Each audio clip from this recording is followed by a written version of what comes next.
Dreamscape presents Sully, an Irish Mafia romance by Penelope Black, narrated by Lessa Lamb and Gideon Frost. Chapter 1. Sully. Kiss me, James, and tell me you love me. The sun shines down on us as we stroll through Central Park. The trees form a sort of tunnel overhead, providing shade from the unforgiving summer sun. I stop walking and tug on our interlaced fingers to bring her closer. The teasing smirk on her face taunts me, and like the enchantress she is, she lures me in with a quirk of her lips. I can't deny her. I don't want to. I unlace our fingers and curve an arm around her lower back. A nearby bird whistles a light melody, and a soft breeze carries the sweet scent of nearby peonies. I slide my other hand along the curve of her neck and into her hair at her nape. She winds her arms around me and tugs me closer. She's addictive, my princess, and the shriveled-up organ that should be a heart throbs at her affection. It's only ever beat for her, and after her betrayal and absence, it's all but ceased to exist. You know I love you, princess, I say against her perfect plump lips. Her bottom lip is just the slightest bit bigger than her top lip, and I can't resist pulling it into my mouth with my teeth. Elena pulls away to press her promise against my lips. And I love you, always. Adrenaline flies through my veins at those simple words delivered with ease from those perfect lips. I used to think love was for fools, and then she crashed into my life, and everything I thought was bullshit was true. Unfortunately, she left just as spectacularly, and I came full circle. I was the fool then. Urgency pounds at my temple, demanding I make it so she can never leave me again. I won't survive a second time. This could be our life, you know, walking through Central Park, holding hands, and bringing home our favorite pizza. And don't forget sneaking off behind that patch of bushes over there, bro. I press my hand into Elena's lower back on instinct. Once I realize it's just my brother, I relax. She twists her head around, and Wolf strolls toward her. When he's close enough, he snags an arm out and curls it around her neck, bringing her face to his for a kiss that's just a little too lewd for midday in the park. Where the hell did you come from, Wolf? He separates from our girl to lift an eyebrow at me and smirk. I've always been here. Me too, Rush says from behind me. My chest feels tight, and my gaze flies around us in alarm, kick-starting my adrenaline.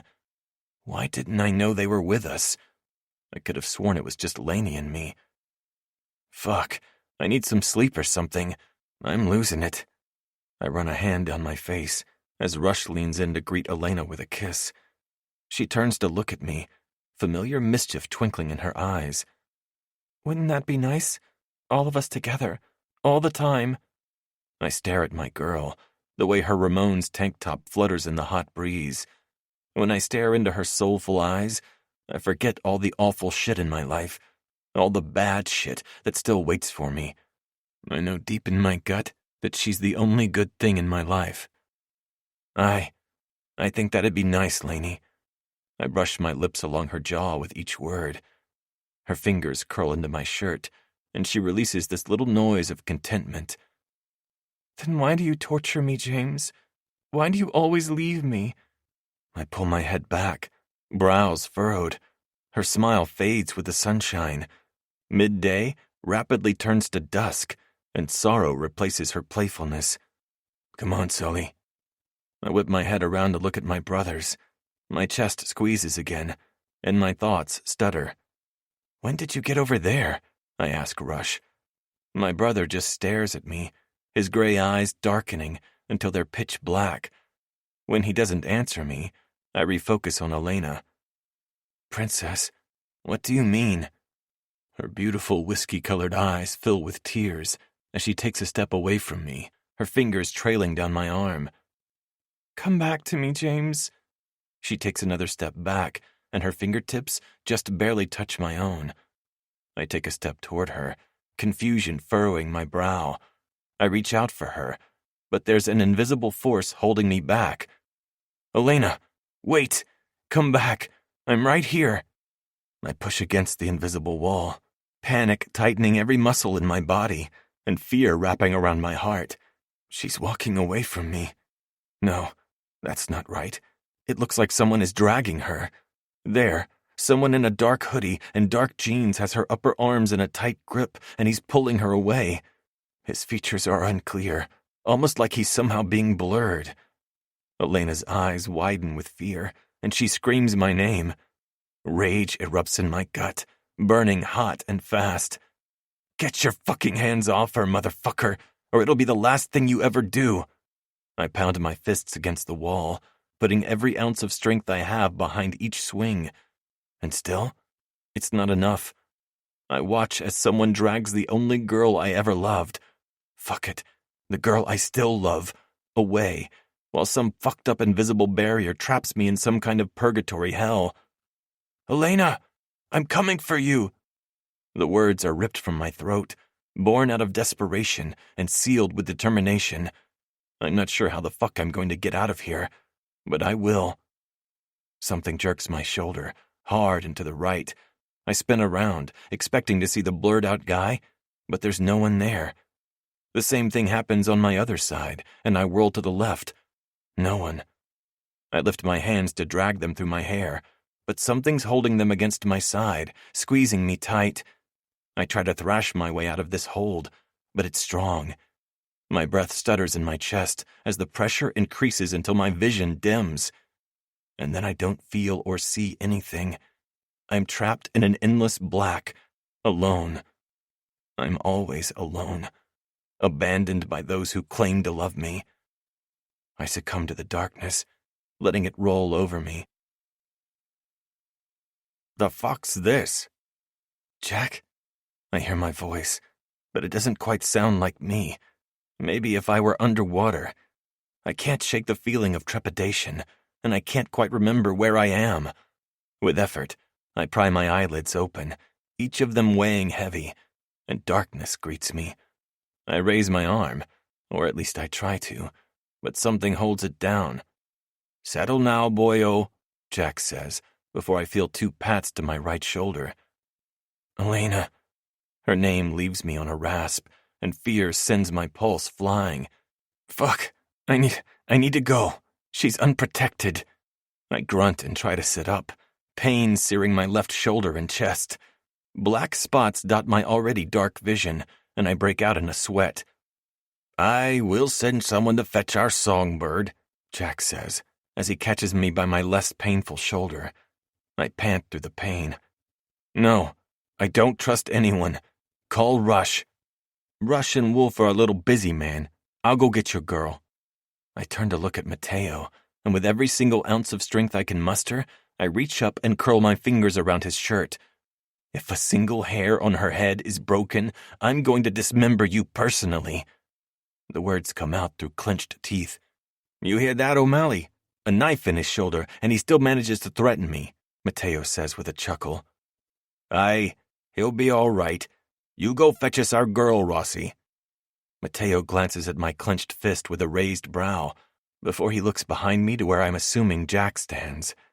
Jack pats my shoulder twice, and I reluctantly uncurl my fingers and meet Mateo's gaze. Bring my girl back, yeah? My jovial associate, I've come to think of as a friend, or friendly, is uncharacteristically serious when he holds my gaze. I'll get her. You have my word. She's at Blue Lotus Diner. I exhale and let my weight fall back to the table I'm lying on and stare at the ceiling. Out of the corner of my eye, I see Mateo turn and walk away. You just relax, boyo. We'll get our girl, and you'll be patched up good as new. Doc's already on his way. Call my brothers. And Jack, don't trust anyone, I say through gritted teeth. And what the fuck happened? We were hoping you'd be able to tell us that, boyo. Images of the dream I just had superimpose over my memories from this morning, and I'm having a hard time separating reality from fantasy. Black spots crowd my vision, and I try to hold on to consciousness with both hands, at least until my brothers get here. But fate has another plan, and darkness swaddles me in its icy embrace. I throw up a prayer to a God I don't believe in to keep my girl safe and surrender to the encroaching darkness. Chapter 2. Elena. I step over a fallen piece of drywall with wires sticking out and jump over a pipe, landing on the first stair. The building rumbles, and I feel the vibrations underneath my sneakers as I race up the staircase. Halfway up, I pause with my hand on the railing, knuckles white with tension. The hair on the back of my neck stands up, and goosebumps zip down my spine. I turn my head, first left, then right, looking for something. I'm not sure what it is, but something doesn't feel right. What a fucking joke that thought is. None of this is right. But this feels different. Like the moment you're at the top of a roller coaster and it feels like the whole world holds its breath as you gaze across the horizon. Your heart slams against your ribs and you feel invincible in your fear because you know you're going to be okay. It's a game. It's for fun. This moment feels a little like that, except there's no reassurance that everything will be okay. It doesn't feel like a harmless game, and I'm not having fun. I look around one more time, sweeping the area with my gaze and dismissing all the wreckage while looking for the cause of my unease. But this time, my fear doesn't feel invincible. It feels fragile. Satisfied I don't see anything yet, I jog up the staircase, doing my best to dodge the fallen debris and missing stairs. It's when I get to the second-floor landing that it happens. That thing that's been pricking at my nerves the whole time. There's a moment of quiet before a boom splits the air. The floor shakes and the walls tremble, and I lose my footing. My back hits the wall with a thud, and I groan as something pierces my shoulder. The noise reverberates, and I grit my teeth while I press on my ears to find relief. I stare wide-eyed as part of the exterior wall collapses in a heap of broken concrete and twisted metal. Wires flail and sparks flicker in the thick air. Dust and debris blanket the air, and I know my time has just decreased dramatically. Panting, I wrench myself away from the wall, my shoulders screaming. I use my hands for leverage and push off the floor to stand up. Eyeing the sparks lighting up the space, I spin on my heel and jog toward the next staircase, keeping my left arm close to my torso. I'm halfway up the staircase when it starts to sway. Dread fills my veins as I lift my head and look up toward the third-floor landing. Or where the landing should be. The staircase is moving. The stationary, built-in staircase is fucking swaying like a rope bridge on a playground. My heartbeat thunders in my ears, loud enough that I almost miss the explosion. I look over my shoulder and see a fire directly underneath the swaying wires and sparks. Oh, fuck. With fear hot on my heels, I race up the last staircase and jump over the foot of space that should connect the stairs and the landing. I don't know how the hell I'm going to get Mom and me back down, but that's a problem for later. My shoulder pulses in time with my heartbeat, and I feel something warm slide down my arm. I don't look. Instead, I focus on where I step. There are more broken pieces and parts here, and a quick glance up tells me why. Sunshine and humid air pour in from the huge hole in the ceiling. I skirt around a busted pipe leaking brown liquid and jog toward the room we were just in. 2 of the walls have now come down, so I see my mom before I'm inside the room. Mom! Heartache holds me immobile for a moment, eyes blinking rapidly, trying to clear the vision in front of me. My adrenaline spikes, and I run toward her. I burst through the doorway, uncaring of where Liam is, my sole focus on my mother. My mother, who's lying on the dirty floor with her blood-stained hands pressed to her gut. Tears fill my eyes, swift and violent. "Mom! Mom, it's me! I'm here! Oh my God, Mom!" My words end on a choked sob as I land on my knees next to her. My hands flutter above her stomach for a moment before I whip off my tank top, panic and adrenaline overriding the pain from my injury. I ball it up and press it against her wound. "What should I don't know what to do! Tell me what to do!" Mom tilts her head toward me as she lifts one of her bloody hands to my cheek. I grasp her wrist and hold her to me, leaning into her palm. My girl, my sweet girl. I never understood how someone so good, so pure came from me. But now I understand. Mom's eyes glisten, a small smile on her face. You were my salvation, Lainey. The only good thing I've ever done. And I didn't do right by you all these years, I know that. I did what I thought Aiden would want. Shh, Mom, it doesn't matter, okay? But we have to go now. We can't stay here. She coughs, this horrible wet sound that stops my heart for a moment. Fear coats my skin, sticky and thick. Her eyes shine as she looks at me, her smile growing wider.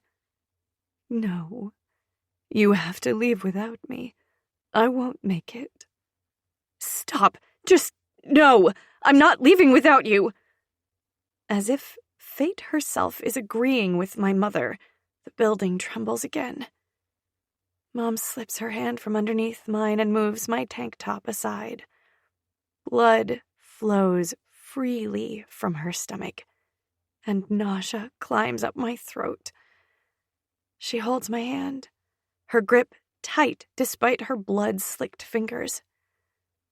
Remember what I said in the car, okay? I love you.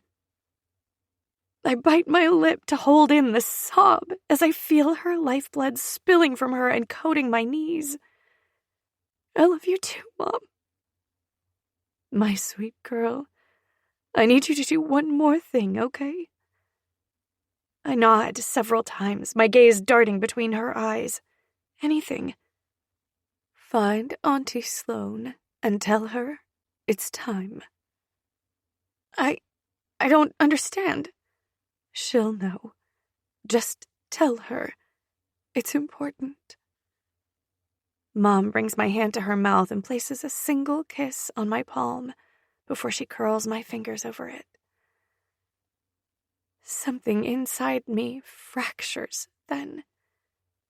How cruel is this world where the only affection I can remember my mom freely giving is while she's bleeding out in the middle of some rundown, crumbling building?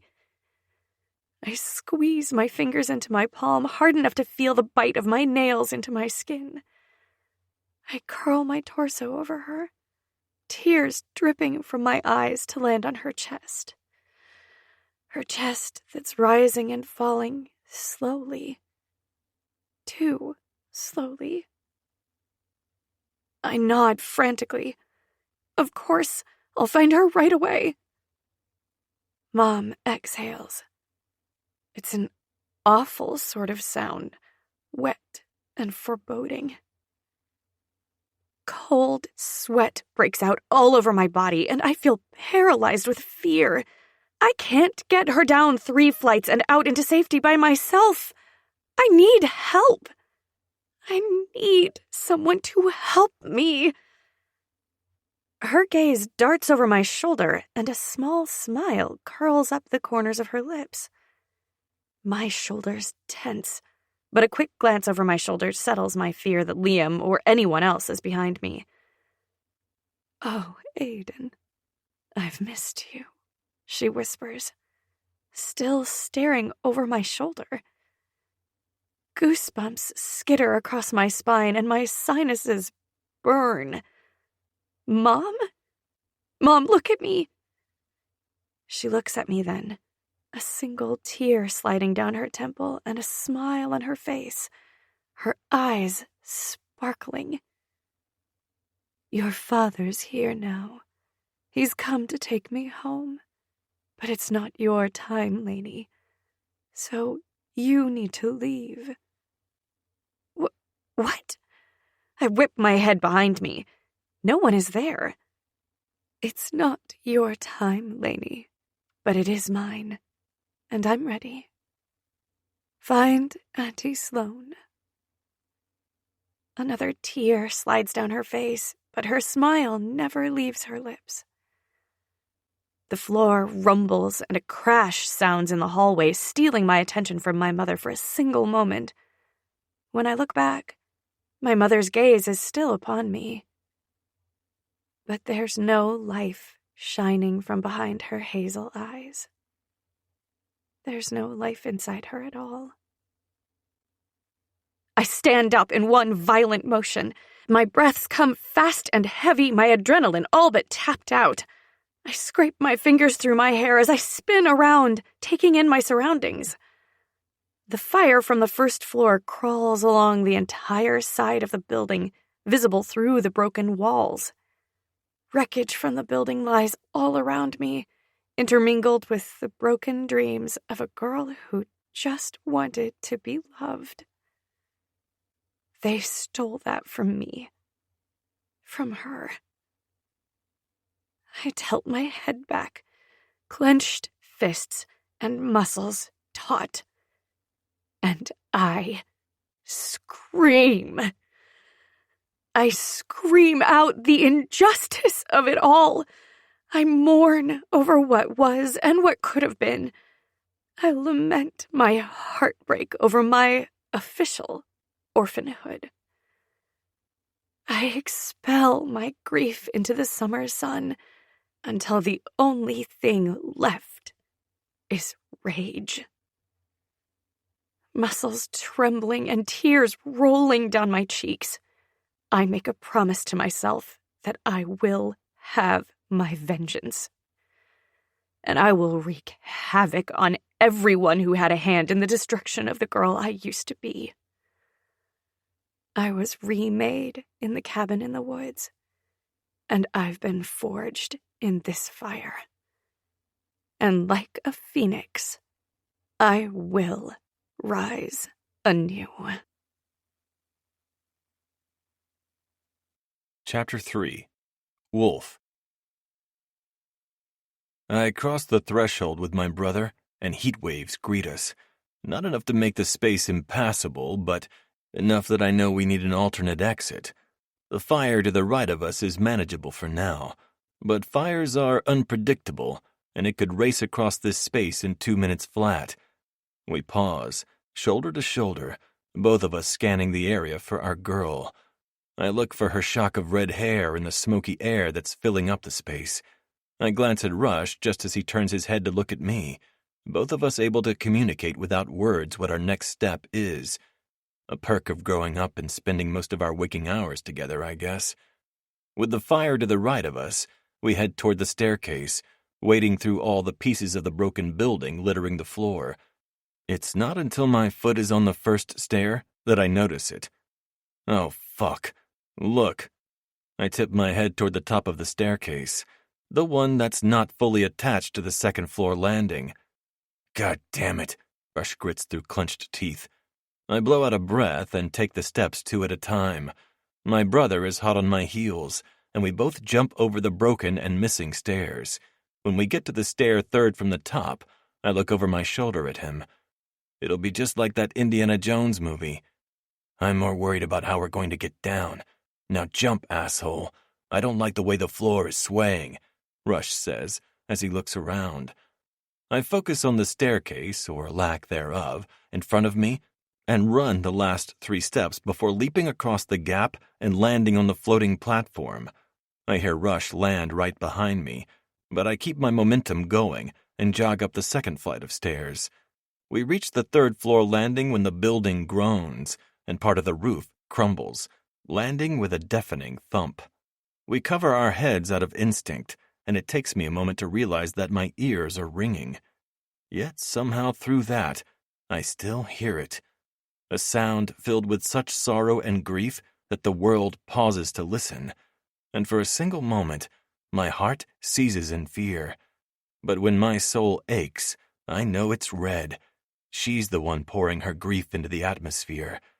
I don't know what it means, only that the alternative is much, much worse. Rush and I run down the hallway, glancing through the half-collapsed walls, searching for our missing piece.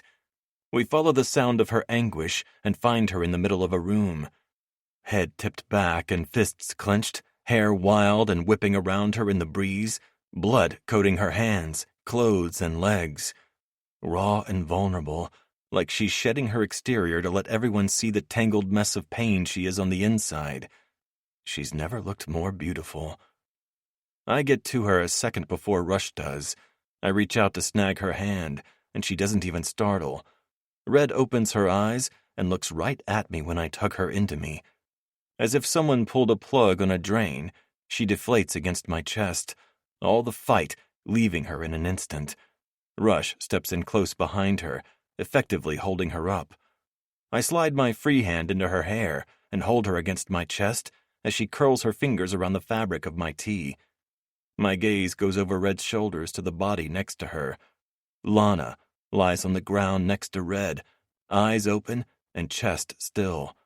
Fuck. As much as I want to stay like this forever, we gotta go, baby girl. We can't stay in here, I murmur into her hair, flicking my gaze around the open space. I feel vulnerable as fuck, and I can't tell if it's because the whole goddamn building is threatening to collapse, or because the fuck that led my girl here is still lurking somewhere, or because my girl is fragile right now, and my fierce desire to protect her is overwhelming on the best of days. As if the universe is listening, the building rumbles again. Not big enough for me really to start losing my shit, but enough that I know we need to leave now, while we still can. Urgency slams against my ribs, and I reluctantly push away from my girl. Her eyes are wide and bloodshot, but she's still here. She hasn't gone into shock yet. Okay, Wolf, but I'm not leaving her. Red nods to Lana. I know I'm not some expert on parent stuff, but this whole situation leaves a bad taste in my mouth, rancid and sour. I don't know what the hell really happened between them, but we don't have time for a Q&A right now. I nod a few times and step back. Red spins to hug Rush, and after a moment, he pulls away to take off his dark gray tee and pull it over Red's head. He whispers something to her as he helps her put her arms in the sleeves, but it's too low for me to hear.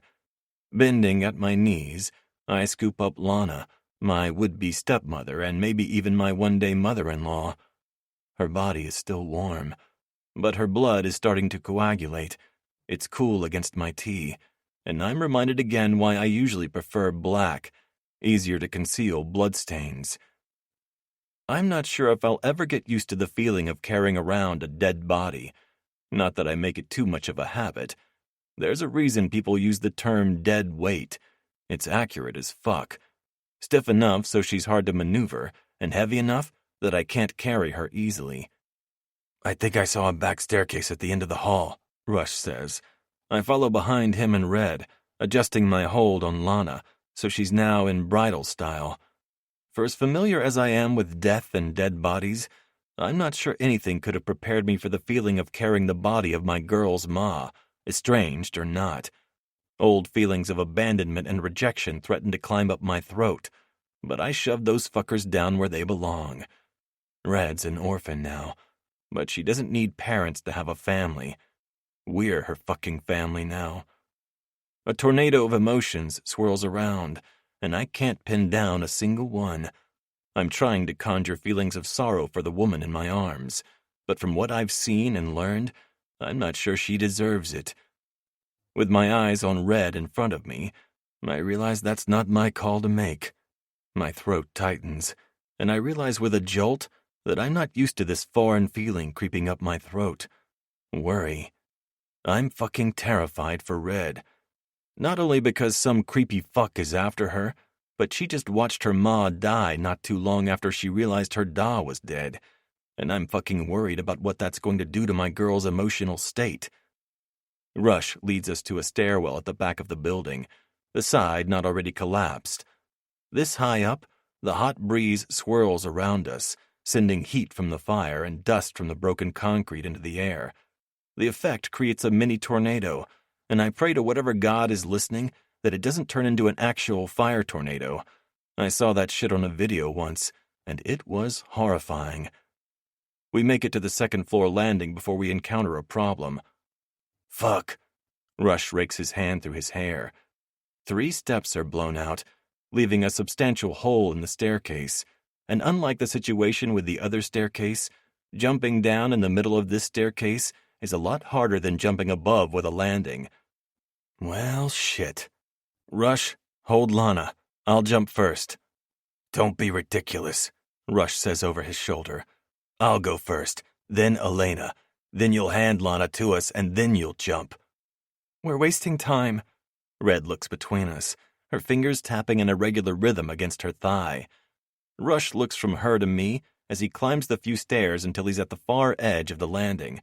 Red and I move to the side, so Rush has a clear path. He runs down the stairs and leaps over the hole. The toe of his sneaker misses the edge of the stair by a hair, and he pitches to the side, the metal railing catching him in the ribs and shoulder. His hands reach out and grip the railing, stopping him from falling. Jesus, Deck, Red yells. Her hands shoot out into the air as if she's trying to help him. I'm fine. I'm fine. Rush waves a hand in the air as he takes huge gulps of air and spins around to face us. Come on, baby. Your turn. I'll catch you, okay? Red backs up to the top of the stairs, biting her lip the whole way. Before she moves, she looks at me. You sure you're okay with Mom? I'm fine, Red. Now jump, and let Rush catch you, okay? She nods and backs up another few steps, so she's standing on the far edge of the landing like Rush did. The building groans, and I hear what sounds like another wall collapsing, sending tremors along the wall I'm leaning on. Sweat beads on my brow, and I bring up my shoulder to wipe it off. Red runs down the stairs and leaps over the hole, landing perfectly in Rush's arms. He's braced against the railing, 1 foot on the stair below him for balance. Good girl. Rush kisses the top of her hair before he lets her go. I bite my lip as I think about the logistics. The missing stairs are simply too big to toss Lana over. There's no guarantee gravity won't work against us and take her down to the floor below. So I do the only thing I can think of on limited time. I back up to the landing and readjust the hold I have on her so she's over my shoulder. It's not the most dignified, but I don't have the option of being picky, and I think Red'll forgive me. I run down the stairs and launch myself over the gap, catching Red's gasp and Rush's curse as I land on the stair below them. I can't slow my momentum enough, and I'm not trying to break my ankle, so I ride it out and run the rest of the way until the landing. What the fuck, Wolf? You could have gotten seriously hurt. Ah, but I didn't. Let's move. I've got a bad feeling about this. I continued down the stairs to the first-floor landing, Red and Rush hot on my heels. We make it to the first floor without incident, unless you count the shaking floors, walls crumbling, and growing fire an incident. Urgency pushes at me, and it only increases when I hear the ear-piercing sirens so close. They must be in front now. I spy an emergency exit next to the stairwell, and I kick the door open before I stride outside.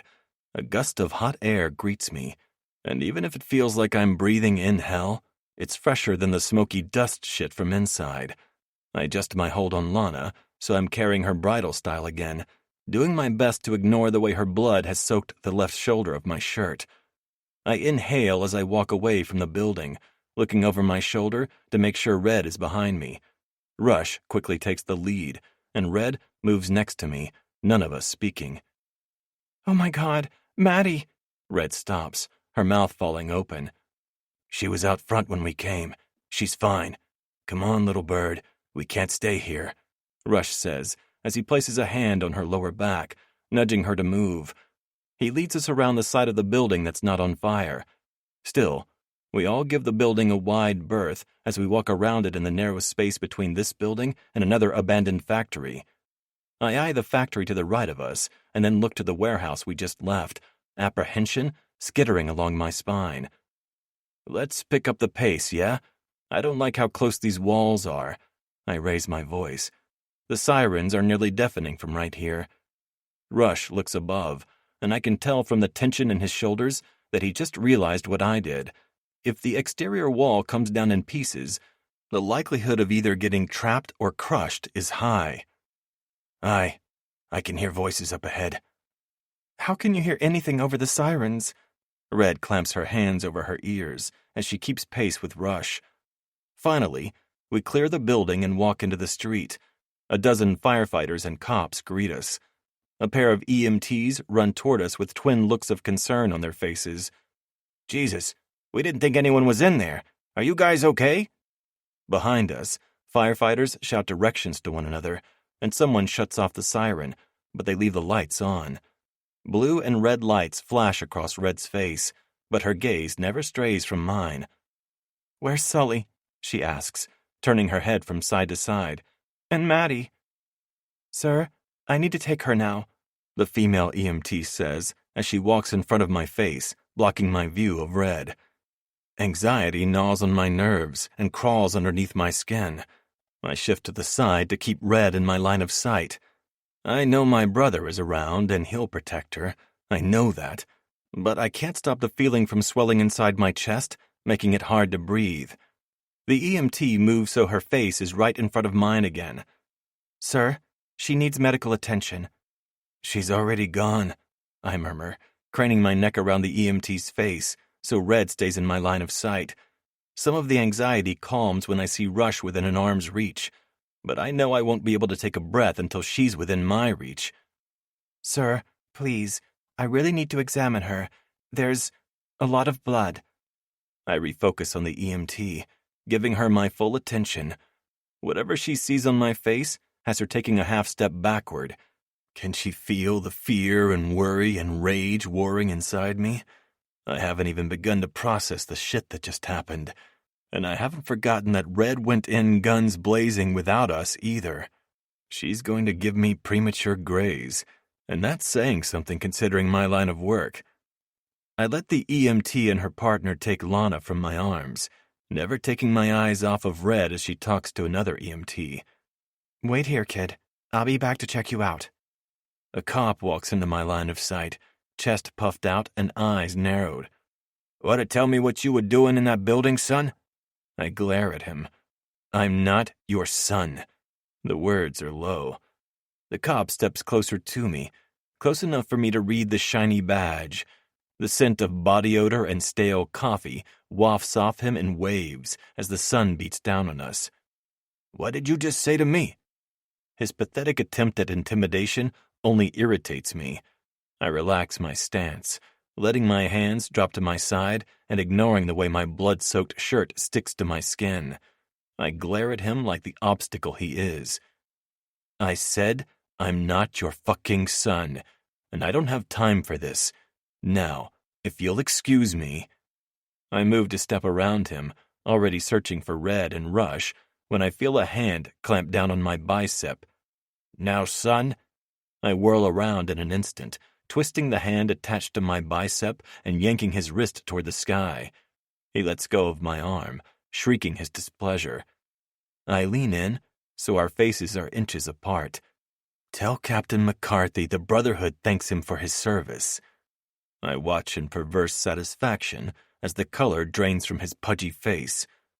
And don't put your fucking hands on me again. He nods, his head bobbing in small, frantic movements. Of course, sir. My apologies. Please tell Mr. Fitzgerald I'm sorry for the inconvenience, and you can come back to the station to give your statement later. Sure thing. I'll tell my Da all about it at the dinner table tonight.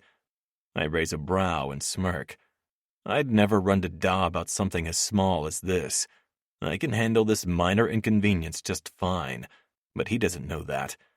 And if I really felt like fucking with him, I'd name-drop myself. Then he'd really shit his pants. But I don't have time for that today. I let go of his wrist with a shove and storm around him. I'm so busy looking to the left and between the vehicles and people milling around for my girl that I don't see the female EMT until she steps right in front of me. I expel a sigh, frustrated that there are so many fucking obstacles between my girl and me. I'm sure there's some fucking existential bullshit reason behind it, but I'm too keyed up to look into it. The EMT raises her brow and presses her lips together in a thin line. Your girl won't be impressed with your macho bullshit if you pass out and smash your pretty boy face on the concrete, so let's just get you checked out, 'kay? I didn't notice her Boston accent until now, but I'm oddly amused that she called me out like that. Fine, I say with a shrug. Lead the way. Chapter 4. Elena. I lace my fingers with rushes as an EMT ushers us to an ambulance. I let her look me over, but I decline her recommendation of going to the hospital. She reset my dislocated shoulder and cleaned up my scrapes and cuts, applying butterfly bandages to the worst of them. She's an older woman, probably closer to my mom's age than mine. Her dark brown hair is pulled back into a tight ponytail at the nape of her neck, and her gaze is as inquisitive as it is kind. I turn my head to look through the chaos for Wolf. And Sully. Where's Sully? My mind circles around and around, unable to land on one specific thing. I feel like I'm adrift at sea, trading one hell for another. I get moments of respite, but then another wave, another cataclysmic problem, crashes into me, and it's sink or swim. I've never been a very good swimmer, but, lucky for me, I'm a fast learner. I hear the EMT ask me questions, but I can't bring myself to give her more than one-word answers. The events of the last hour play on repeat in my mind's eye. I imagine how differently it could have played out, and my mind wanders at the possibility. She cleans some wounds along my face that I don't remember getting, and the sting pulls me from my musings. What's your name? She pauses for a moment before she answers, Meg. Do you believe in the butterfly effect, Meg? My words are low, but I don't worry about her not hearing me with her face so close to mine. I see Rush tense out of the corner of my eye, and Meg pauses for a moment. She crumples the gauze and antiseptic wipes in her hand as she meets my gaze. That idea that one small thing can ultimately cause one big thing? Sure. I wet my lips and nod. Yes. And the thought that one small thing can snowball into a chain of events that results in something larger, something catastrophic. She holds my gaze, her eyes softening the longer she looks at me. I don't know what happened in there, but I very much doubt that anything you did caused this. I glance to the side of Meg, to the half-collapsed building on fire. I didn't think that anything I did caused this. In fact, I was thinking that I've let myself become a passenger in my own life. I've fooled myself into believing this is the life I wanted. A life where I was begging for affection from my mother. A life where I wondered where the hell my father went. A life where the most spontaneous thing I did was try the Thursday lunch special at my favorite diner. But I wasn't happy. Not really. I was content, at best. Waiting.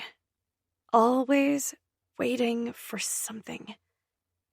I never knew what I was waiting for, but I think I found it outside a train station in Boston. Or I should say that I found the first piece of it outside that train station. Then I found another inside a pool, and another inside a cabin in the woods. And another inside a safe house. I found pieces of myself. Pieces that I didn't realize I'd lost. Parts of myself that I'd either been burying or denying myself the opportunity to explore. Clarity settles on my shoulders, and I feel a sense of peace at the idea of discovering myself. I refocus back on Meg in front of me, meeting her gaze. No, I didn't cause this, but I am going to end it. Rush steps up next to me, placing his hand behind my back. She good? Meg steps back and tosses the garbage in a bag with a nod. If you feel dizzy or experience any other pain, go to the hospital right away. Your shoulder will be sore for a few days, but you'll be all right. I hop off the back of the ambulance and impulsively hug Meg. Thank you. She hesitates before placing a hand on my back, patting it a few times. Meg pulls away first, her brow wrinkled as she gives me another once-over. Take care of yourself, kid. I nod as I let Rush guide me toward another ambulance that's partially concealed behind a fire engine. Wolf's broad back is the first thing I see, and I quicken my steps. Rush's hand never leaves my back as he keeps pace with me. Connor! I shout his name at the same time he turns around. He unfolds his arms from across his broad chest and extends them out to catch me. I jump straight into him and bury my face in his neck, inhaling his familiar sandalwood scent. One arm curls around my waist and the other goes underneath my butt. He crushes me to his chest as I wrap my arms around his neck and my legs around his hips. How's our girl? Wolf's voice rumbles against me. I feel Rush's heat against my back before I feel his fingertips trailing down my spine. Goosebumps chase his touch, but I don't move my face from Wolf's neck. I don't think I can right now. I need a few minutes to process what happened and what I know will have to happen next. Everything has changed. She'll be all right. Dislocated shoulder. How's the cousin? My head snaps up at the mention of Maddie. I look over Wolf's shoulder into the back of the ambulance. I see her familiar red hair, but an EMT and another man block my view of anything else.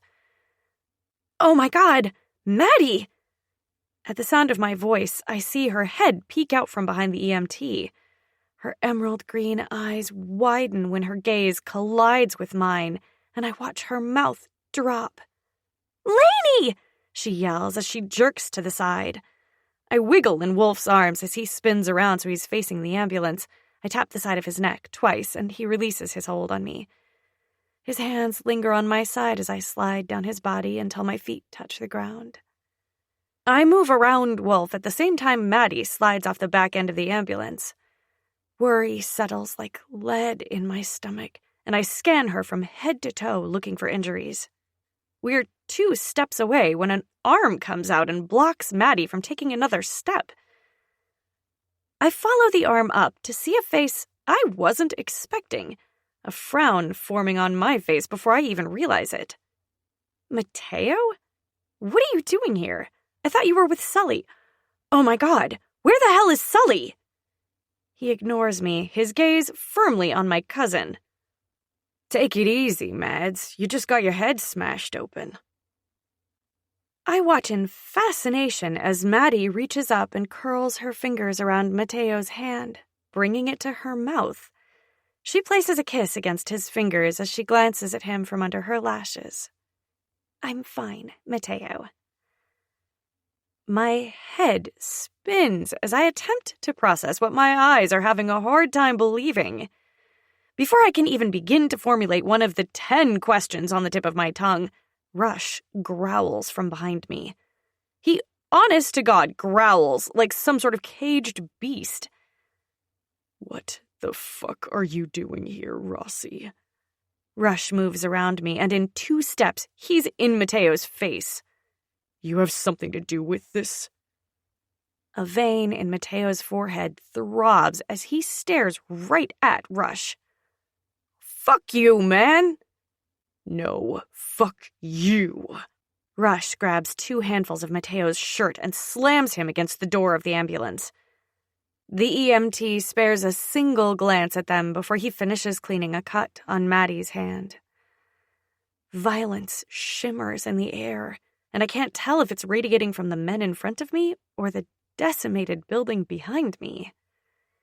My heart slams against my ribs as I reach Maddie's side and look her over. 2 butterfly bandages sit on the gash on her hairline. A bruise blooms beneath her right eye, but otherwise she seems okay. Seems being the operative word. Are you really okay? I should be asking you the same thing. What the hell were you thinking going into that building like that? Maddie's voice cracks at the end and her eyes pool with tears. I thought you were going to die, and I'd never forgive you for it. She blinks several times, sending twin tears rolling down her cheek. Out of the corner of my eye, I see Rush and Mateo engaged in a heated conversation. I trust him to figure out what's going on and Mateo's involvement. I have to clear my throat before I can speak. I'm sorry, Maddie. I just had to. It feels like everything is changing, and I'm not even sure who the hell I am anymore. My lip trembles as I blink to stop tears from spilling over. I sniff and look to the side to expel a breath. She nods. All right, Lainey. You're going to tell me what's going on, though, right? I know you've been keeping stuff from me. She looks pointedly at Rush and Wolf. I promise. I glance at Rush, who still has Mateo pushed against the door. Their exchange is mostly growls and raging testosterone, and they're talking too low for me to hear. So, Mateo, huh? Pink flushes her cheeks as the EMT finishes applying a bandage on her hand. She shrugs a shoulder, but doesn't say anything. I thought that was over years ago. It was, she says as she glances at the man in question. But then we ran into each other and reconnected. All right, if you get dizzy or feel nauseated, have someone bring you in, okay? Otherwise, you'll be fine. The wound on your head is more bark than bite. Maddie tilts her head to the side. All right, thank you. Head wounds bleed a lot, I interject. The EMT nods his head as he takes off his blue latex gloves and tosses them into the garbage can. Once he steps away from her, she stands up, and I throw my arms around her. She hugs me back with a ferocity that's born from spending your life with your cousin and best friend. We have a lot to talk about, she whispers. Should we break that up, or... Her words trail off, and I lift my gaze to watch the scene in front of me. Mateo brushes Rush's hands from his shirt with a snarl. Fuck off, Fitzgerald. I'm here as a favor to your brother and her. He cuts his gaze to my cousin before he looks back at Rush. Aye, and where is my brother then? In the back room of O'Malley's with a knife in his shoulder. Mateo delivers his words with such nonchalance that I'm positive is intentional, purposely antagonizing Rush. And he gets his wish. Rush explodes, shoving Mateo against the door again with a hand to his throat. You better start fucking talking now. Wolf grabs Rush by his other arm. Come on, man. Sully trusts him. Back off a little and let him speak. I exhale a deep breath as I step away from Maddie and head toward Rush and Wolf. A sense of calm blankets me. It feels tight over my skin, like that too small, long-sleeved leotard I had to squeeze in 2 years ago for dance class.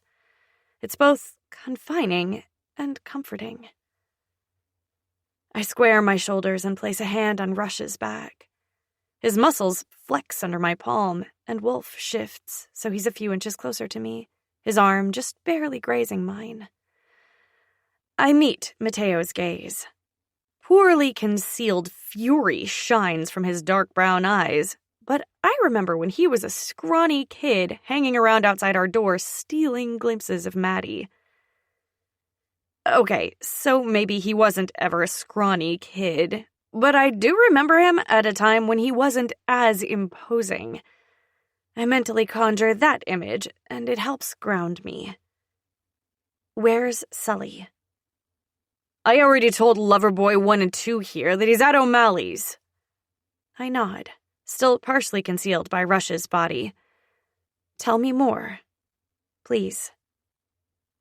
Mateo looks from me to Rush, and then back to me with a raised brow. Let him go, Deck. My voice is low, meant only for his ears. Rush's shoulders tense for a moment before he releases his hold on Mateo's shirt and pushes off of him. He takes a step back, settling in next to me. I don't have to look to feel Wolf step up on the other side of me. A tingle of pride skates over me. I try to imagine how we look right now to an outsider. My dark kings flank me on either side, the three of us covered in dirt, dust, and dried blood. We look like we just walked out of a battle, and in a way, we did. It's a good thing Wolf is so fond of black. All of them, really. I tilt my head as I take in Mateo. Dark jeans, black sneakers, and a black tee. Maybe there's some sort of badass dress code? I bite my lip as I wonder if I'll need to change my wardrobe as I start this next chapter of my life. I chuckle and shake my head, the sound quiet in the chaos of the scene behind us. Nah, I'll be taking my revenge in band tees and twirly skirts with a smile on my face. Maddie wedges herself in between Rush and me. She looks at me with a raised brow. You okay? You were laughing. I purse my lips as I glance at her. Fine, just thought of something funny. Her other brow rises to match the first, and her eyes narrow, but I don't have time to convince her I'm fine. I look back at Mateo and tilt my head, waiting. Mateo leans against the door and blows out a breath. It's then I see the dried blood on his neck. My eyes narrow as I look at his shirt with a critical eye. Is that blood? I point to his shirt. Fuck, okay. Sully and I were supposed to meet. I knew he was dropping you off at a nearby restaurant, but then when he never showed and didn't answer my calls, I thought he got caught up in you. I left him a voicemail telling him how I felt about his brush-off and bailed. I was a few blocks away when I got the call that the corner store had been torched. From who? Who called you? Rush asked, his gaze scanning Mateo's face. What corner store? I ask, at the same time as Rush talks. My uncle's guys called. They're good guys. He shifts his gaze to me, and the corner store is under their protection. That doesn't really clear anything up for me, but I nod anyway. Then what? Wolf asks, widening his stance. Then the other reports trickled in minutes after that. My guys called with reports of another 3 locations were lit up like the fucking 4th of July. A cafe, a restaurant, and a bodega. Mateo sighs. My brow furrows when Rush and Wolf curse under their breath at the same time. I look between the 3 men and ask, what does that have to do with anything? Mateo looks at me. I put 2 and 2 together and realized that this was a coordinated attack. 2 locations are a coincidence, but 4 are a declaration of war. I've known Sully a long time, and the guy always shows when he says he will. So you went looking for him? My heart jump-starts in my chest, and I absently rub it. I knew something was wrong, more wrong than the obvious chaos behind me. Mateo nods. I retraced my steps, starting with our meeting spot, then O'Malley's, then all the restaurants in between. And that's when I got your call. Mateo nods to Rush. So I went to his last known location and found him bleeding in an alleyway. 2 coffees spilled and a knife in his shoulder. 2 coffees? They left the knife? Where exactly? 3 of us talk at the same time. Maddie's the only one who doesn't voice anything. Urgency thumps inside my body, urging me to move, to do something. Mateo runs his hands over his face before scratching his jaw. The stubble rubs against his 5 o'clock shadow, and I notice my cousin can't keep her eyes off the movement. Yeah, I had to throw him over my shoulder to get him out of there. I'm feeling a little paranoid, so I brought him to O'Malley's instead of the hospital. You left him there unprotected? Wolf practically yells when Mateo pauses. I watch the muscle in Mateo's jaw clench as he stares at Wolf. I left him with Jack. He had some on-call doctor at his beck and call, and Sully ordered me to find his girl. Mateo's glare swings to me. He didn't say anything about who jumped him, just made me promise to find his girl. That doesn't explain how you got here, how you found us. Wolf folds his arms across his chest, head tilted to the side. I called him, Maddie says from next to me. She steps forward so she's standing next to Mateo and looks at Wolf. When you went into the building, I thought you were going to die, and I was scared. For you, for me, for everything. I didn't know what to do. She looks at me. So I called him. And exactly how do you 2 know each other? Rush asks with narrowed eyes. I'm not sure if the light is playing tricks on me. The surrounding air is getting smokier by the minute, and it almost looks like she's blushing. I cock my head to the side and rack my brain. I'm having a hard time piecing these things together. It's right in front of my face, but... I snap my fingers as it hits me. So he's the one you've been meeting.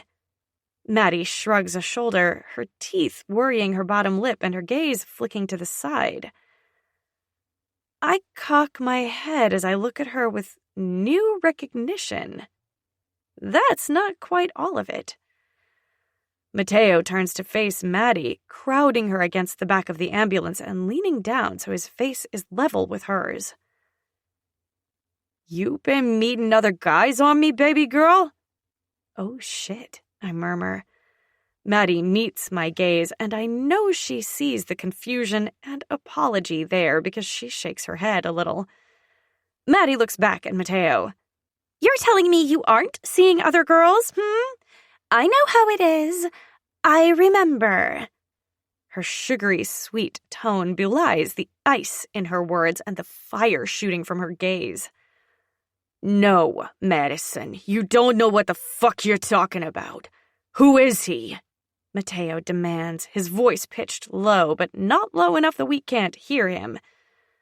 So I do what any best friend who's worried about her maybe sort of third boyfriend would do, and I step forward. Can we get back on track, please? Mateo, where is Sully right now?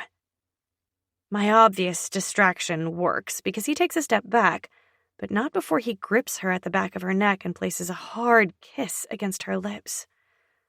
This conversation isn't over. Maddie's eyes darken, and I realize that we have much more to discuss than I originally thought. I told you, he's at O'Malley's, in his upstairs apartment. I reach out to him and squeeze his arm. Thank you. Mateo nods, and I glance between him and Maddie. You need a ride? No, she says, keeping her gaze on me. Mateo's bringing me home. I nod and give her a quick hug before walking to Wolf's car and climbing into it. Chapter 5. Elena. We pull into the small parking lot behind O'Malley's. It only has enough spaces for 4 cars, but since a lot of people in the city don't own cars, we luck out. Wolf pulls into one of the 3 open spaces, and before he even shuts off the engine, I throw open the back door. I'm out of the car in a flash and practically jogging down the alley toward O'Malley's back door. I don't give myself the opportunity to think about the last time I was in this alley, even if I don't remember all the specifics. I heard enough from Wolf to know that this is where the red-eyed demon, where Liam, took me. Just the thought of him and his red eyes is enough to send a shiver down my spine. I shove all of that down, way down deep, to unpack another day. Right now, I have more important things to think about. Like my ex-boyfriend turned maybe boyfriend who's lying in some bullshit employee room while some backwoods doctor fixes him instead of taking him to a proper hospital. Fear leaves a sour taste on the back of my tongue, and no matter how much I try, I can't get rid of it. Luckily, anger is taking center stage right now, distracting me from my real emotion, fear. And I am fucking furious. With everything and just about everyone. I know it's irrational and it's a terrible coping mechanism, but I can't seem to stop. It's easier to get angry than to let myself fall into the pit of emotional quicksand I'm hovering over. I whip open the back door hard enough that it slams against the brick wall behind it. I feel Rush right behind me, and I already know Wolf is right next to him without even looking. I stalk down the hallway toward the little hallway with a staircase. It leads to Jack's office above the bar, though I've never actually seen it. We walk through the hallways and the employees-only doors as I absently wonder if I should be concerned that I have such a deep connection with these men. It seems sudden and alarmingly deep. Maybe most importantly, it feels right. These men feel more like mine than anything else ever has. And I won't let anyone take them from me. Not ever. With that thought etching itself into my soul, I stalk the last few steps to Jack's office door. I push open the door hard enough that it hits the wall behind it and bounces back toward me. Like I knew he would be, Rush is there. He throws his hand out, and those tattooed fingers I fantasize about wrap around the edge of the door and hold it still, stopping its momentum. I pause just inside the room, stunned at the sight. It's less of an office and more of a living room with a desk shoved against one wall, but that's not what captures my attention. It's the scene on the other side of the room. Jack stands at one end of a long, rectangular white table, sleeves rolled up, and hands bloody and busy as they move around. Some guy I've never seen before stands to the side of the table on the far side of the room, giving me an unobstructed view of the first love of my life. A gasp leaves my lips before I can stop it. Even though Mateo told me Sully was hurt, it didn't prepare me for this. Sully's laid out on the table, skin pale and sweat coating his brow. His eyes are closed, and a half-empty bottle of Jameson sits underneath his fingers on the floor. Jack? My voice comes out high-pitched, and I clear my throat. Come on, kid. Get over here and help Doc out, Jack says without taking his eyes off Sully, voice gruff, shoulders tight. I'm moving before he even finishes talking, Rush and Wolf at either side of me. I guess the Rossi kid found you then, yeah? Jack asks as he wipes away blood from the wound on Sully's shoulder. Fuck. Why is there so much blood? Is that normal? My thoughts spin around and around, unable to focus on one thing. Something like that. Someone better start talking.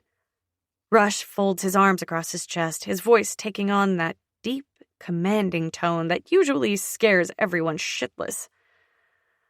I dunno, boyo. Rossi brought him in, and I called Doc here. I didn't want to bring him to the hospital, seeing as I don't know what happened. Said he was jumped before he passed out. That's all I know. Jack glances between Rush and Wolf. Wolf drags a chair from the other side of the room and deposits it right next to the table by Sully's head. With a gentle hand on my back, he nudges me to the chair. I take the hint and all but collapse into it. Wolf nods and starts to pace right behind me. 2 steps to the right, 2 steps to the left. I'm going to check in with Diesel. Call Mateo, yeah? Make sure Maddie's okay. Rush says, eyes on Doc's hands as he works on Sully. Thank you, Doc, I whisper as I lean over and press a kiss to his shoulder. Of course, Birdie, he murmurs with a kiss to the top of my head. He turns back to the doctor and his posture gets rigid and his voice gets hard once more. Talk to me, Doc. Explain what you're doing. The doctor, however, seems to be immune to Rush's dominance. I'm a little busy, kid. I've got my hands inside your brother here looking for any problems, and I don't have time for your posturing bullshit, so pack it away, yeah? The fuck you say to me? Rush uncrosses his arms and steps forward. The doctor sighs and looks at Rush. I glance between the doctor's hand holding Sully's wound and his gaze and Rush's gaze. My heart pounds, and the violence that I felt from outside the building starts to swell. I don't have time to hold your hand, not if you want me to save him. Rush moves so he's flush against the table. I'm going to fucking gut you and string you up in the middle of the 5 points with crows as your companions just to make a fucking point. Something inside me snaps during Rush's tirade. I'm sure if I look back on it, I could better figure it out, but all I know is that it feels like this doctor is threatening Sully, and I won't allow it. In one quick movement, I stand up, turn around, and grab the gun from Wolf's shoulder holster on one of his passes. Spinning around, I wedge myself between Rush and the table, enough to get his attention for a split second. That's all I need, though. I look at the doctor, gun casually gripped in my hand and laid flat on the table. Everyone stops moving, and the noise of the city filtering in from 2 floors down is the only sound. Good. I have their attention. Fix him now. After a pause, I add, please. Wolf whistles as he slaps Rush's shoulder and brings him back a step. We'll just wait until after he's fixed Sully to kill him, yeah, brother? Unless our girl here does it first. I glance over my shoulder to see Rush glare at the doctor with murder in his eyes. Hell, if he doesn't fix Sully, I just might make good on my threat. Wolf stares at me with lust in his eyes, and the hunger sends a shiver down my spine. I turn around and hold the doctor's gaze for a moment before he nods and gets back to work. I tuck my hair behind my ear as I set the gun down on the table next to me and lean over Sully. I place a kiss on each one of his closed eyes, his inky black lashes dark. I sweep his dark blonde hair off his forehead, the long strands stuck to his sweaty skin. The doctor's hands are a flurry of movement in front of me, and Jack's assisting. I pivot to block them out and focus my attention on the man lying unconscious in front of me. Maddie always talks about the power of intention, and while I don't necessarily think it's the only thing at play, I think it can't hurt. And I'd do anything, pray to anyone, to make sure he comes back to me. So I close my eyes and rest my forehead against his, still running my fingers through his hair. Come back to me, James. I need you. They need you. There's so much I have to say to you still, and we... Ah, there. Nothing vital was hit, but I had to be sure. Lifting my head, I glance over my shoulder to see the doctor with a triumphant grin on his face. He'll be okay then? I don't miss the small tremble in Wolf's voice. He'll be all right, the doctor agrees with a nod. I'll stitch him up, and you'll need to watch for infection. I'll leave you with some pain meds and antibiotics, but it wasn't as bad as I thought it'd be. I'd say he'll be good as new in no time. Until then, rest and recuperation. Wolf's shoulders sink as he exhales. But Rush doesn't budge from his perch on the wall facing us. His narrow-eyed glare hasn't left the doctor for a second. Where'd you go again, Doc? The hair on the back of my neck stands up at the controlled malice in Rush's tone. I don't understand what the real question is, but I know it's not a simple inquiry about his vacation habits. The doctor doesn't look up from his precise stitches on Sully's shoulder. Rush pushes off the wall with his shoulders and crosses the small room to stand next to me. The old floorboards creak as Wolf shifts his weight closer to us. I thought you were going on an extended vacation, Doc. When did you get back? I feel it then. The change. Suspicion sparks in the air, and without much thought, I hunch over Sully's upper body, shielding his head from whatever's brewing between the doctor and Rush. Doc doesn't lift his attention from placing the last stitch. We just got back. Is that right? Doc cuts the excess thread, and Jack wipes the edges of the stitched-up wound. He applies a thin layer of ointment to the wound, and then places a thick gauze bandage over the entire area, securing it to Sully's skin with medical tape. Doc strips off his blue latex gloves and levels Rush with a tired sigh. Look, Rush, I don't want any part of whatever this is, okay? I came because Jack called me, and because I've known you boys since you were in diapers. You have, which is why I'm wondering why you went on vacation suddenly a couple weeks ago. Strange that it happened when I needed you. The tone of Rush's voice says he's leveling Doc with an accusation, despite his seemingly harmless words. Rush idly straightens some bandage wrappers on the edge of the table. His forced nonchalance doesn't fool anyone in the room. Jack finishes cleaning Sully up, and the doctor balls up his gloves and tosses them in the garbage can behind him. I'm trying to curb the impulse to drag Sully out from between them, but it's hard. My nerves are fried, and I can't tell if my instincts are too, because right now, the urge to flee from this doctor who literally just saved Sully is riding me hard. There are too many questions without answers, and too many unknowns and variables. The worst part might be that I don't even know what I don't know. I'm adrift at sea, clinging to a life raft made of 3 men.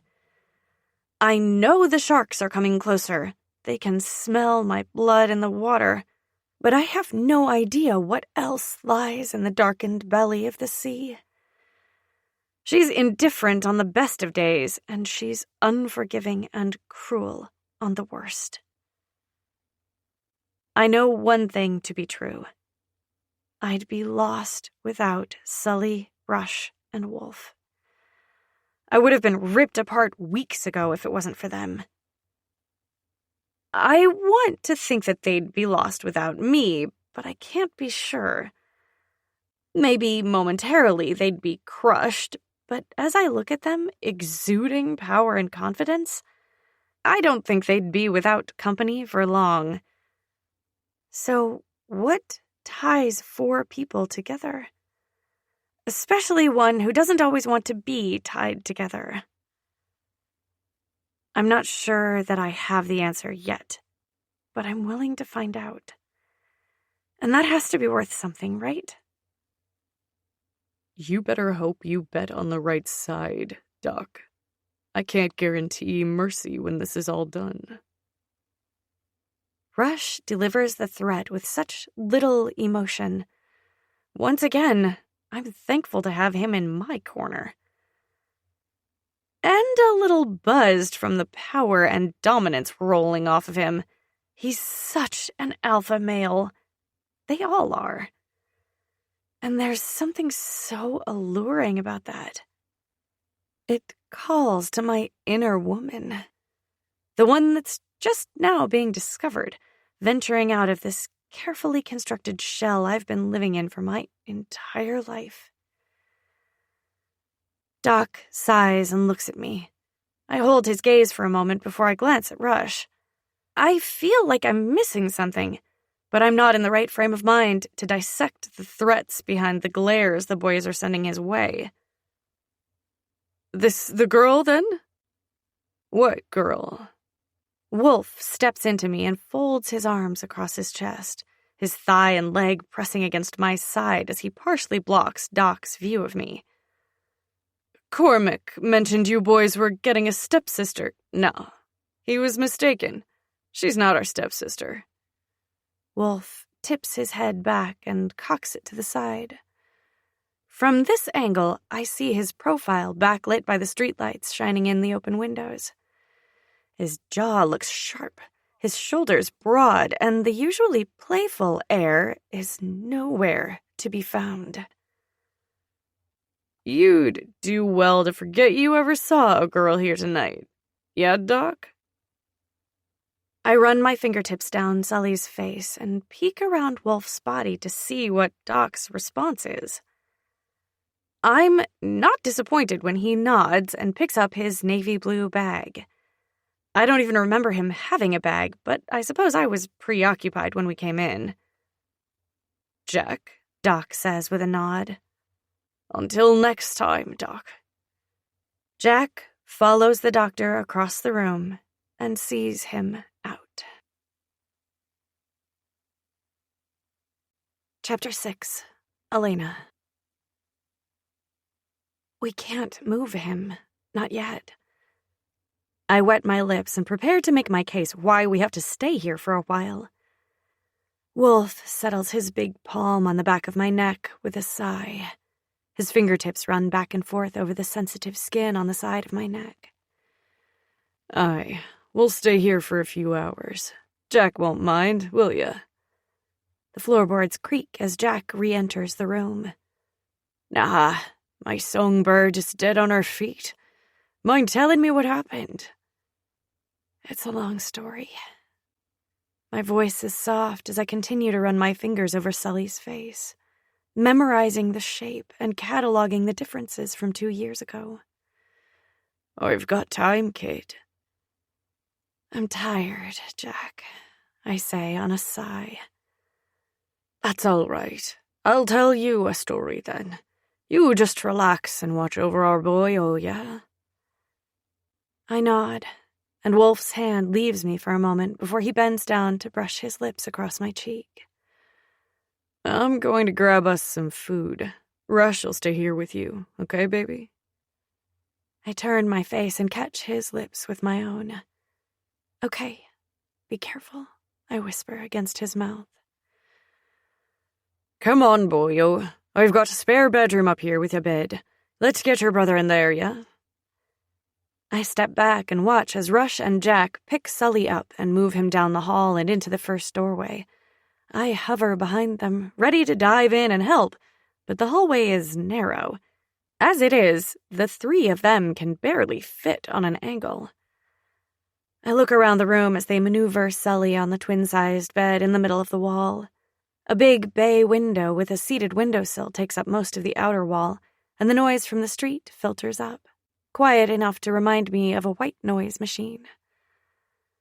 There isn't much in this room, just a bed, a floor lamp, and a dresser in the corner. Jack smooths his beard with one hand as he stands in the doorway. I'll give you guys a few minutes, yeah? You come find me for that story, Elena. I think it's time you hear it. Okay, we'll be there in a few minutes, I say as I pull a thin blanket over him and try to adjust the pillow underneath Sully's head. Jack nods before stepping out of the room. Rush leans against the windowsill again, one leg bent at the knee and the other firmly on the ground. The thick curtains are open, but the blinds are closed. Rush flicks one blind up and peeks out the window from the side. The afternoon light shines off the surrounding buildings, casting shadows on the floor of the room.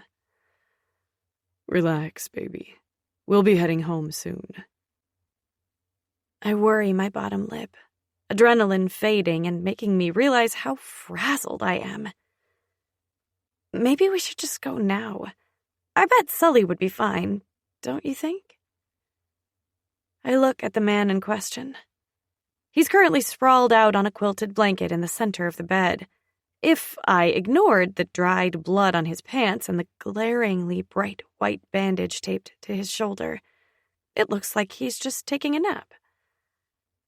But I do know better. And I don't know if I'll ever get the image of him lying still on the white table. Some random doctor I've never met bent over him, blood everywhere, out of my head.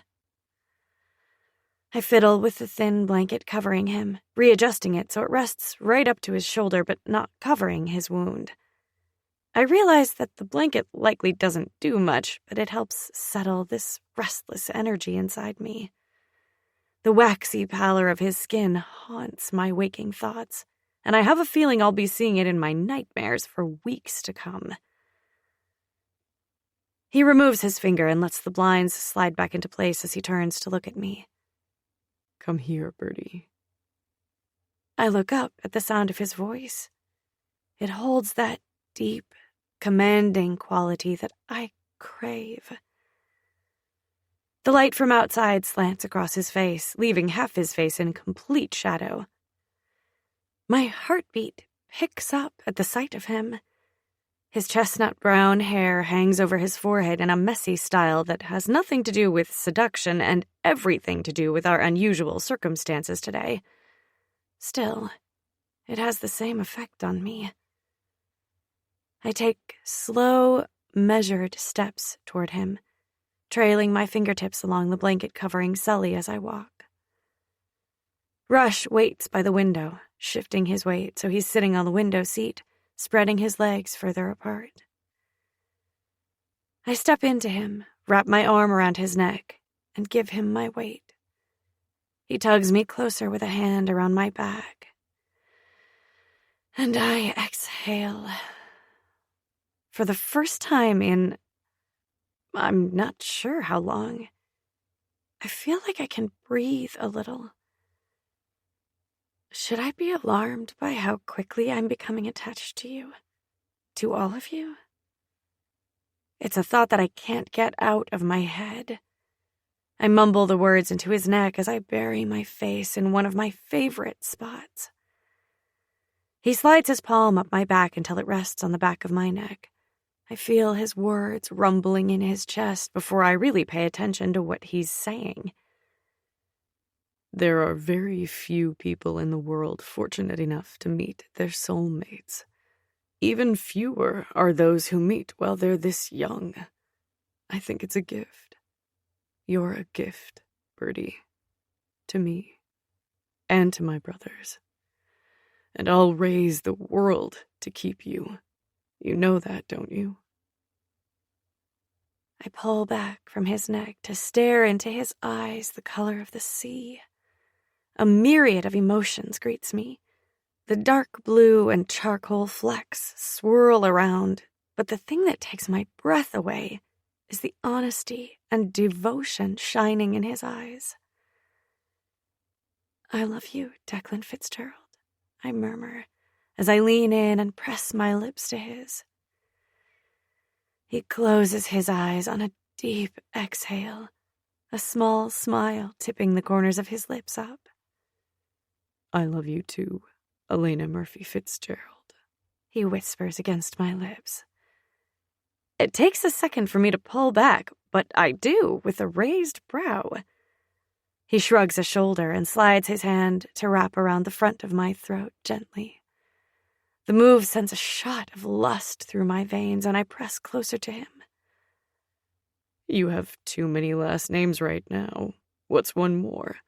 And you'll be a Fitzgerald soon enough." He brushes his thumb back and forth over the sensitive skin on my neck. My skin tingles as giddiness clouds my head, a smile spreading across my face almost involuntarily. "I'm 19, Rush. I'm not getting married now," I tease. I don't even bring up the fact that Sully and I have yet to work our shit out. He doesn't respond with words. Instead, he tips his head forward and seals his lips against mine. Our tongues tangle in a dance that feels a lot like a promise, and I tighten my arms around his neck to bring myself even closer to him. I'm lost in his kiss when a loud screech splits the air, and I jump a foot in the air. I press a hand against my racing heartbeat and yell, "Oh my God!" "Sorry, Elena, didn't mean to startle you," Jack calls from somewhere in the house. I step back from Rush and will my heart to slow down. I guess we should hear what Jack has to say now. Rain check? I bite my lip as I give Rush an obvious once-over. He lets his hand slide down my body as he stands up. "Aye, baby, you can count on it." I lace our fingers together as we walk across the room. Stopping by the bed, I glance at Sully to make sure he's not paler or sweatier than before. I lean over and place a kiss next to his mouth. "I'll be right back, okay? You rest now." We hear the screeching noise again, and we follow it to the front room, where Jack is dragging 3 chairs by one another. The big, bearded man sits in the chair with a groan and looks at us. "You believe in fate?" I shrug a shoulder and sit down in the chair across from him. Rush stares at the last 2 chairs for a moment before walking toward the window again. "I never used to. I didn't disbelieve it, but I didn't put much stock into it either. When I was younger, I prospected for the Brotherhood. I was a kid who didn't know his thumb from his arsehole, and I thought I was a little badass. My cousin hooked me up with the Brotherhood, introduced me to some guys, and before long, I was running around town with them. I didn't have much responsibility. I just hung around them, went with them on collections, that sort of thing." Jack pauses, and it's long enough that it captures my attention. When my gaze meets his, he blows out a breath. "One night, I was with my cousin and a couple of other guys. We were collecting from a line of places, protection money and that sort of thing. Well, one particular shop owner didn't want the Brotherhood's protection anymore, and he let us know by pointing a shotgun in our faces. I don't know if I ever knew real fear until that moment." Jack runs his hand down his beard. "It's still a little blurry, but somehow someone moved, and the shop owner got trigger happy. He fired several times before one of the guys could wrestle it away from him. He knocked the guy out with the butt of the gun, and it was only then that I realized my cousin had been shot. And so had I. I was 14. Jesus. I'm so sorry, Jack. It's all right, Elena. It's a long time ago now. He clears his throat. The guy who wrestled the gun away ended up forcing me out of the Brotherhood. I was livid. I wanted revenge. It took a few years for me to realize that he was doing me a favor. If I had stayed, I'm sure I would have died long ago. Probably in the half-hatched plan of vengeance I was working on at the time. My head tilts to the side as I try to reconcile the man I've known for the last 2 years and the picture he's painting. It sort of explains how he knows the guys, but it's still such a strange coincidence. Jack looks out the window for a moment before he looks back at me, his face carefully blank. It was Aiden. I can feel my brows bunching on my forehead as a flush of heat prickles along my skin. Who was? The guy who saved me, who checked in with me every month for the rest of his life. It was Aiden, your father. I'm sorry, what? What did you just say? I turned to face Jack fully. You knew my father? Aye, Jack says, mouth thin and eyes pinched. Why? Why didn't you ever tell me? My head feels foggy, like I'm dreaming, and my fingers start tingling like they've fallen asleep. I turn around in my seat to face Rush, subconsciously seeking him out for clarity. His face is closed off, but I see the muscle in his jaw twitch. He gives me a tiny shake of his head. So this is news to him, too. That's oddly comforting. I didn't realize it at first. You look so different from the last photo I saw of you. You were a wee girl, 7 or so in the last photo he showed me. Your top front teeth were missing and you had your hair in pigtails. And then he missed a month, which wasn't that uncommon. Sometimes his, job took him on extended trips. 8. My voice comes out as a croak, and I clear my throat. I was, 8 in that photo. I remember he always carried it on him. And I know now that he worked for the Brotherhood, so you can speak freely. Jack rubs his beard between his thumb and index finger as he assesses me. He glances behind me to Rush, and I peek over my shoulder. He sits on the oversized windowsill, fingers splayed to hold open the cheap blinds. He reminds me of one of those gargoyles on old Gothic buildings. Tall and menacing, his posture alone warns people of what they might face should they breach the walls. Forever watching and protecting. Warmth unfurls inside my chest the longer I watch him. He flicks a glance in our direction once, but otherwise doesn't move. Are we still in danger? We're always in danger, Elena. I've almost lost one brother today. I'm not about to lose another one, he replies without looking at me. His words aren't harsh or unkind, but they send a ripple of fear through me. Maybe you should go after him. Rush turns his head and looks from me to Jack and back to me again. His face is as cold as always, but I notice a twitch in the corner of his right eye that I've never seen before. No. I open my mouth to argue when the door opens. In an instant, Jack and Rush are on their feet. Rush crosses the room in a second flat and stands in front of me, gun outstretched in his hand. Whoa, whoa, whoa, it's me. Put down the guns, yeah? Wolf says from right inside the doorway. Rush holsters his gun right away and strides toward Wolf to grab the bags of food. From the smell of it, it seems Wolf went to the fried chicken place a few blocks over. One of my favorites. Wolf meets my gaze with a sly wink, and the vice grip of panic around my heart loosens a little. Let's take this to the kitchen. I need a drink for the rest of this conversation. Jack leaves the room and walks down the hallway. What conversation? What did I miss? Wolf asks as he places a hand on the back of my chair and brushes his lips across my forehead. I tip my head back, and he places a kiss on my lips without me having to ask. A girl could get used to this kind of attentiveness. Jack was part of the Brotherhood, and he knew my dad. Wolf's gaze bounces between my eyes, but his face doesn't change too much. Either he has a great poker face, or he knew one of those two things. I'm betting it's a combination of both, honestly.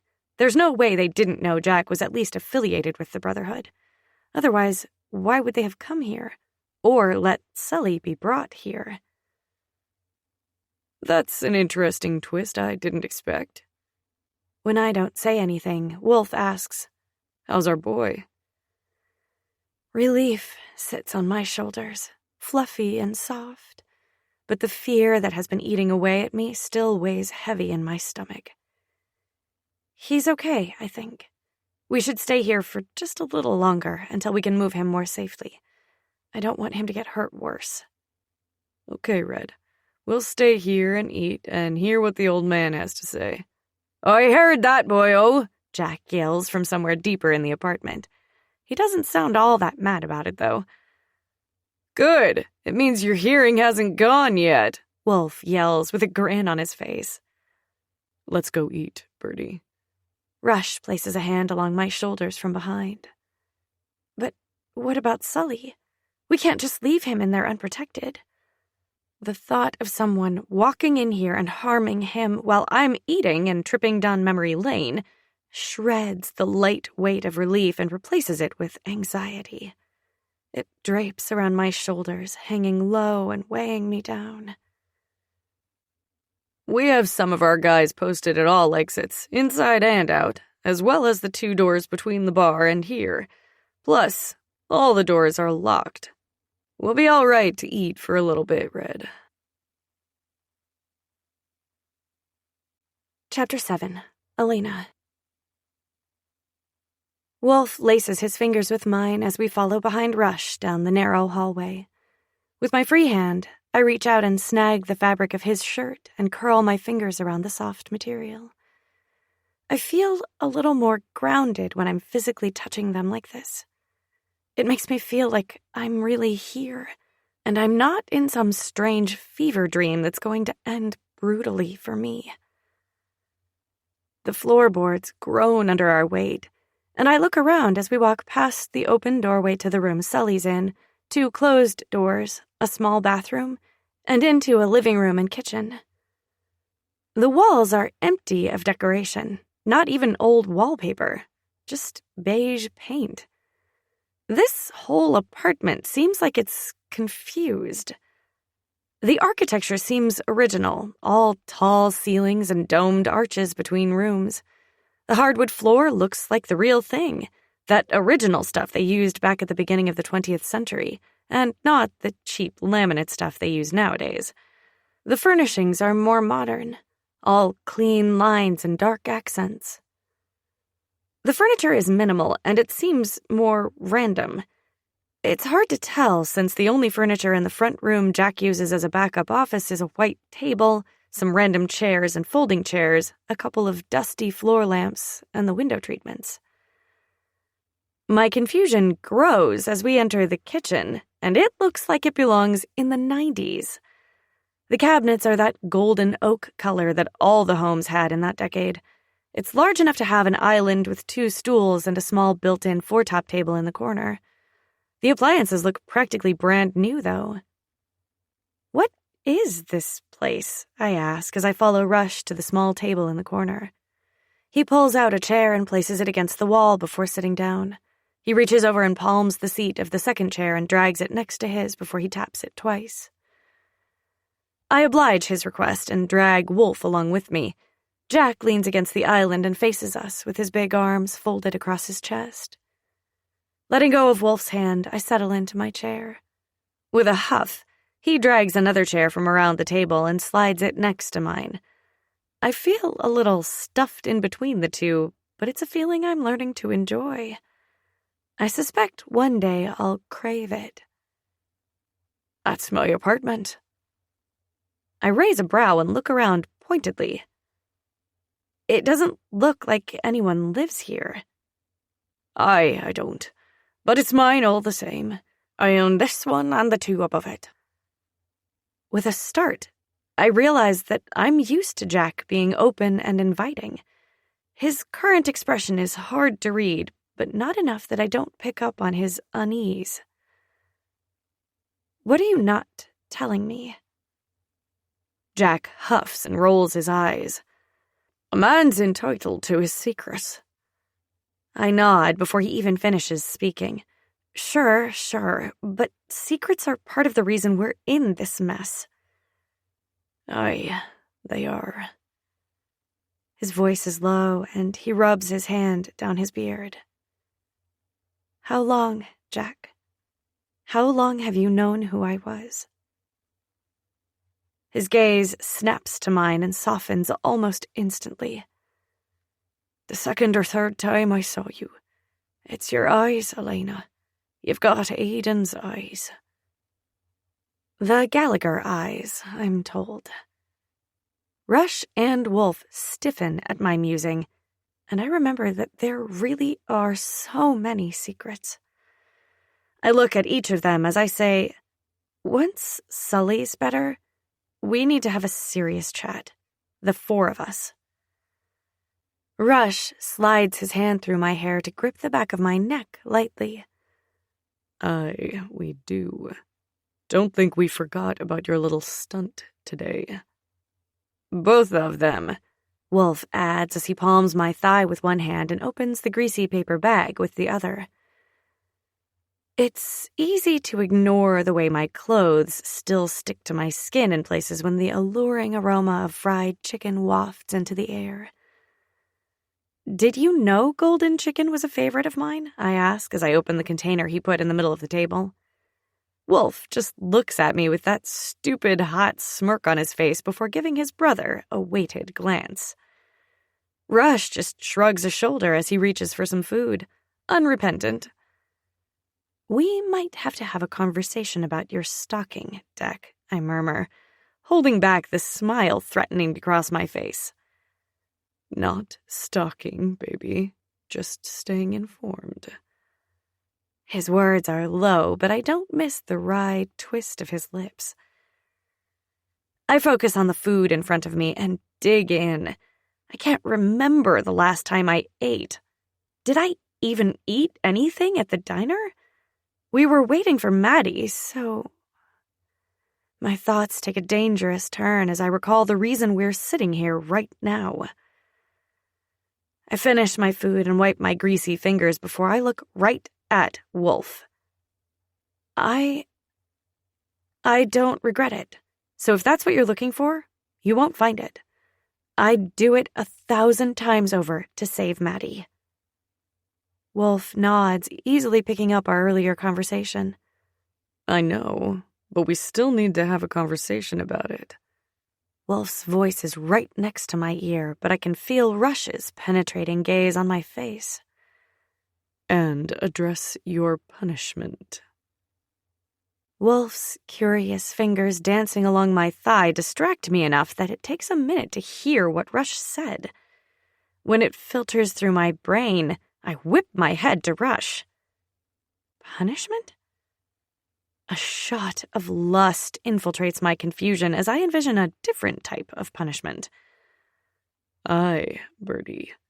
When you're with us, sometimes following orders is the only thing that stands in between you and death. And you disobeyed them. You put yourself in danger. Twice. Wolf's voice is soft against the skin underneath my ear. And we can't let that go unpunished. Not even for you, baby girl. My heart beats harder against my ribcage, and my head starts to fog up, feeling lightweight. My eyes are locked on Rush, but every inch of my body is acutely aware of both of them. The way Wolf curves his body around mine, and the way his breath feels sliding along my skin. Rush shifts his hold on me so his hand curves around the side of my neck, his thumb gently brushing across my pulse point. He stares, fixated at the spot his thumb caresses for a moment.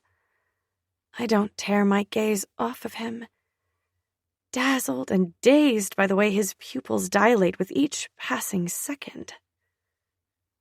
We're a family, and we rely on the trust we have for one another. Without it, we're as good as dead. You understand, yeah? I nod as I bite my lip.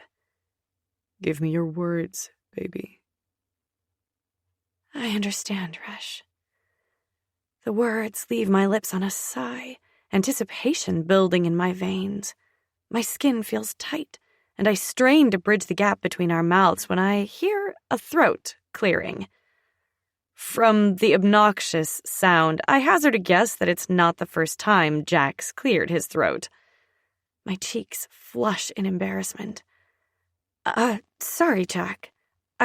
I don't know what came over me. I don't think we got to that part yet, Red. I cut Wolf a glare, but his stupid, handsome face is doing that cocky smirk thing that makes me forget why I'm annoyed with him.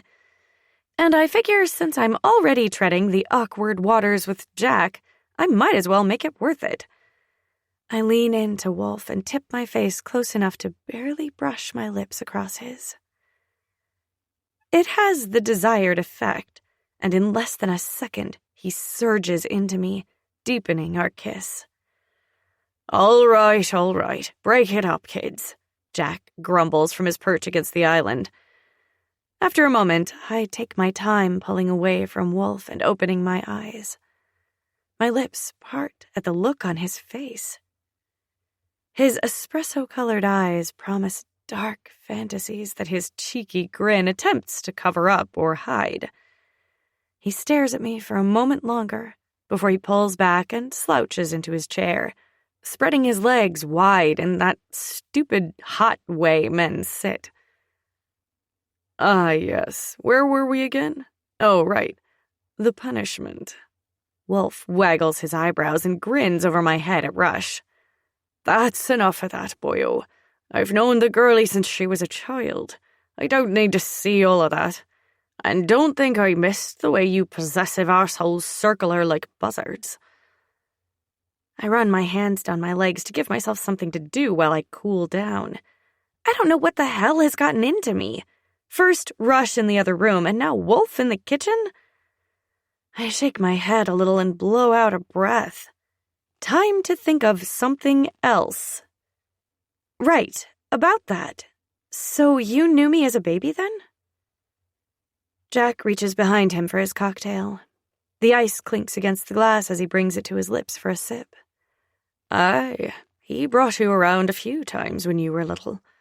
Aidan Gallagher was a good man, and one of the best friends I've ever had. Then why don't I remember you? Why didn't you come around? I ask with a tilt of my head. Before the question is even out of my mouth, I straighten in my seat. My mom. Jack nods. Aye, I never met your ma, but Aidan loved her, and that was good enough for me. They had a complicated relationship. Complicated how? Rush asks. Your da loved you, and he loved her, and he loved the Brotherhood, at least up until the end, then things got murky. But your ma, she didn't love anything more than she loved your da. At least that's the way Aidan told it. I look at the table in front of me, follow the swirls of the grain with my eyes as I mull over Jack's words. He delivered them with such tender care. It's almost worse. I wonder if I'll ever be at a place in my life where I can say without shame or sadness that yes, my mother didn't care for my company. And that's putting it mildly. Intellectually, I understand some people weren't meant for motherhood, and that's okay. But it's different when it's your mom who falls into that category.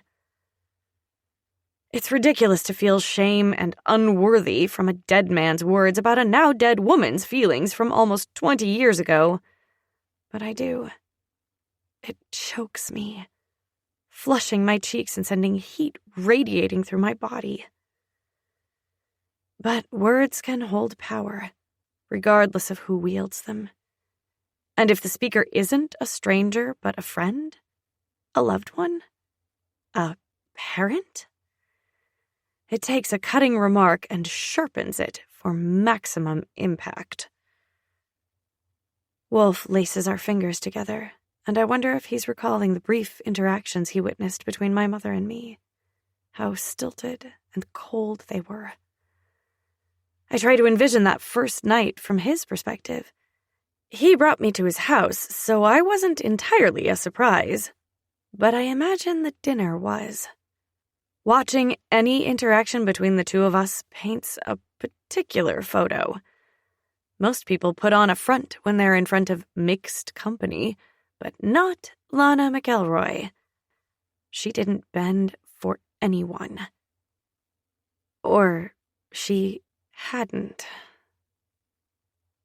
Is it possible to miss the idea you had of someone more than you miss them? My words are soft, and only the hum of the refrigerator fills the silence. My mom was complicated. And I think I always loved her. But I think I might have loved the idea of her, you know? Wolf twists a lock of my hair between his fingers, drawing my attention to him. I understand, Red. Sometimes life gives you these things that you think you need, and it's up to you to decide if you really need them. And I don't think you needed your mom. Not really. I nod as flashes of my mother's dead body materialize in front of my eyes. The way her eyes stared into the sky, lifeless and yet somehow still full of pain. I turned to look at Jack. Do you believe in heaven? If my question startled him, he doesn't show it. He takes a large swallow of his liquor, whiskey if I had to guess. I think the world will be a darker, crueler place when you're gone, Songbird. A wry smirk tips up the corner of my mouth. You trying to sweet-talk me instead of answering, old man? He clutches his chest with mock horror. Not you too. What's this? I'm hardly an old man. I lift a shoulder in a shrug. Feels like a good enough nickname. I pause and really look at him. Thank you, Jack, for being there for me and for my cousins. Once upon a time, I made a promise to Aiden that I'd look out for you should anything happen to him. When's the last time you spoke to him? Rush's voice comes from right next to my ear, and I can't stop my shoulders from jumping. He's been so quiet, I wasn't sure he was going to chime in at all. It's been years since I talked to Aiden. Longer since we saw each other. When, Jack? Rush's intensity takes me by surprise, and suddenly there's tension in the small room. Jack scratches his beard with his middle finger. Probably 10 years or so since we spoke.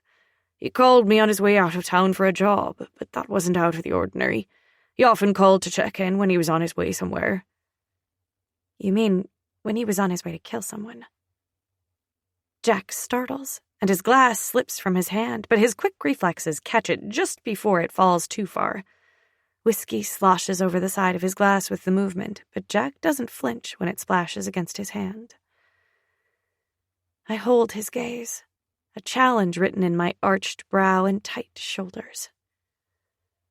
Well, I wouldn't put it quite like that.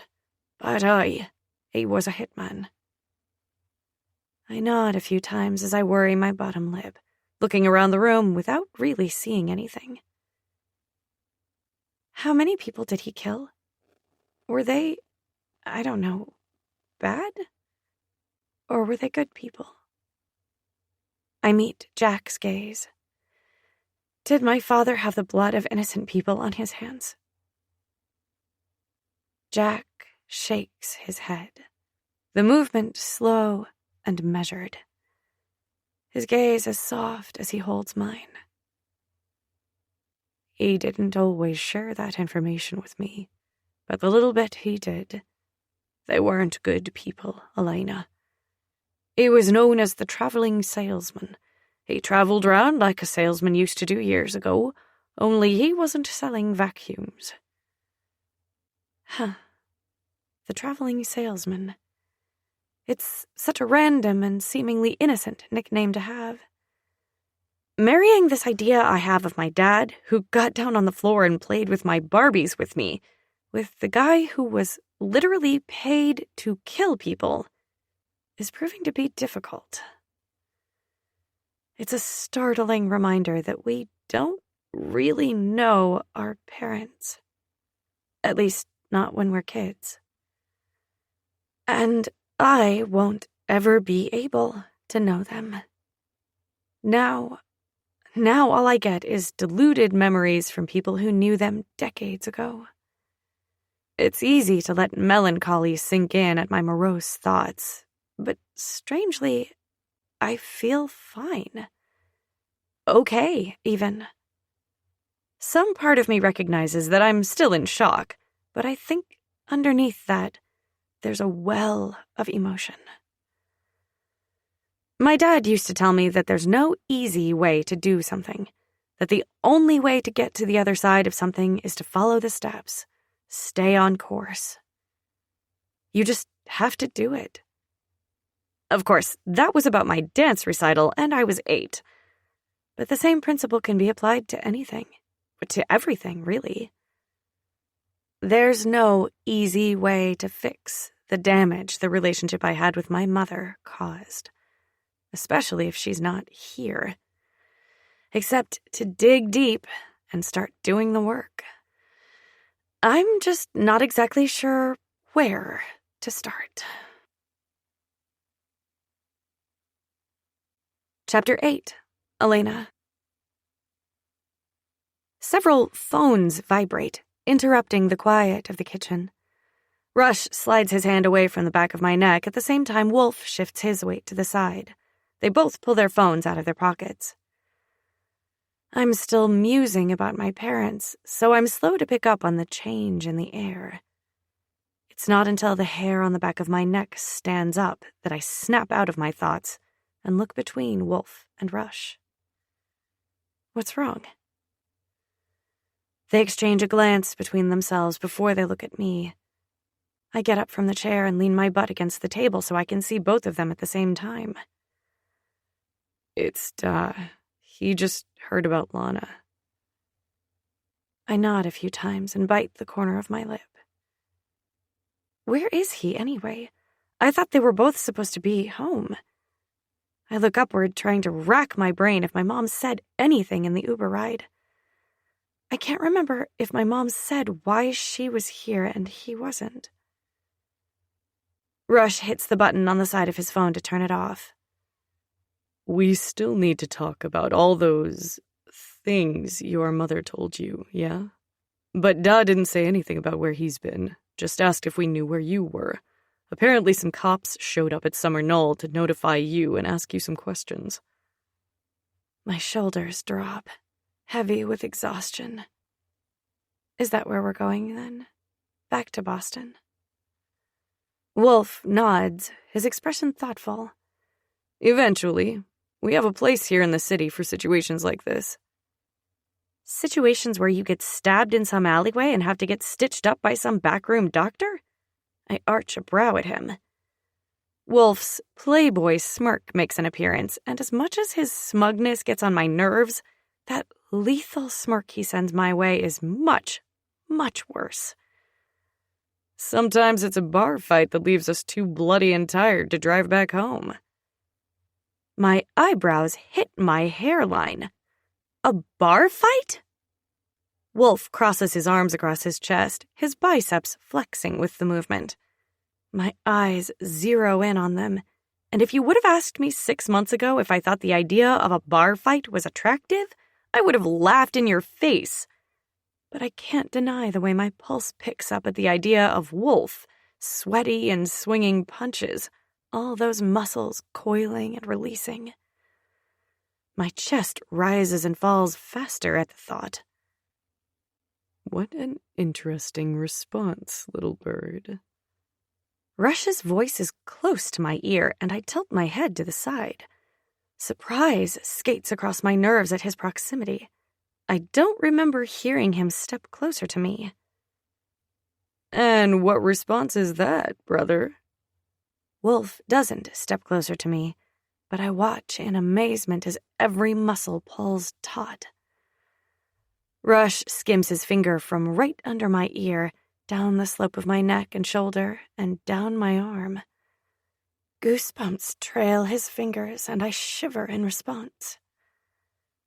Such a responsive little thing, aren't you? Rush's breath caresses the shell of my ear.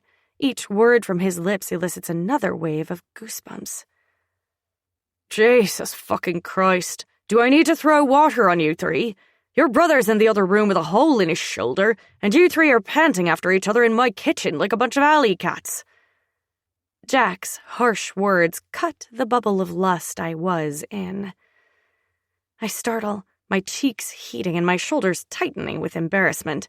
I definitely forgot that he was even here. And he's right. What the hell was I thinking, starting something with them in Jack's apartment, and with Sully laid up, no less? Rush doesn't miss the flush in my face and stiffens, his hand wrapped around my wrist. A glance at Wolf, and I see he's in the same position. Eyes hard, jaw clenched, menace rolling off of them both in waves. Fuck. I hold my free hand up, palm out. Okay, you're right. Sorry, Jack. Jack runs a hand down his face and into his beard. Aye, Songbird. He pins me with a fatherly sort of look, all concern and hesitation, like he doesn't want to say something, but he will anyway. And just what the hell is going on here, anyway? I thought I saw you with Wolf on your birthday. His eyes narrow on the two men next to me. Ah, there it is. The thing he didn't want to wade into, but for some reason he felt like he had to. I decide I don't need to make it easy on him, so I shrug. I was. Jack purses his lips and leans against the island behind him. And what about all those nights with Rush, then? What were those? What the fuck do you mean, all those nights with Rush? Wolf pushes to stand up straight, dropping his hands to his side. His posture is tight, and his chest rises and falls with deep breaths. He reminds me of some sort of beast, one wrong move away from snapping. I lick my lips and look from Jack to Wolf. I refocus on Jack. Those were none of your fucking business. In fact, none of this is any of your business, O'Malley, Rush says as he stands up too. His tone is firm and threatens violence. Ah, it's O'Malley now, boyo, yeah? Huh, I would have thought you would have told your brothers about your weekly visits to the pub to see our Songbird. The smile on Jack's face is cruel and calculated. It's a look I've never seen on him before, and never about me, indirect or otherwise. What the fuck is he talking about, Rush? Wolf takes a step closer to us, his hands clenching and unclenching at his sides. I push to my feet and stand between them, hands touching each of their chests. Let's just all relax. It's been a really, really long day. Let's not now, Red. I want to hear what my brother has to say, Wolf says through gritted teeth. I bristle at his dismissal, and it's enough to fan the flames of my rage. I thought I had it buried from earlier, but I guess I need to do a better job of controlling it. Yeah, boyo. Tell your brother how you came into my pub every week to listen to her sing. Jack's smug smile grates on my nerves. Instead of diffusing the situation, he's throwing gasoline on it. You've been with her for the last year? Wolf tilts his head, his eyebrows bunched together. My stomach roils, and the icy fingers of dread tiptoe up my spine. I open my mouth to explain the situation, or at the very least, defuse it, but before I can get a single word out, Rush steps out from behind me, and in one smooth movement, he pulls his gun from his shoulder holster and steps in front of Jack, gun tapping against his leg. Something you want to say, old man? Or did you forget who you were talking to? Rush tilts his head to the side, the move more menacing than curious. Because it seems like you're trying to create a problem between my brother and me. And you know what they call me, right? I take a step to the right, closer to Wolf. I want to see the expressions on their faces. I'm not sure which way this is going to play out, but I hope, for everyone's sake, that it doesn't end in bloodshed. I don't know if I can take any more today. Jack's jaw is clenched and his stare is cold as he looks at Rush. Aye, you're the fixer. You fix the Brotherhood's problems. Aye, I do. I like you, O'Malley. I always have. And I don't want you to become a problem. Yeah? No one says anything for a moment, and I hold my breath in anticipation. I'm tempted to wade in. Despite the little bomb he just dropped on us, Jack's always been there for me. For years. Whether he realizes it or not, I'm handing control over to him. I'm trusting Rush not to do anything irreversible. And for a girl like me, that's a big ask. Jack sighs and breaks his stare off with Rush, looking to the side for a moment. I just don't want anything to happen to her. And you boys are trouble. Always have been. The two of you, 3. All 4 of our heads whip to the doorway at the sound. Sully leans against the doorframe, his face pale and his dirty blonde hair disheveled. He's still one of the most beautiful men I've ever laid eyes on. My heart leaps into my throat at the sight of him. If you're going to insult us, might as well include me too, yeah, Jack? After all, if it weren't for me, she never would have stepped foot inside of O'Malley's. Sully pins me with his ocean blue-eyed stare. Ain't that right, princess? I stare, transfixed at the first man I ever loved, aside from my father, of course. Tears well in my eyes, and I blink quickly, sending one trailing down my cheek. Oh, fuck. What the fuck did you do to her? Sully growls the words through clenched teeth. I swipe the tear away and quicken my steps until I'm right in front of him. I'm fine. Just relieved to see you awake.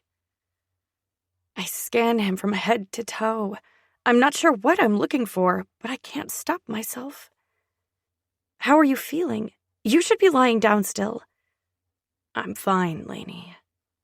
His voice, so soft and low, meant only for my ears, pierces my heart in the most welcome of ways. I roll onto the balls of my feet, stopping myself from touching him, even though everything inside begs me to run my hands over him and make sure he's whole as he can be. I meet his gaze, and suddenly I'm overcome with emotion. It's slow, like the tide in the mornings, until it's all I can see and feel. James. There's more emotion packed into that one word than I've ever felt before. I'm so glad you're okay. My voice catches on the last word, and I have to clear my throat a couple of times. I don't want any trouble with the Fitzgeralds, or the Brotherhood. I'm just looking out for Aiden's girl. I'm too busy looking over Sully to watch the confrontation behind me. Besides, I trust them. Well, I'm learning to trust them. Might as well start today. See, that's the thing, O'Malley. She's not your concern anymore. Rush all but growls out. Aiden was my best friend. I made a promise to him, and she was my responsibility. Guess it wasn't too much of a sense of responsibility if you didn't even find her for 8 years. Wolf's tone is overly conversational, and it's enough to steal my attention. I glance at him, unsurprised when I see his sly smirk. Contempt dances in his gaze as he stares at Jack. Jack shifts his weight to the other foot and affects a bored look. When I found her, I made it, her, my responsibility. Let me clear that up for you then, O'Malley. You're absolved of any sort of responsibility when it comes to Elena. That honor belongs to us now, and anyone who interferes will end up with an extended stay at our carriage house in Summer Knoll. I don't know what the hell the carriage house is or what exactly is happening, but I know a threat when I hear it. Turning around, something inside me tightens. And if I was unsure before, this confirms my suspicions that something has changed. Or maybe I've always been this way, but it's been buried under so many layers of superficial shit that I didn't realize it was there. Rush isn't in Jack's face, and the gun still lays casually at his side. But perhaps that only adds to his powerful, commanding presence. Watch it, boyo. You don't want to start a war with me. Jack's voice is measured and delivered in such a matter-of-fact tone. The corner of Rush's mouth tips up, and his eyes twinkle with malice. Take your own advice, old man.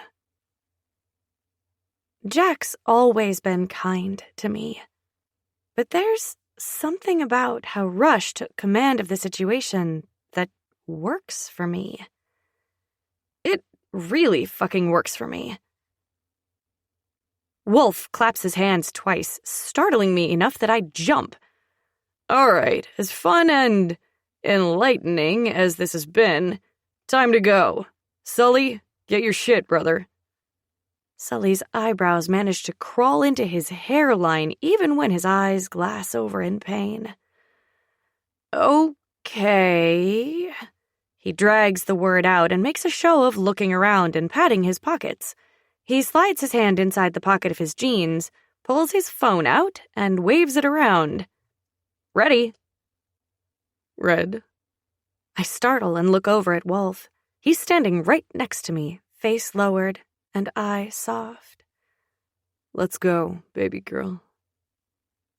I let myself get lost in his expressive eyes for a moment, knowing he'll always be there to catch me.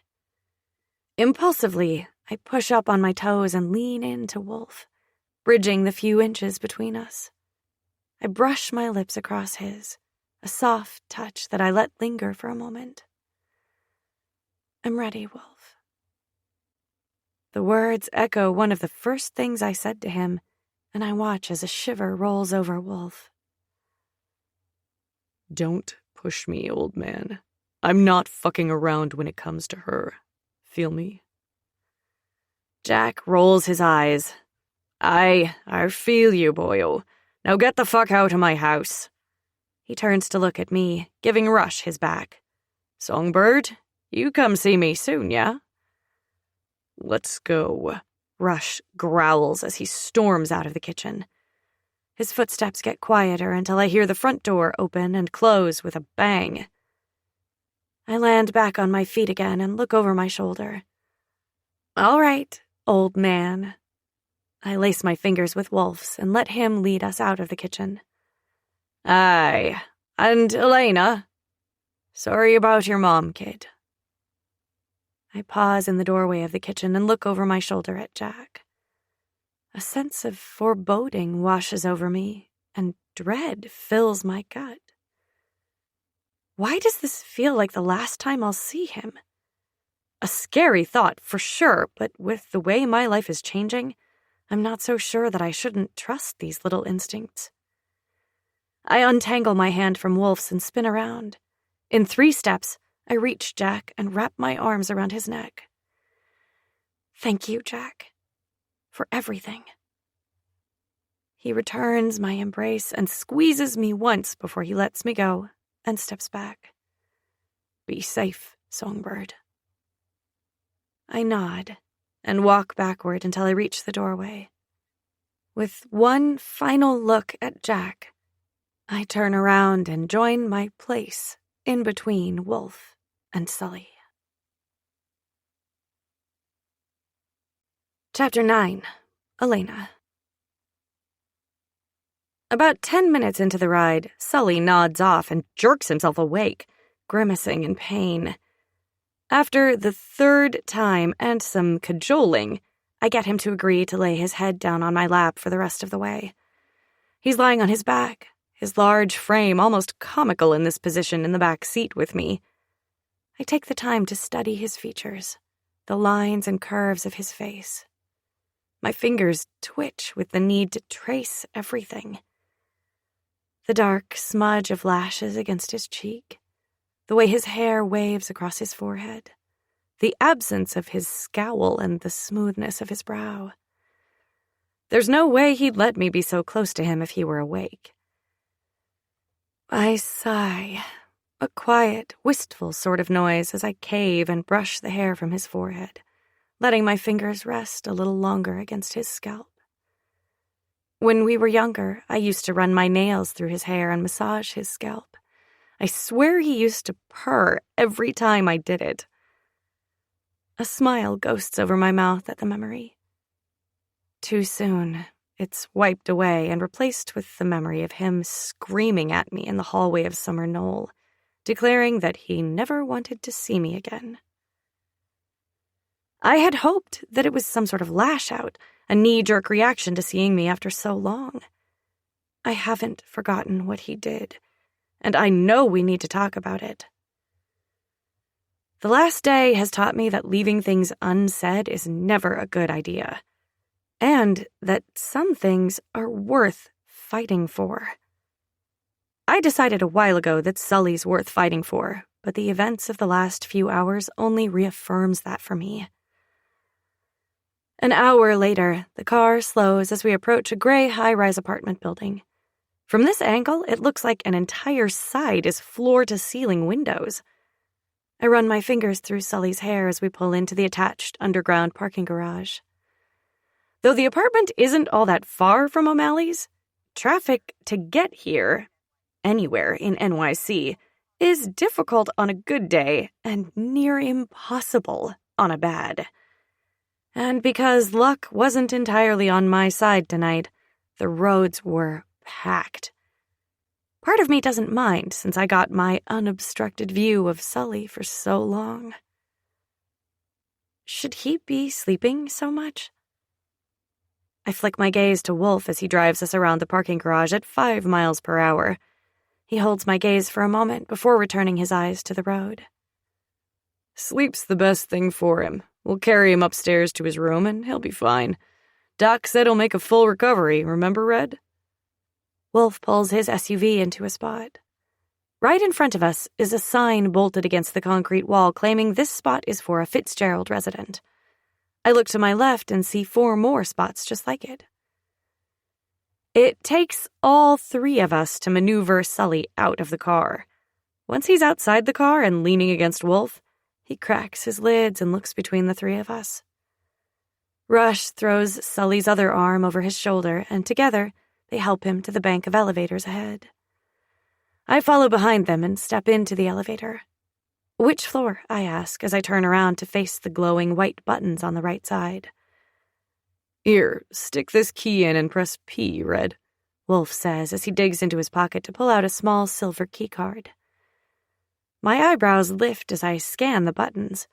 P is at the top. Though I shouldn't be surprised. The penthouse is usually at the top of a building, and if Summer Knoll is anything to go by, their apartment will be massive. I secretly hope that it leans more toward their taste from the cabin at Golden Oak, and that it has the same feel. After a relatively quick elevator ride, the reflective black doors open, and I step into the long hallway. There's a door on either side, so I step to the side and wait for the guys to lead the way. They turn right, Sully half walking, half sleeping between the two of them. Rush holds his thumb to an electronic pad outside the door. A green light flashes before it beeps and shines green. A click sounds, and the door opens. That's some high-tech security, I mumble. Think of it as a step above Summer Knoll, but a step below Golden Oak. We've worked hard over the years to create safe pockets of space in this city and others for situations just like this. Wolf calls over his shoulder. The two of them carry Sully to the left, up a few steps, and down a hallway to what I'm assuming are bedrooms. I don't follow, too caught up staring at the space around me and taking everything in. In front of me, two low-profile gray couches face one another with a square black coffee table in between them. The floors are dark, almost charcoal in color, broken up by a large woven black and gray rug underneath the couches. To the right of me is the kitchen. It's decorated in blacks, chrome, and pale grays, and outfitted with what looks like brand new black appliances and white cabinetry. It feels like them to me, and yet it doesn't. I don't spy any personal touches here like I did at Golden Oak, and even those were sparse. I look around the open concept space, my gaze snagging on the view of the city from up here. Colorful lights twinkle in the distance, and I cross the room to the windows for a better view. I was right. The wall is floor-to-ceiling windows. Actually, it looks like this whole side of the apartment might be floor-to-ceiling windows. I bet they don't even need an alarm clock with the way the sun fills the rooms at dawn. New York City greets me from beyond the thick glass. She's bustling and bright, and if I strain my ears, I can hear the low hum of the city below. But maybe that's my imagination. Leaning my forehead on the glass, I let the sight blur until all I can focus on is the slow way my breath moves in and out. My exhale fogs up the glass in front of me, but still, I don't move. I just need a moment. I just need a second to breathe and pretend that I didn't just watch my mother die. That I didn't then watch some guy stitch up my first love in the apartment above a pub. That I didn't get whisked away to a penthouse like I'm in some romantic comedy. Right now, it feels like my life is more of a tragedy. I hope to God or any higher power listening that it doesn't end up like a Shakespearean tragedy. So, I just need a moment to get my shit together. Because everything has changed. I've changed. And I'm not sure how to process. I've spent my entire life being this one person, and then all of a sudden, I'm this whole other person. I was ready to hurt that man today. Like, really hurt him. And the fact that I don't regret it is what scares me the most. I feel Wolf before I see or hear him. Isn't it strange? I murmur, keeping my eyes closed. Wolf slides his strong, warm palm up my spine to rest at the base of my neck. What's that, baby girl? I roll my forehead across the glass and open my eyes. Eyes the color of rich, dark chocolate greet me, warm and inviting. This, us. I pause. Life.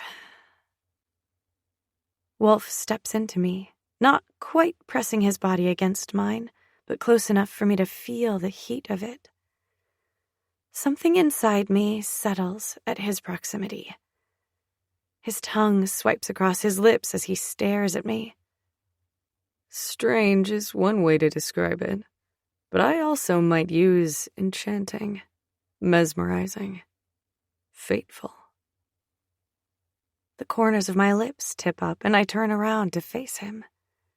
He doesn't step back. If anything, he steps further into me, pressing my back against the cool glass. "Are you trying to charm me, Connor?" I ask with a grin. Wolf presses his palms to the glass just next to my head and leans in. His shoulders flex in the most distracting way, and from this angle, he looks impossibly huge. I don't miss the twinkle in his eye as he aligns our mouths. "Depends. Is it working?"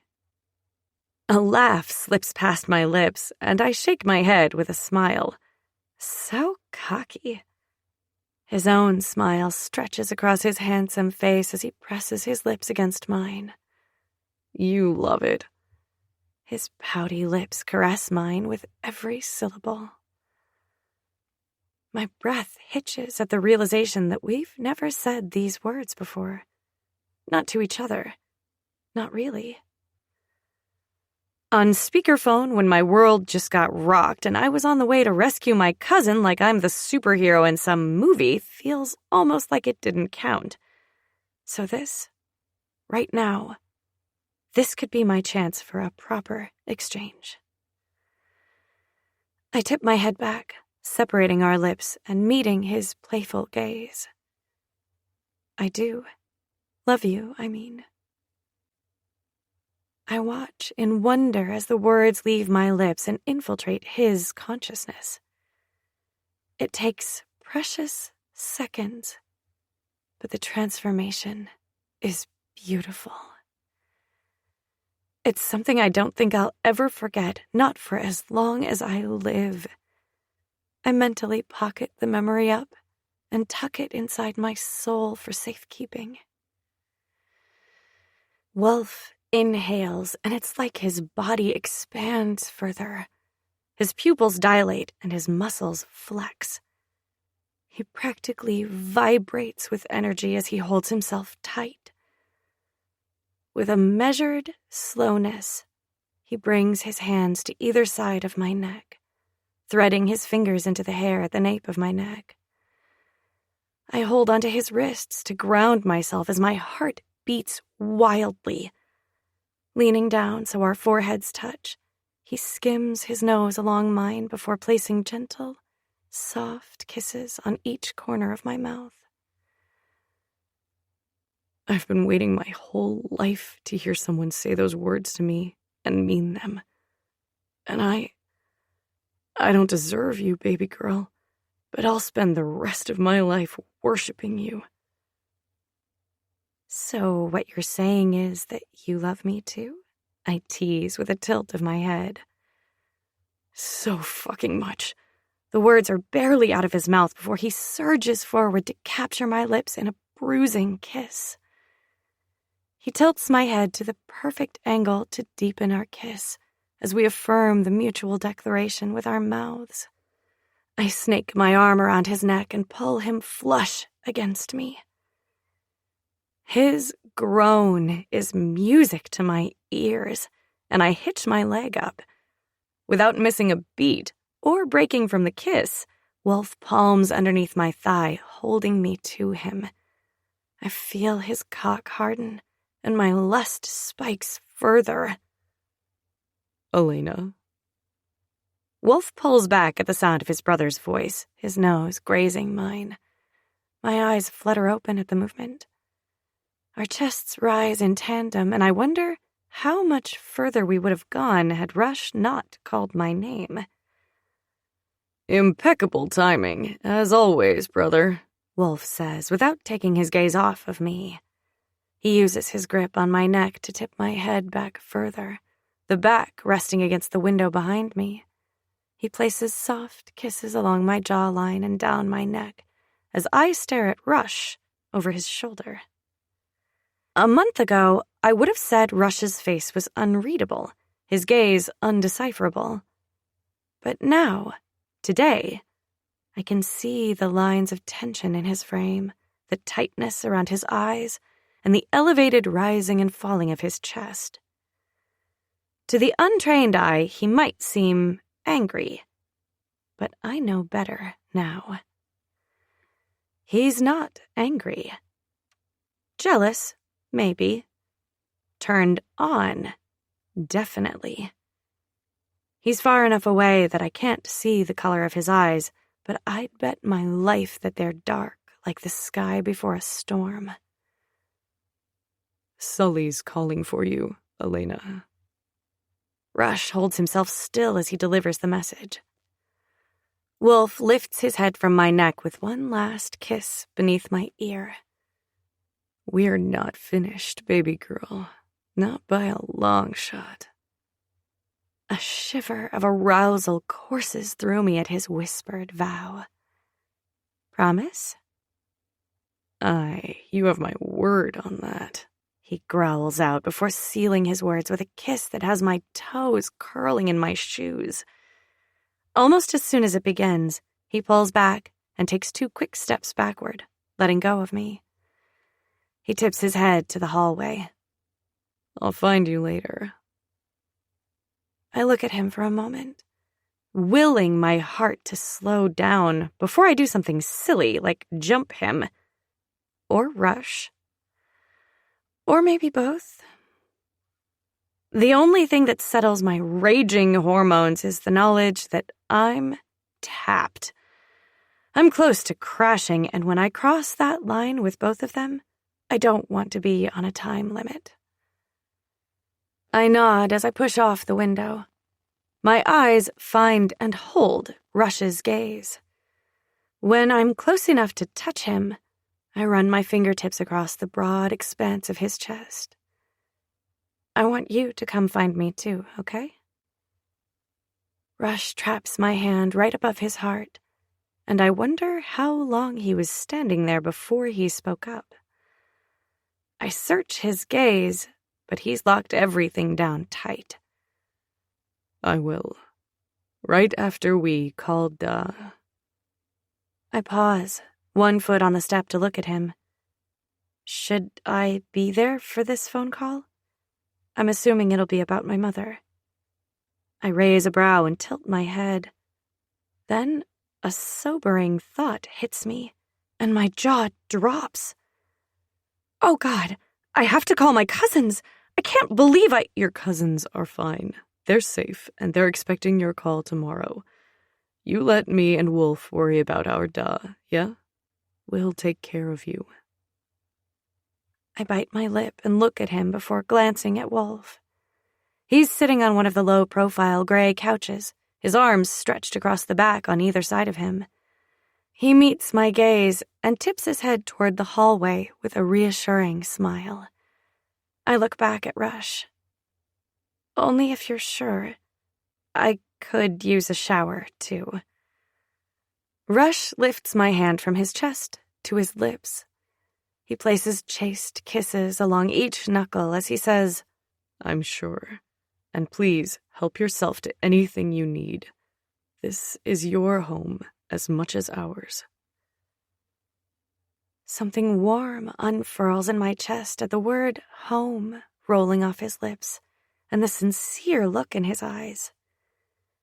My lips part and I nod.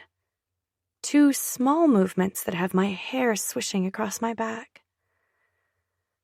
I slip my hand from his, and he lets me, turning to watch me walk across the living room and toward the hallway. And, Elena? I pause and look over my shoulder at the mouth of the hallway. Welcome home. Chapter 10. Elena. Home. I think about those 4 letters as I walk down the hallway, glancing at the artwork on the walls on either side of me.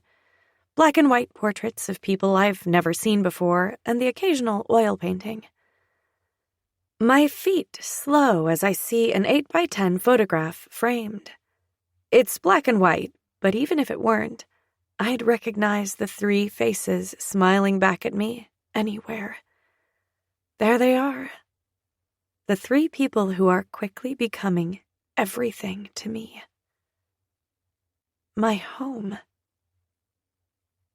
The realization is startling. I gasp, my heart thumping double time. In the span of 24 hours, I lost my mother and, arguably, my father. The people that children are taught represent their home. My eyes well at the phantom heartache that pulses inside my chest. I tried for so long to get my mother to be my home, my safe place. And she never was. There's a certain amount of peace that settles inside my soul, knowing she tried, at least. And in the end, she tried to protect me. That has to count for something, right? But she was never my home. By a strange twist of fate, I think I found my home in the same day. Here, with these Fitzgerald boys. Though boys doesn't really fit them, but in my mind, that's what they are. Sometimes they're more like predators in the wild, fighting and snarling at anyone who threatens them. Other times, they embody the gods I often think of them as, staking their claim on the land and its people. And I don't mean this apartment is home, though it's a gorgeous place from what I saw. I mean, with them. I think I might go anywhere with them. I peek in the first open doorway and see Sully sprawled out on an extra-wide California king-sized bed. "Lainey, that you?" Sully's voice is groggy and his eyes are half open. I cross the room to his bed, pulling the bottle of pain medicine out of my pocket and shaking it. "I'm here with pain meds." Sully groans and throws an arm over his eyes. I tap 2 out into my palm and grab the water bottle from the nightstand, handing both of them over to him. Sully cracks an eye open from underneath his arm before he shuffles to lean on his elbow. He swallows the pills with a swig of water and flops back onto the bed. "Thanks, Princess." His voice is soft, and his chest rises and falls in a slow, deep rhythm. I spend another minute just watching him before I grab the teal throw blanket at the foot of the bed and cover him up. As much as I want to snoop around, the idea of scrubbing the day off of me is more appealing. And knowing the Fitzgerald boys like I do, I can only imagine how extravagant their bathrooms are. My skin crawls as memories of the day flash before my eyes like a strobe light. I don't even know how many hours I've been awake, and logically, I know it hasn't been anything crazy. But everything I've gone through makes it feel like it's been days since I slept. And it feels like years since I felt the comfort and safety of home. I walk into the ensuite bathroom and give myself a moment to pick my jaw up off the floor. I just knew that they'd have something extravagant in here. I'm not sure if it's something unique to one of them or all of them, but one of these days, I'm really going to take advantage of their spacious, luxurious showers. I leave the main lights off, flipping the switch for the soft spotlight above the shower. Stripping off my clothes one by one, I don't look too closely at them. Instead, I toss them into the garbage can in the corner.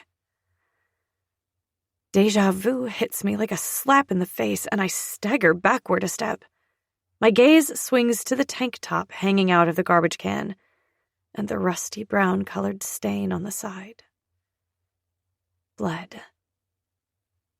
I'm not even sure whose blood it is at this point. I feel my eyes glaze over as I go through the motions of showering. I don't even get to appreciate the 3 shower heads or the temperature-controlled panel or the speaker system. It takes 3 times before I feel like the blood isn't on me any longer. The hot water soothes my aching muscles and my bruised heart.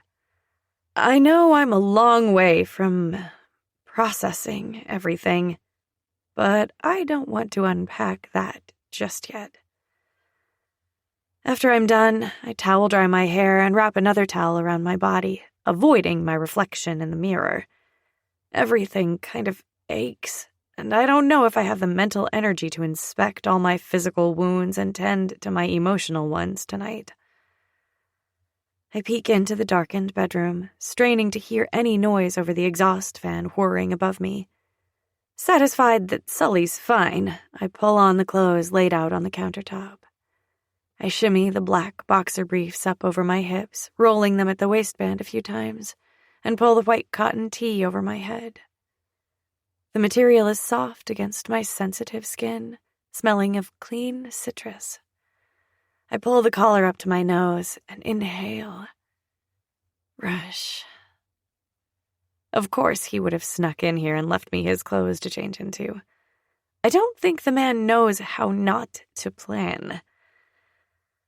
I towel dry my hair again before braiding it in a loose braid over my shoulder.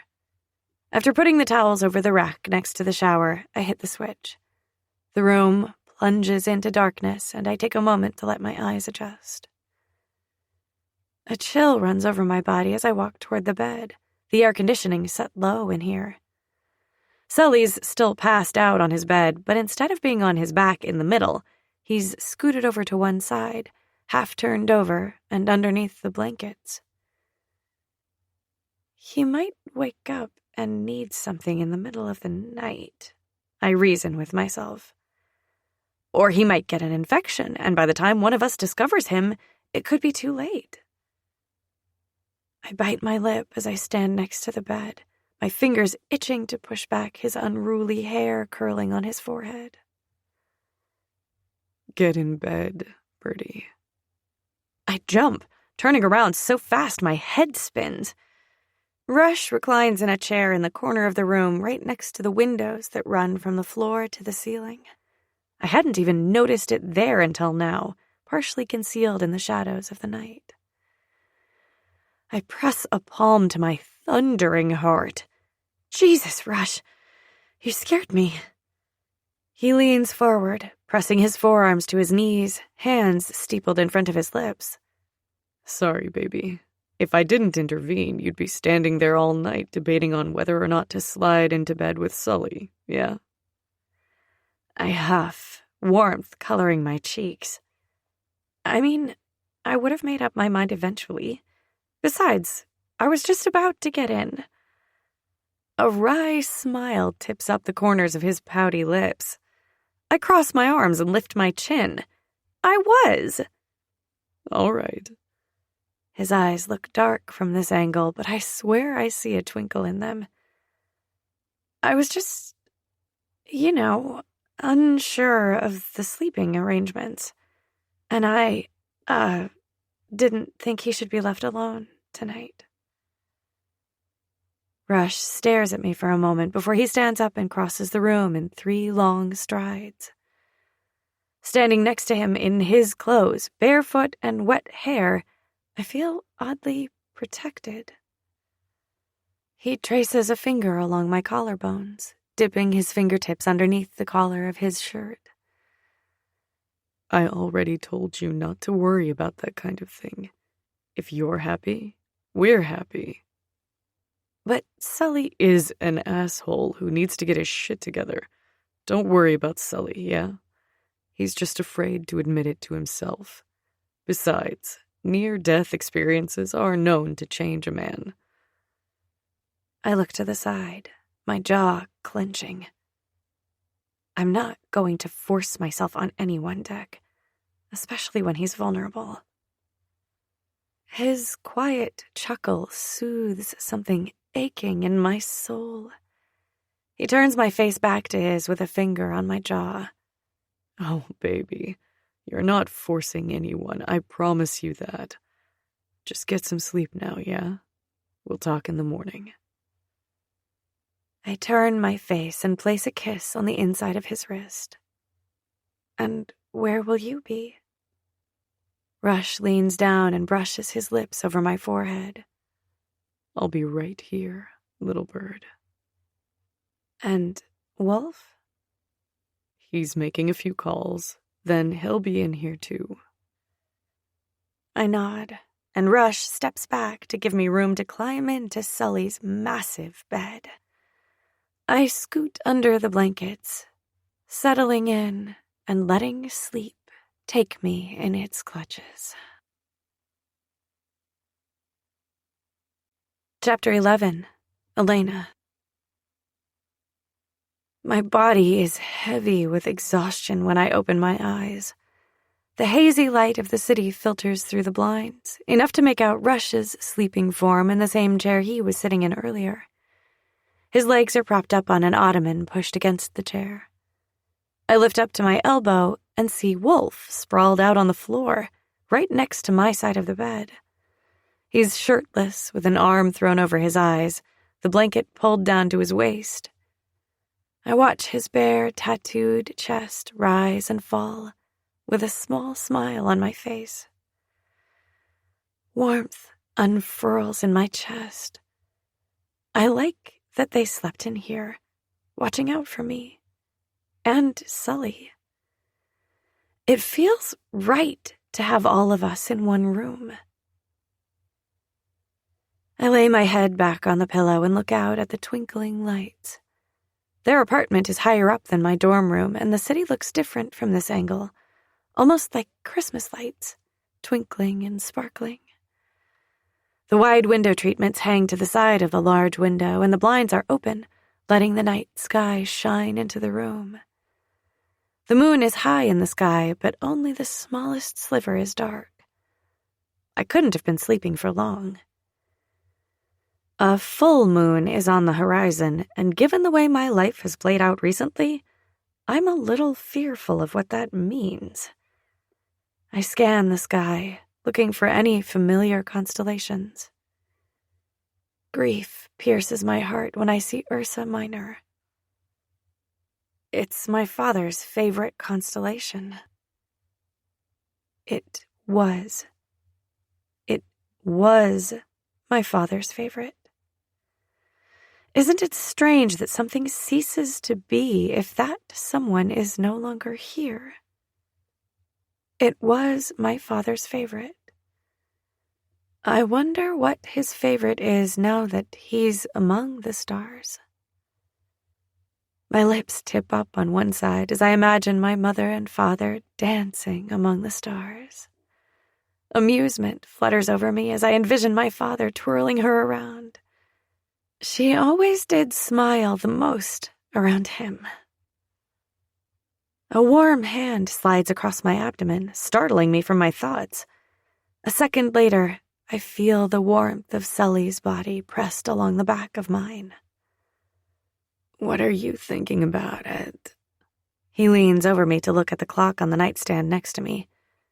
2:00 in the morning. His voice, raspy and deep from disuse, leisurely slides over me to settle on my soul. I shift to my back and turn my head to face him. Do you believe in soulmates? That's a heavy topic to think about at this time of night. I know, I murmur with a nod. I let the quietness of the night settle between us. It's not unpleasant, but it does feel weighted. Sully and I have done this dance for what feels like ages. Are you feeling okay? Do you need anything? I search his eyes for any tightness or pinch of pain. He shouldn't need any more pain meds for 3 hours. I'm fine. Nothing that won't heal. He sweeps a loose lock of hair across my forehead, his fingertips trailing down my neck and lingering on my collarbones. I'm glad you're here. I had some sort of nightmare about you. I reach out and place my palm on his heart, his steady heartbeat reassuring me. What happened? His gaze focuses on his fingers tracing my skin. When I was in the alley after I was stabbed, I had some sort of fever dream or something. We were happy, you and I. We were in Central Park, and you were marveling at the flowers blooming. He's quiet for a moment, and the image of us walking through Central Park, hand in hand, flashes before my eyes. That sounds lovely. My voice is low and hushed, a small smile tipping up my lips. He looks me in the eye. It was, until you were taken from me. Someone came and took you right in front of me, and I couldn't get to you in time. I encircle his wrist with my other hand, holding him to me. It wasn't real, James. I'm right here. His thumb brushes back and forth over my collarbones, eliciting goosebumps. I know, but it felt so real, Lainey. I nod and wait a moment. I was so worried about you. So worried. I inch closer so we're face to face, our noses inches apart, and slide my palm to his cheek. I know, Princess. He brings my hand up to his mouth and places a kiss on each knuckle. We have a lot to talk about. We will. Tonight, let's just... He sighs. Let's just pretend, yeah? Let's just pretend that nothing else exists outside this bed, this room, and tomorrow we'll figure everything out. Everything? Even about us? He stares at me for a moment, his lips pressing together in a slight grimace. I've missed you, Lainey. So goddamn much my bones hurt. I feel like I've been missing you my entire life. A tear rolls down my cheek. James, he places a finger against my lips. Not tonight, Princess. Tonight we're pretending, remember? But I don't want to pretend. I just want you. There's a hitch in my voice and my words are hushed, but I feel more emotion packed in those 4 words than I would have thought possible. Do you, though? Because you have Wolf and Rush. I'm not so sure there's room for me in that heart of yours. He places a big palm against my heart, and as if in response, my heartbeat kicks up a notch. There's always room for you, James. Always. When I'm old and gray and dancing among the stars, there will always be a reserved spot on my dance card with your name on it, James Fitzgerald. The corner of his lips quirks up. Dance card? My mouth mimics his, and a smirk dances across my lips. I quirk a brow. That's all you got from that? Well, I'm just curious is all. Have you been reading that historical romance you used to love so much? He waggles his eyebrows and smirks. I move to touch his shoulder playfully, but he snags my wrist in his hand. Maybe I want all of your dances. Then what? My smile falls at his abrupt, serious tone. Sully, I cut myself off and swallow roughly. I look between both of his eyes for a moment before I scoot even closer to him. I want us to be open with each other, and I don't want to lose you, but I can't promise you that. He nods once and looks over my shoulder out at the sprawling city. This high up, the noise of the city is virtually indistinguishable. All I can hear is the whooshing of the air conditioning as it filters through the heat vents, the noise soothing. He brings his gaze back to me. His ocean blue-eyed gaze searches mine for a moment before he exhales. Do you love them? There's something like reluctant acceptance. I wet my lips and search inside myself. Such a simple question. Only 4 small words, and yet it has maybe the most complicated answer I've ever encountered. I remember the exact time I realized I could love James, though. It was within the first week of our shared time at the New York Public Library, and I had freaked out on him, accusing him of cheating on some girl by kissing me and telling him he wasn't in my summer plan. I was convinced that there was no way someone like him could be unattached and interested in me. Sometimes the best things in life are unexpected. When I'm with you, yeah. He tilts my head back, so I have no choice but to meet his eyes. A laugh bubbles up my throat, and I grasp his wrist with one hand to hold him to me. I don't even know what that means, but I think you just went inspirational quote on me. James steps into me. It means I like you too, my little punk rock princess. His lips brush mine with each word as he takes the binder from my arms and places it back on the shelf. Yeah? I breathe the word into his parted lips. He presses into me, aligning our bodies, and I can feel every hard inch of him. My emotions are so close to the surface, unlike usual when I keep them locked up tight. His hand tightens in my hair, a stark contrast to the gentle kiss he places on the corner of my mouth. Yeah, princess. His lips brush mine once, twice, 3 times before he presses them firmly to mine. I try to deepen the kiss, but he steps back. I'm breathless. I feel strung tight and greedy. I can barely believe that the breathy noise of protest came from me. I've never felt like this before, like I'm drunk on lust. He chuckles and pushes his hands into his pockets. He pulls out a pair of earbuds and his phone. Patience, he tisks. I made a playlist for you. He puts an earbud in my left ear before putting the other one in his right ear. He scrolls on his phone for a minute before I hear the first few notes of Yeah, Yeah, Yeah's maps. My breath hitches. Our gaze lock and hold as we both listen to Karen O serenade us with her promise that they don't love you like she loves you. I lick my suddenly dry lips. This feels like a premonition and a promise. When the song ends, the next one starts, and I sink to the floor, stretching my legs out across from me. James moves to sit next to me, and we listen to this guy pour his heart out.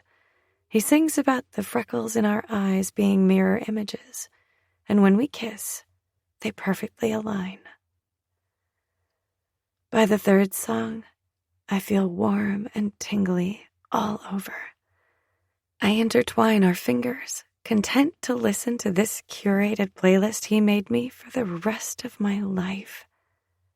By the 4th song, my heart feels full, and I lay my head on his shoulder. This playlist is a peek into James's soul, and I'm not passing up an opportunity to dive deeper. That was the first moment I realized that I could love James if given the time.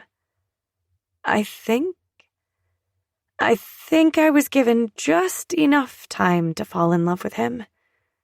But I was 16, and it's drilled into us that any sort of love experienced at that age isn't real love. It's puppy love, they say. But it never felt fleeting. It felt tangible and scary in that sort of free-falling way. Of course, I had never had my heart broken until then either. No, those honors also went to James. Maybe that's why it hurt so bad. I'm sure it wouldn't have hurt as bad if I didn't care about him as much. I bite my lip and come back to the present. I haven't known them long. It's a cop-out, and we both know it. That's bullshit, Lainey. You can lie to a lot of people, but not to me. I know you, remember? Or at least I did. I nod and whisper, "You're right. It was a cop-out. And the truth is, I do. I'm not sure how to navigate this feeling just yet. It's so new, and I've never felt like this before. But what I feel for them, for you..." I look over his shoulder at the wall. It feels a hell of a lot like love. And I think I could definitely love all of you at the same time. Sully doesn't say anything. He just continues to run his thumb over my knuckles in long, soothing strokes. And that feels... I blow out a breath and look at him. Big. It feels big. To answer your question, yes, I do believe in soulmates. He turns my wrist over and places a soft kiss on the inside, leaving his lips against my skin for longer than usual. Sleep now, yeah. Everything looks better in the morning. I nod, a lock of my hair sliding against my cheek with the motion. I snuggle in closer to him, careful not to jostle him too much, and close my eyes on a deep exhale. Chapter 12. Sully. The smell of peaches and cream invades my senses, and I flex my hands in a stretch. Or at least I attempt to. I didn't account for my arm being pinned down, and something to be in my hands already. Or should I say someone? I've got a handful of the most perfect ass I've ever felt, and I know before I open my eyes who it belongs to. I take my time waking up, savoring the time with Lainey wrapped around me. Literally. The girl sleeps like an octopus, all flailing limbs and constant tossing and turning. In our time apart, I'd forgotten that. I think I'd forgotten a lot of things about her. Or I purposely didn't remember them. At one point, if I let myself remember even one single thing, I knew it would take me down a rabbit hole I'd never see my way out of. No matter how much pussy I drowned myself in, and fucking hated myself for every goddamn minute of it, I never felt better. I never forgot the way she smelled, or the way her nose crinkles when she's concentrating, or the way just the sight of her makes my goddamn heart ache. So yeah, I'm letting myself enjoy this moment, because the moment I'm awake, it all goes away. She goes back to being my ex-girlfriend who fucking left without a trace. And after the day I had yesterday, I need not to hate her for a little bit. I memorize the way she feels in my hands, and the way her body curves around mine. I know you're awake, asshole. You might as well stop copping a feel and get your ass out of bed. We have shit to do today. Wolf's voice comes from somewhere on the other side of the bed by the windows. I open my eyes and lift my head up and see Wolf reclining in the chair, gaze fixed on the sprawling city below.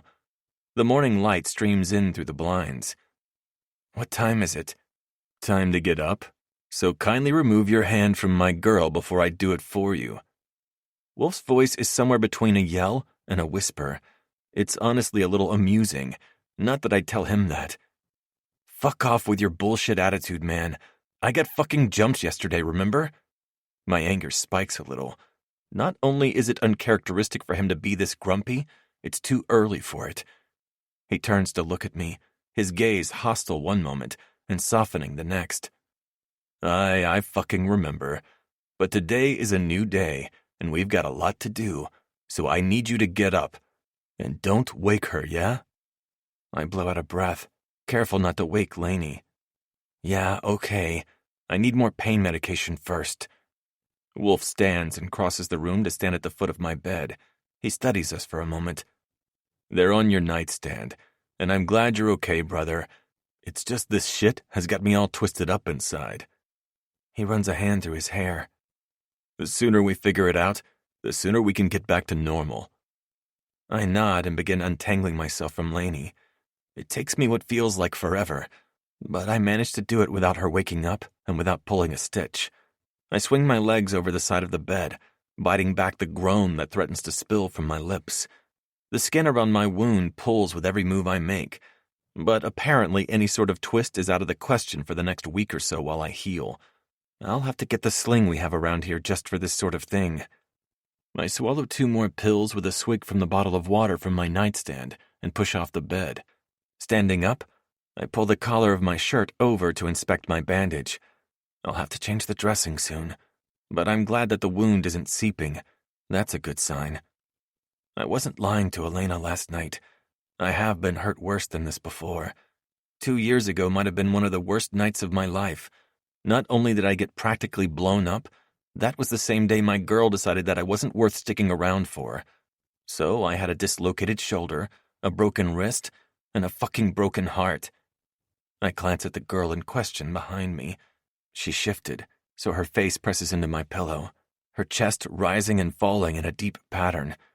The sunlight highlights the bed, making her hair look like it's glowing. It's just the absolute perfect shade of red, and the sight of it spread out on my pillow like that goes straight to my dick. I freeze when she sighs, but all she does is snuggle into my pillow a little more. Thankfully, she doesn't wake up. She needs the rest. I follow the sound of my brothers talking and the smell of coffee until I'm in the kitchen. It's been a few weeks since I've been in this apartment, not since the night I walked in on my brothers and my girl getting cozy at my house. I stayed in the city a few extra days to help Mateo when his shit went south. Which reminds me, I need to call him and thank him for carrying my ass all the way to O'Malley's yesterday. Oh, look, brother. Sleeping Beauty has decided to get up after all. Wolf gestures toward me with a goofy smile on his face. I flip him off in response, and he only laughs. I pull out a chair at the black and white table in the kitchen and sit down with a groan. Rush slides a cup of coffee in my favorite mug in front of me. You doing okay? I take a sip before I answer him, the bold coffee sending a shock of caffeine to my system. I'll be fine. I've had worse before. He nods before turning back to the kitchen, grabbing a platter of food and bringing it back to the table. Wolf follows him with plates, silverware, and napkins. My brothers lay everything on the table, and I nod my thanks. We each dish up, leaving some of everything for Lainey when she wakes up. My brow wrinkles as I take in the platter of food in the middle of the table. Is that all of her favorite foods? I look between Rush and Wolf. Wolf shrugs a shoulder. What can I say? I'm observant. Plus, our brother's been stalking her for a year, so I never stalked her, Rush says, before he takes a sip out of his favorite mug. Wolf rolls his eyes. What else do you call going to O'Malley's every Friday night for a year? Don't think I forgot that you installed all those security cameras around O'Malley's. That was for her, right? My gaze ping-pongs between the two of them, eyes narrow. Rush places his mug on the table with careful movements. He looks Wolf right in the eye and says, I'm not going to apologize, Connor. I'm not sorry, and I'd do it again. I'm not even that mad.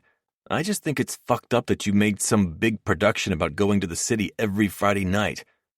Wait a minute. She's the little bird you had stashed in the city?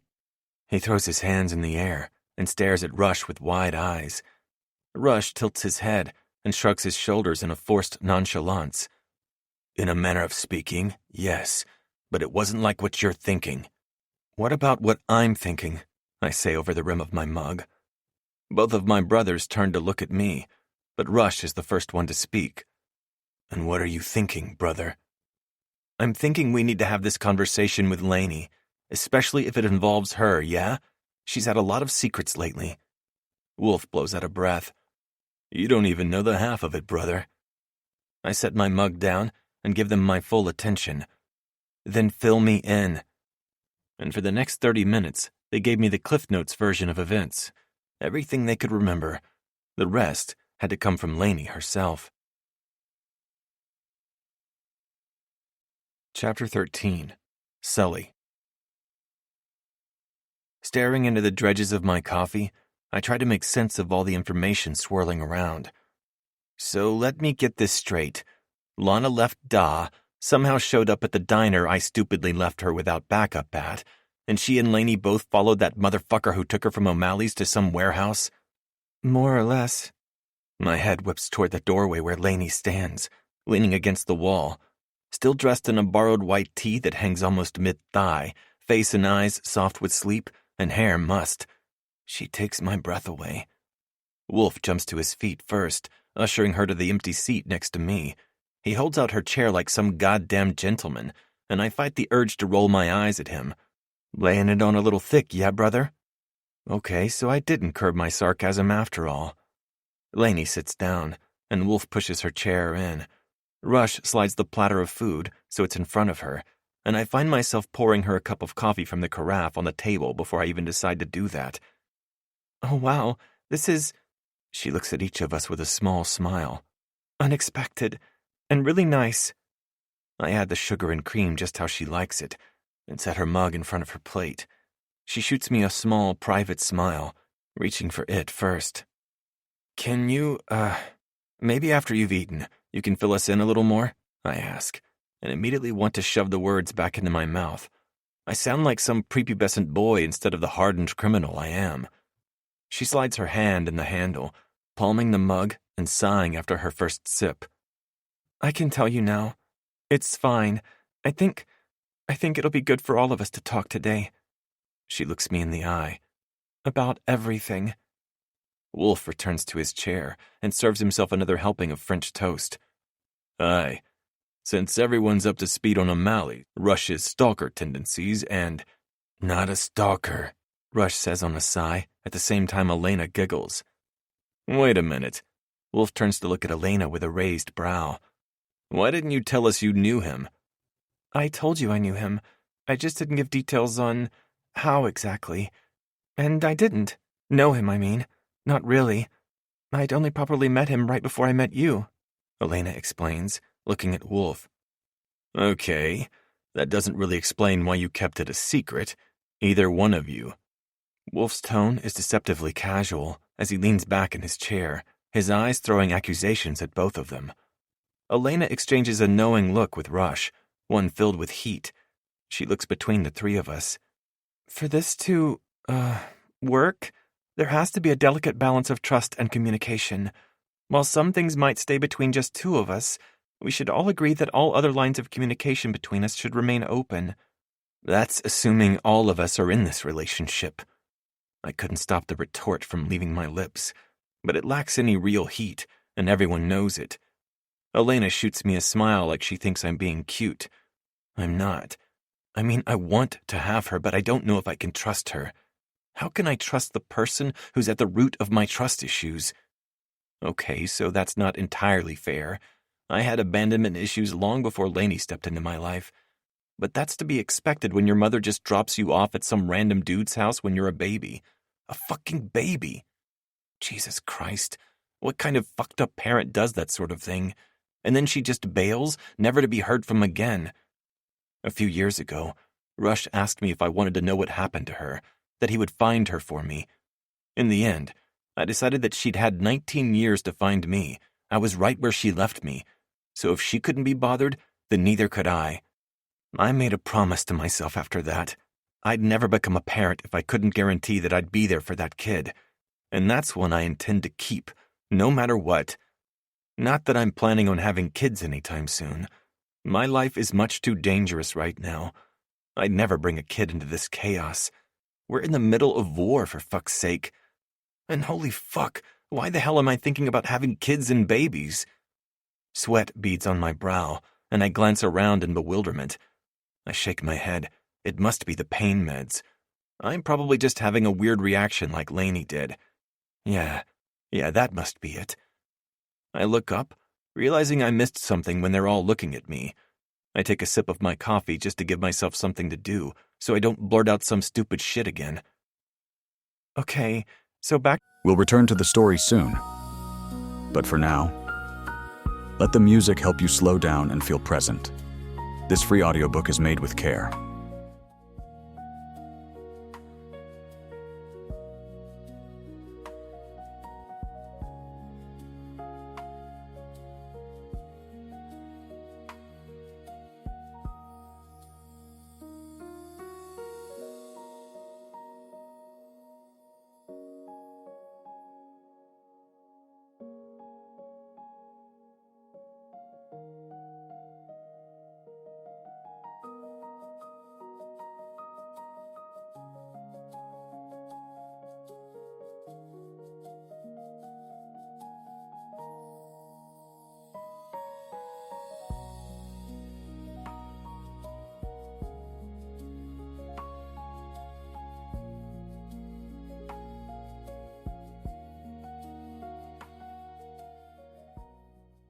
to the diner, and my, Mom.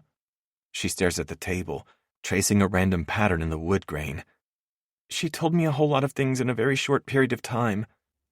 It's all right, baby girl. Just take your time, okay? And we're here for anything you need, Wolf tells her, as he reaches across the table to place his hand on hers. She lifts her hand and places a kiss on the back of his. Thank you. Why don't you just give us the facts as your mom gave them to you? That might help. She licks her lips and nods. Yeah, that's a good idea, Rush.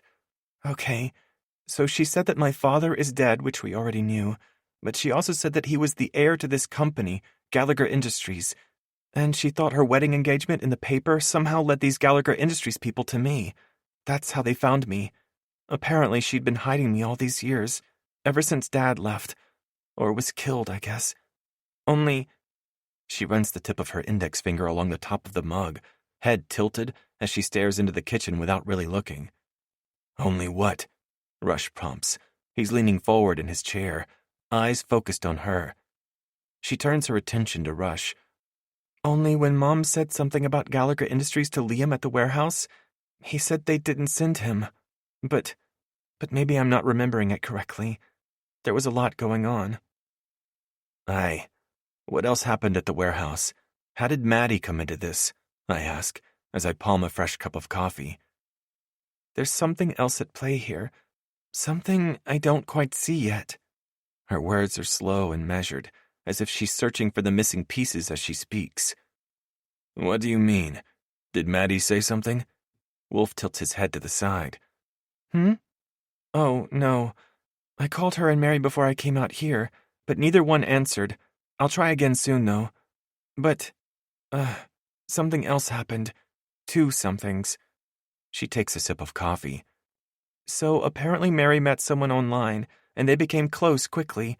One thing led to another, and he started asking about Maddie. And me. As one, all 3 of us stiffen in our chairs, matching scowls on our faces. Before you say anything, I know, but when he got aggressive, she shut it down. Not before she shared some personal things about me. Elena winces and looks at the table. Personal like what? Wolf growls out, his hands steepled on the table in front of him. Elena shrugs. I'm not sure. Likes, dislikes, and my schedule. Said he'd distribute her personal photos if she didn't keep the info flowing. I set my mug down and look at Elena. Listen, we might joke about Rush being your stalker. Still not a fucking stalker, Rush chimes in with a smirk, his tone almost conversational. I ignore him and keep going. But that courtesy only extends to him. Who the fuck is this guy? Why don't we just go take care of it? I'm not sure. Max something. And apparently, Benny already took care of it. And then he asked for payment for his chivalry in the form of a date. With me. According to Mary, said he'd take it one way or another. Benny from O'Malley's? Rush sits back in his chair, head tilted as he looks at the wall. He looks deceptively calm, like he's holding himself so tight, one move is going to ignite him. Lainey nods. Yep. Everyone is silent for a moment. Rush clears his throat. I don't want to tell you what to do. Fuck that. I will. Our girl is not going on a date with some motherfucking prospect who's blackmailing her, Wolf yells. Calm down, man. I wasn't going to say she should do it. I'm just saying I'm not trying to tell her what to do. Rush stares at Wolf, furrowed brows as he leans back in his chair. Wolf, Elena, and I look at each other before matching smiles tip up our lips. That asshole loves to tell people what to do, but I don't need to tell anyone here that. Are you sure it's the same Benny? Rush asks. Lainey nods as she looks between the 3 of us. Benny, the bouncer from O'Malley's. I'm not going to go, obviously, and I appreciate your help with that. I can try to get more information when I talk to the girls today. Which brings me to Maddie, and why she was there. She sighs. This part is a little strange, so I'm just going to go with it. My mom was dressed like me, like in my clothes like me. When I saw her outside the diner, she knew that someone was looking for me, so she was going to pretend to be me and get taken. Only Maddie looks a lot like me, especially from behind. So when they saw her at the diner where I should have been, they grabbed her instead. So who texted us that photo? Wolf runs his hand through his hair. I don't know. Oh! She slams her hand against the table. We need to see my Aunt Sloane. All the arrangements can be made from here, baby. We don't need to leave here for a few days at least. Her smile dims a little. No, I mean, yes, I know I have to contact her to talk about arrangements for Mom, but that's not the only reason I need to talk to her. Mom told me that I need to tell her it's time, whatever that means. Acted like it was a matter of life or death. Okay, so we go see your aunt in a day or two then. You can rest, and then we'll figure it out. Hopefully, get some answers for you. I know if I suggested today, she'd jump at the chance, but honestly, I need some more downtime, and I think she does too.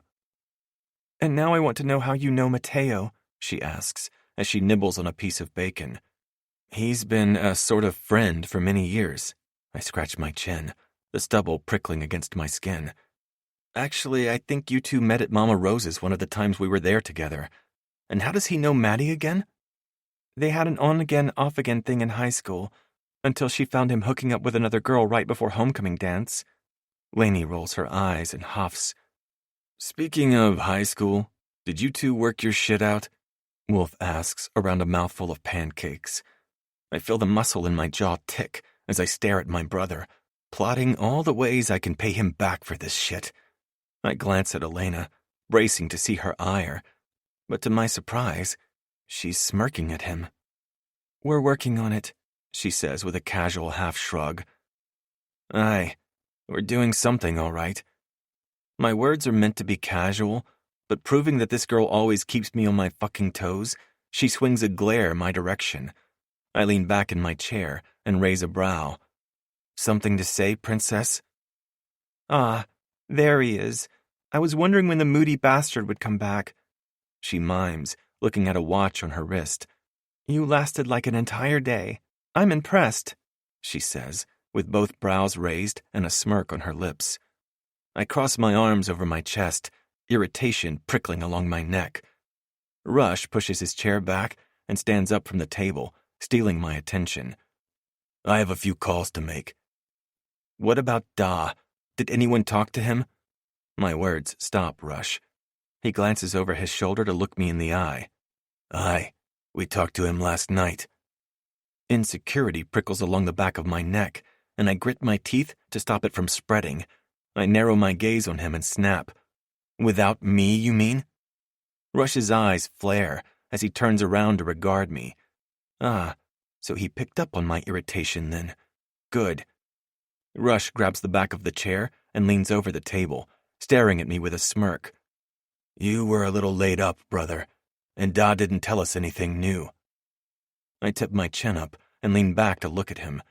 He's my brother in every way but blood. I've killed for him, both of them, and taken hits meant for them. And I'd do it all again. And I know they have my back. I know that in my bones. But it burns my gut a little that she wants me and them. And I'm doing my best to reel in the jealousy that flares up. I have half a mind to toss her over my shoulder, injury be damned, and stalk out of here. The only thing stopping me is our conversation last night. But what the fuck kind of twist of fate gave me back the one thing, the one person, who wanted me, and just me, and then made her fall for two other dudes, my fucking brothers? I wonder if I'm the only one who thinks about that. I don't break his gaze, but I intentionally relax my muscles. I didn't realize how tense I'd gotten. Enlighten me, then.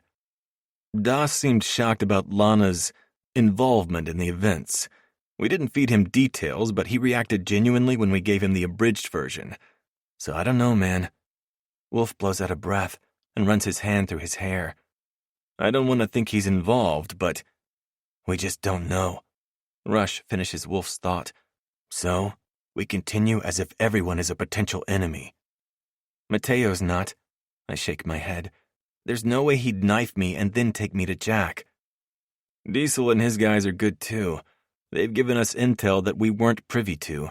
It doesn't make sense for them to flip. Wolf says, while drumming his fingers on the table. We can trust my cousins.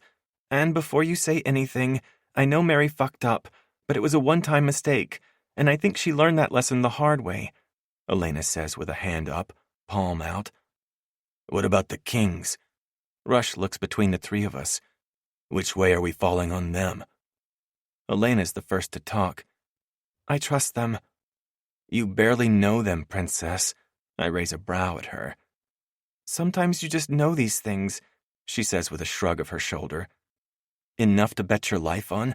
Because that's what we're talking about here. Our lives, I counter, leaning forward and placing my arms on the table. She looks at me, eyes solemn. Yes, I do.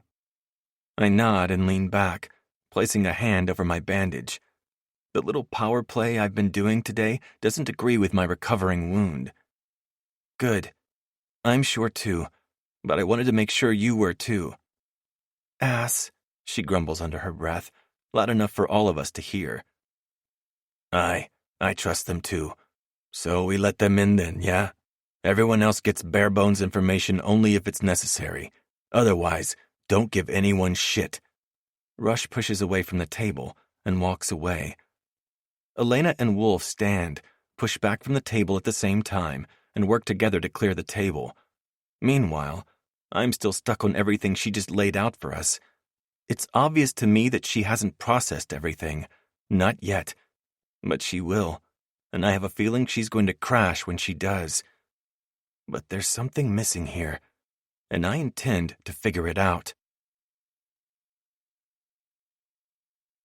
Chapter 14. Elena. The phone rings as I settle in the plush, oversized armchair in the corner of Sully's room. Tucking a leg underneath me, I lean into the corner of the chair, resting my head against the back. The sun shines in through the windows, warming the room and my cheeks. This view really is beautiful, but I think I'd miss being able to prop open a window on those perfect, cool nights to let the breeze in. When you're up this high, there aren't any windows like that, just a few patio doors in the kitchen and living room. I run the pad of my index finger along the broken cuticle of my thumbnail and curb the impulse to pick at it. Despite the delicious breakfast Wolf made, my stomach feels hollow except for the guilt-sized boulder at the bottom. I guess if she doesn't answer, then I get to postpone this conversation. But then I know I'll be obsessing over it until we can talk. I'm about to end the video call request when Maddie answers. Her face is too close to the camera, and all I can see is one eye and half of her nose. Hey, Lainey, she says around a yawn, adjusting the phone so I can see her whole face. Maddie? Oh, thank God you're okay. You are okay, right? Wolf said you were, but you didn't answer when I called you earlier, and I was worried. I'm so sorry I didn't call last night. Once Sully was patched up, we came to their apartment here in the city, and I just crashed. But Maddie, I'm so sorry for dragging you into my mess. The words come out in a rush, and my eyes well up. I don't bother wiping the tear away as it rolls down my cheek. Oh, Lainey, it's not your fault, Maddie says, voice thick with unshed tears. I think it is, though. I don't understand what's going on, but I'm pretty sure they were trying to get to me but took you by accident. I clear my throat when my voice cracks. It was the same guy who took me on my birthday, and you have no idea how sorry I am that you got hurt. I'm not mad. Maybe just a little scared, though.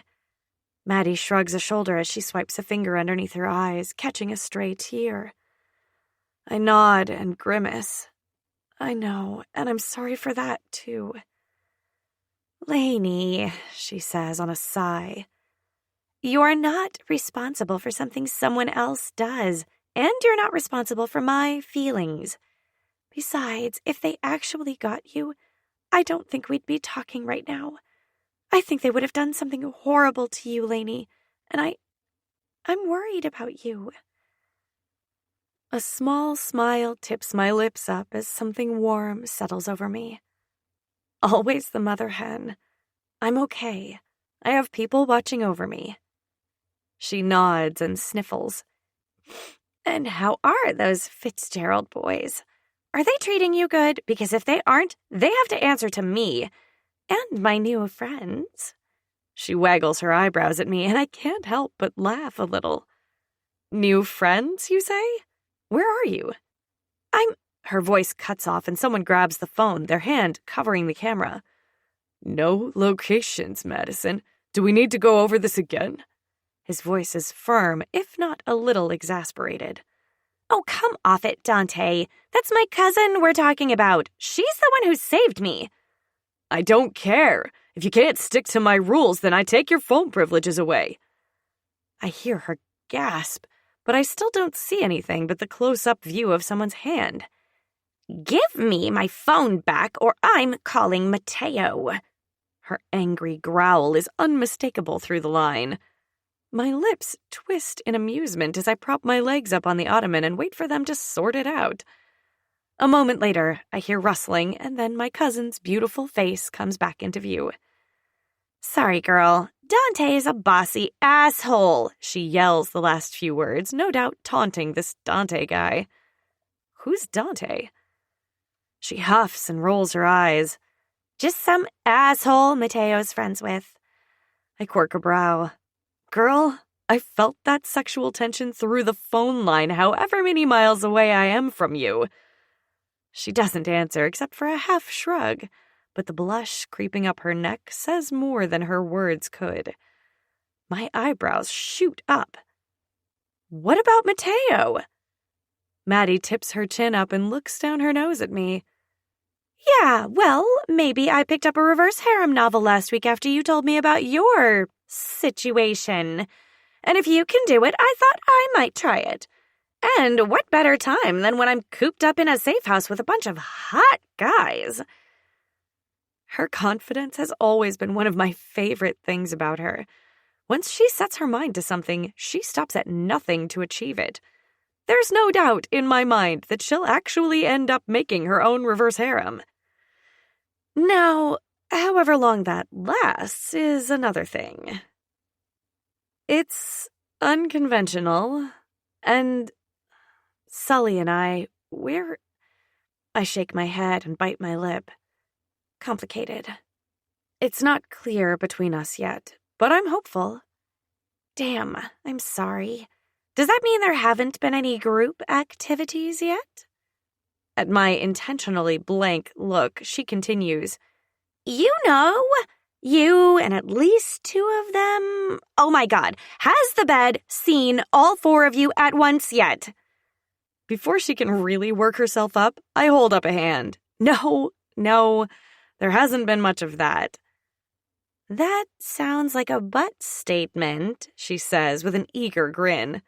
I chuckle, but I wouldn't be opposed to it.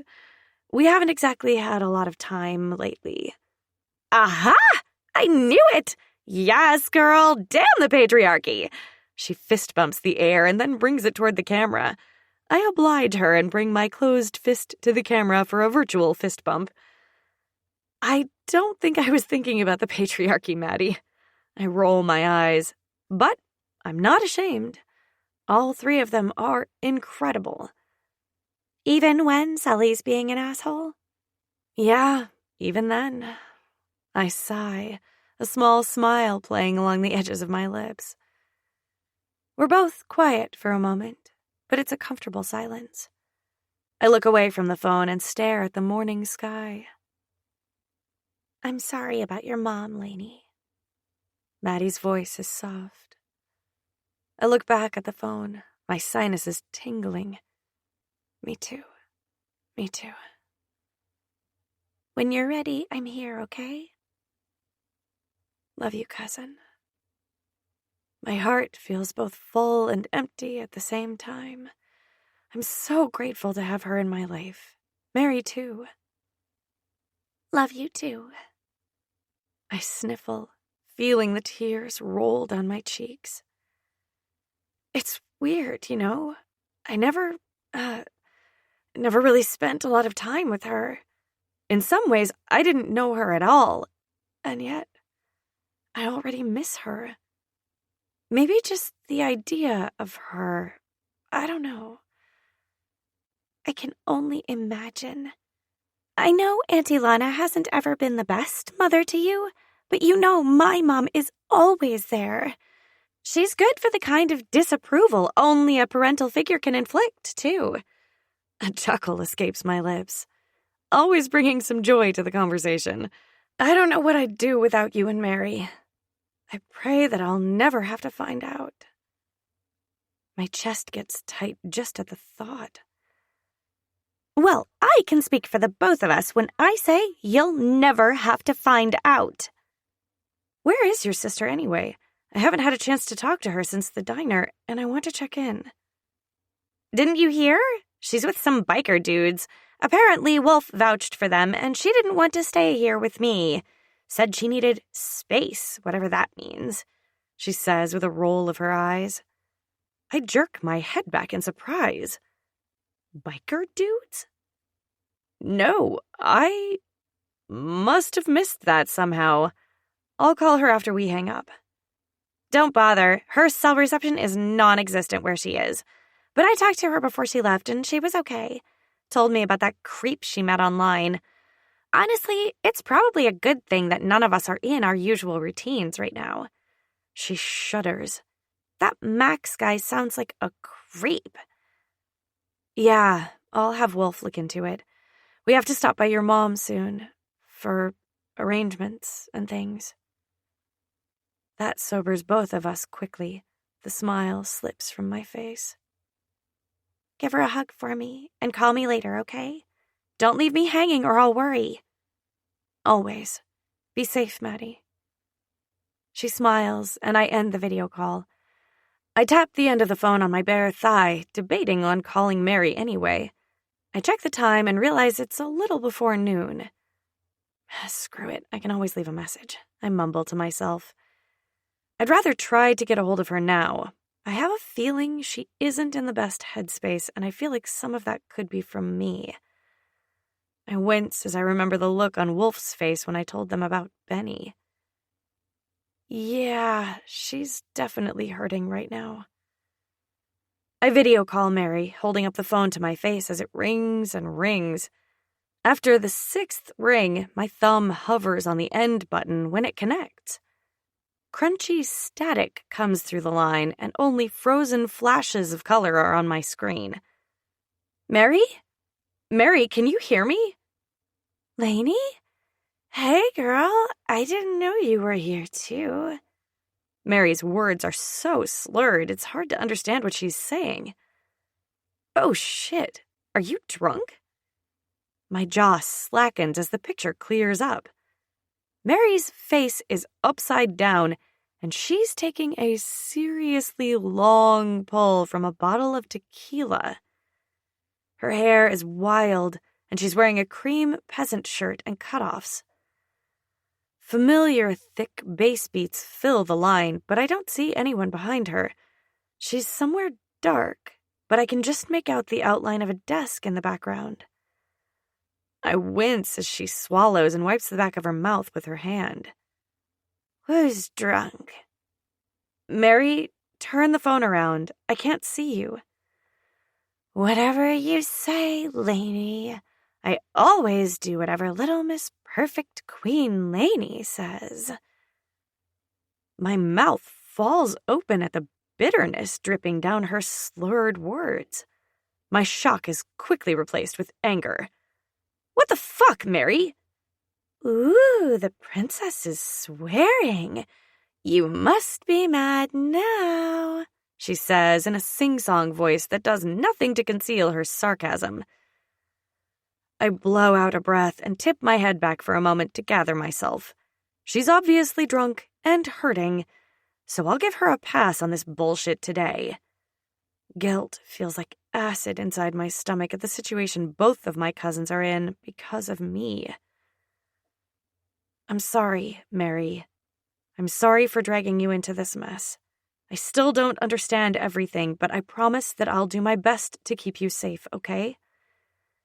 Whatever, Lainey. I've got like 10 hot-as-fuck biker dudes keeping me safe. So I'm gonna have to let you go now. Mary hiccups before tipping the bottle back for another sip. Yeah, okay. Just stay safe, okay? And call me in the morning when you're done nursing the hangover you're gonna have from that, I say on a sigh. Mary doesn't say anything else as she ends the call, and I'm left staring at my phone. Restlessness stirs inside me, and I feel like I'm a blender, and all my insides are just swirling around. I press a hand to my stomach and focus on taking a few deep breaths. I'm still dressed in last night's oversized shirt and rolled-up boxer briefs. Tipping my head to the side, Sully's bed taunts me with a nap. I plug my phone in the nearby charger with a vow to check in on Mary when I get up and crawl into bed. The last thing I remember is how soft the pillow is when my head hits it. Chapter 15. Elena. Consciousness comes quickly. 1 minute, I'm dreaming about beach vacations, and the next moment, I'm opening my eyes to a dark room, wondering what woke me up. I'm overheating, and then my bladder screams its protest. Blinking a few times, I see the reason for the heat. I'm in the middle of Wolf and Sully on Sully's bed. After some careful maneuvering and a bout of déjà vu, I wiggle out from under Wolf's bare, tattooed arm. Everyone knows monkeys love pineapple pizza, Wolf mumbles as I slide off the bed. I cover my mouth to stifle the laugh as I check on Sully. He doesn't look pale, and he's not sweating. All good things. One of these days, I'm going to record all the funny things Wolf says while sleeping. They're just too good not to share. I take care of business in the bathroom with the lights off, letting the late afternoon sun spill through the window. And then I let this magnificent shower tempt me with its built-in benches, tile walls, and 3 shower heads. A quick peek inside the bedroom shows Wolf and Sully in the same position, but no rush. If I had to bet, I'd say he's off in another mini command center in this apartment somewhere. I'm not sure he knows how to let go. Stripping out of my borrowed clothes, I take a few minutes to play with the shower settings and adjust them. I turn on all 3 shower heads, set it to just shy of scalding, and step inside, directly underneath the waterfall shower head. A shudder works its way down my body as the warm water rolls down my body, hugging my curves. I adjust one shower head on an angle so the water falls directly on my body, a soft sort of spray. Tipping my head back under the spray and closing my eyes, I let the water slide down my face, over my lips, and down my neck. My shoulders loosen as the water holds me in its warm caress. I take the time to soak my hands up with the nearby body wash container, coconut and sea salt, and then run them over my body, really taking the time to massage it into my skin. The movement is almost automatic, enough that I can let my mind wander a little bit. I check in with my emotions, expecting to find a well of grief with the top cracking and bulging at the seams. But instead, I mostly find the slow-moving current of rage underneath everything. And lust. It used to be bottled up and nicely packaged, waiting until I wanted to take a sip. But I feel like Wolf and Rush and Sully have obliterated any sort of container for my lust. I feel like a goddamn walking bundle of hormones lately, and I don't know what the hell is happening. All I know is that I want to explore it. With all 3 of them. The temperature changes, and I feel the beginning stirrings of lust as the water hits my body at all the right angles with the right amount of pressure. A gasp leaves my lips at the feeling. I think I just discovered why people love these kinds of showers so much. I remember the article I read once in a woman's magazine about shower heads, and it gives me an idea. Maybe a release is exactly what I need. Hell, at this rate, I may request a special bathroom upgrade for our dorm suite. I detach the shower head across from me and bring the handle close to my body, angling it so the water hits my pussy in a hot, steady stream. Oh, fuck. The words leave my lips on a groan. Pleasure radiates throughout my body, a soft, warm sort of pleasure that has my limbs feeling light and tingly. I step back and lean against the shower wall, barely under the waterfall, and tip my head back, closing my eyes. I feel him a second before I hear him. Tilting my face to the side, I stare at him through half-lidded eyes. His chest rises and falls rapidly, his face the perfect look of concentration. When I flash a sultry smile at him, he takes it for the invitation it is and steps inside the spacious shower. He sits down, fully clothed in a black tee and black athletic shorts, on the bench across from me, spreading his legs and leaning his head against the tile with a thump. I bite my lip as I aim the shower head at a different angle, the water hitting my pussy in a new way. My eyelashes flutter closed on a moan, and fire licks up my body, heating me from the inside. A strangled, masculine groan fills the heated space, and I open my eyes. His intense gaze ensnares me, holding me captive. He leans forward, his fingers curling around the edge of the bench seat, his shoulders bunching. He's the image of controlled desire, as his gaze caresses every inch of my skin, leaving a trail of goosebumps in his wake. Are you just going to watch me? I can't help but taunt him. I know I'm playing with fire, but I'm not afraid of the heat. I'm praying I get scorched. I'll never stop watching you. His words sound like a promise falling from his pouty lips. I watch in fascination as his muscles bunch and tense, his fists flexing and closing on his knees. He's holding himself back. I know he is. What would it take to release the hold he has? Touch me, Sully. I all but beg him as I move the shower head again, finding a new, pleasure-inducing angle. He shifts forward before pushing himself against the tile wall again. I want to, Princess. You have no idea how much I want to, but Pretend with me, James. I prop my foot on the bench next to me, giving him the perfect view of my pussy. And like a rubber band snaps, he springs up. I'm not sure if it was my words or my body, but I don't really care. I'm damn near giddy with anticipation. With one hand behind his head, he grabs the collar of his shirt and pulls it off. I feel my jaw slacken as I take him in. All the sculpted, tattooed flesh that I'm dying to map with my fingers. And my tongue. He turns around and presses a few buttons on the panel, and a second later, the shower head changes its speed and pattern. It's faster and more of a pulsing rhythm.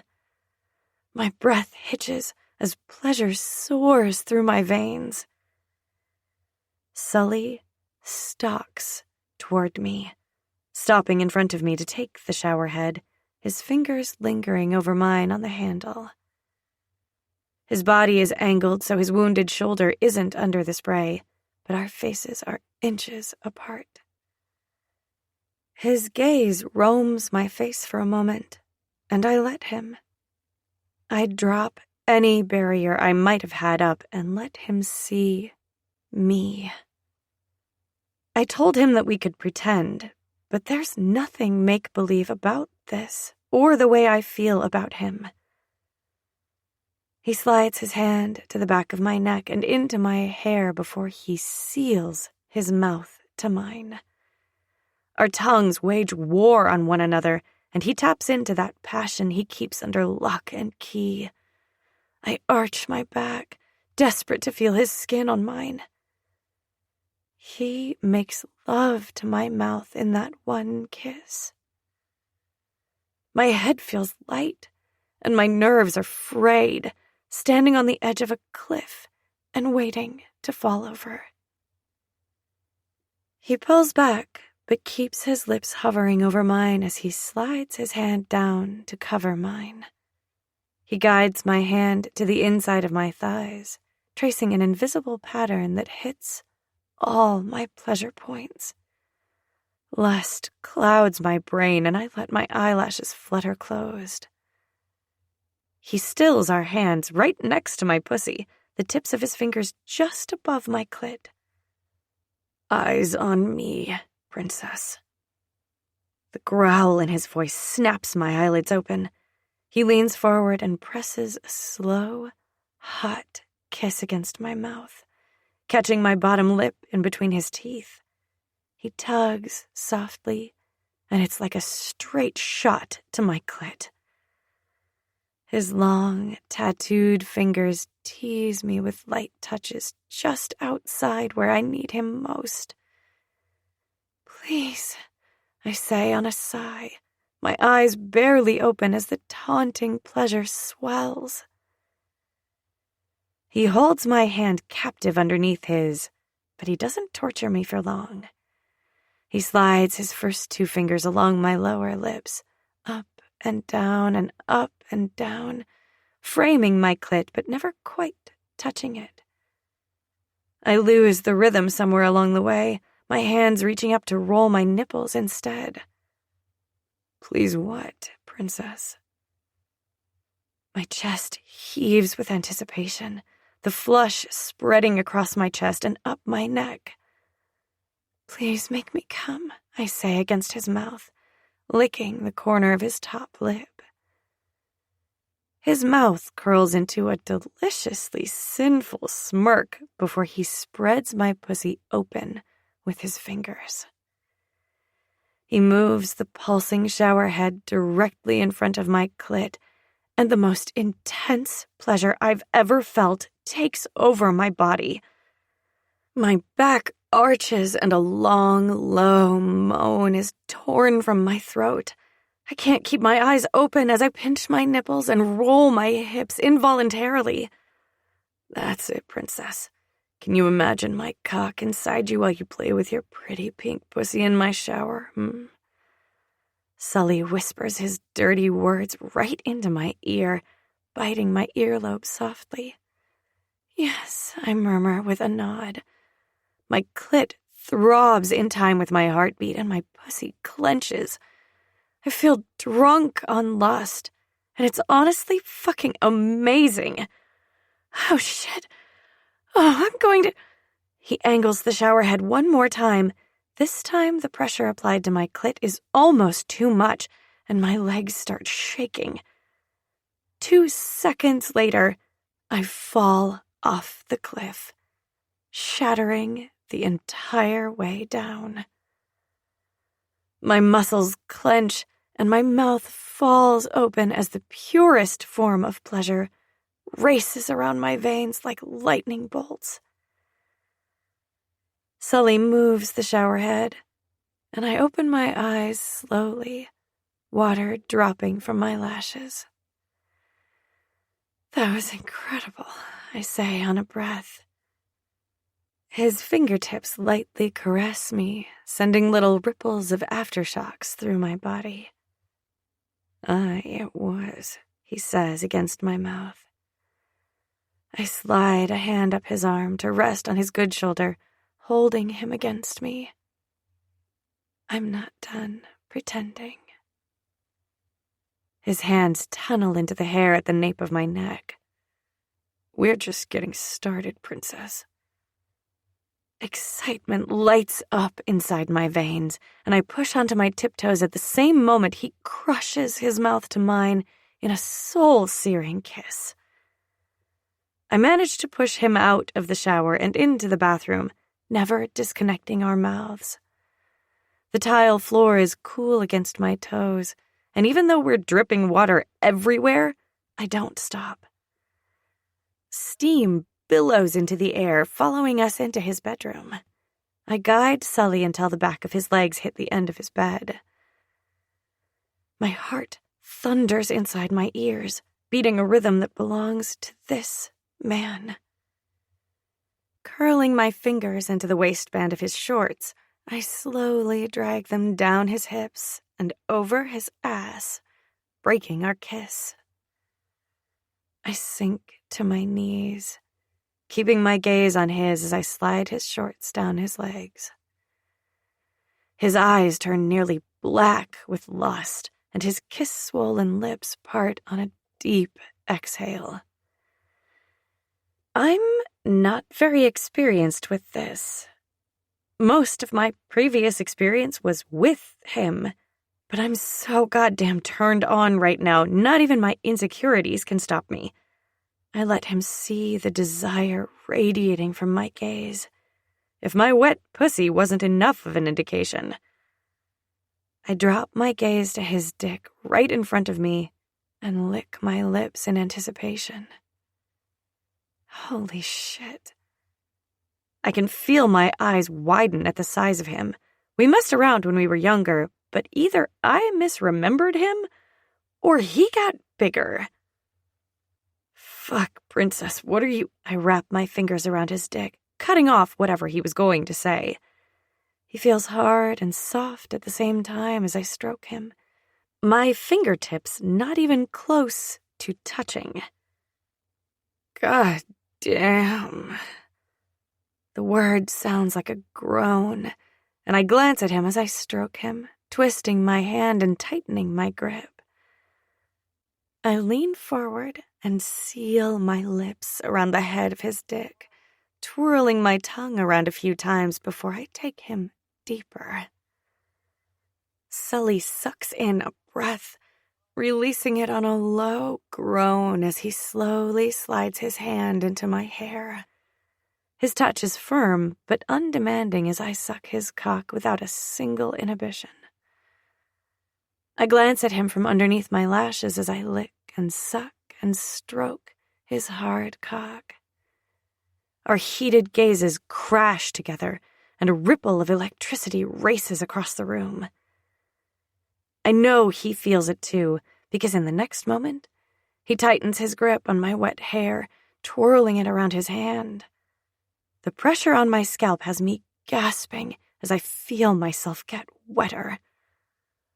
Oh, fuck.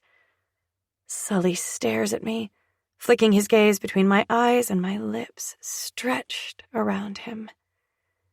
His ocean blue eyes are dark enough to look black, and I hope he can see the lust pooling in mine as I moan around his cock, flicking my tongue along the underside of his shaft. That's as long as he lets me play, though.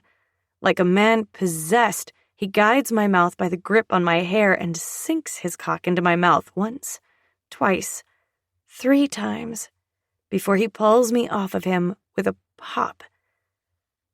My eyebrows crease as I stare at him, but before I can voice my confusion, he hauls me up and crushes his mouth to mine.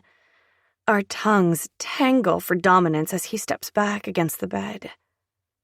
I nudge him to sit down with a hand on his chest. I place a knee on either side of him, hovering over his lap. It'd be so easy to just sink down on him, to claim him as mine. But doing that would shatter the illusion of pretend we're hiding behind.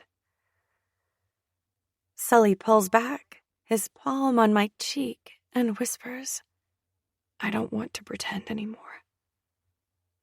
My heart soars, and my mouth falls open.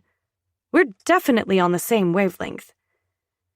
He slides his palm from my cheek to the hair at the nape of my neck, his gaze bouncing around my face. His voice is low, tortured as he says, "But I don't forgive you for leaving me, Elena. And I don't fucking forgive you for making it look so goddamn easy." I curl my fingers around his wrist, holding him to me. He closes the gap between our mouths, his eyes bright, and his lips graze mine with each syllable. "Don't insult me by saying you didn't." I strain, still hovering above him, desperate to feel him and desperate to wade into our past and finally deal with it. My heart aches at the anguish painted on his face. "I didn't think I'd ever see you again, James. I bite my lip, shaking my head in 2 small movements as I remember the events from that night so clearly. I didn't leave you. I would have never left you." Chapter 16. Elena. Then. This past summer with James felt like a dream, or the plot of a book or something, but definitely not real life. Not my life. And yet, here I am about to go on another date with my boyfriend. I can barely keep the giddy smile off my face. I slip my phone out of my skirt pocket and check the time for the 7th time in as many minutes. Still nothing from James. I open up the text conversation with him and read over our last messages. Maybe I misunderstood where we were meeting. James. "Can't wait to see you tonight, Princess. 8 o'clock at O'Malley's pub." Maybe he's just caught in traffic. He did mention that he had something he had to do for his dad this afternoon. Traffic in the city is crazy, but it's absolutely insane on a Friday night. Me. "Hey, I'm outside O'Malley's. See you soon." I lean against the red-colored brick and watch as a group of girls walks around me to get inside the pub. The bouncer checks their IDs and nods them inside. When the door opens, I hear the notes of The Clash's Train in Vain and hum along. "You gonna stand outside all night, girlie?" I turn my head to take in the bouncer by the door. With bright orange hair and a matching beard, ripped jeans, and a faded Dropkick Murphys band tee, he looks every bit the bouncer to an Irish pub. "I'm just waiting for someone." He crosses his arms and nods his head, staring out into the NYC night. "First date, huh?" I shrug one shoulder. "Not really, no." I shift off the wall to face him. "We've been hanging out for a while. We're meeting to check out the band tonight." My cheeks flush at my overshare, and I shut my mouth with a click, hooking my thumb over my shoulder to the pub. "Big Clash fan, huh?" He nods toward my shirt. "Yep, I found the London Calling album in my dad's vinyl collection years ago. It's one of my favorites." "Your dad has good taste. I'm Jack, by the way. I own this place." He nods toward the building. "And you're gonna love Jimmy and the Jazzes. They're the best Clash cover band I've seen in years. We first discovered them at our open mic night on Fridays. They were good, really good, and they brought a following with them. Eventually, we offered them a solo spotlight once a month." There's something calming about chatting with him. The beard is a little distracting, but I think he's probably old enough to be my dad, and he doesn't give me any creepy vibes. That's cool. Yeah, I'm excited to check them out once my boyfriend gets here. I'll have to check out the open mic night, too. My phone vibrates with an incoming text. "James, I'm sorry, I can't." My heart thunders in my ears as I stare at my phone. Did I just get stood up? Is he breaking up with me? My face flushes and sweat breaks out along my neck that has nothing to do with the summer heat. I knew I shouldn't have pushed him for labels. I don't even care about that kind of thing, but the girls convinced me that he would hook up with other girls if I didn't. I bite my lip as I second-guess my conversation with him this morning. I had asked him to do the long-distance thing when he went back home to Boston, but his response was a half-hearted shrug. He was distracted by this thing he had to do for his dad, so I assumed that's why he didn't answer the way I was expecting, hoping for. Embarrassment warms my cheeks when I remember that I told him that I had feelings for him this morning, too. Elena, is this because of what I said this morning? I watch the bouncing 3 dots for a moment before they stop.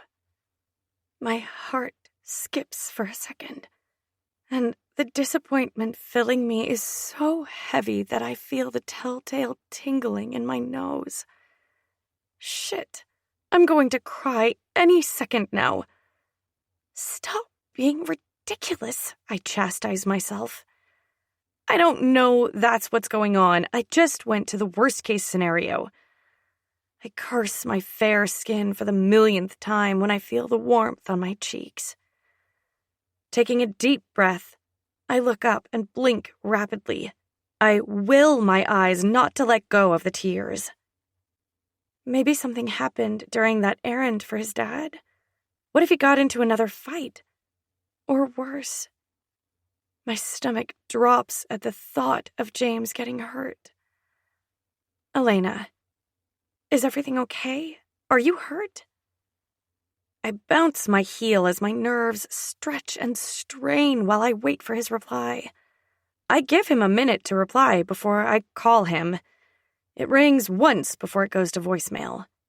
I'm about to leave a voicemail when my phone vibrates with an incoming text message. James, sorry, I can't talk right now. He sent me the standard preset message. What the hell does that even mean? Oh God, he is breaking up with me. I try to swallow past the lump in my throat. I know I shouldn't be surprised, but I am. My mom always told me that boys will only want me for one thing, and now more than ever, I'm so glad that I never slept with him. Telling him I had feelings for him the same day he ditches me is humiliating enough. I make up a weak excuse to the bouncer and turn on my heel as the second, third, and fourth tears slowly trail down my heated cheeks. I walk to the end of the corner and wait for the light to turn so I can cross the street. I can't believe that I just got stood up. Who even does that? I should have known James was too good to be true. With his perfect face and perfect laugh and perfect taste in music, he was definitely too good to be true. I wipe underneath my eyes, trying to make sure my mascara hasn't run. I guess it's a good thing I used the stupid waterproof stuff that Madison made me buy last month. Normally, I'd be worried about someone seeing me like this, but this is New York City on a Friday night in the summer. A crying teenager is probably the most normal thing on the streets right now. By the time I make it home, I've talked myself into 10 different circles with 50 different reasons why James didn't show. I decided to call him again. He already sent me to voicemail, so what's the worst that could happen? I take my phone out of my pocket.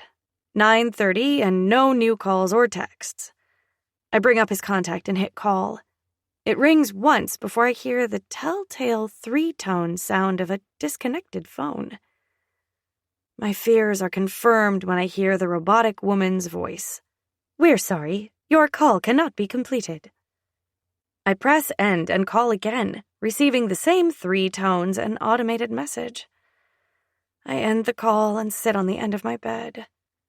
My legs feel weak as disbelief rolls through my body like a wave. I look out the window as I mentally replay all of our interactions over the last few months. I thought James really liked me.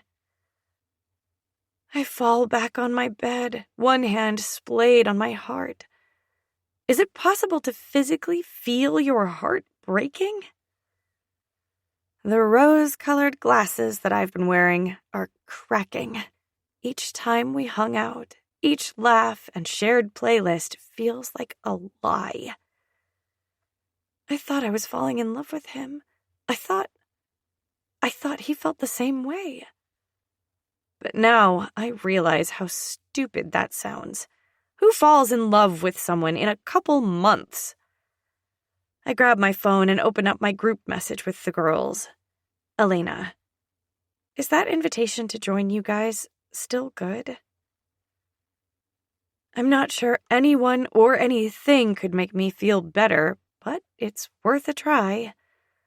This hurts way more than anyone ever told me it would. Those books got it wrong. Heartbreak feels like my heart is being ripped out of my chest, and someone is pouring acid on the gaping hole. Tears steadily roll down my cheeks, and a small sob bubbles up my chest. I feel so foolish. To think someone like him could love someone like me. What was I thinking? When he didn't want to introduce me to his friends in Central Park, I thought he was being sweetly possessive, like some character in a romance novel. Now I realize he didn't bother introducing us because it didn't matter. It wasn't worth it. I wasn't worth it. Why does everyone in my life leave me? Sully, 90 minutes earlier. My phone vibrates with a text as I step next to my brother. I slip it out of my pocket to see a message from Elena. Punk Rock Princess. Hey, I'm outside O'Malley's. See you soon. Fuck. I scrub my hand over my face as regret covers me like a heavy blanket. I should have been at the pub 20 minutes ago. My brother, Rush, discreetly elbows me, nailing me right on my healing ribs. By the smirk tipping his lips, that asshole knew exactly where he was aiming. While we don't look anything alike, his chestnut brown hair and gray eyes to my dark blonde hair and blue eyes, we're the same height and similar build. Pay attention, fuckers. I'm not getting shot tonight because you two idiots aren't listening. Wolf, my other brother, knocks his shoulder into mine. At 6'3", with black hair and almost a full sleeve, he's the oldest of all three of us. I cut him a warning glare. Fuck up, my Da interrupts me. Something to say, boyo? I straighten up to my 6'2" height and look him in the eye. No, sir. Ready to show the Russians how we deal with thieves. Cormac Fitzgerald, better known as the Butcher of Summer Knoll Gang, and the only father figure I've ever known, chuckles. That's the spirit, Sully. Tonight, we show them how the Brotherhood responds to threats on our territory. When the men answer his war cry with varying cheers and yells, I pull my phone out of my pocket and type out a quick text to Elena. James, I'm sorry. I can't... Before I can finish my text, my brother grabs my phone and pushes it into my chest, inadvertently sending the text. I don't have time to worry about it now. The rest of the guys are filing out of the large room we use for meetings and heading down the hallway toward our armory. Punk Rock Princess. Is this because of what I said this morning? I wait behind my brothers, letting the low murmur of chatter roll off of me as I replay our conversation from this morning. I was so goddamn distracted by what I knew was going to go down tonight that she took me by surprise when she asked to stay together after summer ends. Like I'd fucking let her go anywhere. Thinking about the way her cheeks flush when she's nervous, and the other parts of her that flush, has a smile tipping up the corner of my mouth. I regret not laying it out there for her then, and letting her know that there was no way we were done in 3 weeks when summer break ended. But I had Rush in one ear, rattling off numbers and data and other shit that he loves but no one else does. I'm next in line for my vest and gun when my phone vibrates with a text. Punk Rock Princess. Is everything okay? Are you hurt? Before I can text her back, my phone trills Punk Rock Princess by something corporate, her assigned ringtone. Fuck. Boyo, get up here and get suited up. There's no trace of my Da right now. It's the butcher that yells at me. I send her to voicemail and send her a quick standard message. James, sorry I can't talk right now. I silence my phone and tuck it in my pocket. I grab the vest and 9mm handed to me and walk over to my brother's. I need to get my head in the game. I have no intention of never seeing my beautiful juxtaposition again. She's an irresistible combination of CBGB and Gossip Girl. Shit, she's like a punk-loving Serena Vand or whatever. The only reason I didn't completely hate the King sisters is because they came over and watched a lot of Gossip Girl reruns last year, and Blake Lively is hot as fuck. Plus, Maeve always has the fucking coolest new weapons. Unfortunately, that means I need to push her to the back of my mind and focus on what's going to go down tonight. Hopefully, it's a quick in and out, and I get back to my girl. But if there's anything I learned about being in the Brotherhood, it's that you can count on shit going sideways, so you learn to expect the unexpected. Sweat rolls down the side of my face as my brothers and I carefully make our way through the overgrown weeds and around fallen trees toward the chain-linked fence encasing the abandoned industrial park in Brooklyn. You couldn't have pissed before we left, Rush? Fuck off, Wolf. It took me like 30 seconds. Wolf scoffs in amusement. 30 seconds? Bro, you were pissing for at least 60 seconds. Right, Sully? I swat a bug away from my face and jump over a rotten log. I don't usually keep track of Rush's dick. Wolf throws his head back and sighs dramatically. Whatever. The point is, now we're at least a minute behind schedule, and I, for one, don't want to keep Da waiting, so let's fucking hustle.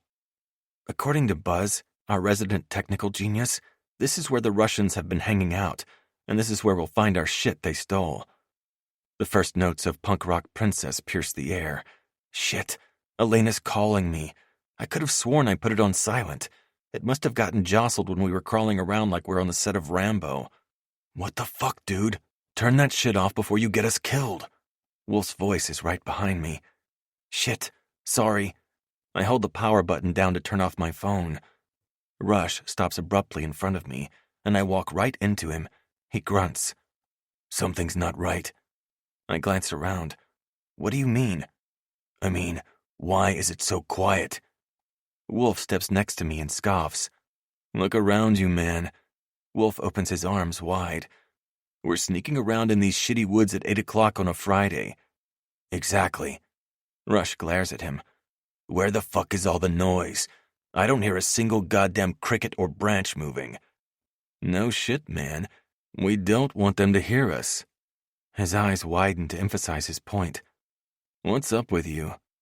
Adrenaline pumps through my veins, and the hair on my arm stands up. I slowly turn in a circle, trying to pinpoint the cause for my unease. He's right, Wolf. It's too quiet. Rush tilts his head. Do you guys hear that? I look to the left and then to the right. What? Shh. Wolf steps to my right and cocks his head. Is that Buzz ticking? It sounds like ticking. Wolf's eyebrows crease. Why the fuck? Fuck me, that's ticking. We gotta get the fuck out of here. Wolf interrupts me. Before Wolf even finishes his sentence, we all turn around and run like the devil himself is on our heels. I'm not ready to meet my maker yet. There's still shit I want to do. Elena's face comes to mind, and I can see with crystal clarity how she looks when she laughs. It's the most beautiful thing I've ever seen. It's a fucking trap. Get back, da! Rush screams into his phone as we haul ass over fallen branches, uncaring about the noise we're making.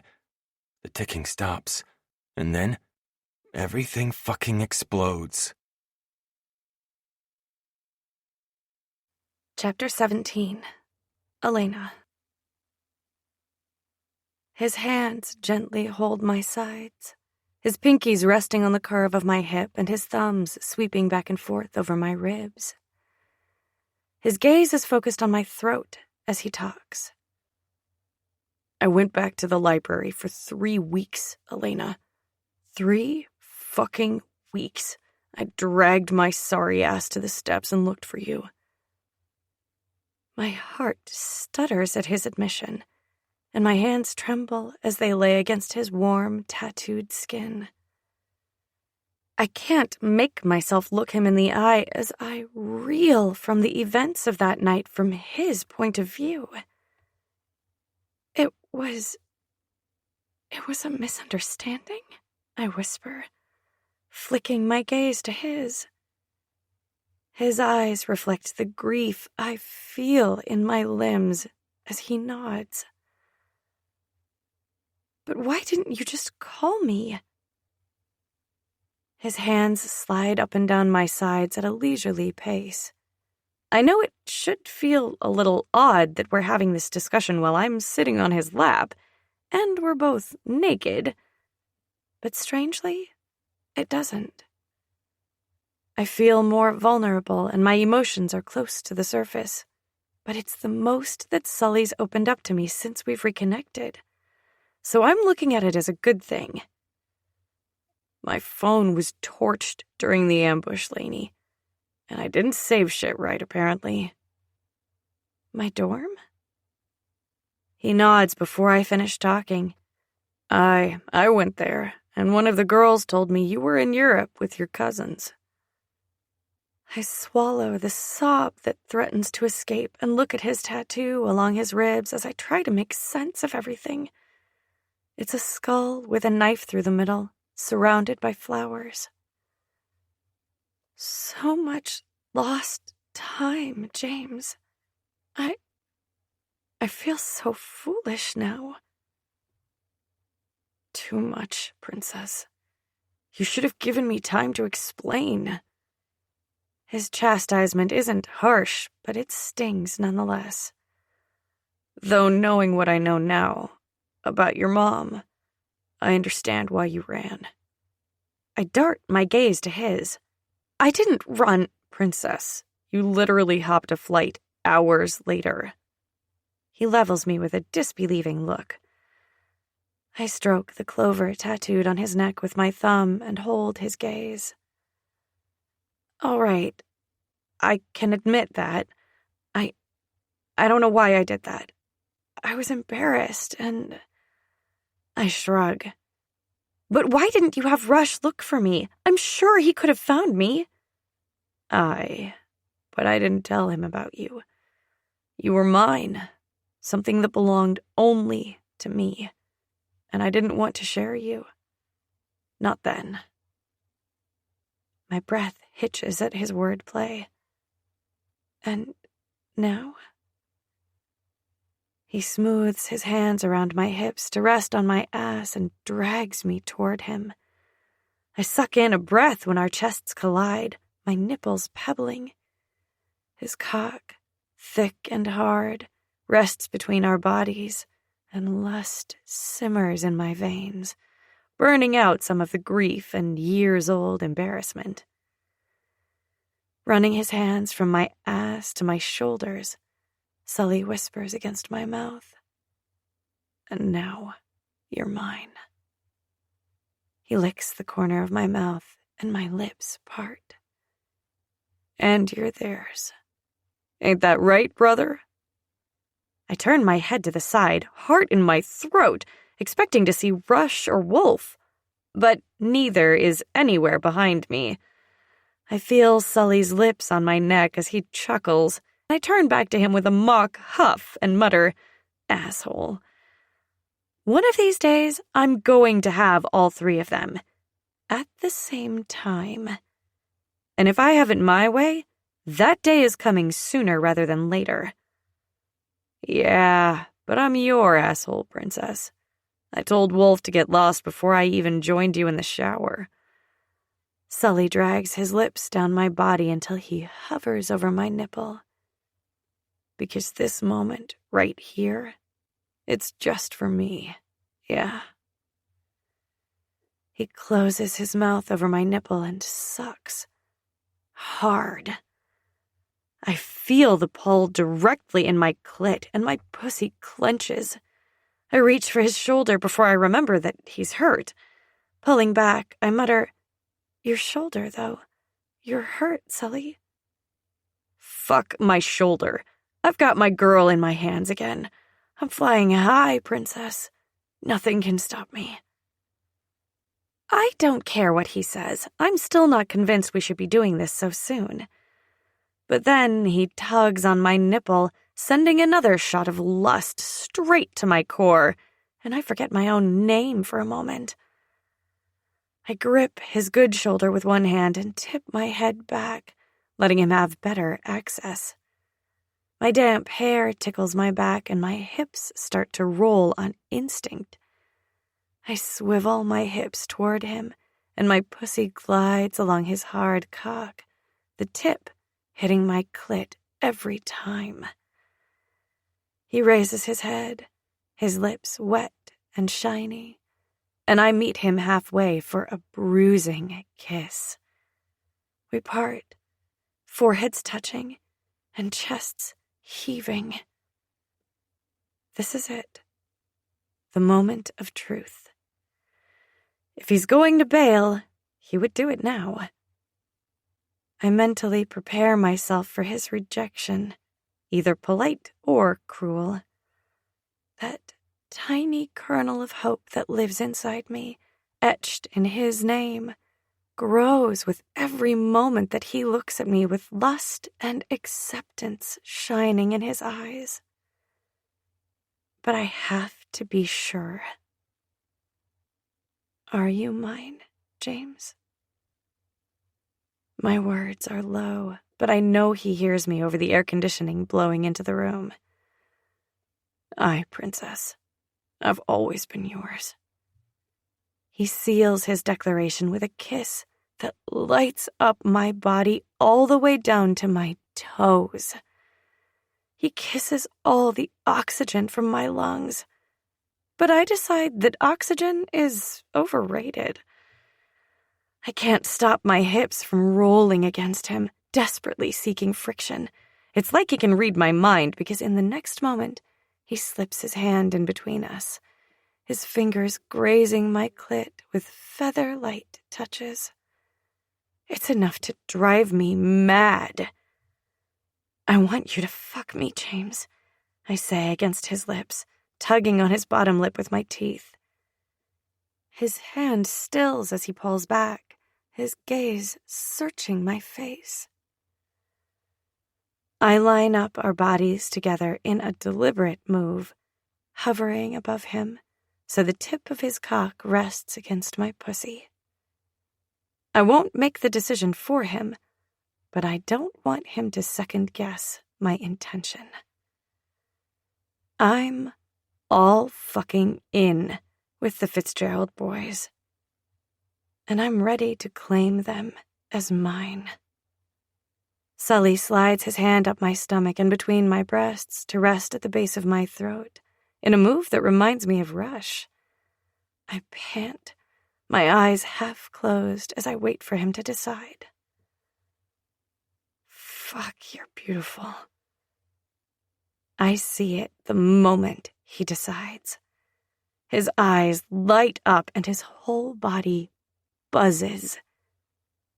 In the next moment, he gently guides me down onto his hard cock, brows furrowed in concentration. I gasp at the feeling of fullness as he slides me down excruciatingly slowly, my eyes fluttering closed on instinct. His grip tightens around my hip as he stalls our movement. Eyes on me, Princess. My eyes flash open, and my pussy clenches at the authoritative tone in his voice.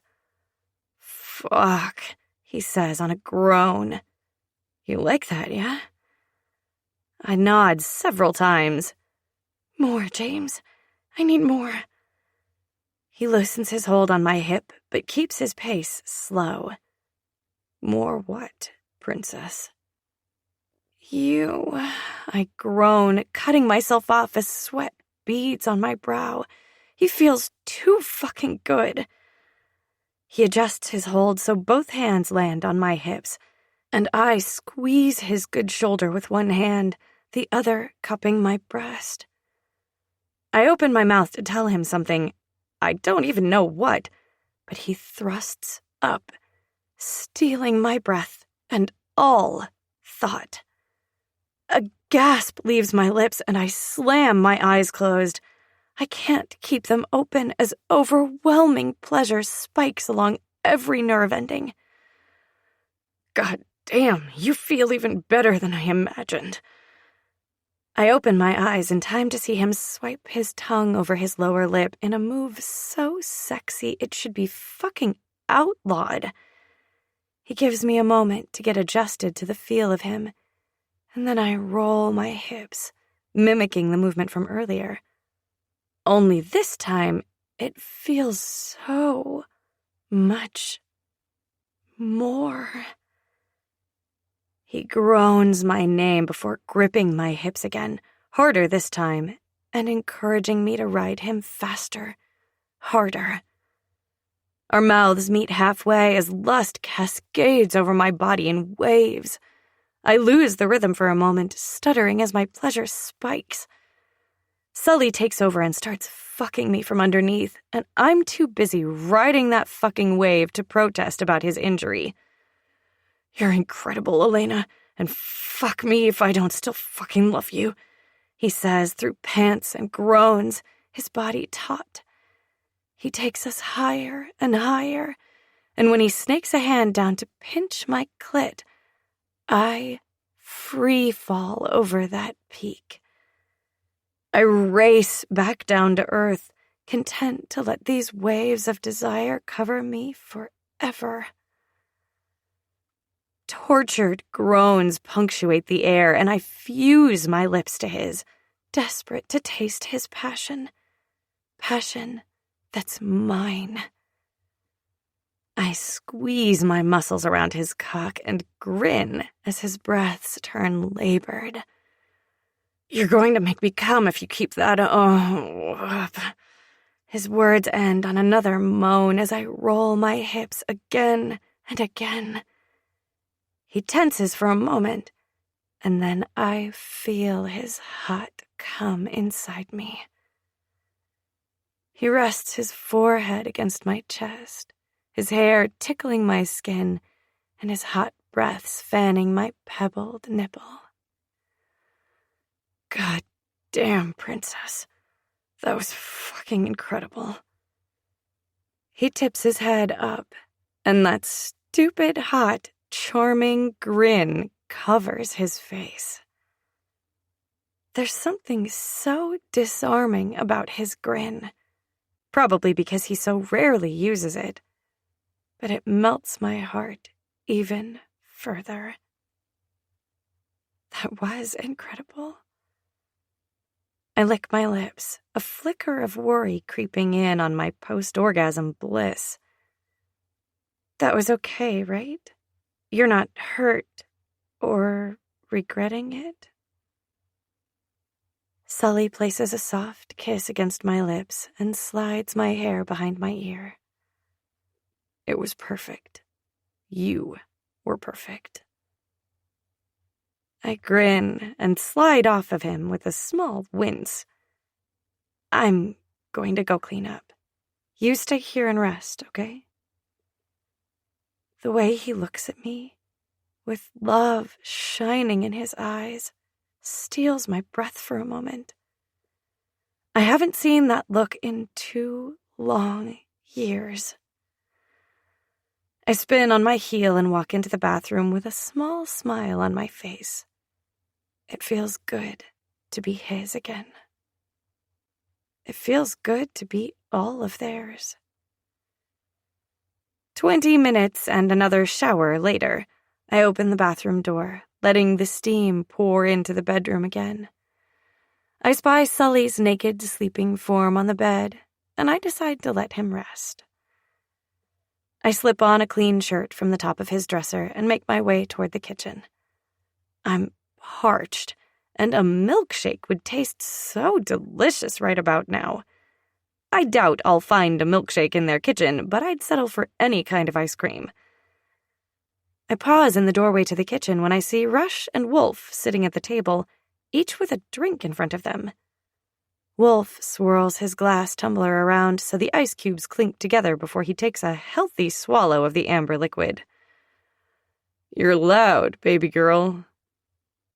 Warmth rolls through my body, settling in my cheeks as I meet his gaze head on. I'm not embarrassed. Not really. But I'm still getting used to the idea of having all three of them. And I think they are too.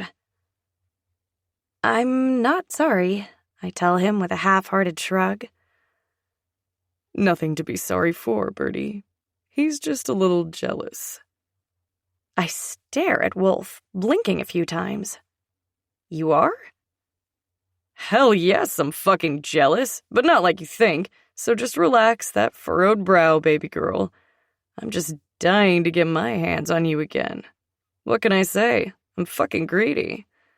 He flashes a Cheshire Cat grin that's a little too feral to be considered charming. Well, okay then. I trail off as I beeline for the freezer. "What are you looking for?" Rush asks from behind me. Ice cream?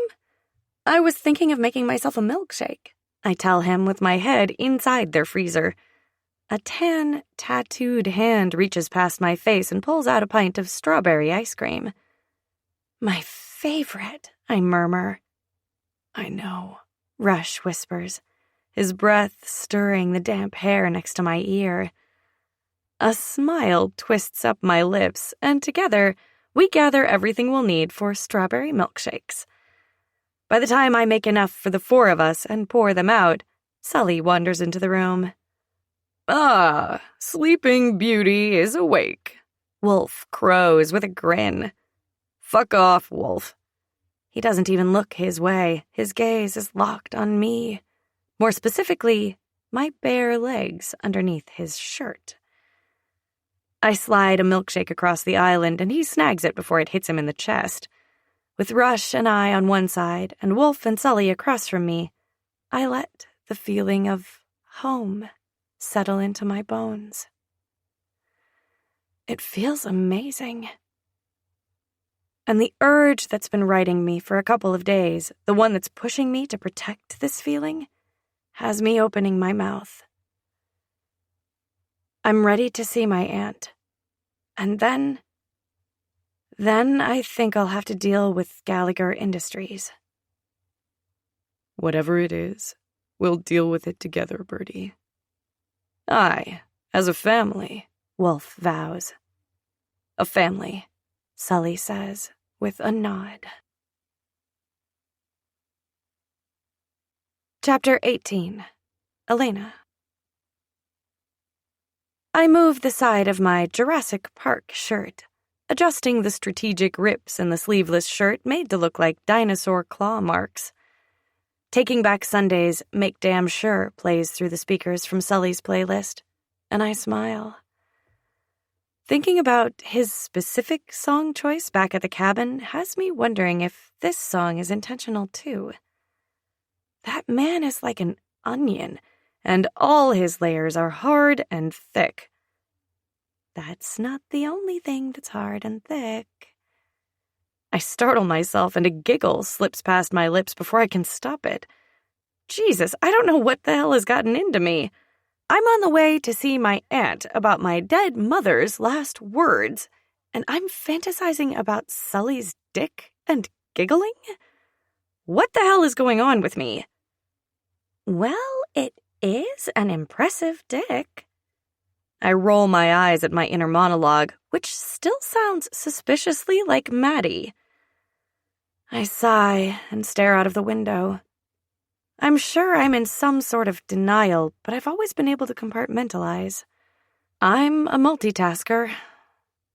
We stopped at a boutique a few blocks away from their apartment so I could grab some clothes. We're going to swing by my dorm after we visit Aunt Sloane, but for now, the artfully ripped shirt and light jean shorts will do. My toes tap along with the beat as they sing about making sure someone can't leave, and my shoes catch my attention. Something shifts uncomfortably in my chest at the sight of the dirty shoes. Is that a blood stain? I tilt my head for a better look, and my chest eases when I see it's just dried mud. My all-white Vans are looking a little worse for wear, but they'll be just like new after I wash them. Another reason I love my Vans? They go with just about everything.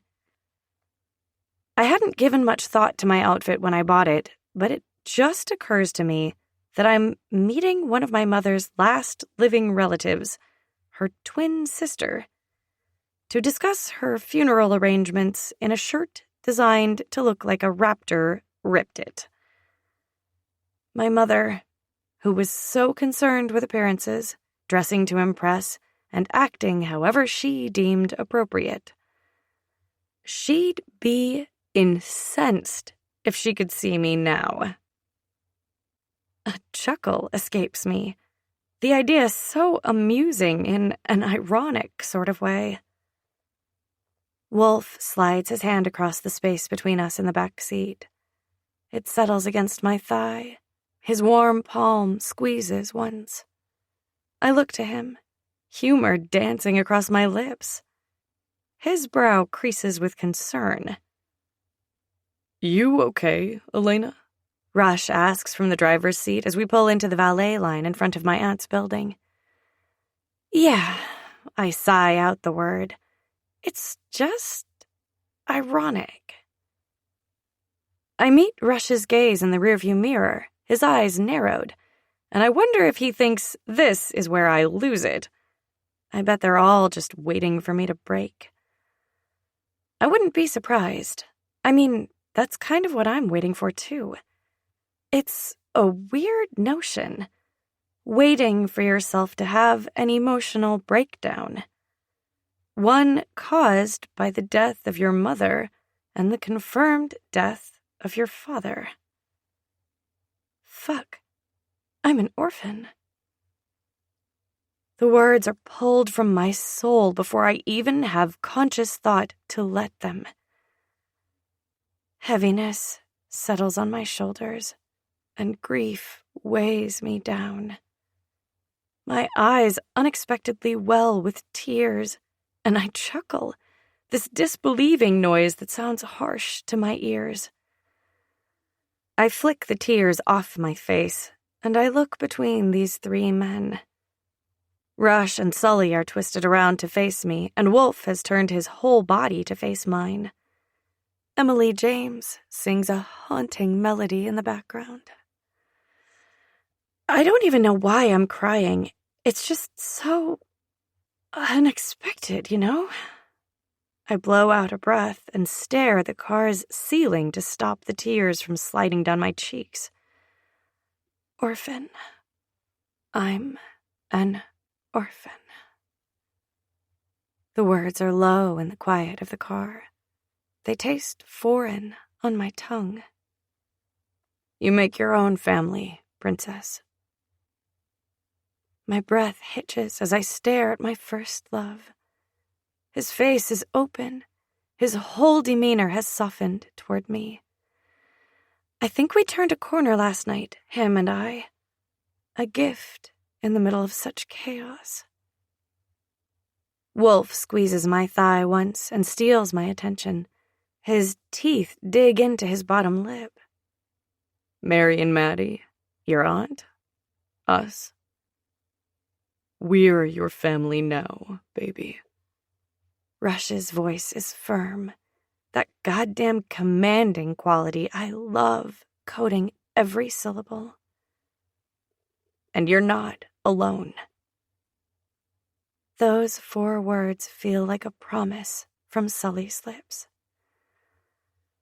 I meet each of their gazes and nod. 2 tears roll down my cheeks with the movement. A knock on the window pops the tension swelling in the car, and as one, we all turn to look at the valet standing next to Rush's door. Rush holds up a finger to the man and looks over his shoulder at me. Ready, baby? I inhale and blow out a breath as I meet his gaze. Let's go. Rush stares at me for a moment before turning back to the valet and opening his door. We're here, Red, yeah? We're right here, and if it's too much or you've had enough, you give me the signal and we're out of there. No questions. I unbuckle my seatbelt, lean over the middle seat, and press my lips against Wolf's in a quick kiss. I pull back a little, my lips brushing against his as I tell him, I don't know what I did to deserve you guys. Thank you. Wolf curls an arm around my lower back and sweeps me into his body. He rests his forehead against mine. It's us who are undeserving, baby girl. But we're also selfish assholes, and I'm hoping that by the time you realize that, you'll already be so in love with us that you won't even think about leaving. I smile, a small laugh bubbling up at his ridiculous words. I pull back, and my smile freezes when I see his expression. I expected a teasing smirk or a cocky smile, but there's neither. His plush lips are in a straight line, his eye contact unwavering. I trace my finger over his cheekbone and down to his bottom lip. You're serious? It's not a question, but a realization. Wolf parts his lips and scrapes his teeth over the pad of my finger before releasing it. I let my hand drop, marveling at the ease in which we touch one another. The physical act of touch is something I didn't know I was missing until Wolf came into my life. And I wouldn't trade it for anything. The door opens behind Wolf, and I hear Rush's voice. As a heart attack, Elena. I don't like that phrase, I say, but I'm distracted by this revelation. I mean, I knew they were into me. Exchanging hushed declarations of love in the heat of the moment is one thing, but this feels like more than that. This feels like they're teasing me with the promise of forever. Noted, Rush says as he opens the door wider. Wolf slowly lets go of me before he turns to get out of the car. I follow behind him, squinting as the summer sun beats down on us. I follow Wolf and Rush around the car to find Sully talking to the doorman. They shake hands and he opens the door for all of us. Miss McElroy, nice to see you again. I nod and offer him a small smile. Thank you, Cliff. It's nice to see you too. The air conditioning chills the lobby of my aunt's apartment building, a stark contrast to the weather outside. Goosebumps trail down my arms as I approach the desk. Hey, Cheryl, is my aunt in? I guess I should have called ahead. No problem, Miss McElroy. Just let me ring her and see if she's available, Cheryl says with a smile. The thought of correcting her crosses my mind. I'm not a McElroy, not really. But I guess it doesn't really matter right now, so I let it go. I look over my shoulder at the three men at my back while we wait. Dressed in jeans and tees, they could be mistaken for your average all-American boys. Until you saw the tattoos snaking out from underneath their sleeves and collars. The cloud of danger that hangs around them, the matching scowls, and the aura of power that seeps from their pores. Then your instincts kick in, and you know better. I'm not sure what that says about my instincts if they're beating down my door, telling me to run to them, not away from them. I let the smirk tip up my lips as I take them in together like this, almost as if they can hear what I'm thinking. All three of them fold their arms across their wide chests and smirk. Miss McElroy? She's ready for you, Cheryl says, stealing my attention from my three dark gods at my back. I offer her a smile that doesn't feel as forced as it did earlier. Thank you. We walk to the elevator at the back of the lobby, and the doors open immediately. All four of us step on, and Rush leans over and presses the 23 button. I quirk a brow. I'm not sure that I should be surprised that you know what floor she lives on, but I am. Rush's grin is his only response. Wolf laces his fingers with mine, and in an unexpected move, Sully slides his palm against my other hand. I look down at our hands as he slides his fingers in between mine. His grip on my hand is firm, and affection surrounds me. It feels like sunshine on a cool spring day, warming me from the inside out. I tilt my head to look at Sully, expecting to see his eyes on me, but he's staring resolutely ahead. His gaze never strays from the closed elevator doors in front of us. I bite my lip and look back at our joined hands. I remember the first time he held my hand. I made a playlist for you. The elevator slows and dings as the door opens, bringing me out of my memory. Both of them let go of my hands as I stride out of the elevator first.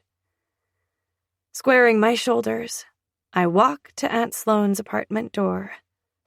Just as I bring my hand up to knock, the door opens. Chapter 19. Elena.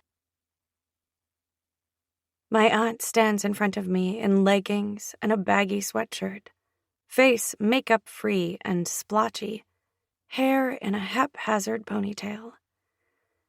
Even though she was never as intense about appearances as my mother was, I don't think I've ever seen her like this before. "Oh, Elena," she cries before a sob breaks free. She throws her arms around me, pulling me into her apartment. Tears spring to my eyes as I wrap my arms around her middle, squeezing her tight.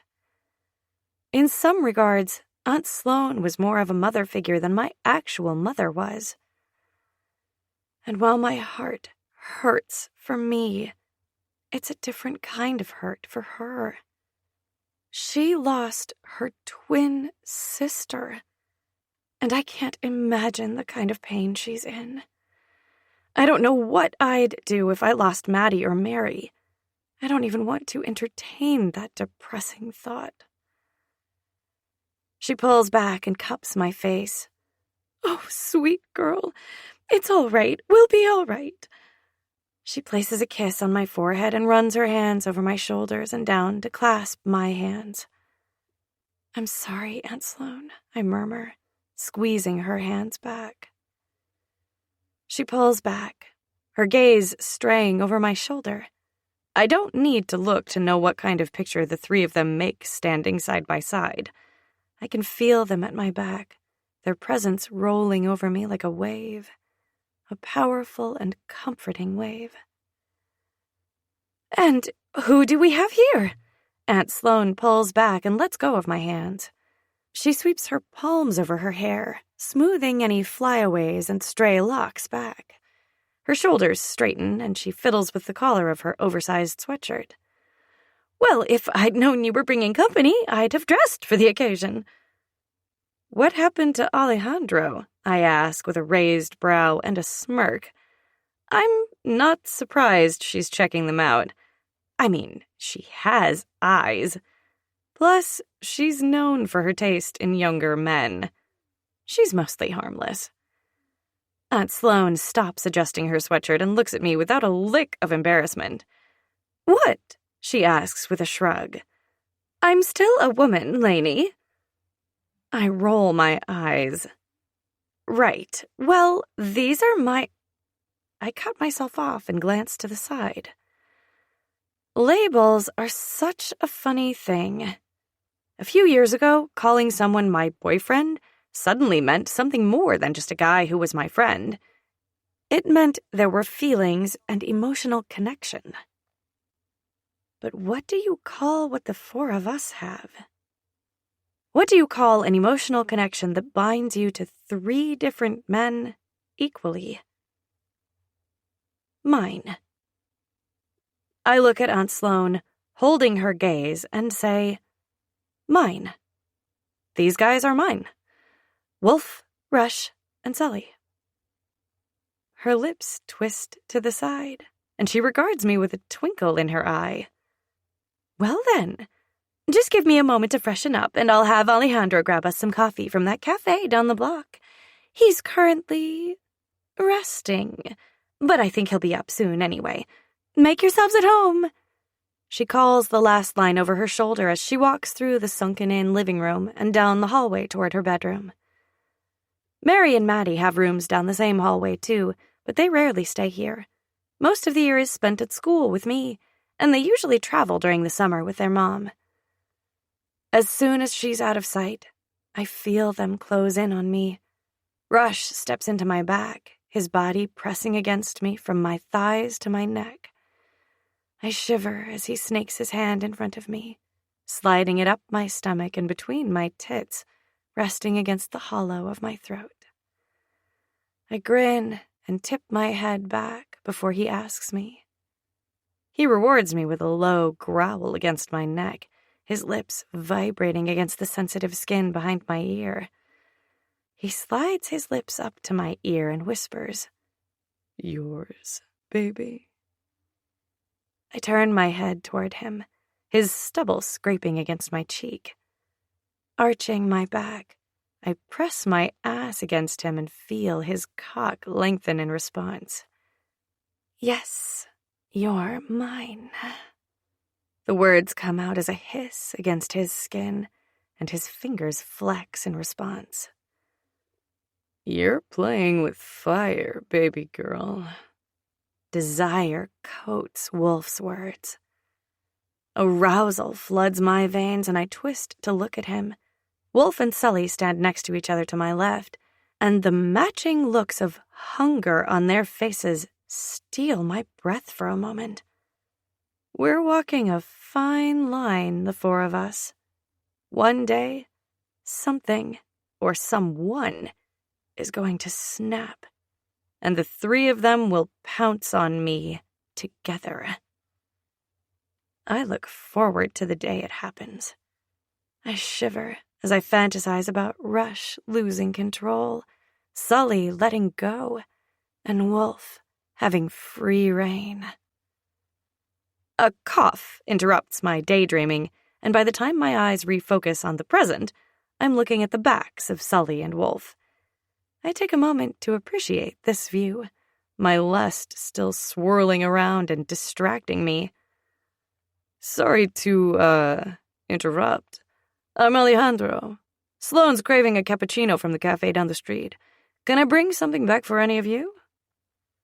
I peek through the sliver of space between their large bodies, unsurprised to see the guy from Aunt Sloane's latest Instagram photos. I step away from Rush and to the side of the boys, and after a moment, he relents with a little grumble.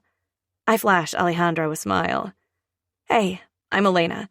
This is Sully and Wolf, and the guy in the back is Rush. Nice to meet you," I say with a little wave. Alejandro steps forward and grasps my outstretched hand in his. "Ah, yes, the infamous niece, Elena." He bends down as he lifts my hand toward his mouth. Before he places his lips on my skin, Wolf steps forward and removes my hand from his with a growl. "Don't touch things that don't belong to you." If I weren't so shocked, I'd laugh. To his credit, Alejandro simply nods and smiles. Apologies. When I see such a beautiful woman, sometimes I can't help myself. Sully steps into Alejandro's space. "You better try harder, yeah?" Alejandro backs up a step with his hands raised, palms out. "Got it? She's off limits. Is that a no on coffee, then?" "I'll take a chai latte," I say with a smile. Wolf and Sully both whip their heads toward me, scowls overtaking their stunning features. I shrug my shoulders. What? I could use a caffeine boost. "We'll take 3 coffees, black, and Elena's chai latte," Rush says from behind us. I see Wolf and Sully turn to stare at their brother, no doubt shooting their disbelieving glares toward him. Alejandro gives us a wide berth as he makes his way toward the front door. He stops to grab his keys out of a bowl that Maddie made in middle school pottery class. "I'll be back." The front door closes with a click, and I slowly spin on my heel. So that was... Ah, dear, did you meet Alejandro? Aunt Sloane breezes into the room, fluttering her eyelashes with a sigh. Isn't he dreamy? She changed into a navy blue halter pantsuit with a low V cut in the front and back. She looks amazing in it. He looks 18, Sully deadpans. Aunt Sloane cuts him a look before returning to whatever fantasy is playing in front of her eyes. He's 23, and trust me, it shows in the bedroom. Oh, okay, that's probably more than I needed to know about the guy. Let's sit down, Aunt Sloane. I walk toward the couches in her sunken-in living room. Her apartment is done in shades of cream. Cream-colored shag rugs, toffee and cream-colored low-back couch, white with just the barest hint of cream paint covers the walls, and every photo is in a white frame. I remember being younger and nervous about getting everything dirty. Not that Aunt Sloane would have really cared. She'd have just gone out and bought a replacement if anything ever got ruined. But the anxiety was still there. I sit down in the middle of the couch that faces the wall of windows. The afternoon sun shines in through partially closed blinds, warming my face. Wolf sits next to me. Rush sits on the armchair to the left of us, and Sully stands behind the couch right behind me, arms crossed and legs spread. Aunt Sloane glances around the room, her expression unreadable, before she sits next to me. She covers my clasped hands in hers and looks me in the eye. Tell me what happened to my sister. I nod and bite my lip. I glance at Rush from under my lashes, and his nod is imperceptible. I take a deep breath and prepare myself mentally to go back to that day. I'm not going to give her the whole truth. I honestly don't think she needs to hear all of it. She knows how present my mom was in my life. I give her the short version of events, surprised that I can recall them with such a level of detachment. I don't understand, Lainey. How did she even know these people? I'm not entirely sure. I think she got mixed up with some bad people, and it all caught up with her. Aunt Sloane sniffs. I felt her, you know. I felt something right here. She taps her chest right above her heart. When she died, a part of my heart died that day too. She wasn't perfect, but she was my sister, and I loved her. I nod a few times. My sinuses tingle, and I can feel the tears gathering at the back of my eyes. I know. I loved her too. Wolf laces his fingers through mine on one side, and I lean my head on Aunt Sloane's shoulder. We all sit in silence for a few minutes, seemingly lost in our thoughts. I lick my lips and lift my head from her shoulder. I bring my leg up on the couch, bent so I can turn to face her. She told me that I needed to tell you something before she died. And some of her, last words were, "Tell Sloane it's time." Do you know what that means? I watch the color drain from Aunt Sloane's face, and she stares at me without really seeing me. Her mouth parts, and her whole body seems to deflate. She nods, and without a word, leaves the living room. She returns a moment later with a thick accordion file in her hands. She's murmuring under her breath as she sits down on the couch and hands it to me. This is what she meant. She told me years and years ago that if something were to happen to her, I should give you this. She liked to remind me once a year, I kept it in my safe this whole time, but I haven't ever peeked. I promise. I run my fingertips over the worn, brown leather of the file holder. It's wide and stuffed full of papers. I unwind the strap holding it closed and open the leather flap. Wolf leans in close as I pull out the top piece of paper. It's my birth certificate. Elena Murphy Gallagher. Lana Murphy Gallagher, mother. Aidan Ronan Gallagher, father. I trace his signature on the bottom of the thick piece of paper. I hand it to Wolf to hold and pull out a small stack. The next paper catches my attention. It's torn from a notebook, and it's just a list of numbers, almost like coordinates. It reminds me of when I had to study latitude and longitude for a school project. There's something familiar about this, I murmur as I tap my lip with my fingertip. What is it, Red? The numbers swim before my eyes, and suddenly it hits me. I've seen something like this before. I look between each of them, hesitating on Rush. When I, broke into the safe in the basement at Summer Knoll. Well, I didn't break in, more like it wasn't closed all the way. Ish. I bite my lip, shoulders stiff as I wait for one of them to say something. My gaze stays on Rush. He's the one I'm most worried about. I'm not sure what his reaction will be to that little tidbit of information. What he does next shocks me. A genuine smile stretches across his face. You snooped around, yeah? Good girl.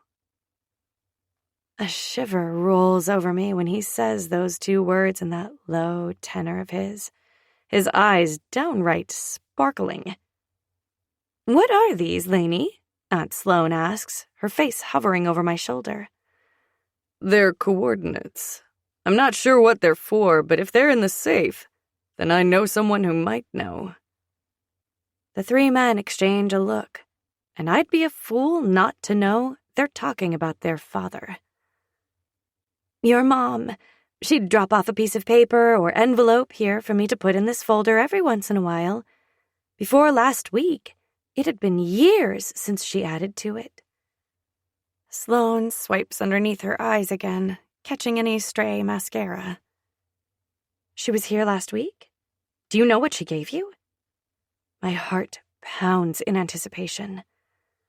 Sloane shakes her head before I finish asking my question. I never look or ask, but I did slip the envelope in the back. Adrenaline floods my veins as I flip the file folder over so the back is on top. Sliding my hand in, I pull out a white envelope. My breath falters when I see her familiar handwriting on the outside of the envelope. I swallow down the bark of nervous laughter that threatens to come out. A letter. She wrote me a letter. I don't think she's ever written me a letter before. I don't think she's ever written me a card before. She wasn't the loving messages in your lunchbox kind of mom. Dear Elena, if you're reading this, it means I'm gone.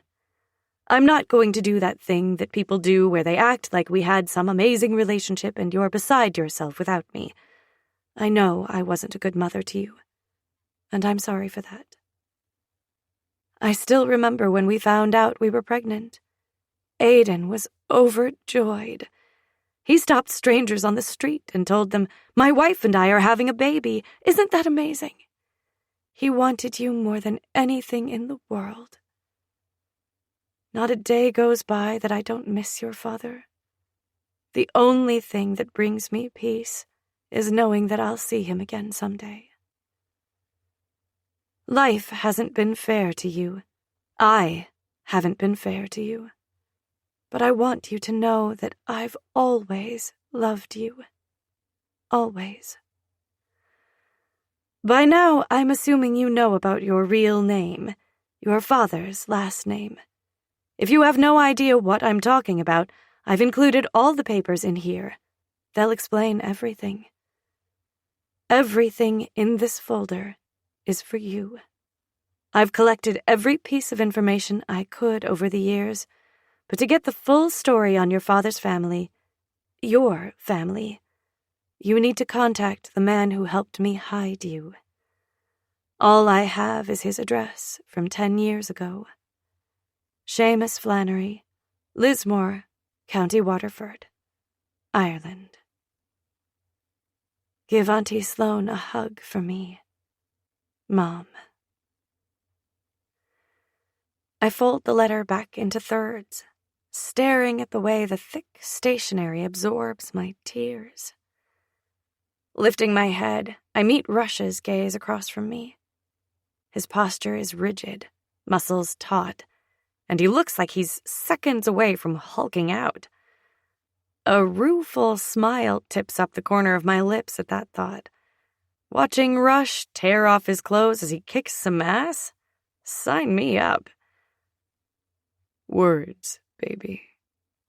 His gentle voice brings me out of the Hulk smash fantasy of Rush ripping his clothes off. I hold up the letter between my thumb and index finger. Letter from Mom. She said I need to find some Seamus guy in Ireland for the whole story on being a Gallagher.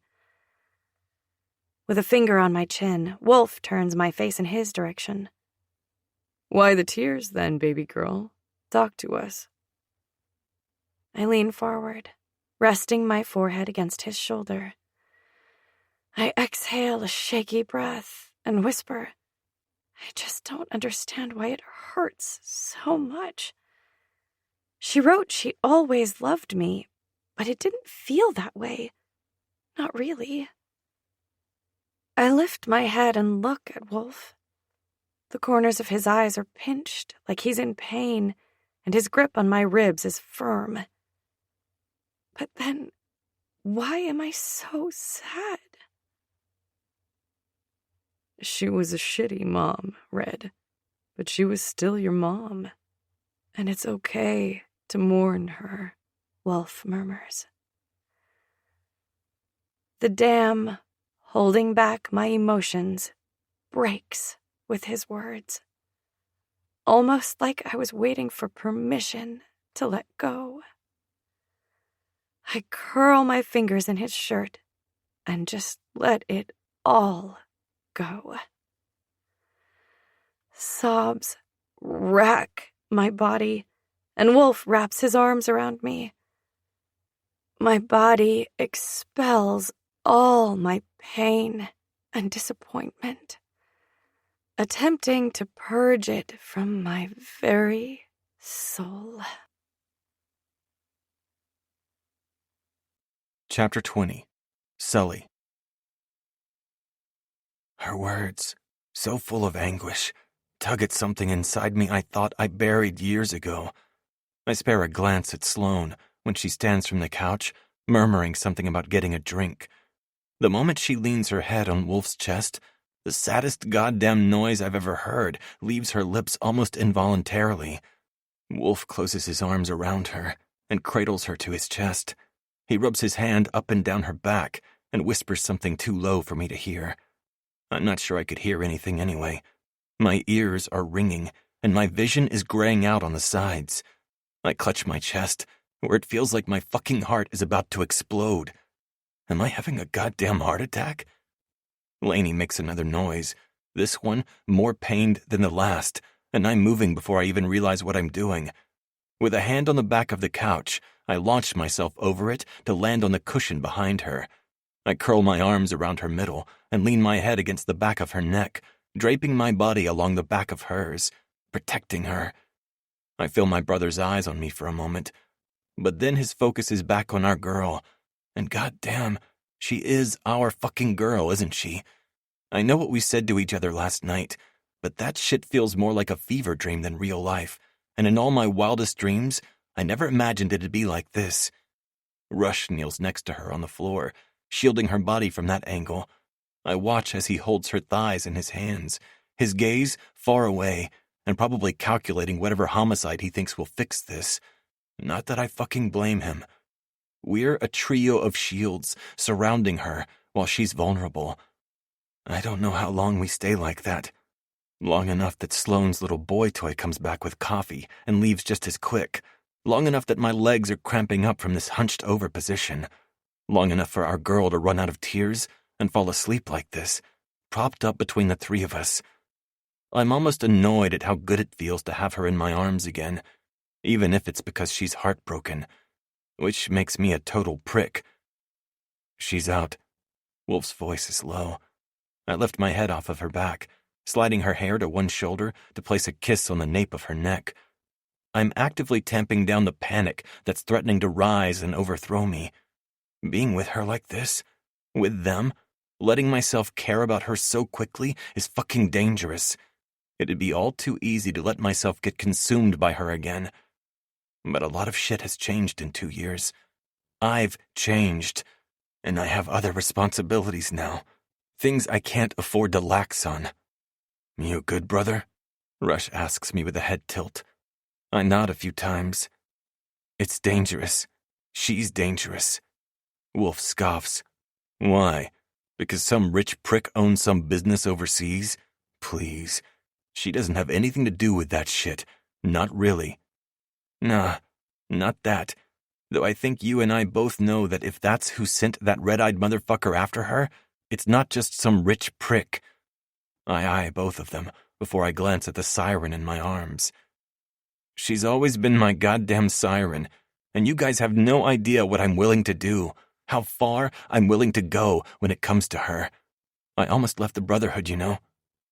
Shock holds them both mobile. Wolf recovers first. The fuck you just say? I shrug a shoulder as I toy with the ends of her hair. It looks like the sunset on fire in this light. Back in the summer I was here. I was fucking angry.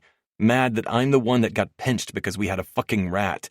Angry that I had to spend my summer away from you guys. I walked into that library with so much goddamn anger and resentment, and she took one look at me, and I was a fucking goner. That's it. She called to me like the fucking siren she is, and I haven't been able to stop hearing her call, even all these years later. I blow out a breath and look at my brothers. Wolf's mouth drops open in shock, but Rush doesn't look all that surprised. She didn't ask me to leave, not that she really knew what the Brotherhood was, but that's the fucked up thing. I wanted to leave. She made me want to be a better person, to spend my teenage years going to the movies instead of securing locations for weapons deals. Why didn't you ever tell us? Rush sits back on the coffee table. I grimace. I was going to, but then that warehouse in Brooklyn blew up. Wolf fills in. The warehouse blew up, and I never heard from her again until I strolled into our kitchen and saw her standing next to Wolf like she belongs there. She fucking does belong next to me. Wolf growls the words out, his brow furrowed and gaze hard. You think I don't think she fucking belongs with me, too? My jaw protests at how hard I'm clenching it. She belongs with all of us, Rush says, his tone firm and unwavering. This is part of our plan. Both of you know that, so I don't get why you're acting like territorial dogs right now. And she knows that? I glare at him. She thinks it was her idea. Eventually, we'll tell her the whole truth, but I don't think it's necessary right now. It doesn't change anything, Rush says with a nod. Doesn't it, though? It changes everything. We're painting a target on her back. The Brotherhood has so many enemies, not to mention all the enemies the three of us have combined. I twirl the end of her hair through my fingers, marveling at the silky texture. I don't want her to look over her shoulder for the rest of her life. Do you have anything to add, baby girl? Rush asks, his lips twisting to the side. Elena tilts her head to look at my brother. How long have you known I was awake? How long have you been awake? His eyes sparkle with amusement, but I'm still surprised. How much did you hear, princess?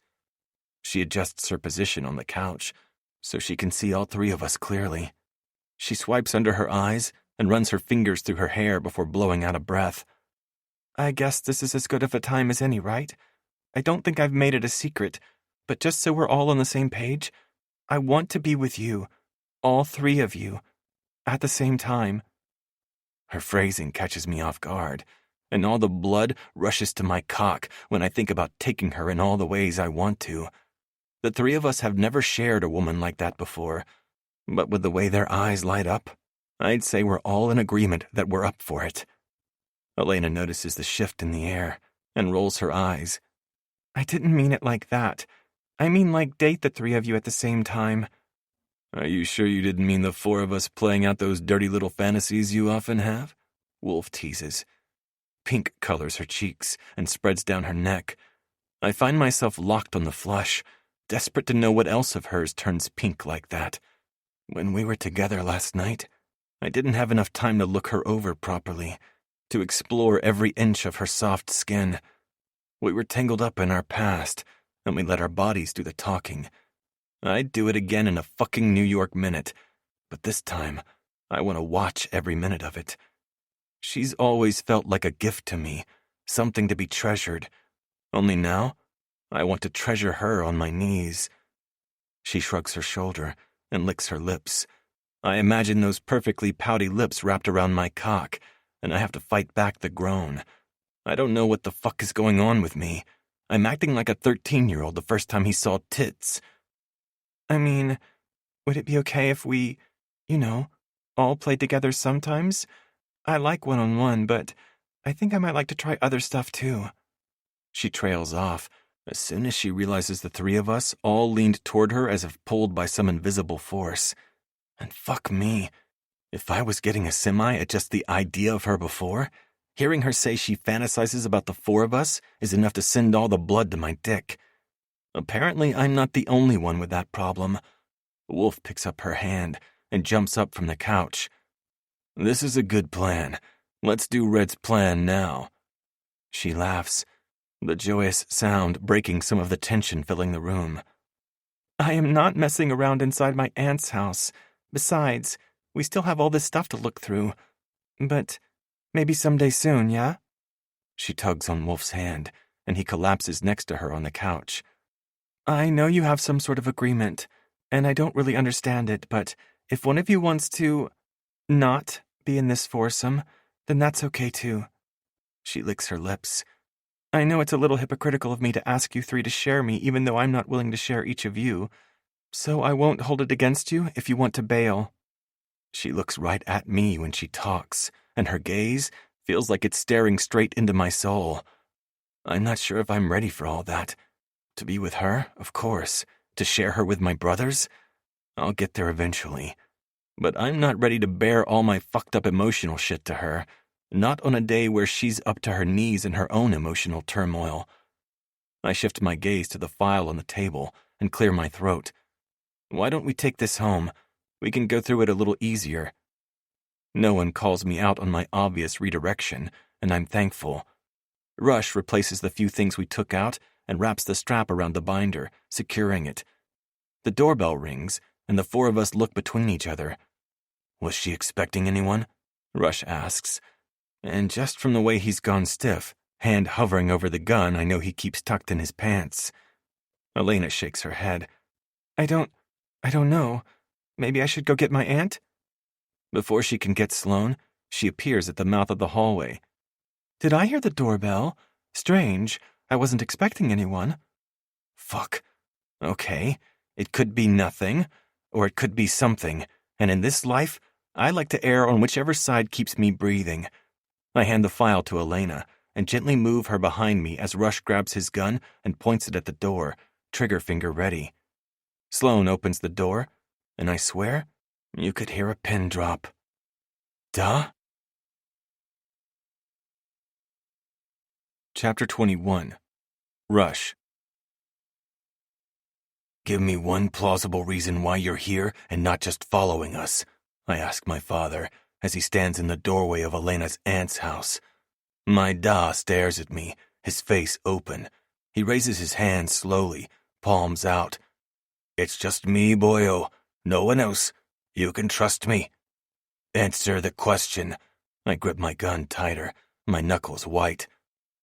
Coincidence, Da answers, never breaking my stare. You know I don't believe in those. I know, son, I know. But I swear I only came to pay my respects to Lana's sister. She was my fiancée, after all. I didn't know you were here. I stare into his eyes, so familiar to my own, and try to recall my earlier conversation with him. Did I tell him we were heading here? I'm clenching my jaw so hard I feel the muscles spasm. I want to believe him, and therein lies the problem. I want to believe him in the same way that I want to think my father would never lie to me. But he's not infallible. He's just a man, just like the rest of us. I make a decision then, and I hope that I don't regret it. We found something interesting. Looks like Lana left Elena a list of coordinates. A list that looks remarkably similar to a list in our safe back at Summer Knoll. Know anything about that? Da flicks his gaze pointedly toward Elena and her aunt with a raised brow. I get that he doesn't want to talk business in front of just anybody, but he should read the fucking room. He's the one who taught us how. Elena's not a stranger. We trust her. Wolf practically growls the words, and I know he's taking it personal that Da has secrets he hasn't shared with us. All of us have our own abandonment issues. I'm not naive enough not to realize it. It's part of why Elena's drawn to us, whether she knows it or not. The four of us all struggle with that parental attachment. When you grew up in the kind of life we did, there's no game of catch in the backyard with your Da. There are drills disguised as obstacle courses, weapons training pitched as playing ninjas, and plans concealed as treasure maps for fresh earth to bury a body. That last one is a little outdated now, ever since Sully perfected his science skills. The dude loves efficiency. Da shoves his hands in his front pockets and rocks back on his heels. I was looking for Aiden. I hired a top-of-the-line private investigator who's familiar enough with the Brotherhood to know where to look without asking too many questions.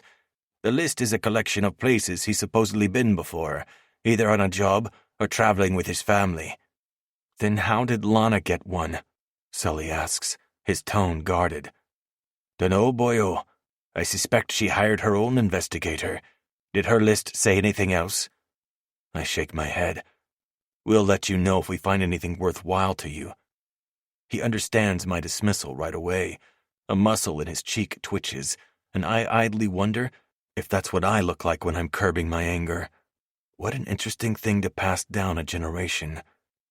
There's a charge in the air, compressing the space between us as neither one of us speaks. What is there to even say? He knows better than anyone how easy it is to breed distrust in this life, and right now, there's enough to fucking choke on. I look him over and notice how fucking tired he looks. Dark circles shadow under his eyes, and his beard is a little rougher than I'm used to seeing. Almost involuntarily, something inside me softens a little. Fuck. At the end of the day, he's still my fucking Da. Doesn't that deserve the benefit of the doubt? I open my mouth to, I don't fucking know, throw an olive branch, but Elena beats me to it. It's fine. We were just leaving anyway, Elena says, as she steps around Sully. I don't like her being out in the open like that. It makes me feel fucking twitchy. I relax my hold on the gun just a little bit. Not enough to stow it, but enough to not be a single second away from firing. It's like he senses my small yield. Da steps inside the apartment, but he doesn't stray past the entryway. Sloane stands off to the side toward the kitchen, and Elena beelines for her. Wrapping her arms around her aunt, she murmurs something too low for me to hear. It's all in the file, Lainey, but your mom didn't want a traditional funeral. She just wants her ashes to be spread at sea, where she always found peace. Elena nods and hugs her aunt again. I keep her in my peripheral vision, but I don't take my eyes off my Da. He turns to face me, his broad shoulders stretching the fabric of his gray shirt. We've been about the same size for a few years, but I've got an inch on him now. Looking at him, it's like a glimpse into the future. Except for maybe that beard. I don't know why the fuck he keeps that thing. I can't imagine having something that long and scruffy attached to my face all the time. A few days' worth is long enough for me. I feel my brothers on either side of me before either one of them says anything. You ready to tell us what the fuck is really going on? Wolf challenges him. Da glances between the three of us before his gaze rests on Elena talking quietly to her aunt. He exhales, his shoulders falling with the movement. He focuses back on us, meeting each of our eyes before settling on me. Meet me at home tonight. Now's better, Sully says. All right, your apartment then, Da says, as he folds his arms across his chest. I'm already shaking my head before he even looks at me. No, that's not an option either. Somewhere neutral. O'Malley's at 9 tonight, Wolf suggests. I glance at the clock hanging in the foyer. That gives us almost 5 hours to get back to the apartment, grab food, and go through the file from Lana. I can make that work. I nod my agreement at Wolf. Aye, I'll see you boys tonight. Jack'll make sure we have some privacy. We're going to need it for this conversation. I stare at him then, apprehension and a tiny kernel of hope mingling inside my gut. Don't make me regret this, Da. A wide, satisfied smile blooms on his face, and he tips his chin up at me. You'll do just fine, boyo. Just fine. My chest puffs up a little involuntarily, a leftover side effect of forever searching for my father's approval. Elena steps next to me, close enough that her arm brushes against mine. She glances between the four of us, her eyes guarded. Everything okay? I toss my arm around her shoulders, bringing her closer to my body. It's more of Wolf's style, but I felt compelled to, and I'm not in the business of denying myself anything when it comes to her. We're good, Birdie. Let's go home, I say into her hair, before placing a kiss against her head. I don't miss the shiver that skates down her spine at the word home. I guide her toward the door, Wolf and Sully behind us, when Da steps into our path. I'm sorry for your loss, Elena, he says. His voice is low, and his eyes actually look a little glassy. Fuck me. Did he actually have feelings for Lana? I thought it was more or less a sham. Elena clears her throat before she says, Thank you. I'm sorry for your loss as well. Da nods his head, but he doesn't say anything else before he steps to the side. The four of us are quiet as we leave Sloane's apartment and head to the car in the parking garage. Chapter 22. Elena. Kobe's Don't You Cry For Me plays when Rush starts the car up again. I stare at the buildings as we drive back to the apartment. I close my eyes against the late afternoon sun shining in my window and lean my head against the headrest. The warmth feels nice against my flushed face. Comforting. Rejuvenating. I guess I was wrong. I guess I fell apart fairly quickly, all things considered. I take a moment to look inside myself, search for a way to put my feelings into words. Rolling my head to the left, I open my eyes to see Wolf staring right at me. I'm not sure I've ever felt so much and so little at the same time. He scans my face, his big body taking up most of the space in the back seat. He's propped in the corner, elbow propped up on the windowsill, leaning half his big body against the door. What are you feeling? I close my eyes and open them again. Grief for losing someone. Grief for the loss of possibility. Joy at having all of you in my life. Guilt for feeling joy during such a sad time. Wolf nods, and the sounds of I Should Live in Salt by Ausgeir fill the car. I cut my gaze to Sully. Once upon a time, we shared a love of music, and I distinctly remember telling him how much I loved the National. He doesn't turn around or meet my gaze in the mirror, but I know he did it. I lean forward to flutter my fingertips along his shoulder in gratitude. Thank you. He nods, but doesn't offer anything else. Leaning back into the seat, I notice the look Wolf's giving me. Curiosity and something a lot like wonder. You don't need to feel guilty for feeling two different emotions at the same time, even if they're on the opposite spectrum of emotions. Whatever you're going through is unique to you, and you don't have to apologize for it. But most of all, you're not alone, baby girl. I reach over and slide my hand over his as a tear slides down my cheek. Thank you. Thank all of you. I don't know what I would have done if I didn't have you guys. You wouldn't be here. Sully's words are low, but not unkind. If you never met us, if Lana never agreed to marry Da, then you wouldn't be here. His words sting. Even if they aren't delivered to be blows, they land just the same. I flinch without thinking. What the fuck, man? Wolf growls the words.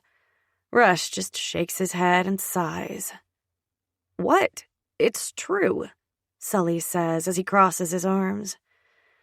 I clear my throat, wading through all my initial hurt. My emotions are raw and on the surface right now. He's right. I wouldn't be here with you all if Mom didn't meet Cormac. That's not entirely true. Rush hedges as he shifts in his seat, adjusting his grip on the steering wheel. Sully glares at him. Explain. Is this where you tell us all about how you had a plan for Red all along? Wolf laughs under his breath. My gaze ping-pongs between them, curious to see how this is going to play out. Rush shifts in his seat again. It's such an uncharacteristically nervous gesture that it catches me off guard. I tilt my head, even more intrigued to see how this will unfold. Rush clears his throat as he turns a corner and pulls into the underground parking garage to their building. The air is already charged with tension, and then Rebellion Lies by Arcade Fire starts. The irony of the name of the song isn't lost on anyone.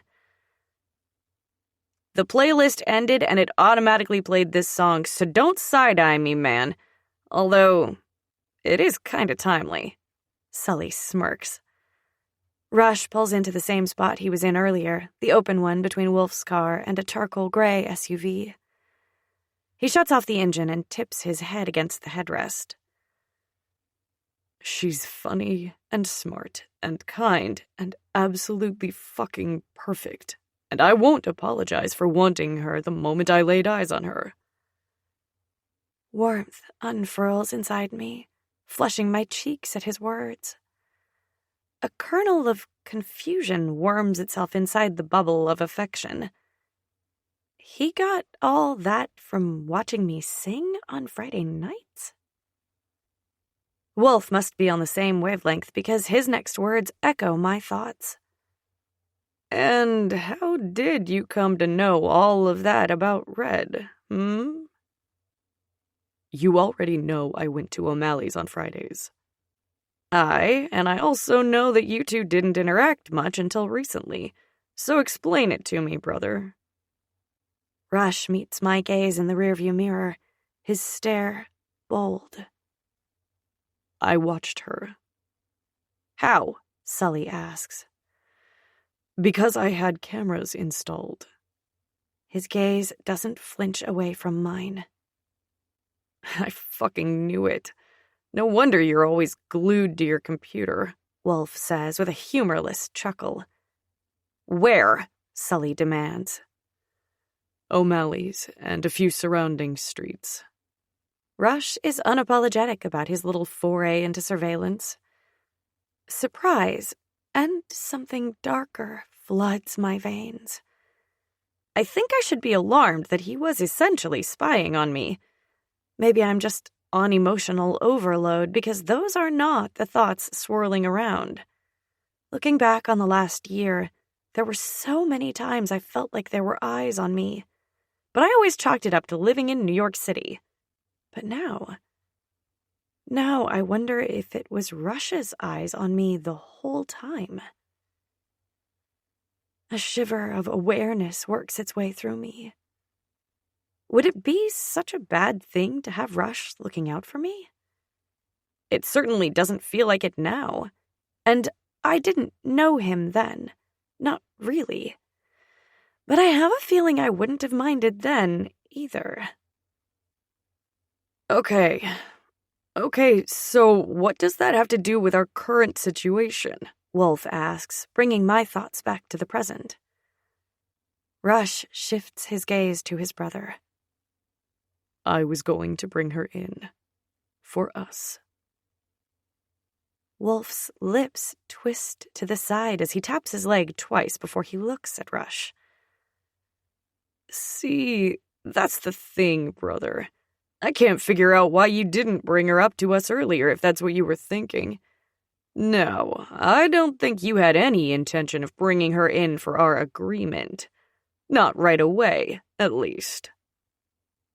Rush twists around in his seat, his calm facade cracking. Do you want to do this in the car? Because I'd rather not get blood on the seats. I just got it detailed. It's like the gauntlet was thrown down with those words. Wolf flings open his car door and stalks out of the car, rounding the trunk to stand in the driving lane. Sully's not too far behind him, and Rush watches both of them with his neutral expression. He turns to meet my gaze. His face softens, and I can read his expression again.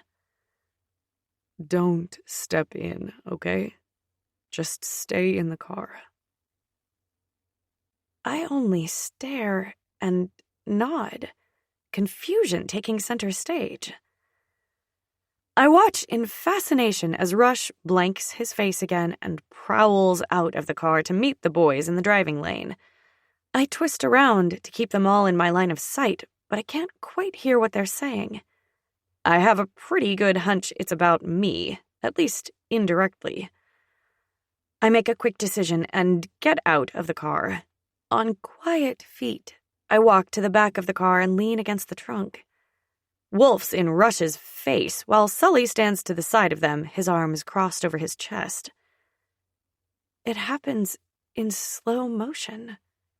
1 minute they're talking, and the next, Wolf's fist is flying toward Rush's nose. Their flesh meets with a sickening crack, and I don't realize I'm moving until I feel a strong arm band around my stomach. Come on, princess. You know stepping in would be bad. Let them work it out, yeah? Jesus Christ, Sully! Don't just stand there! Stop them! I try to pry his fingers from around me, but his grip is too firm. You should have fucking told us, Deck! All that bullshit about being a family? And here you are making plans to play house with Red without us?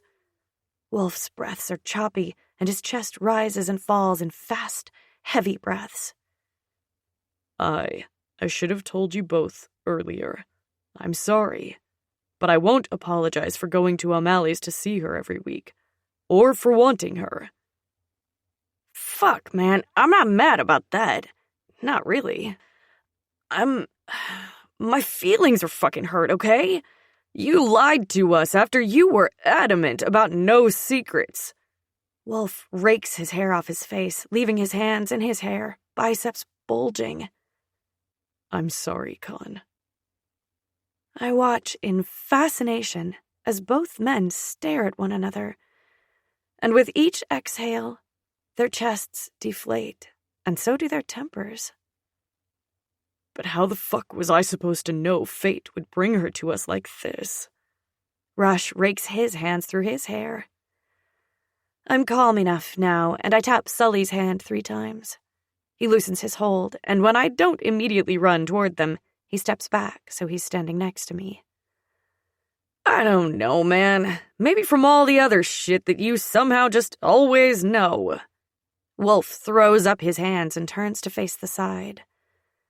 The aggression in the air has faded. No sooner than the thought crosses my mind when Sully steps right up to Rush, cocks his fist back, and lets it fly. A gasp leaves my mouth before I can stop it, and I shove both my palms across my open mouth. "Sully? What the fuck?" My words are high-pitched and echo around the cement walls. Rush moves his jaw back and forth, trying to work out any injury. He cuts his gaze to me. "It's fine, baby. They were owed those, but we all know that I'll only allow one free shot." And then they do something that surprises me even more. The three of them move toward one another, and then they hug. Like, straight up hug each other without any preamble. And when they pull back, smiles spread across their faces. What the hell is going on? My words are whispered as my brow furrows. I don't understand. "You want to see me toss some more punches, baby girl?" Wolf digs his teeth into his bottom lip as he tips his head back in that stupid move hot guys do. What? No. I shift on my feet, my cheeks flushing a little. Rush tosses an arm around me, the other hand pinching the bridge of his nose as blood trickles out of one nostril. "It's fine. We're fine. Sometimes we just need to throw a punch before we can move on." I glance at him from under my lashes and hesitantly nod. I don't understand, though. If I am enraged enough to start swinging, then I'm not sure I'd be hugging the person I just punched a few minutes later. Maybe it's a sibling thing, or maybe it's a lifestyle thing. Or maybe it's unique to them, but I think it might take a little getting used to. I let Rush guide me into the elevators, the other two following behind us. With my arms wrapped around Rush's middle, I let my head rest against him as we both lean against the far wall. Did you really put cameras all over the city? To look for me? My words are muffled against his shirt, and my eyes are halfway closed. I feel totally drained from the events of the last few days. Rush adjusts his hold on me, tucking me under his arm more. He places a kiss on the top of my head, murmuring against my hair. "And if I did?" I know I should be weirded out by that, and maybe I will be tomorrow, but for now, I think I'm okay with it. Exhaustion threatens to take me under its spell, but I hold on to consciousness with both hands, at least until I can collapse on a nearby soft surface. Chapter 23. Elena. The next couple hours pass by in a blur. After some grumbling, Sully finally agrees to rest. I think the reasoning that finally got through to him was the idea that if things go sideways tonight, or any time, really, he might be a liability. I still don't fully understand all the moving pieces, but they've explained a few different things. Like, in addition to Rush's skills with computers, he's also their unofficial general. He keeps tabs on the moving pieces when it comes to the Brotherhood, scoping out possible problems and enemies. And he owns an online security company. Given everything I recently learned, I'm not all that surprised. And Wolf is an assassin for the Brotherhood. A fact that he wasn't too keen on sharing. But I'm not stupid. I knew the Brotherhood, and them, by extension, would be into some sort of crime. I mean, they all casually carry guns. He also works at the Brotherhood-owned mechanic garage. And Sully is the muscle in more ways than one. Apparently, he runs the underground fighting ring they have. And he's said he's been known to jump in the ring a few times. I don't love the idea of him willingly putting himself in harm's way, but he assured me that he's rarely even there anymore. Some other guy mostly runs it now. They also explained what went down that fateful day at the warehouse. 6 different places were met with violence around the same time Sully was stabbed. All of the places belonged to people they know, but they're not all Brotherhood members, like Mateo. I'm still unsure how that connection started. And thankfully, only a few of the places hit belonged to the people who were present in our little basement meeting weeks ago, meaning the violence wasn't done in retaliation.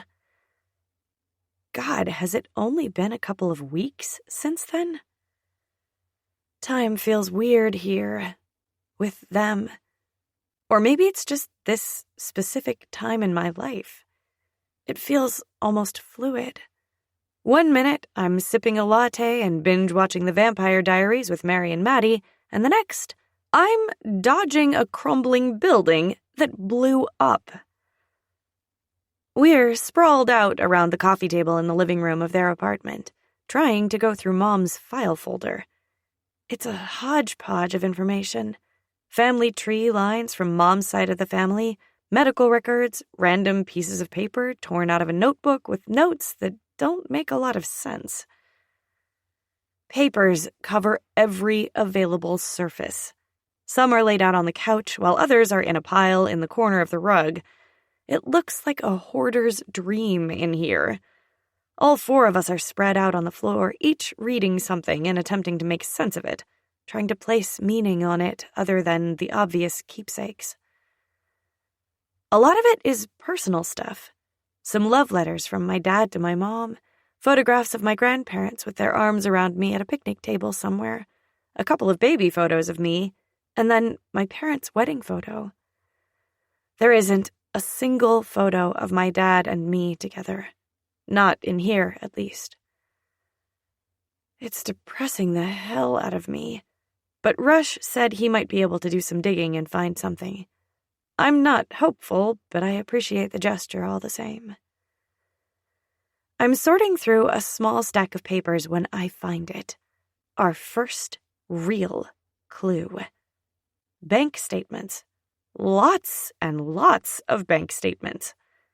I thumb through the packet of paper stapled together in the corner, the numbers and lines blurring together in front of my eyes. I blink them rapidly, but they still show me the same absurd numbers. Oh my God. Rush lifts his head from behind his laptop. He started bringing it in here to work, and even though he didn't say it, I'm pretty sure it's because he wants to keep an eye on me. What is it, Bertie? Shifting through the papers, my jaw drops, and I look at him. These are all in my name. I pause and swallow. They're account statements from several different banks.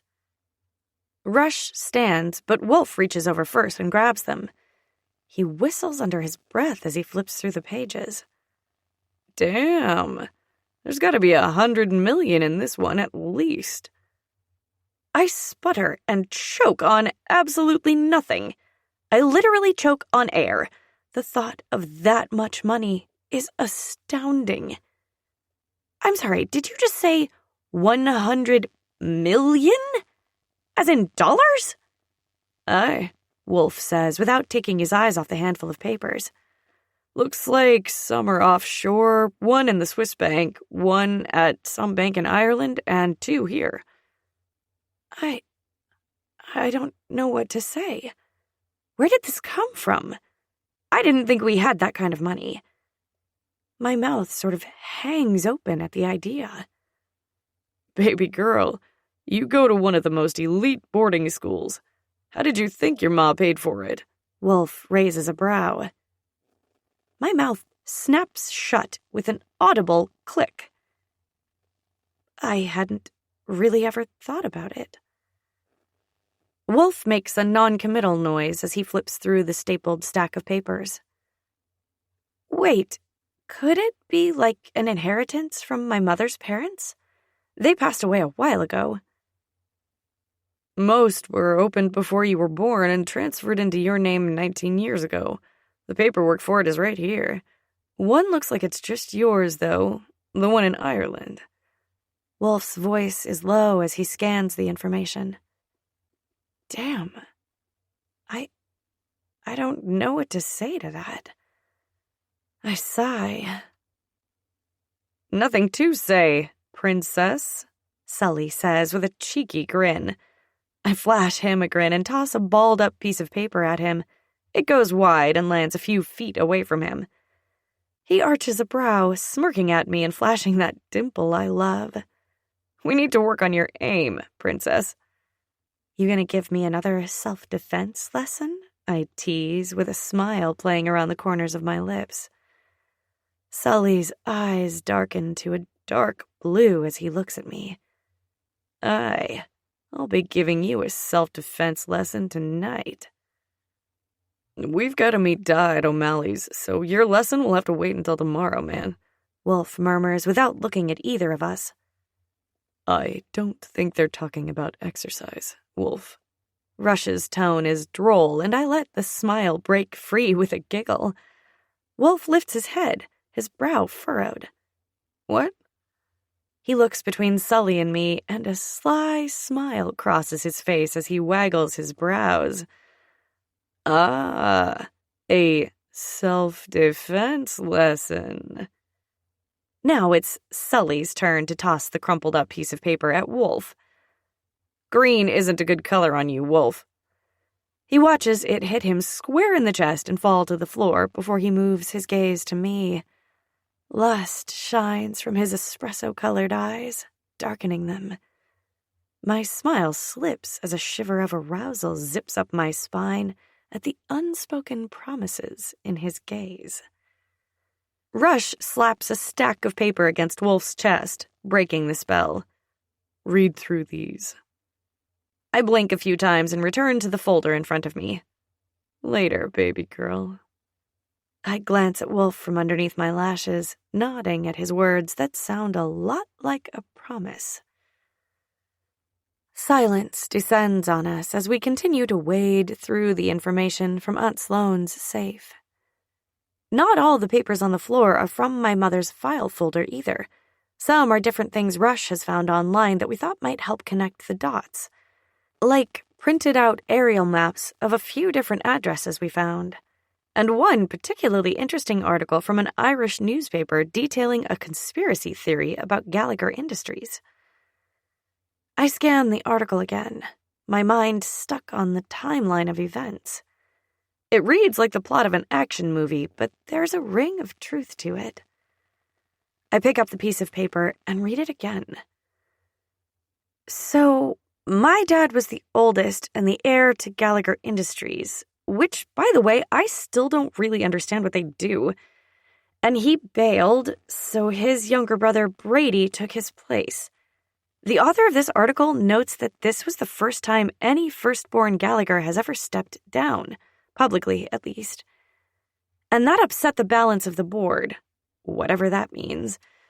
But then he goes on to detail that 4 additional men attempted to step up and claim that they were Gallagher heirs too, but...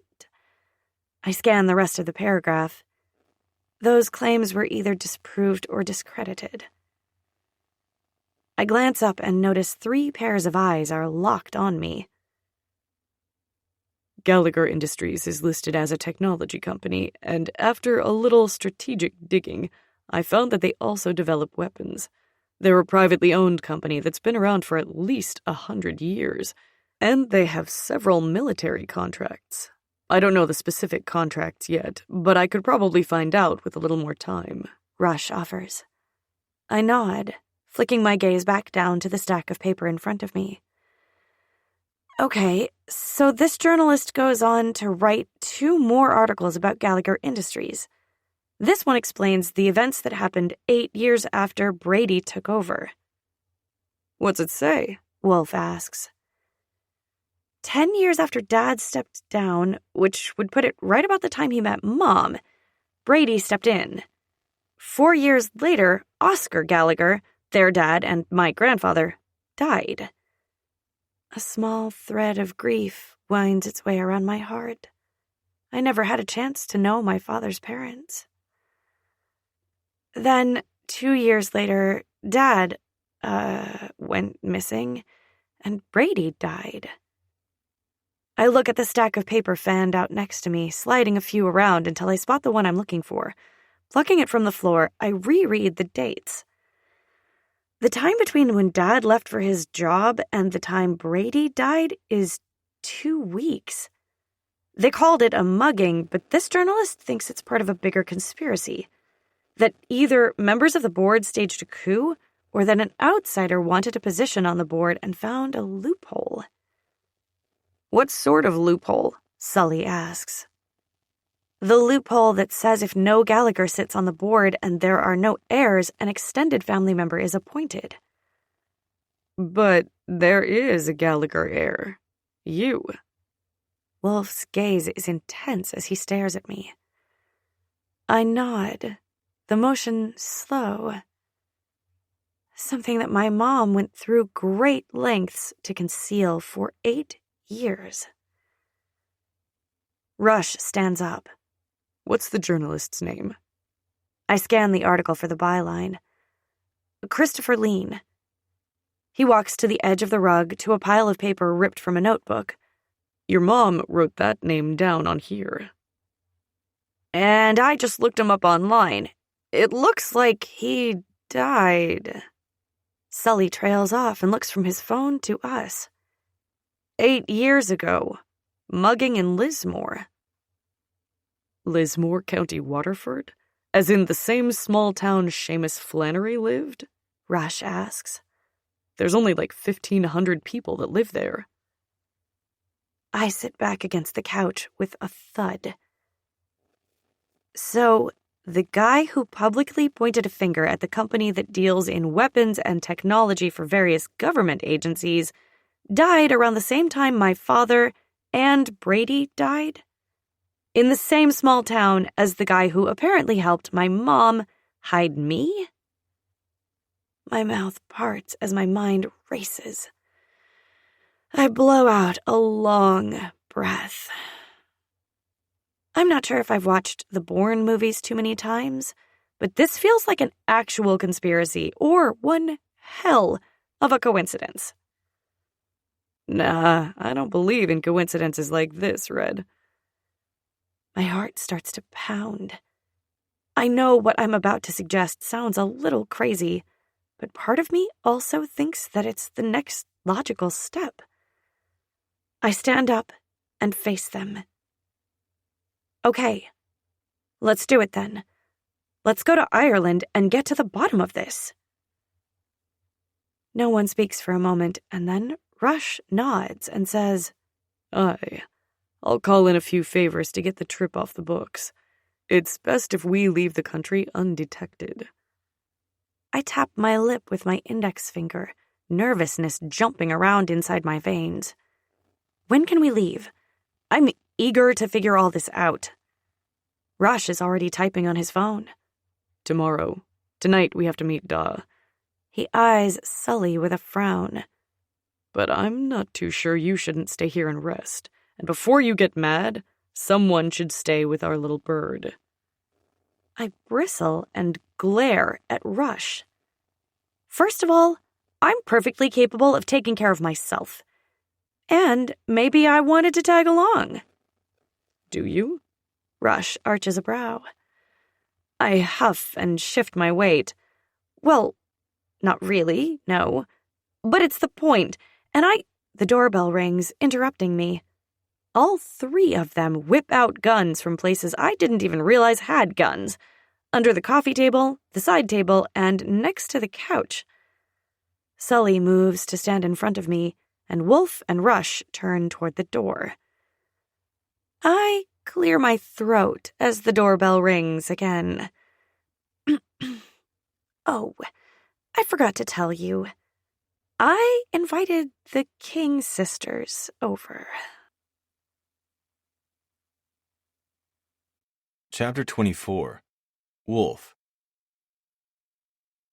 I release the breath I was holding and relax my grip on the gun I nabbed from underneath the side table. Red moves around us to look at the screen next to the door that shows the feed from the hallway.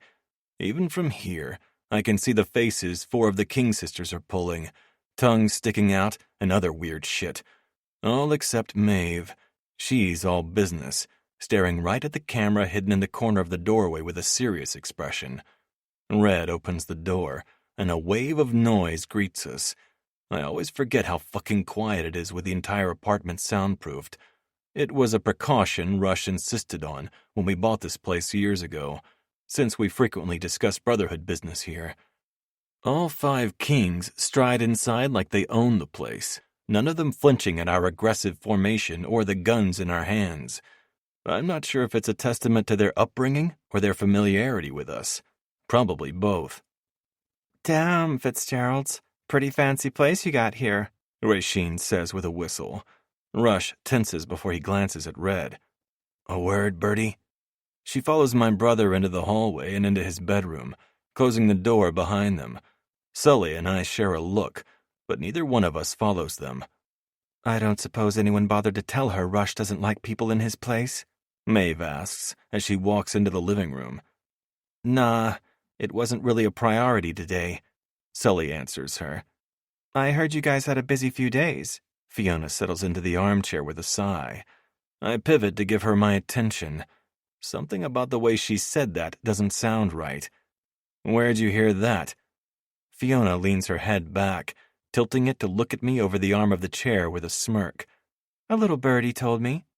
Sully sighs. Please tell me you didn't go snooping again. One of these days, you're going to get caught, Fiona, and then what? You act like I didn't learn to shoot a gun for my 6th birthday. Besides, I have allies, and my sisters. The youngest King sister steps next to me with her arms crossed, and her gaze trained on the paper littering the floor.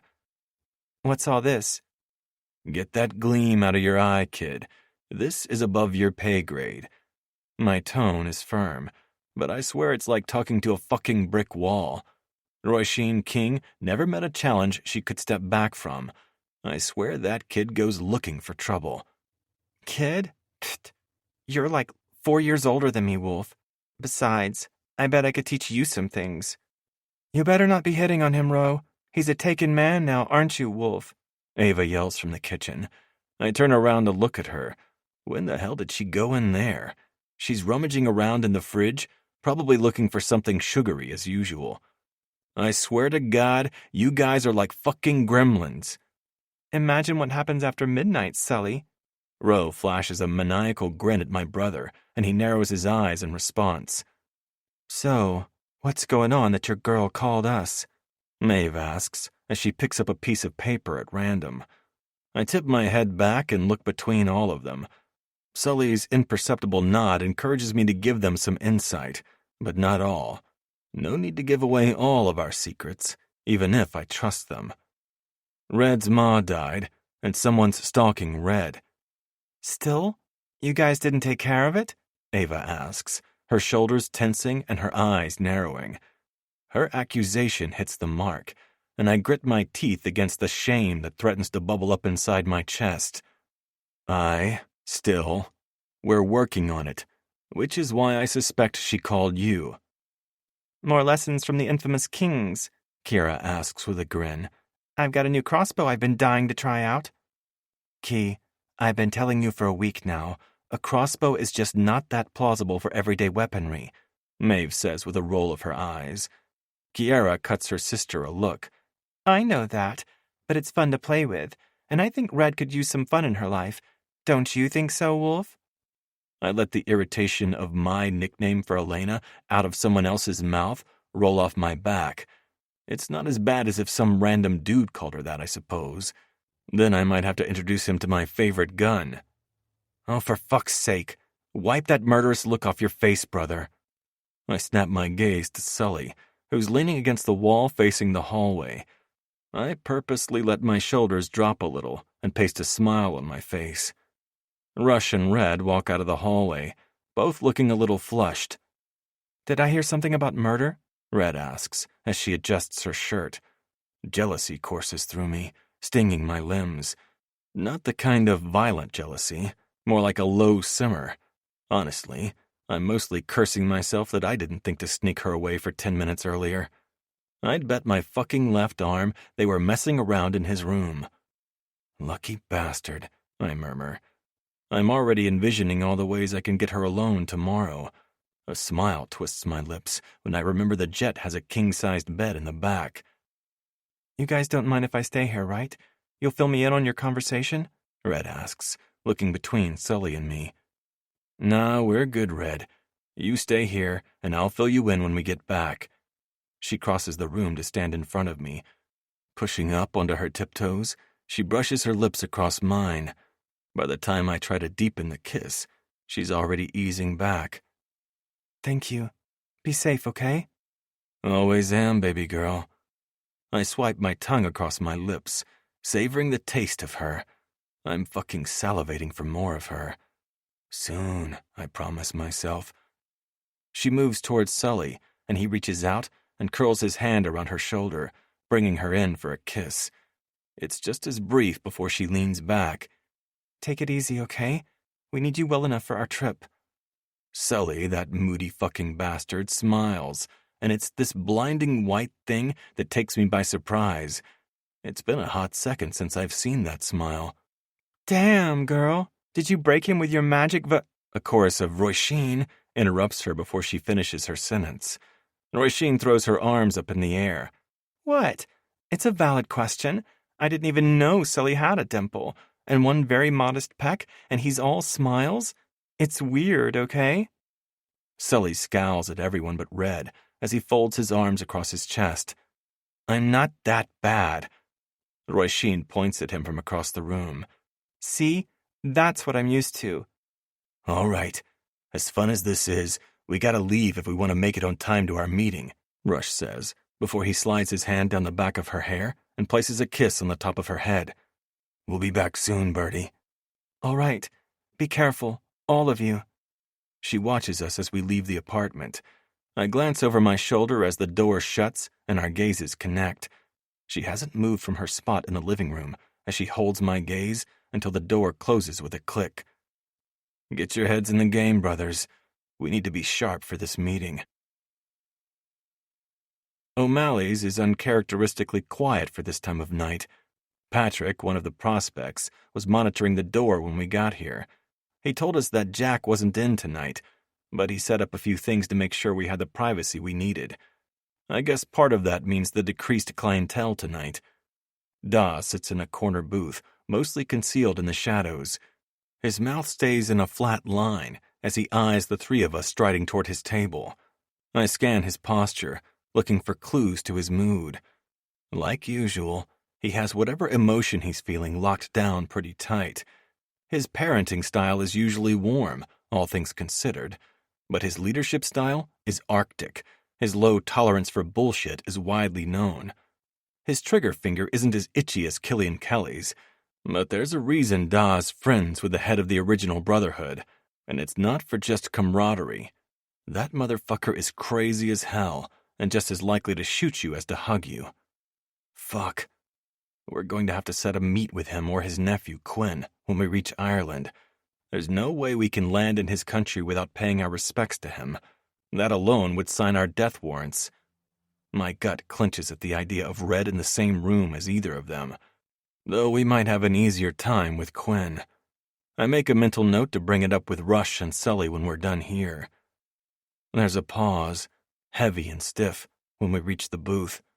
Da's gaze flicks between the three of us before he nods and tips his head toward the bench seat across from him. He leans back and signals the bartender for another drink, looking every bit the image of authority. Rush slides in first, sitting across from Da. Sully takes the seat next to him, leaving me in to sit at the end.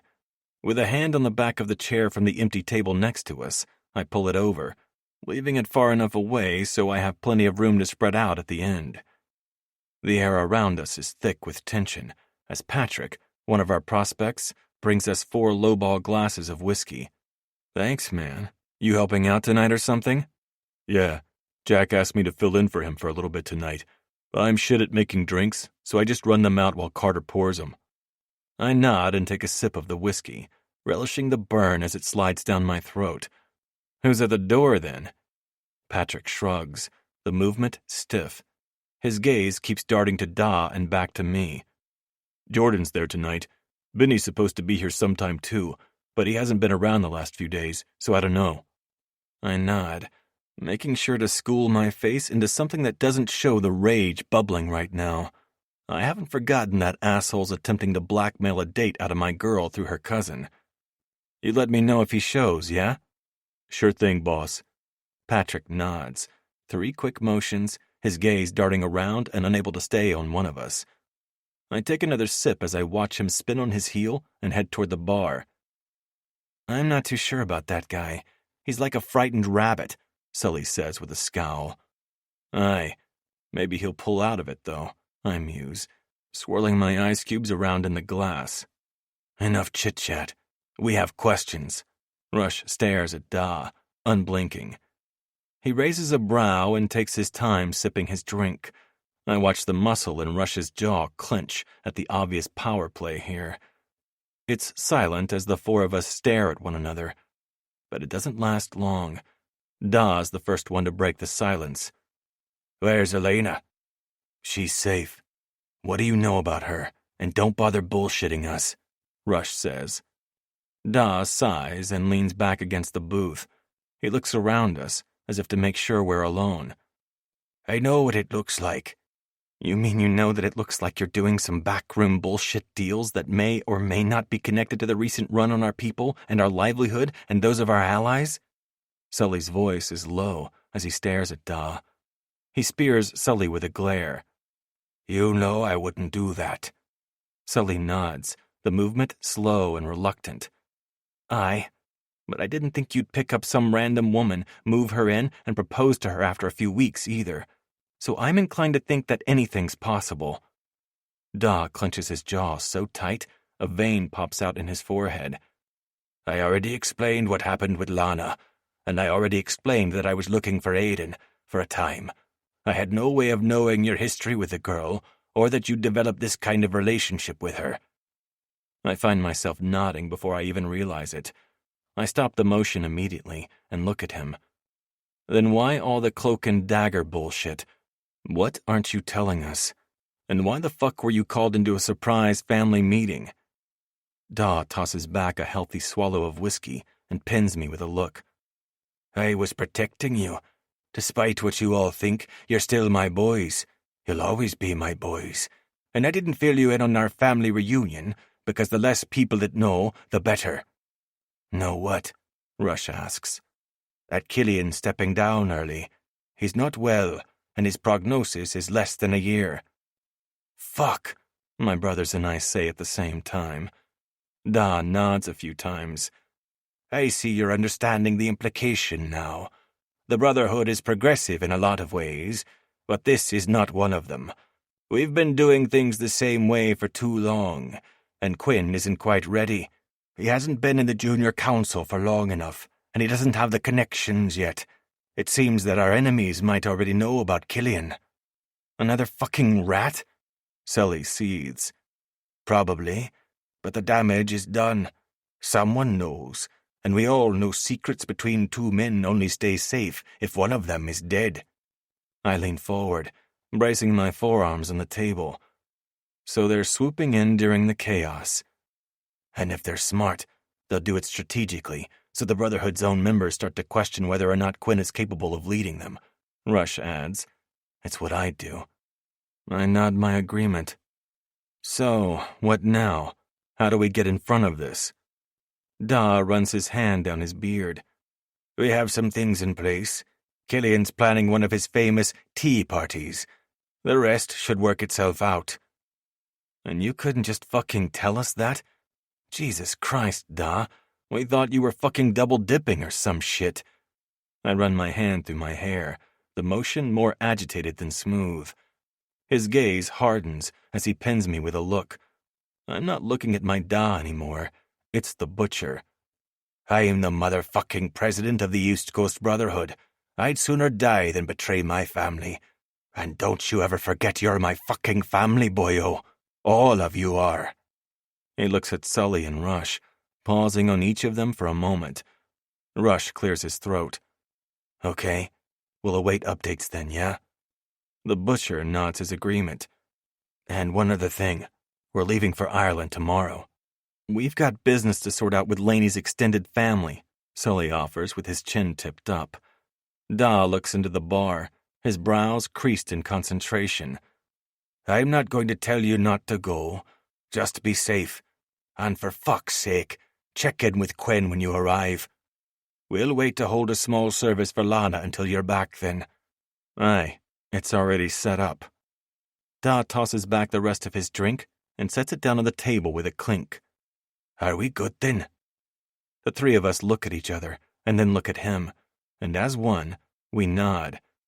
Damn, we couldn't have timed that better if we tried. He taps the table twice. Good. I'll see you when you're back stateside. Chapter 25. Elena. Oh my God, this is incredible. My eyes widen as I take in the grandeur of the private jet we just boarded. An older woman in a black skirt and matching jacket greets us as she walks down the aisle toward us. Welcome aboard, Fitzgeralds. I should have known you'd be early. She winks at them before turning her attention to me and extending her hand. And you must be Birdie. I'm Alice. I have to say I just love your name. It's so unique.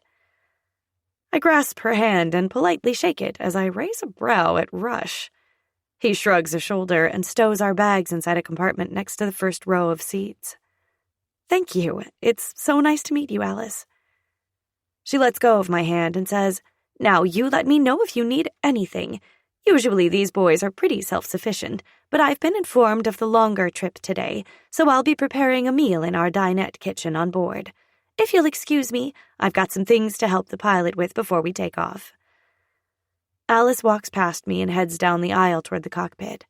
Wolf laces his fingers with mine and gently tugs me further into the plane. It's all done in grays, whites, and dark charcoals. It looks more like the lobby of a ritzy hotel than the inside of a private jet.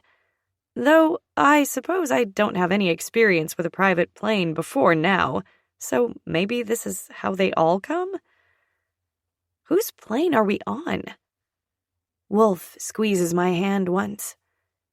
Rush called in a favor from a friend.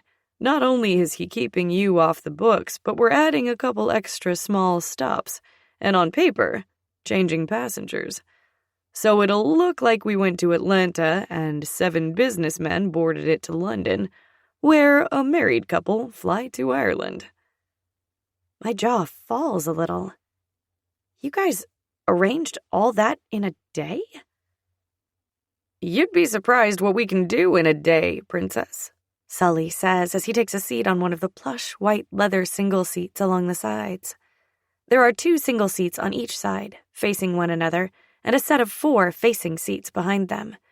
Little tables are between the seats with white linen tablecloths and a small vase with fresh flowers. I'm content to let Wolf lead so I can take everything in. Even the lightly designed gray and white runner rug is plush beneath my sneakers. We pass a wall in the middle of the jet with what looks like a 50-inch TV mounted on it. Beyond that are the bathrooms and a bedroom. Wolf pushes open the door, but he doesn't step inside. You can lay down here if you need to. It's pretty comfortable and quiet. And they change the bedding after each flight, so you don't have to worry about anything gross. Good to know. I'm okay now, but last night was long, and I have a feeling I'm going to crash soon. Mm-hmm. And how was your time with the Kings? Did they teach you any new moves? You know I'm always available to be your guinea pig, Red. Wolf smirks at me, and I resist the urge to kiss it off his face. They taught me a few things, and gave me a few things, too. I pat the side pocket of my slightly flared black skirt where the knife Ava gave me sits. The skirt hits me mid-thigh, and I thought it'd be comfortable to travel in, but I did bring leggings, too. Wolf's eyes lower, and he deliberately gives me a once-over, his gaze lingering on my hand over my pocket. And what did they give you, baby girl? I roll my eyes. Get your mind out of the gutter, Wolf. Ava gave me this. I pull out the 3-inch slimline lightweight blade and wiggle it. Damn, Red. That's not pulling me out of the gutter. I chuckle and playfully nudge him with my shoulder as I pocket the blade. I thought it might come in handy. You know, since we're confronting my long-lost family who may or may not be sending psychos after me. He throws an arm over my shoulder and places a kiss on the top of my head. Smart, Red. But you won't need it. You have us. Let's settle in. We'll be taking off soon. I sink into the seat next to Wolf in one of the 4 seats grouped together. It feels more like a luxury armchair than a seat on a plane. I sigh, tip my head back against the headrest, and close my eyes. A few moments later, I feel someone's gaze on me and crack an eye open. Sully stands right in front of me with his arm outstretched. He uncurls his fingers, revealing a set of white earbuds in his palm.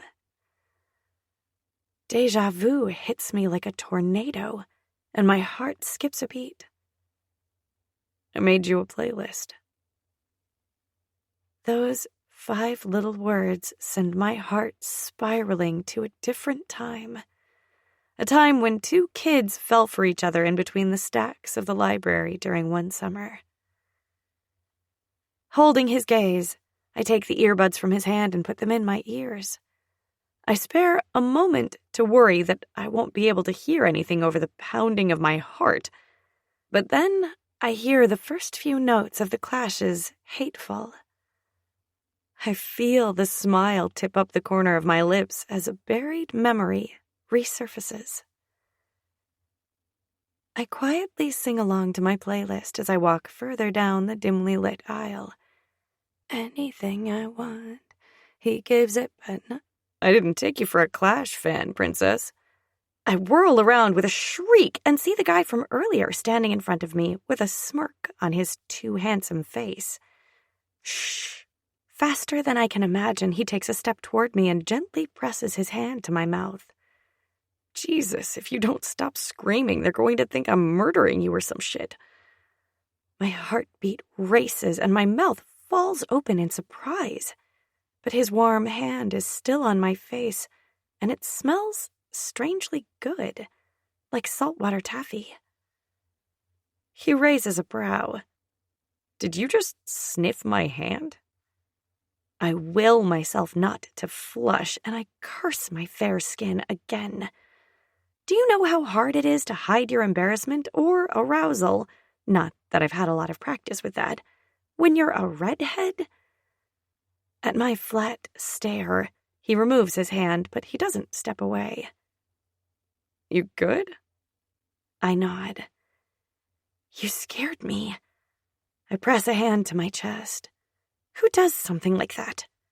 I glare at him accusingly. I called out to you like 5 times. I figured you were playing hard to get, or whatever it is chicks do. He shrugs and puts his hands in the pockets of his faded jeans. I take out my earbuds and hold them up. I didn't hear you. I'm flustered, and I can only imagine how red my face and chest are getting. I can feel my ears getting hot. I look at Sully, and judging by the grin on his face, he's remembering the same thing I am. He nods once as the song changes and Punk Rock Princess plays, propelling me into another memory. James turns to look at me, and his shoulders relax. That's me. What about you, Princess? What's your story? I lean against the shelf and give him my undivided attention. I'm just a regular girl. I shrug a shoulder. James matches my position and leans against the shelf across from me. His gaze slowly roams over my face before making a leisurely sweep down my body. I swear I feel tingles every place his gaze touches. A pretty princess who loves the clash? He scoffs. Somehow, I doubt you're just a girl. It's Elena. I keep my gaze on him, despite my pounding heart. He smirks. I know. See you around, punk rock princess. James pushes off the shelf and walks toward the aisle. As he turns the corner, he looks over his shoulder and gives me the cockiest smirk, filled with promises I've only experienced in books. It takes me several minutes before I can peel myself off the shelf. I don't know what just happened, but I have a feeling that everything is about to change. I glance at my phone and realize the time. Shoot, the program ended 10 minutes ago. My heart beats so hard it feels like it's trying to escape my chest. I have a hunch that he made me a playlist of all the songs we used to listen to together. My theory is proven correct when I hear the Smiths, followed by the Yeah Yeah Yeahs, and more. I close my eyes and let my mind wander as the sweet songs roll over me like a soothing wave. A few minutes later, Rush joins us and sits next to Sully across from Wolf and pulls out his laptop. Alice comes by with drinks for everyone, whiskey for them, and champagne for me. I see their mouths moving, but the music in my ears drowns them out. So I let my eyes drift closed again and just listen. Someone shakes my shoulder, startling me from sleep. My eyes are quick to pop open, and for a second, I forget where I am. You fell asleep, Red. Why don't you go lay down on the bed in the back? I blink a few times and tilt my head to the side to stretch out my neck. How long have I been out? The music is no longer playing in my ears, so I pop out the earbuds and place them on the table. Not long. 20 minutes or so. Sully answers, his gaze intense. His eyes are the color of the middle of the ocean, the richest blue that seems almost unnatural, and my heart swells inside my chest. Just like 2 years ago, Sully invited me to look inside his soul through a playlist. And this playlist had almost every song we ever shared with one another the summer we met. This wasn't just a glimpse inside his head. It was a remembrance of who we were then, and who we could be now, together. My fingers tingle and my heart pounds at the gesture. A smile spreads across my face, wide and joyous. It's a modern-day love letter. The tattoo-covered, scowl-loving, broody alpha hole made me a playlist of love songs and handed it over like he was giving me the newspaper. I beam at him, laughing to myself. He spots my amusement, and that ever-present scowl returns. Shifting in his seat, he folds his arms over his chest, his biceps bulging. What? I twist my lips to the side to quell the laughter, but I can feel the sparkle in my eye. Without a word, I unbuckle my seatbelt, shift the table to the side, and launch myself at him. He has just enough time to uncross his arms and catch me. I crash my mouth to his with a leg on either side of him. My skirt flares around my legs as I hover over his lap and pour all my emotions into this kiss. He holds me against his chest with his hands on my ribs. I pull back before I get carried away. Thank you, I whisper against his lips. Thank you, Lainey, for not giving up on me. His voice is rough and low, a moment just between us. Never, I swear it. My vow is met with another soul-searing kiss. The plane dips, and the glasses on the table rattle as we experience turbulence. Just a small bit of turbulence here, folks. Should be out of it in 2 minutes or so, but until then, please make sure you're in your seat with your seatbelt fastened, the captain says over the speakers. I move off of Sully and settle back in my seat, fastening my seatbelt as the glasses rattle again, and my stomach pitches. I don't usually get motion sickness, and I don't want to start now. I take it you liked it, then? The songs I chose? Sully asks, stealing my attention from the turbulence. Yeah, it was all right. I tease with a feigned shrug. Sully arches a brow and tips his chin up. All right, she says.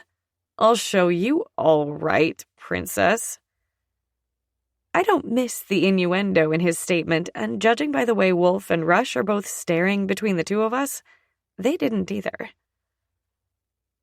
Bro, are you teasing Red? Wolf's mouth parts in disbelief. Rush hides his grin behind his hand as he watches everything unfold. The tips of Sully's ears get pink, and he huffs.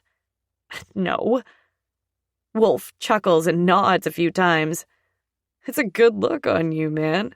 Fucking weird to see you teasing and making playlists, but I'm glad to see you've worked your shit out with our girl. Sully eyes me, his gaze smoldering, as he says, Aye, we worked it out, but we might need to work out some more. My mind immediately goes back to the huge shower in their apartment, and the bedroom again. Warmth rolls over me, and I shift in my seat. All right, folks, looks like we're out of it. You're free to move about the cabin, the captain says. I unbuckle my seatbelt and stand up to stretch. I feel all 3 pairs of eyes on me, but I do my best to ignore it. For now. Where's the bathroom again? Wolf stands before the others even open their mouths. I'll show you, Red. Follow me.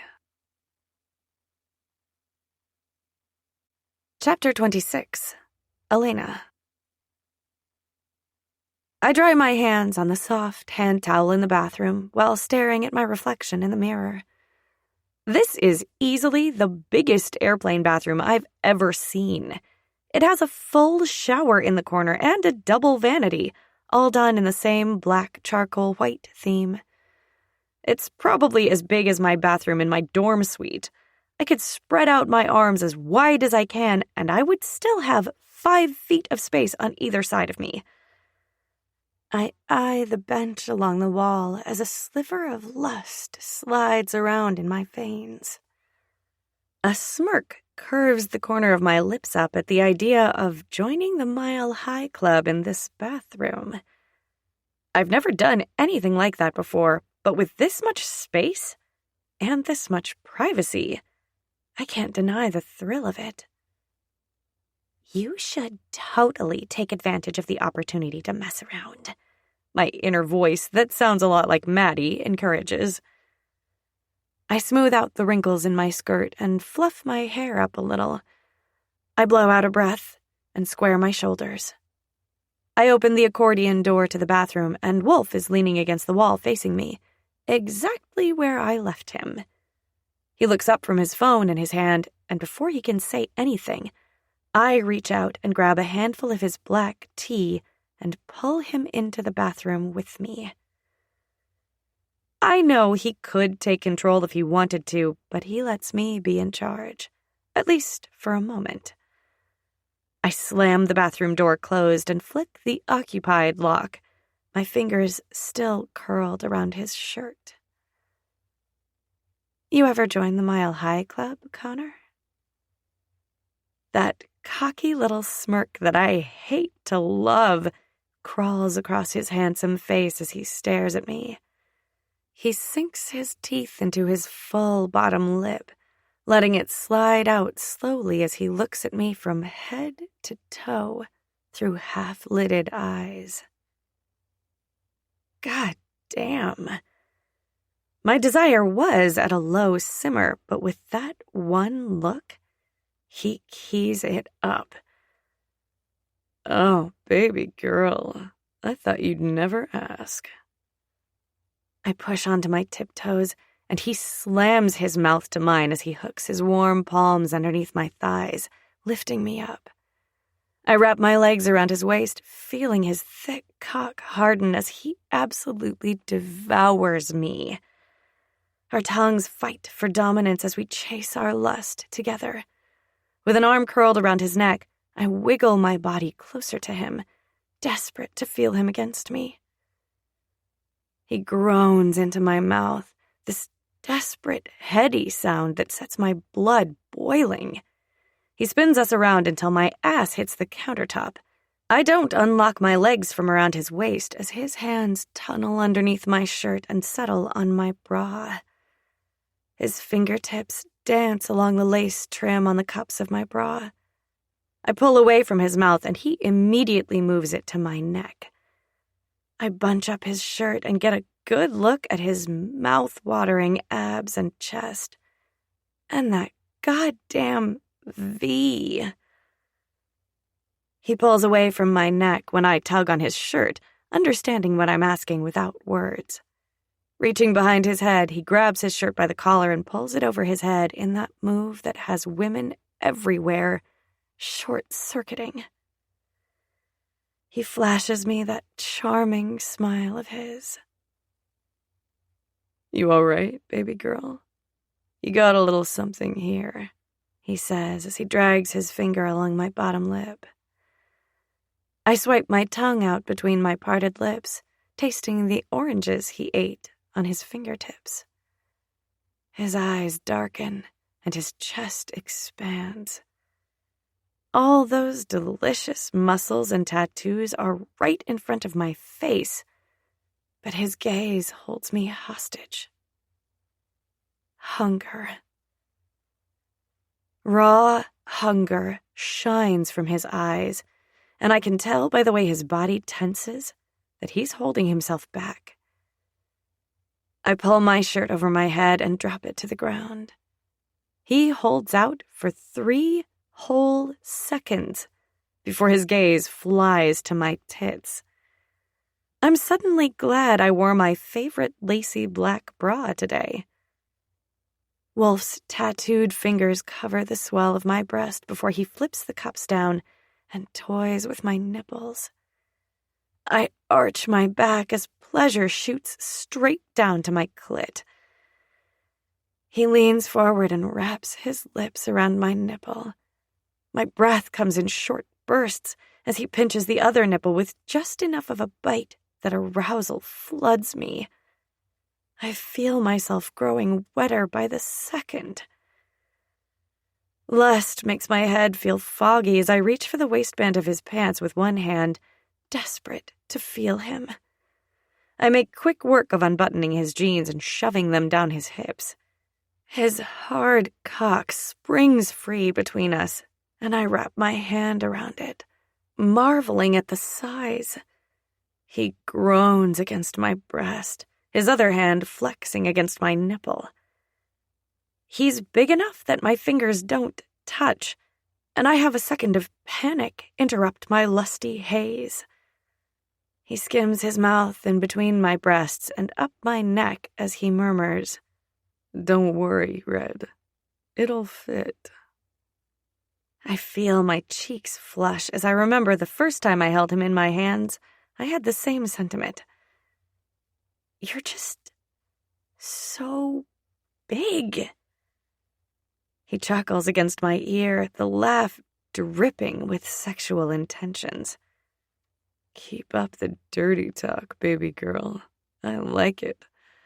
He punctuates his words with a nip against my neck that has me groaning. I pump my hand up and down his shaft a few times before I swirl the pre-cum around the tip.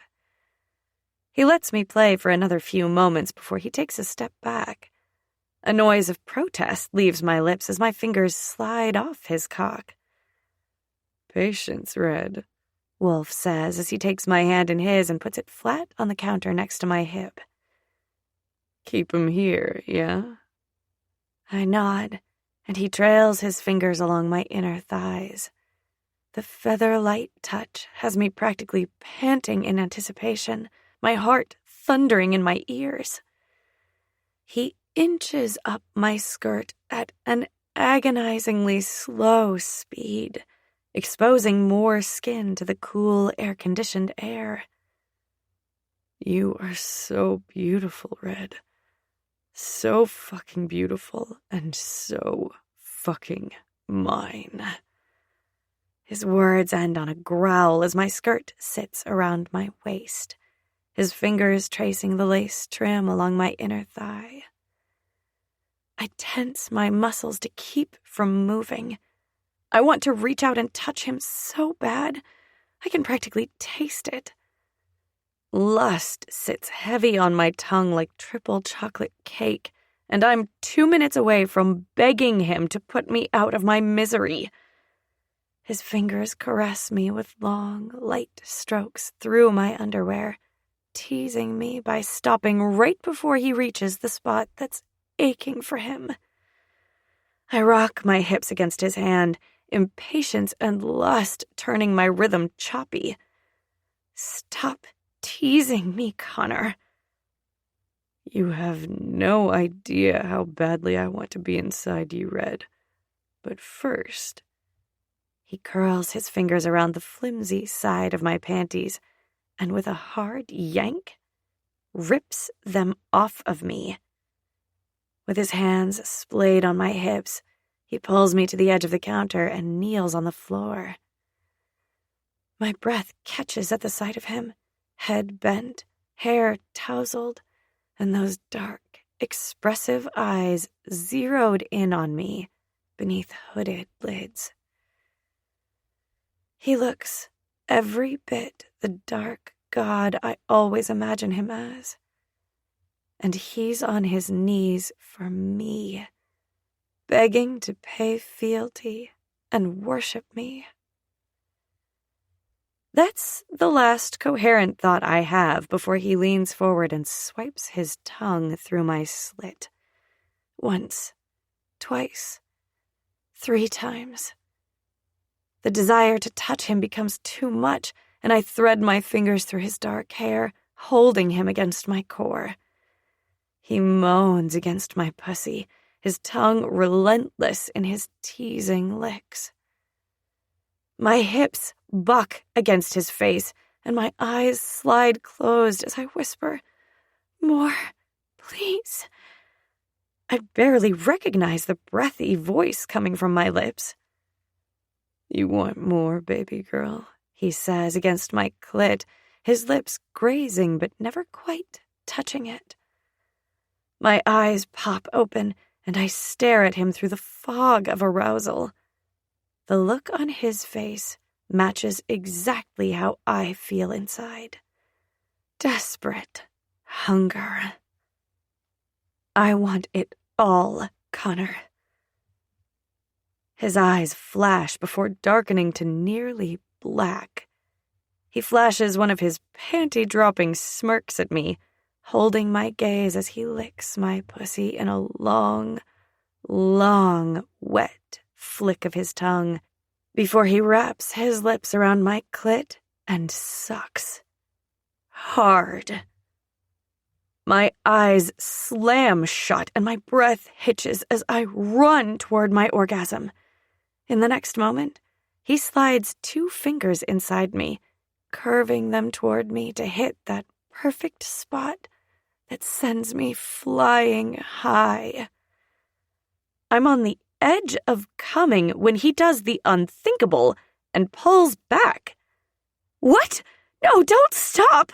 I practically beg him as he gets to his feet. My hands skim over his sculpted muscles. Damn it, Wolf. I was so close. I don't even care that I sound like I'm pouting, because I am. I feel robbed. My orgasm hovers just outside my reach, taunting me with its euphoria. He grabs my chin and turns my face toward his. The next time you come, it's going to be on my cock. If I wasn't already dripping wet, my panties would be soaked from that sentence alone. He picks me up, and I instinctively wrap my legs around his waist. It takes me a moment to realize that we're out of the bathroom and heading to the bedroom at the back of the plane. I don't even have enough time to be embarrassed that Wolf's half-dressed and I'm in a bra before we're inside the bedroom. Wolf. I don't give her a chance to get spooked as I march her pert ass down the hallway and into the bedroom. There was no way I was going to slide into my girl's tight pussy for the first time in a fucking airplane bathroom, regardless of how nice it is. But this bed back here is the perfect place. She surprised the hell out of me when she opened the bathroom door and asked if I'd ever joined the Mile High Club. I wasn't about to pass up the opportunity to help my girl cross something off her bucket list. Her arousal slicks against my abs, and I have to concentrate on putting one foot in front of the other and not pinning her against the nearest wall and sliding into that perfect pussy. I kick the door shut with my foot and set her down on the bed. Before she can say anything, I cover her body with my own, careful to keep some weight off of her and steal her mouth.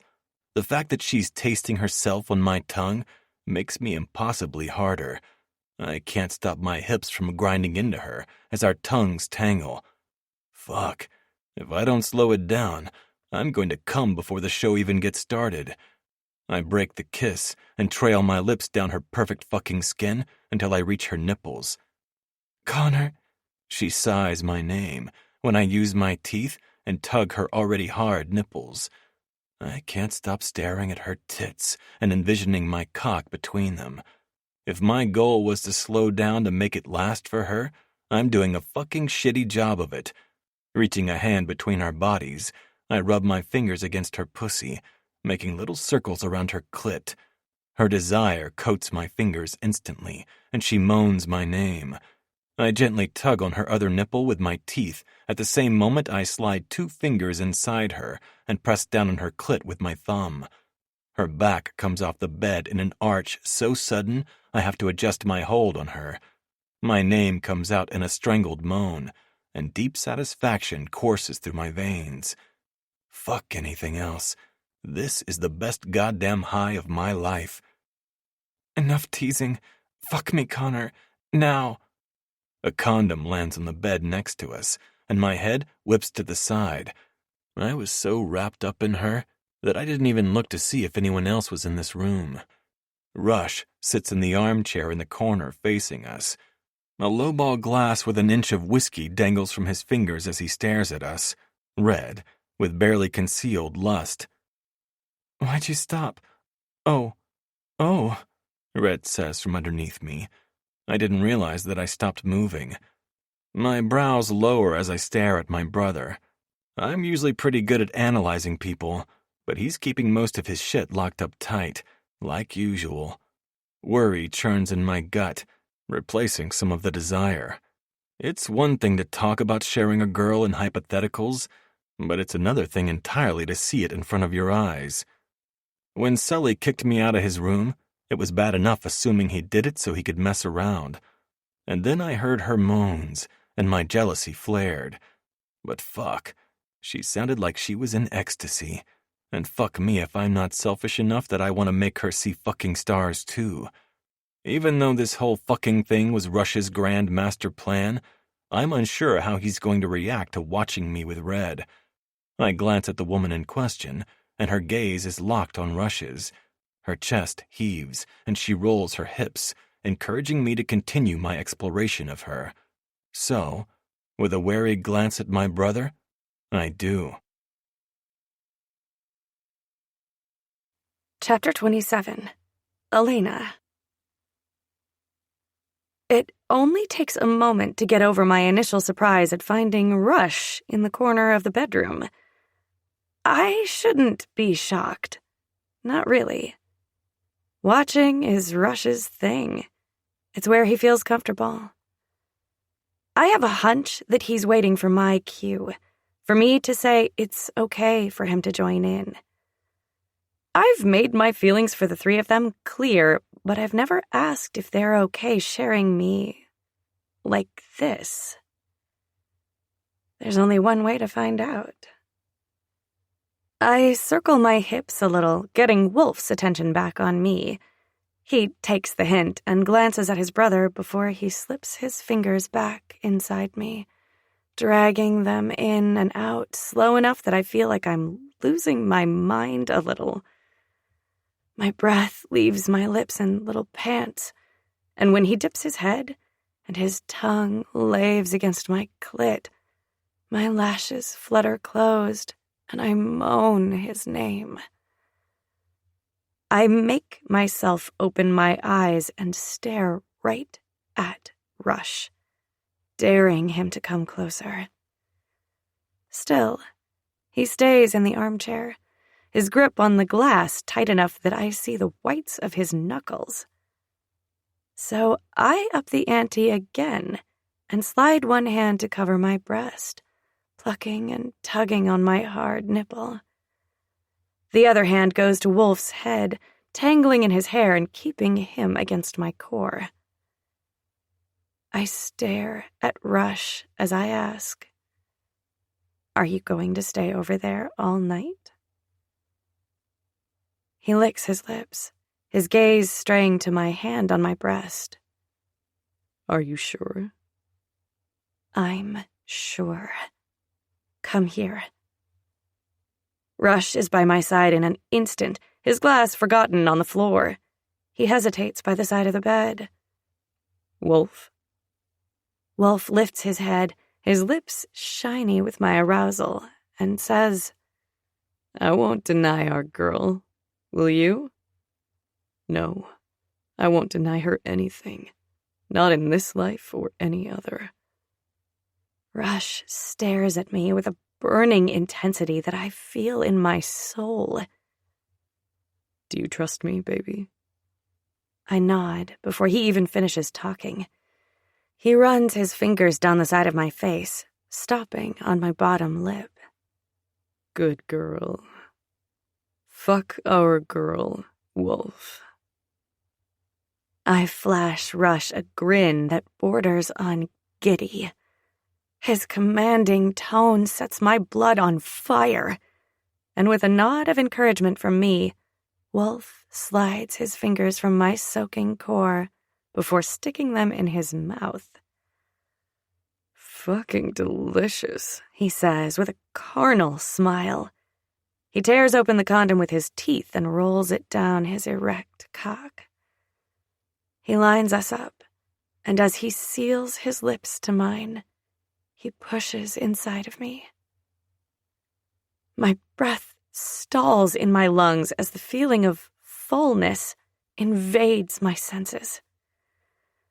I roll my hips, loving the way he feels inside of me. Connor. His name leaves my lips on a moan as I start that delicious climb toward my orgasm again. I inch my hand toward Rush, holding his gaze as I unbutton and unzip his pants. He doesn't stop me, just watches me with stormy gray eyes. My heart races, and I don't know if it's from the feeling of Wolf sliding in and out with an excruciating slowness, or if it's from the fact that Rush isn't wearing anything underneath his jeans. Curling my fingers as much as I can around his impressive length, I slide my hand up and down and delight in the velvety smoothness of him. "Harder, baby," Rush commands. I squeeze my fingers tighter around him and adjust my speed to match Wolf's. My heart slams against my ribs when I feel the telltale signs of my impending orgasm. Wolf drags his palm down my body, leaving a trail of fire in its wake. "You feel like fucking heaven, baby girl. I can feel you clenching around my cock." His words feel like a match to my already lit fire, and I can't stop myself from clenching around him again. His speed picks up, but he still maintains those smooth strokes. Oh, God, that feels good. Don't stop, I beg him. Wolf clucks his tongue. Our girl likes the dirty talk. Rush responds with a twist of his lips. Wolf stretches his body across mine and whispers against my lips. Come for me, baby girl. His tattooed fingers encircle my clit softly before he changes it up and pinches. I distantly hear Rush's hiss as I squeeze my fist tight around him, but I'm too busy floating on a cloud of absolute bliss to pay attention. My vision blacks out for a moment and stars dance across my vision. God damn, Wolf grunts a second before he comes, holding his hips flush against mine, our chests heaving in tandem. After a few moments, he pulls out and collapses next to me on the bed, throwing an arm over his eyes. I just had one of the best orgasms of my life, but I'm not done yet. Not today. With lust coursing through my veins, giving me courage, I push onto my knees with my hand still wrapped around Rush's hard cock. I curl my hand around his neck, and he fuses his mouth to mine, carrying me over to the armchair he was sitting in earlier. He sits down without breaking our kiss, and I straddle him. I feel his dick hard against me and rock my hips without a second thought. He tilts my head to deepen our kiss, and my lust burns brighter, hotter. Quickly, I start that climb toward my orgasm again. I break our kiss to reach between us and roll a condom down his length. I position him at my core, desperate to feel him inside of me. Rush tightens his grip on my hips, stopping me from sinking down. Eyes on me, baby. He bunches my skirt in one fist and holds it to the side. Cool air washes over me, leaving goosebumps on my heated skin. His other hand smooths a path up my body until it's resting against the hollow of my neck. I arch my back into his hold, my pleasure mounting at being in this position. Go slow, yeah? I nod my head twice before slowly lowering myself onto his cock. My breath hitches and my heart stutters. He feels easily as big as the other guys, and it doesn't seem statistically possible for all of them to be so large, but I'm thanking my lucky stars for my good fortune. I pause when he's fully seated inside me, giving myself a moment to adjust. When I start to roll my hips, Rush pulls me in for a bruising kiss. You're everything, Elena. I blink a few times at his intensity. He lets me control the pace for another moment before he takes over and starts fucking me from underneath. I put my hands on his shoulders and enjoy the ride. Pleasure infuses my limbs, making me feel boneless and heavy at the same time. My lips part in amazement.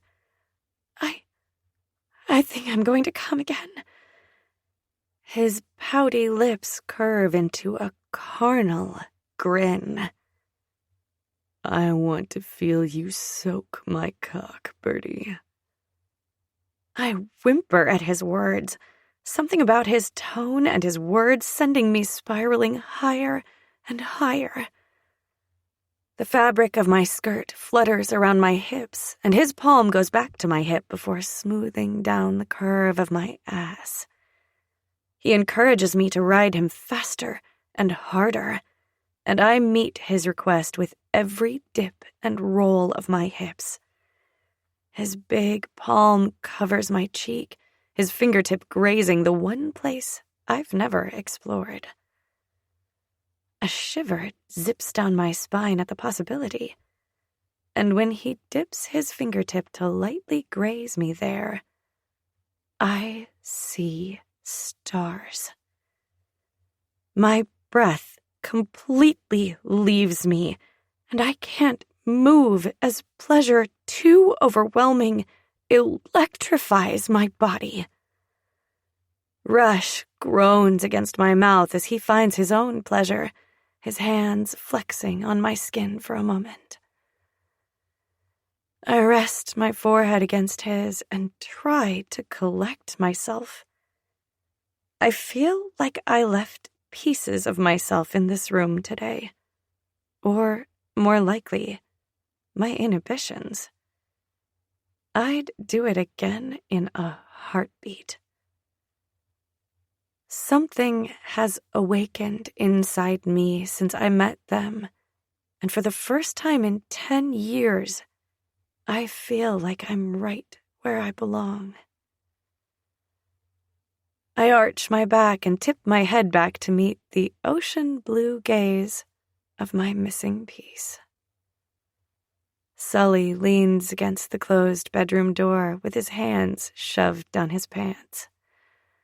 I watch the slow up and down movement of his arm, and somehow a fresh wave of arousal slithers over me. His gaze narrows as he leisurely pumps his cock beneath the fabric of his pants.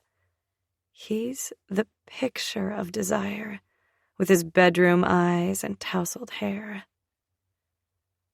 I rake my teeth over my bottom lip as I look my fill of my boyfriend. Rush groans beneath me. Fuck, baby. You keep clenching around me like that, and I'm never going to leave. I chuckle and place a kiss on his lips before I rise off of him with a moan. Patience, Deck. My skirt flutters around my thighs as I cross the room to Sully, swaying my hips with each step. I stop in front of him and hold his gaze as I slowly unzip my skirt, letting it fall to the floor in a puddle of fabric at my feet. Then I reach behind my back and with a flick of my wrist, I unhook my bra and slide it down my arms before it joins my skirt on the floor. His gaze flares, and his jaw clenches as he takes me in. It's not the first time he's seen me like this, but it's the first time he's had an audience. This isn't the place for any insecurities. So even though he's quiet in his perusal, I don't let it affect me. I let the high of my previous orgasms embolden me and erase the space between us.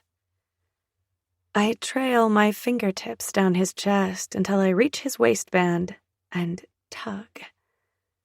His gasp is ambrosia to my ears. I slide his pants over his hips and gently bat his hand away, revealing his hard cock. I hold his gaze as I wrap my hand around him and sink to the ground. A low groan spills from his perfect lips, and I flash him a sultry smile before I take him in my mouth. God damn, princess. I run my tongue up and down his length before teasing his head. My hand covers everything my mouth can't reach, and I relish the feel of him against my tongue. Sully moans my name and tangles his fingers in my hair, holding it in a tight grip to keep me against his cock. I moan at his unspoken request, and a curse falls from his lips. He guides me off his cock with gentle pressure, and I can't help the noise of protest. He thumbs my bottom lip as he stares at me with lust darkening his gaze. I love your mouth, princess, but I want to feel that tight pussy squeezing my cock. My lips part on an exhale, and he slides his thumb inside my mouth. I flick my tongue against it, tasting his skin. Before I get carried away, he says, "Get on your knees on the bed." I make quick work of crossing the room to the bed, and a trio of chuckles fills the air. I guess they could feel my eagerness, too. I smirk at Wolf as he reclines on the bed, leaning against the headboard. And as much as I'm eager to turn my fantasies into reality, I don't think I'm ready to take all three of them at once. Not today, at least. My hands and knees sink into the plush comforter, putting my pussy on display. Just as I'm about to turn around, Sully slides his big palms over my cheeks and around my hips. He smooths his hands up and down my back, resting them on my hips. I wiggle my ass and scoot down on the bed until I feel him flush against me. You know I don't like to be teased, James. My voice is raspy with desire. He curves his body over mine, trailing open-mouthed kisses down my back and slipping his fingers inside of me. Fuck me, Lainey. You're fucking soaked. I groan his name, rocking my hips against his hands as he finger fucks me into oblivion. I've never come so many times so quickly in my life. But as pleasure infuses my limbs and my chest heaves, I'm rapidly approaching my next orgasm. I can feel you clenching around my fingers. You're close, aren't you, princess? Sully's whispered words against my back send shivers down my spine.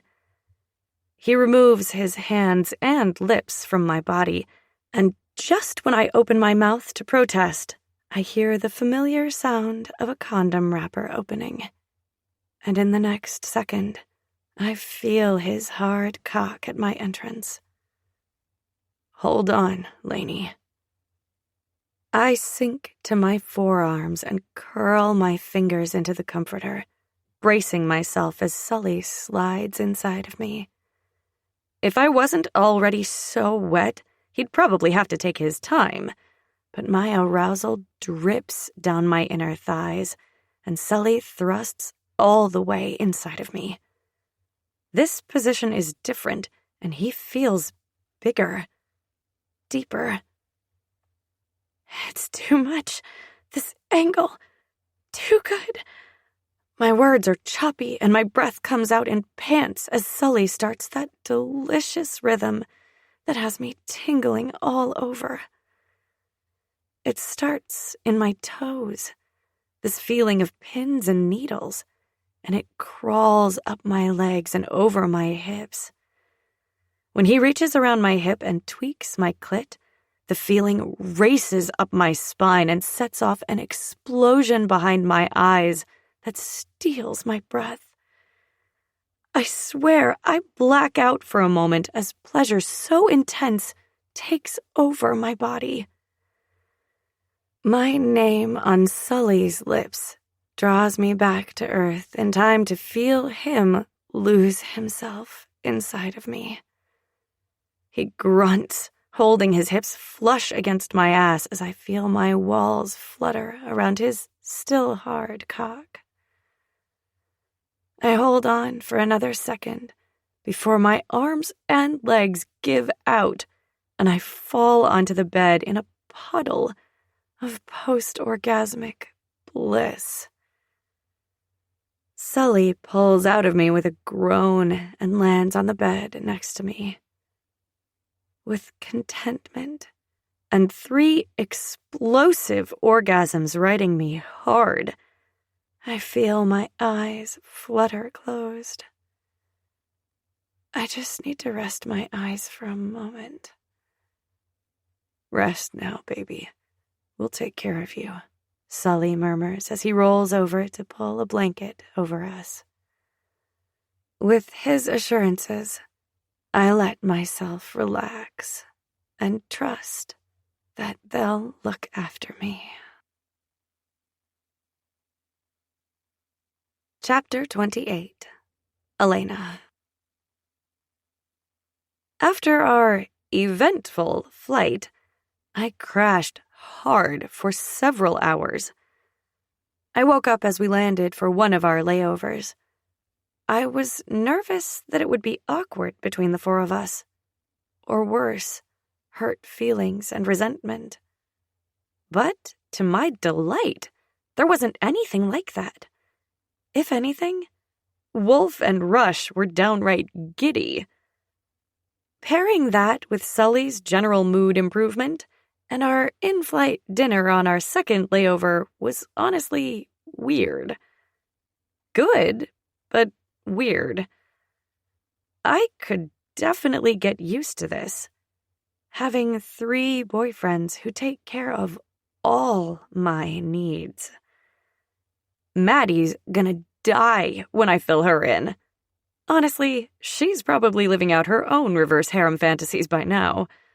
Once we're home and the danger dissipates, I'm going to spend an entire weekend with her and Mary, just catching up. We landed 30 minutes ago, and Rush insisted on driving to Seamus Flannery's house first thing. I'm jet-lagged as hell with all the seemingly random layovers, but Rush always has a plan, and I trust him. Apparently, we already have someplace to be tonight, and maintaining the element of surprise is paramount when you have no idea who's after you. I'm dozing in the back seat, admiring the rolling green hills on our drive. The sky is overcast, but it doesn't dampen my appreciation for this beautiful country. I know I have some second or third cousins and other distant relatives somewhere in this country, but I haven't seen them since I was really little, young enough that I wouldn't even remember them if I didn't see the photos. After another hour, Rush turns down a gravel driveway located between 2 huge leafy bushes. I sit up straighter and smooth out the wrinkles in my shirt. Suddenly, I feel nervous. Maybe I should have packed nicer clothes in my carry-on. After I woke up in the bedroom on the plane, I changed into a plain white V-neck and a dark purple skirt. This one flared around my thighs. Rush cuts the engine, the silence interrupting my thoughts before they spiraled too much. Everyone ready? We go in, get our answers, and get out. This isn't a social visit. We have no way of knowing how he'll react or who he's loyal to. A lot can change in 10 years. I nod along with Rush and expel the deep breath I didn't realize I was holding. I inhale and square my shoulders. I'm ready. As if they were waiting for my approval, all 3 of my men open their doors at the same time. I follow suit a second later and stand next to Sully. Here goes nothing. I let Sully lead me to the bright red door of the country house. Green ivy crawls along the front, concealing most of the brick underneath. I blow out a breath and ring the doorbell, immediately stepping back 2 steps. Sully and Wolf flank me on either side, and Rush stands behind me. A tall man with salt and pepper hair answers the door in a black sweatshirt and black gym shorts. Can I help you? You Seamus Flannery? Wolf asks. The man in question folds his arms across his chest, the action taking up more space in his doorway. Who's asking? There's a moment of hesitation, and I send a quick prayer that I'm making the right decision. Elena Gallagher. All the color drains from his face, and he drops his arms. Aiden's girl. I nod, my body tensing as my fight-or-flight instinct kicks in. Well, I'll be damned. Please, come in. We follow Seamus inside his home and into the first room off the entryway. It's decorated with a mid-century modern twist on a cottage, all cherry-colored woods and off-white trim. A large red and tan rug covers the floor, and 2 pastel blue couches face one another with a glass oval coffee table between them. "We have some questions for you, Seamus," I tell him as I look around. "You are Seamus, right?" "Of course, yes, I'm sorry. You can never be too careful, right? I'm Seamus Flannery, and your dad was a dear friend of mine. We were actually second cousins by marriage. Oh, look at me, diving right in before I even offered you refreshments. Please sit down, and I'll be right back." He gestures to the couches as he spins around and jogs to the kitchen. I take a seat in the middle of the couch with Sully and Wolf on either side of me, and Rush behind us.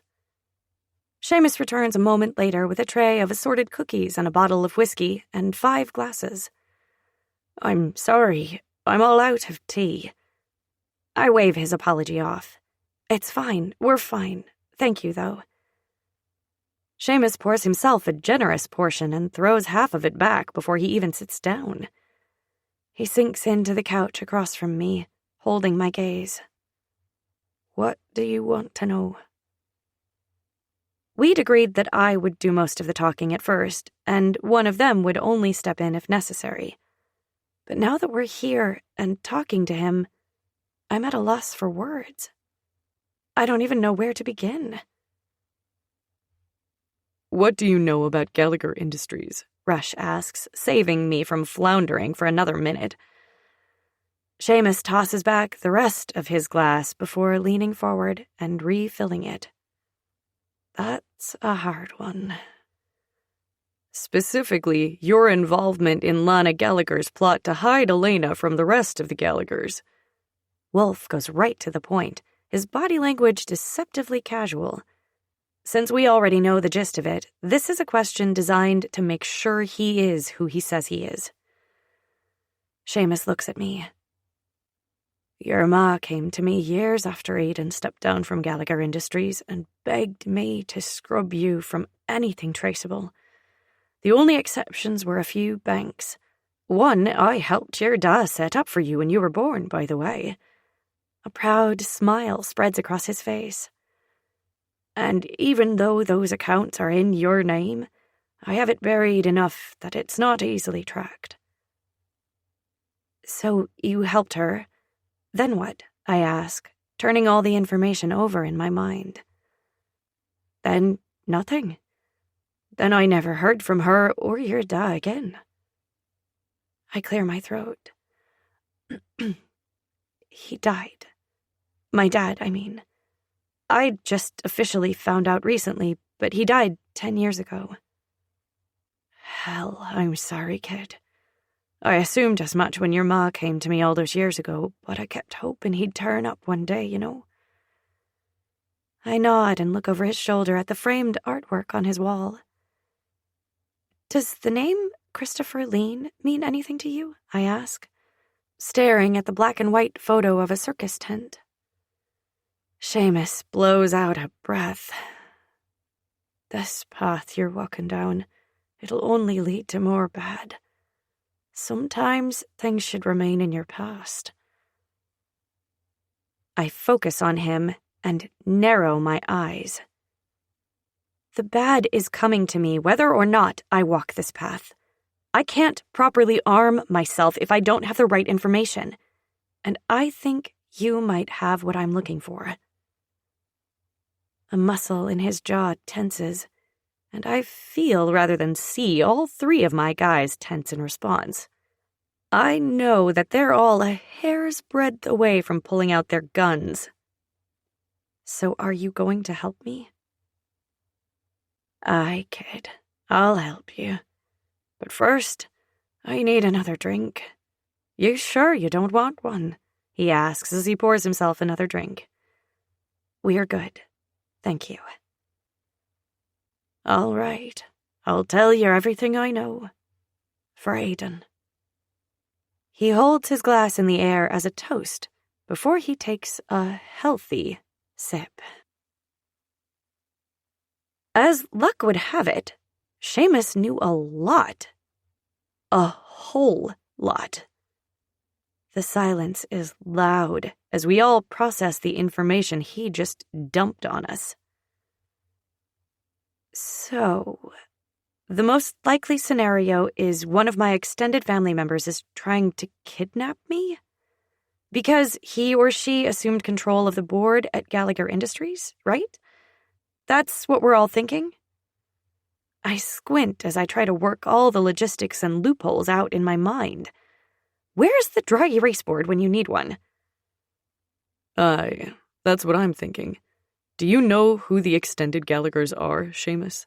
Rush asks, with his hands braced on the back of the couch behind me. No, I'm afraid I don't. They remain elusive around these parts. I sit up straight as something occurs to me. What about a guy named Liam? 6'2", dark hair, and favors wearing red contacts. Does that ring any bells? He was last seen in New York City not too long ago. Seamus scrunches his face for a moment. I do seem to recall a kid who wore red contacts a lot. Joined some sort of gang and terrorized folks for fun. Mason was his name. Liam Mason. Red eyes are hard to forget, you know. Liam Mason, age 25, lives on Melbourne Ave in Dublin, Sully says, with his head bent over his phone. He wiggles in my direction. I searched for him online. I smirk at him and push off the couch, Wolf and Sully standing too. Thank you, Seamus, for your help today and all those years ago. I'm grateful. He rises off his couch, a little less steady on his feet. It was my pleasure. Best of luck to you, kid. We're almost out the door when Rush turns around and says, One more thing. How did you scrub her so securely? Even my custom programs, which find everyone, didn't find her original files. Seamus flashes Rush a toothy grin. Not everyone, I guess, eh? A magician never reveals his secrets.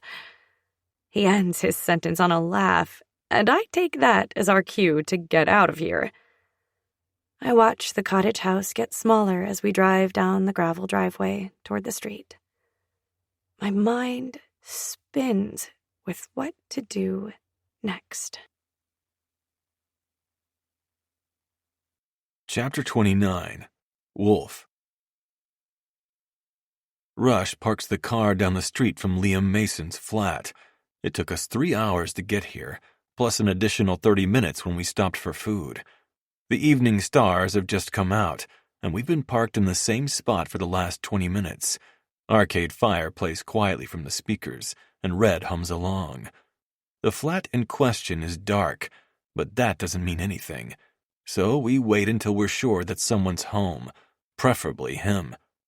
From everything I can find, he lives alone in a flat, doesn't have a steady job on record, and is well known as muscle for hire, Rush murmurs. The glow from his laptop lights up his face as he types some shit in that looks like legit gibberish from here. So what does that mean? Red asks. We wait until he comes home, I say, settling in my seat. I let my mind wander as I scan the street, looking for the red-eyed punk. This street isn't busy, making it much easier to keep an eye on people coming and going. 10 minutes later, a small 2-door piece of shit car barrels down the narrow street and parks in front of his flat with a screech of tires. A guy unfolds himself from the driver's seat, slams the door, and stalks toward the front door. I sit up straight and watch his movements like a hawk. Heads up. It's hard to tell from here, but that looks like it could be him, Elena murmurs next to me. He pulls a key from his pocket and shoves it in the lock in the front door. It swings open, and the guy in question walks inside without a backward glance. That's gotta be him, unless it's an unregistered roommate. My gut tells me this is our guy, but I'm kind of surprised that he didn't even look around when he walked inside. Anyone could have been in there. Fuck, we could have been inside. For a criminal, the guy sure doesn't have any self-preservation, Sully muses. I grin at my brother. I was just thinking the same thing. So, I rub my hands together. How are we gonna do this with Red here? All three of us look at our girl. We're no strangers to extracting information from anyone, but we're usually doing it at the carriage house on Summer Knoll, and we've never had a non-member of the Brotherhood witness these conversations before. What do you mean? What do you usually do? Red blinks those big whiskey brown eyes of hers at me, and I fight the urge to take her mouth. There's just something about that girl that brings out my inner caveman. That, and I can't get the image of her spread out underneath me out of my mind. In fact, it's been sitting center stage in all my thoughts since it happened. I shake my head to refocus. Sometimes a conversation is all we need, and other times we have to get a little creative. I pin her with a look. She's been around enough lately to read between the lines. Like what? Beat him up or something? She tilts her head to the side, and her brow wrinkles in this adorable way. And I'm just going to gloss over the fact that I just thought something was adorable while talking about the possibility of torture. Or something, Rush says with a smirk. Red nods a few times. All right, let's go then. She opens her car door and has a foot on the ground before any of us register what she's doing. The three of us scramble to stow our shit, turn the car off, and get out of the car while she's halfway across the street. I leave my brothers behind us as I jog to catch up to her. Whoa, Red. We can't just march up to his door. He'll recognize you, remember? We want the upper hand here. Her steps slow, and she looks over at me. It's enough for Sully and Rush to catch up to us. You're right. I don't see any security cameras, so Sully and I'll just go to the door. You guys stay to the side and out of sight, yeah? Rush says, as he heads toward the front door of the dark brown flat. I grab Red's hand and lead her to the overgrown bushes along the side of the house, far enough away that he won't see us, but close enough that we'll be able to step in when the time's right. Rush knocks on the door, and the same guy opens it with a beer in his hand. Red leans forward, her hand clutching my forearm. That's him. Rage surges in my veins, so swift and deadly that it steals my focus for a moment. I'd checked that anger and fear from when Red was taken from us, and from when she was coerced into that walking death trap called a warehouse. I shoved it down deep and let it simmer until I could do something about it. The time has come. Rush wraps his hand around Liam's throat and pushes him into the house, quickly followed by Sully. I tug on Red's hand and jog up the 2 steps to the porch and walk into the house. Red shuts the door behind us, and I take a moment to peer out of the window to make sure no one saw that little exchange before locking the door. Once I'm satisfied that we're in the clear, I follow the sounds of my brothers' voices. Stay by me, yeah? All right, but I want to look him in the eye right before you mete out his punishment. I know that's what you're going to do, Wolf. You don't have to sugarcoat things with me, you know? I fight the smile tipping up the corner of my mouth. Sure thing, baby girl. We find them in the small kitchen with Liam sitting on a metal chair in the middle of the yellow linoleum floor. His lip is already split and bleeding. This is him? This the guy that you saw? Sully asks Red, with a fistful of Liam's hair, holding his face up. Red eyes spit rage and retribution at us, but I'm having none of that shit.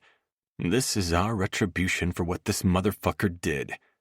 Red nods, her mouth a harsh slash against her beautiful face. That's him. You killed my mother. Her voice is even, calm even, so what she does next shocks me more than it should. She steps forward, winds her hand up high, and plunges a knife into Liam's thigh. His scream is loud in the quietness of the kitchen, with only Red's heavy breathing. She brings her hand up again, but I grab her trembling wrist and gently guide it down to her side. We need answers, baby. If he passes out from blood loss, we may never get them. It's true. We do need our answers, but a bigger part of me wants to see her fucking destroy this asshole who dared to lay his hands on her, indirectly or not. Blood rushes to my cock, my body's way of letting me know that I wouldn't mind seeing her slam that knife into his leg for other reasons, too. She nods and licks her lips, her hair sliding forward over her shoulder. Okay, who do you work for? Liam groans and spits a wad of bloody saliva on the floor. Are you fucking kidding me? I'm not going to say shit to you. Okay. Red shrugs and jerks her hand from my grasp, winds it back, and punches him in the face. Damn, baby girl. I adjust my hardening cock in my pants and shrug when she looks at me with a raised brow. Don't stop on my account. I'm just over here enjoying the show. She flashes me a mischievous smile while she shakes out her hand. Her knuckles are red, but they don't look too bad.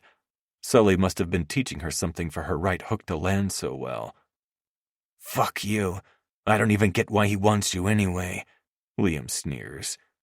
Who wants me? Red takes a step closer, and I tense. If Liam breaks free of his bindings, she's within his reach now. It makes me fucking jittery.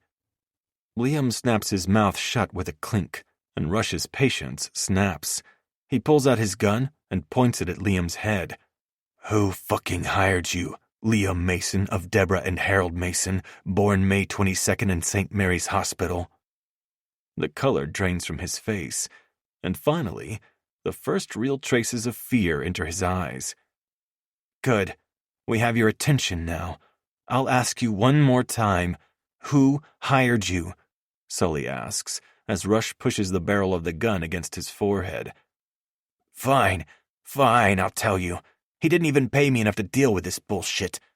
He sighs and looks up. He paid me $100K to pick up Elena McElroy/Gallagher. He handed me an unlimited pass for his personal jet, a list of possible places she'd be, a recent photo. But when everything went down at the warehouse, I hopped on the jet and came home. I told him I needed more money since she was such a fucking handful. And Lana McElroy? Rush presses. The hot ma? She made me when I was following Elena and her cousins one day. That bitch had a set of balls walking right up to me like that. Said she could get her daughter to cooperate and go with me willingly if I split the money with her. Said to arrive at the Blue Lotus Diner at 1 and Elena would be there alone. Red gasps and Liam sneers at her. That's right. Your ma gave you up, sweet cheeks. How does that feel? Red steps forward, fists clenched and anger rolling off her in waves. I could kill you, you know. Right now. I could put a bullet in your gut just like you did to my mom, and there's nothing you can do about it. How does that feel, Fuck me. I don't know what it says about my psyche or whatever, but when Red talks all murderous like that, I want to bend that tight ass over the nearest surface and fucking worship her and her dark thoughts. Ah, but you won't. You need me. Ain't that right? Liam taunts. Until it's no longer necessary. Until you're no longer necessary. The ice in Red's voice sends a chill skating down my spine, and I'm not even on the receiving end of that threat. The tendons in Liam's neck strain, and he clenches his jaw. I don't like the way he's staring at Red with murder in his eyes, so I step forward and partially block her view. Tell us what happened after you took the wrong girl. Liam's nostrils flare as he stares at me. I did everything right. I went to the right diner at the right time. A red-headed girl was sitting in the booth alone, and she looked like Elena, so we grabbed her.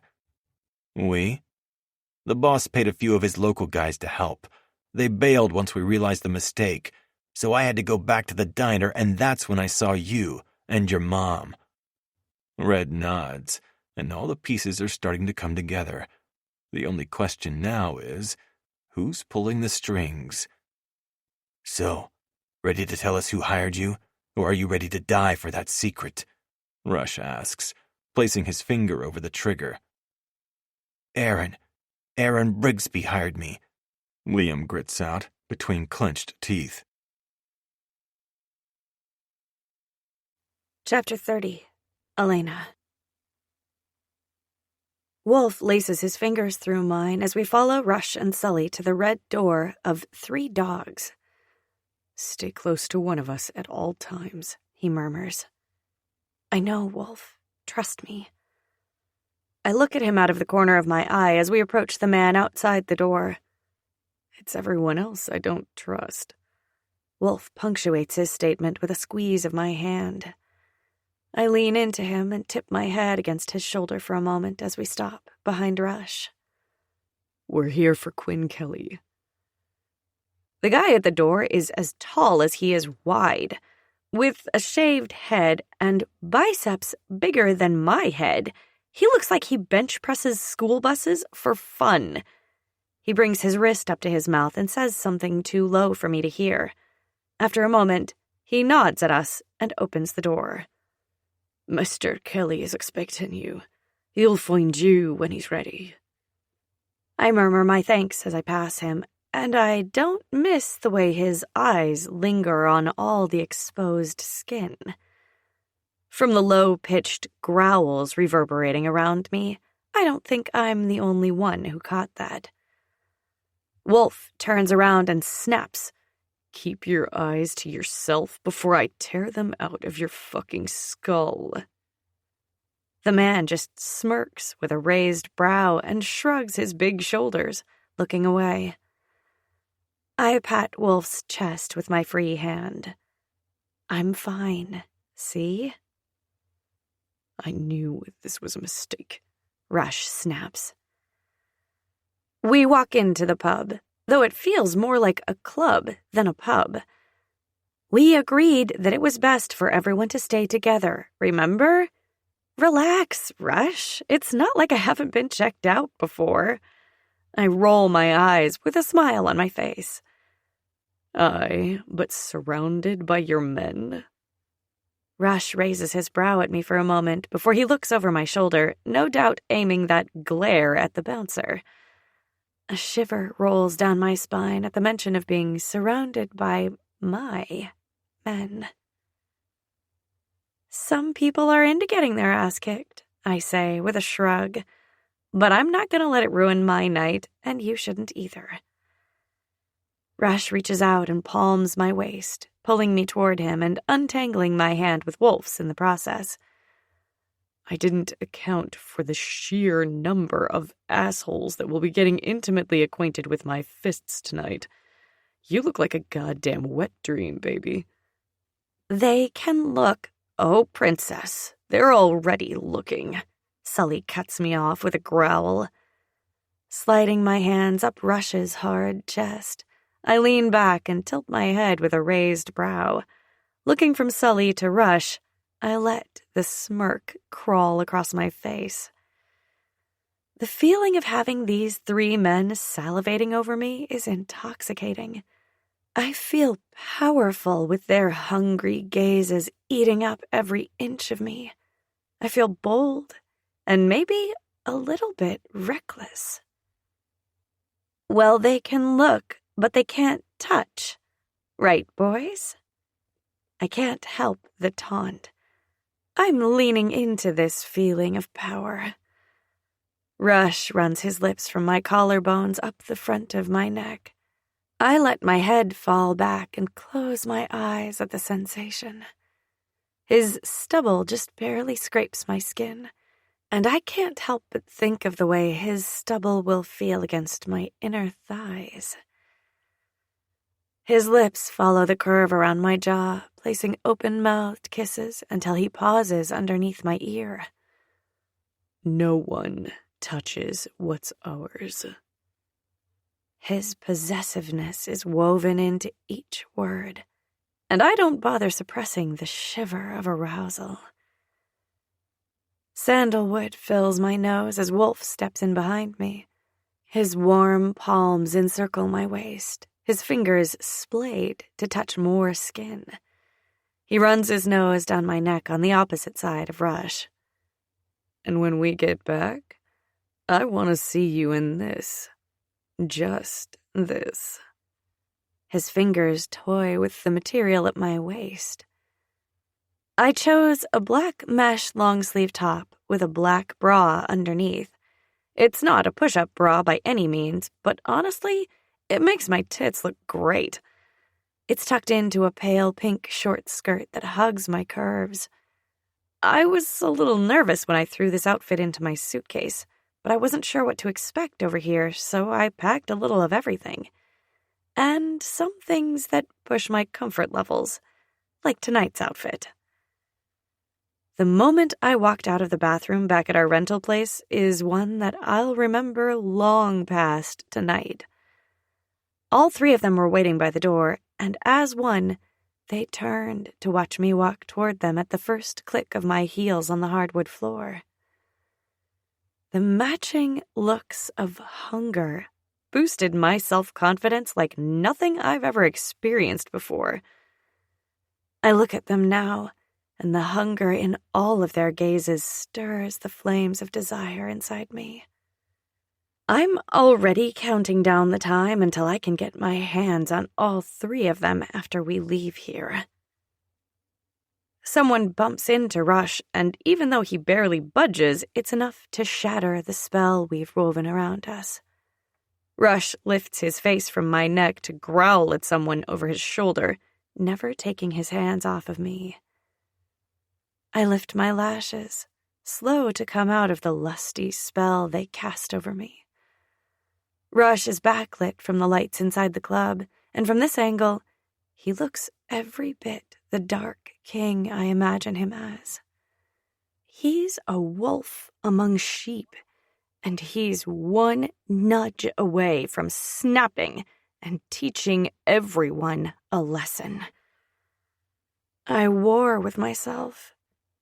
I want to see him deliver a warning, and some small part of me actually salivates at the idea of him commanding the room like that. But the practical side of me knows meeting Quinn is important.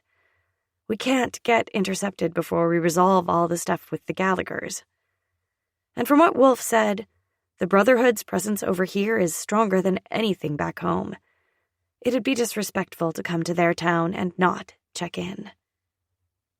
So, here we are, at some club on the outskirts of Dublin.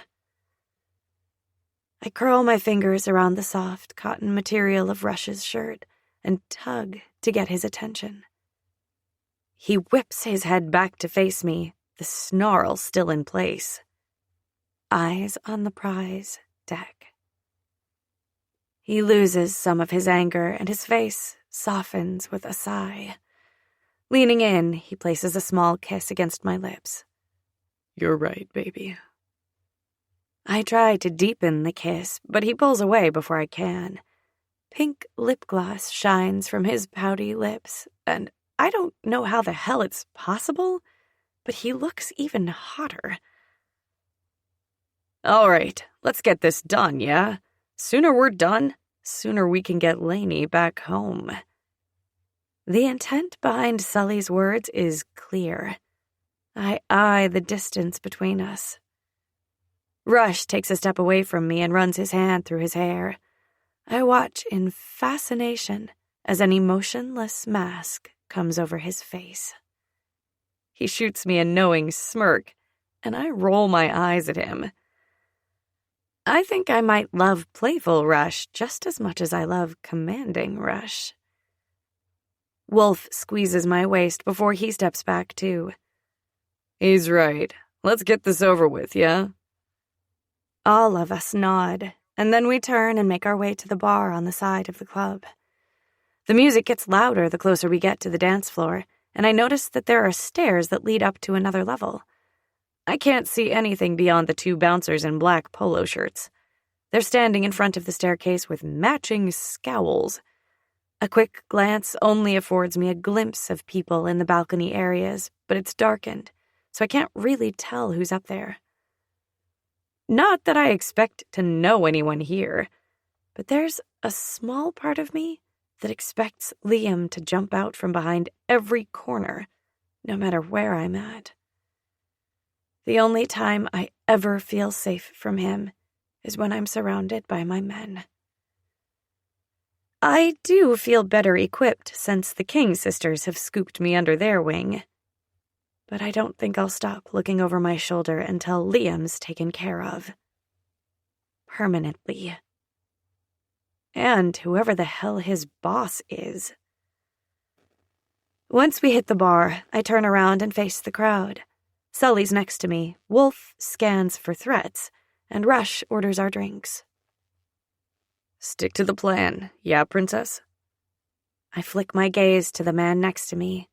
In his old band tee and jeans that hug his ass, he looks every bit the boy I fell in love with years ago. Only now, he's not a boy anymore. I'm not sure if he ever was a boy, but he's been aged by more than just years since we parted. You and me are down here until Rush and Wolf get done. I know. He looks at me for a moment, his gaze bouncing around my face. Good. I took the liberty of ordering you a fancy fruity drink with lots of vodka. I think you'll love it.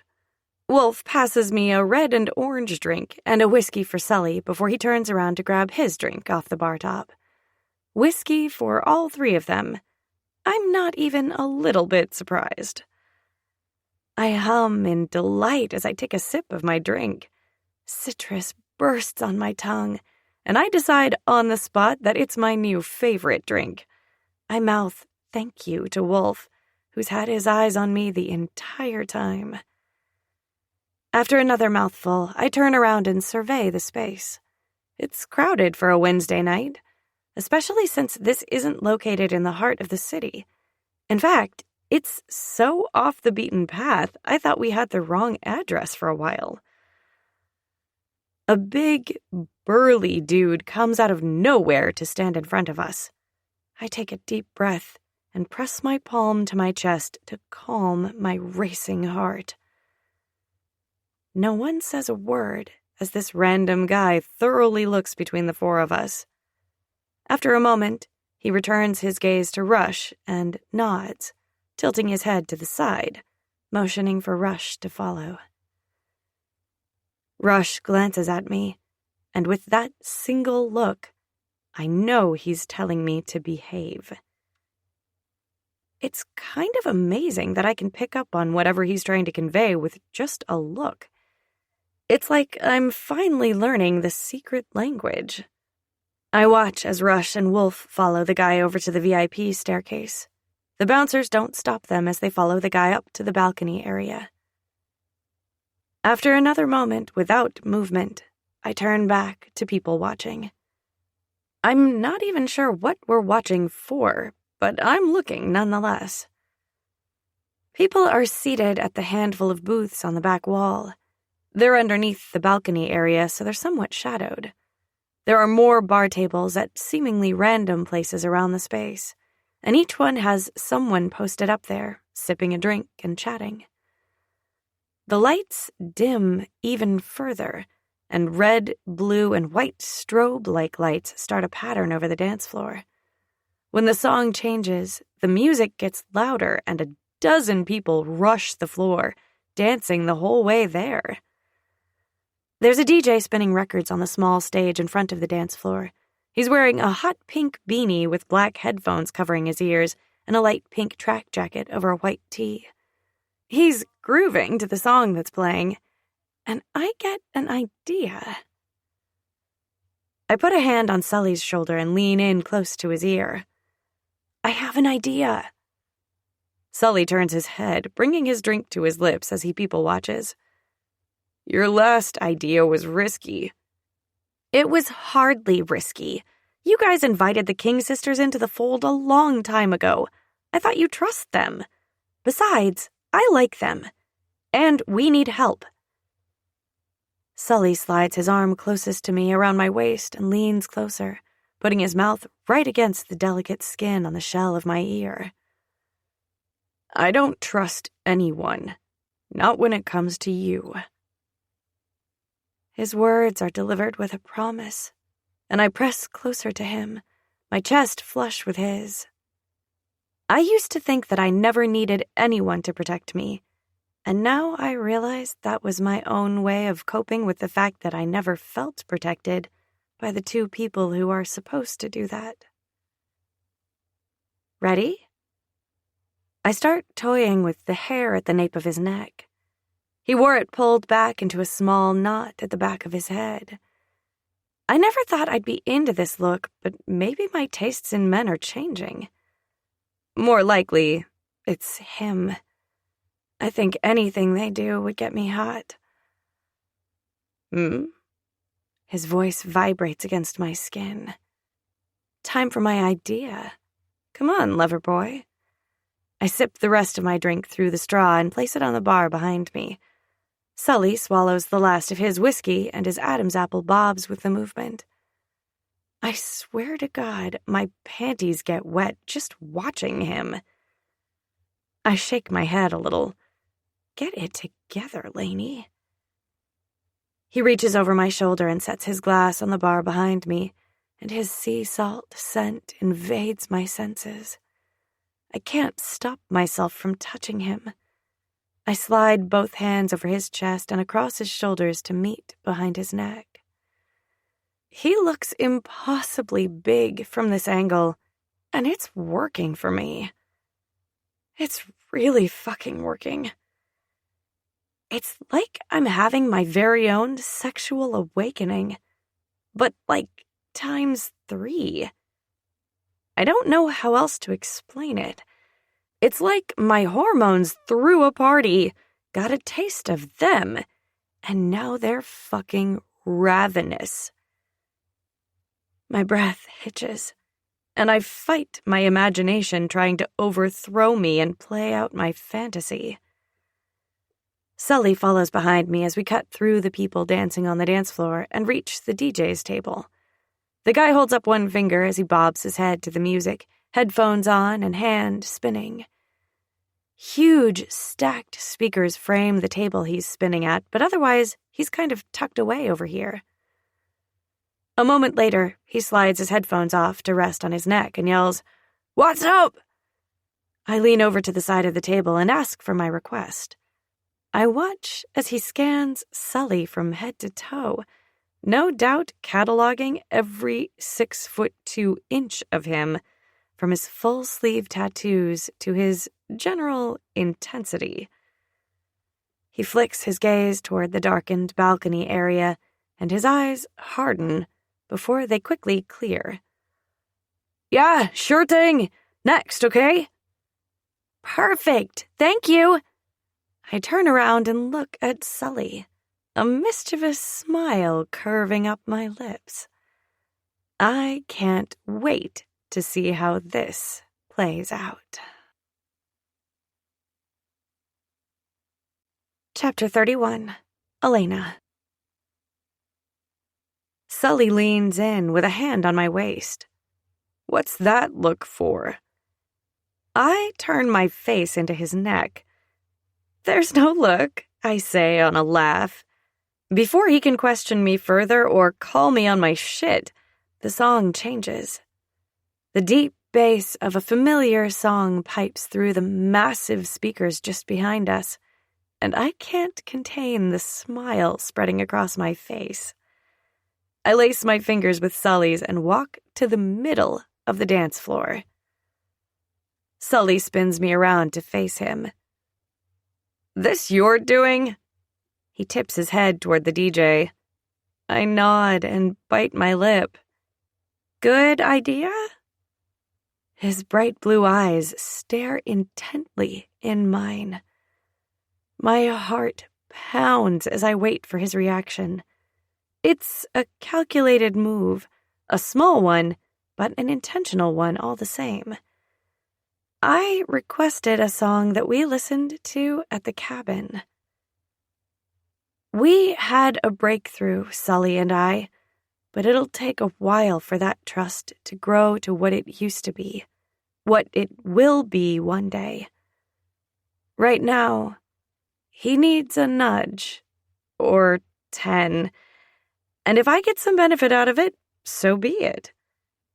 When he doesn't immediately pull away, I slide my palms up his arms, along his shoulders, and into his hair at the nape of his neck. I'm close enough to touch him, but not nearly as close as I want to be. Looking into his eyes, I don't know if it'll ever be close enough for me. Sully's like a tidal wave.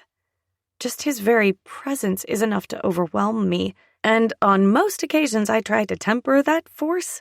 He leaves me upside down and underwater. But he didn't always. He wasn't always so volatile, and once upon a time, he welcomed my attempts to tame him. I see him wrestle with indecision, jaw taut, and eyes almost narrowed. "What are you up to, princess?" My fingertips dance along the back of his neck, and I push onto my tiptoes to whisper against his lips. "Dance with me, James." He palms my waist, his hands branding his signature on my body in more ways than one. In one swift movement, he pulls me toward him and slides a hand to the back of my neck. Using his grip, he pulls me into him, his mouth meeting mine in a soul-shattering kiss. My nipples tighten, and something low in my stomach clenches. This is why I push him. He's got so much passion bottled up and buried that when he lets himself go, it's an explosion. And I'm going to reap the rewards with a fucking smile on my face. I don't know who breaks the kiss first, but I don't open my eyes right away. I tip my head to the side, our foreheads pressed together. Determined to make this last, I turn myself over to the moment. The song changes, and I let the sounds of Hey Violet infuse my limbs. Surrounded by Sully, I start to sway and swivel my hips. I'm not at all surprised when Sully tightens his grip on my waist, keeping my head right where he wants it with his hold on the back of my neck. He brushes his lips across mine with each sway of my hips. One song bleeds into two, and two into three, and then I lose track of how long we're on the dance floor. Sully's hands roam my body as we dance out more unsaid and unresolved feelings toward one another. I've danced at clubs before, not often, but enough to know that this is anything but just a dance. There's nothing friendly about the way our bodies are communicating. It's demanding and intoxicating, and I don't ever want to stop. Sully and I might as well be in our own little world. Nothing else exists right now but this bubble we've created on the dance floor. Lust swirls around us, entwining us together, almost as if it was a tangible thing. Sweat dampens the hair on my neck as the temperature in the club rises. Energy swirls around the club, and it feels like there are more bodies around us, but I can't bring myself to tear my gaze away from Sully. He looks like a goddamn fantasy. All those bold tattoos stand out in sharp contrast against his stark white tee. His muscles flex as he keeps his hips in line with mine. We've started a slow grind, him and I. A sensual dance that would only be better if we didn't have so many layers between us. The beat drops, and I roll my hips. Without missing a beat, he slips his knee in between my legs, his hands drifting down to hold onto my hips. He drops his gaze to watch the way our bodies move against one another as the glass animal's song fills the charged air.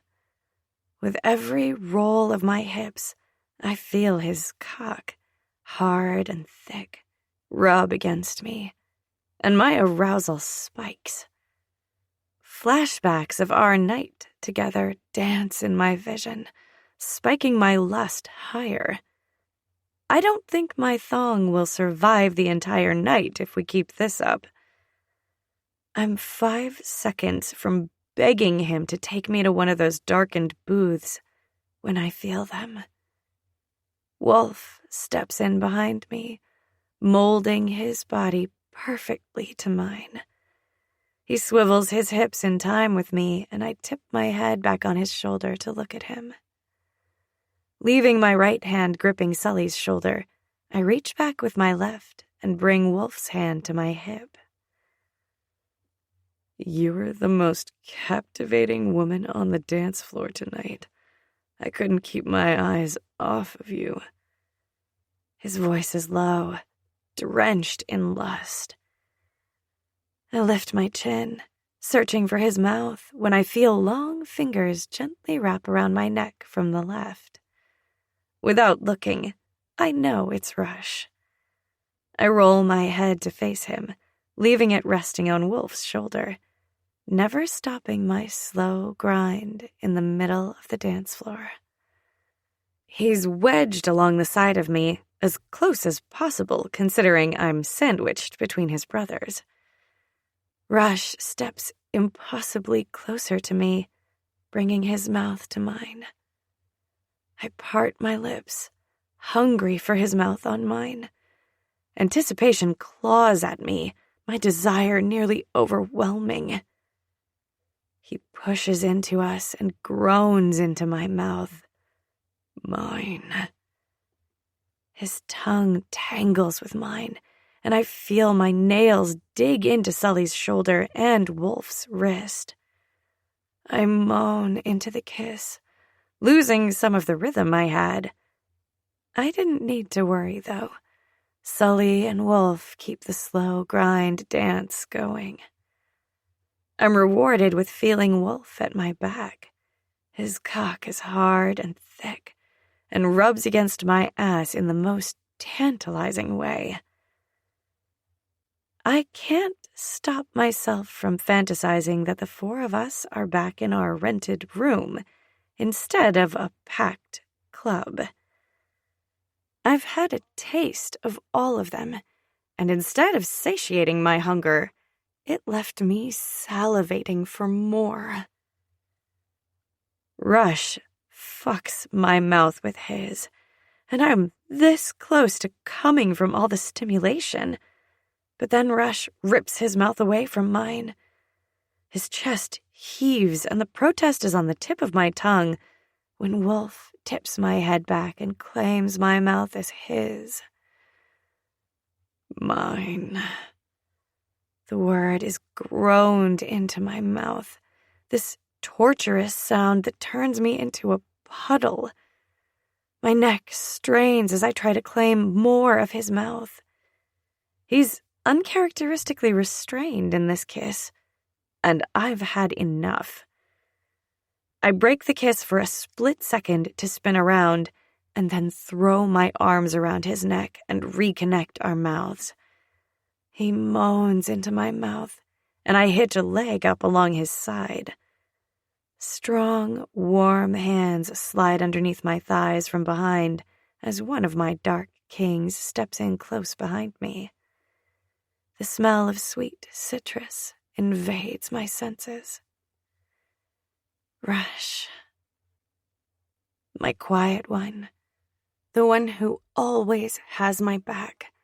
Who had my back long before I ever realized I needed someone to watch it.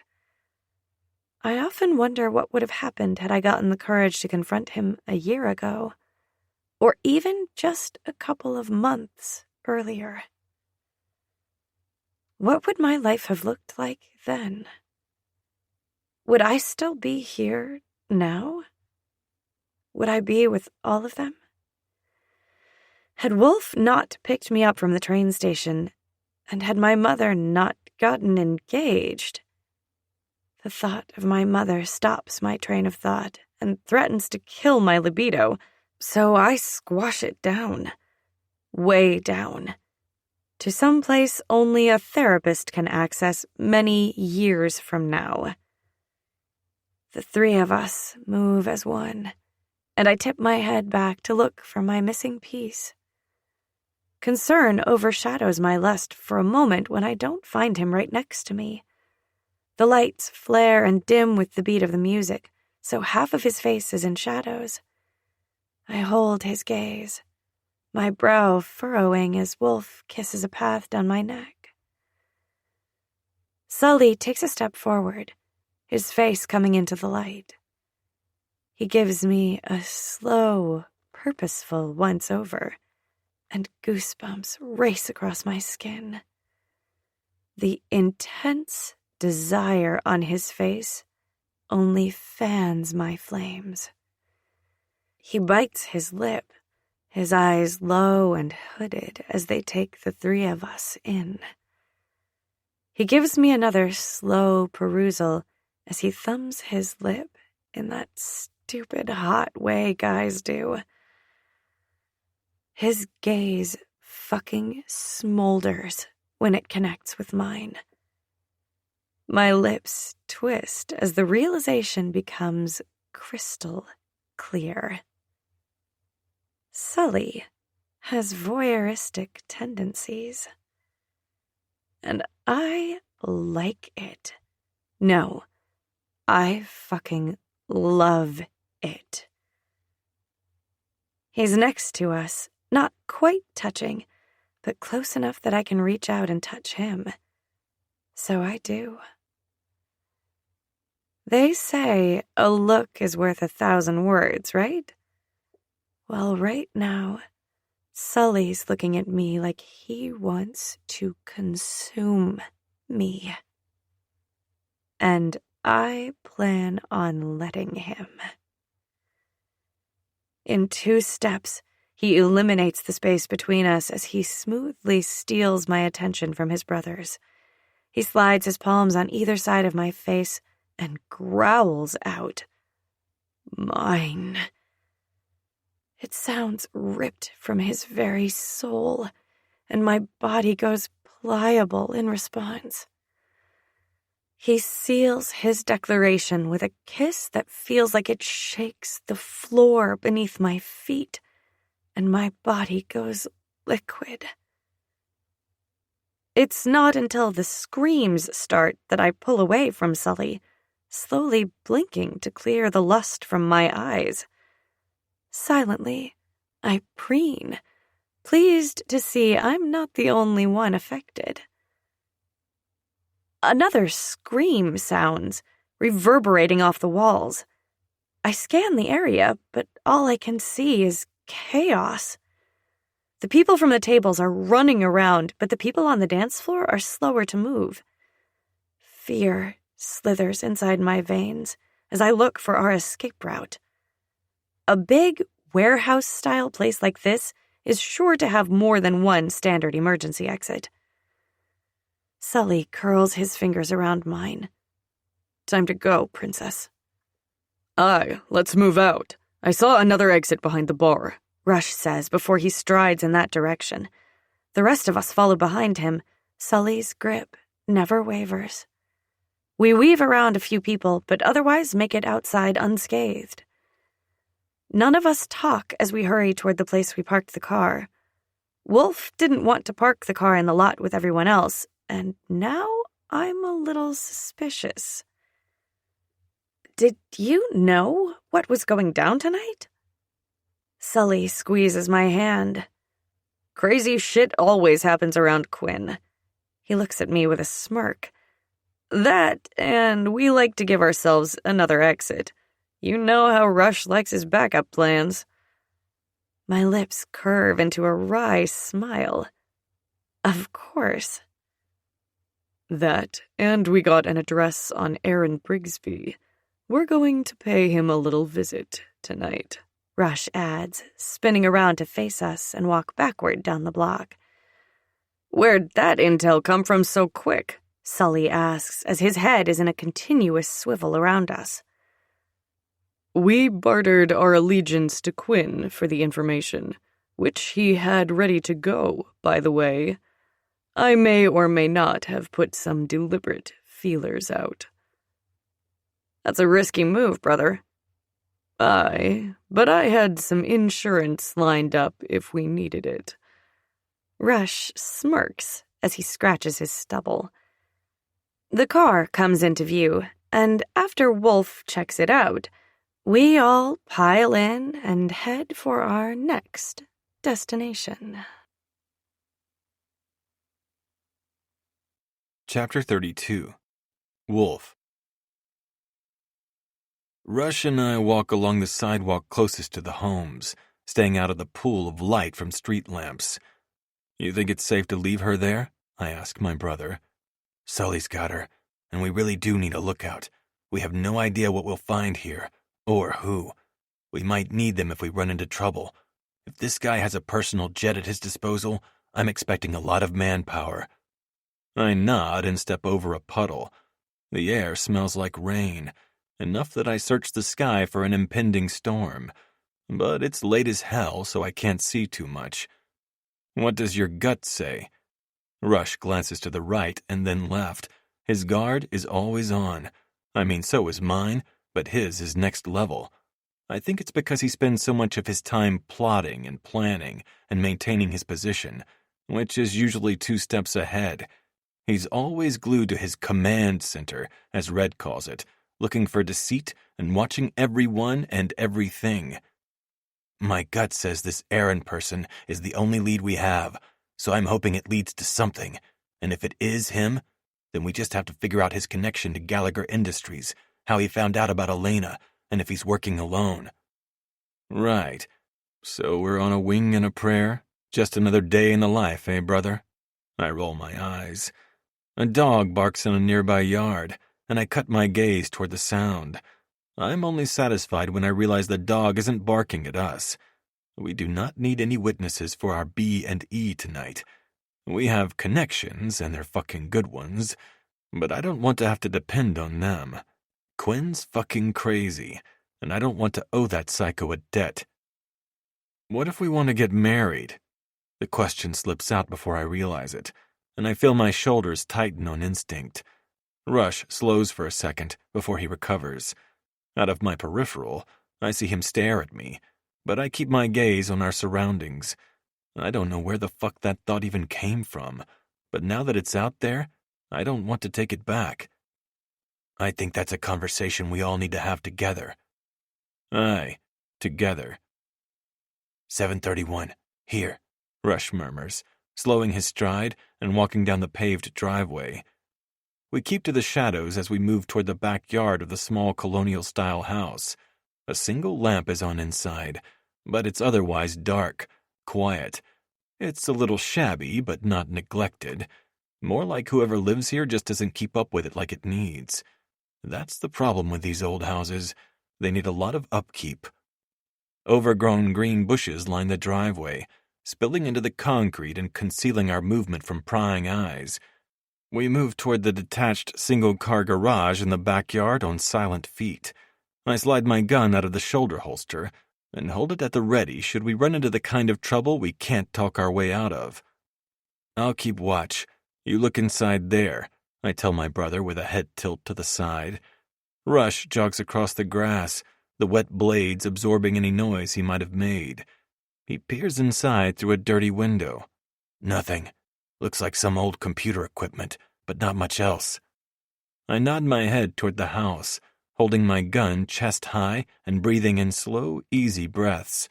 Everything fades to the background as I focus on what we're about to do.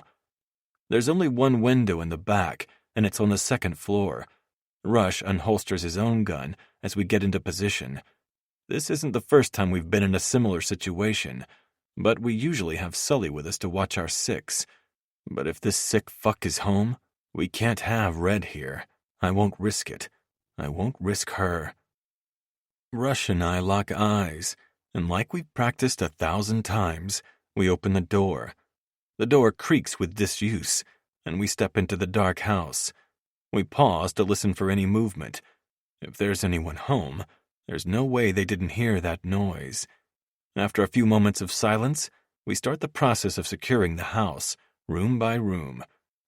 When we're sure someone isn't hiding with a shotgun and a shaky trigger finger on the 1st floor, we head for the 2nd floor.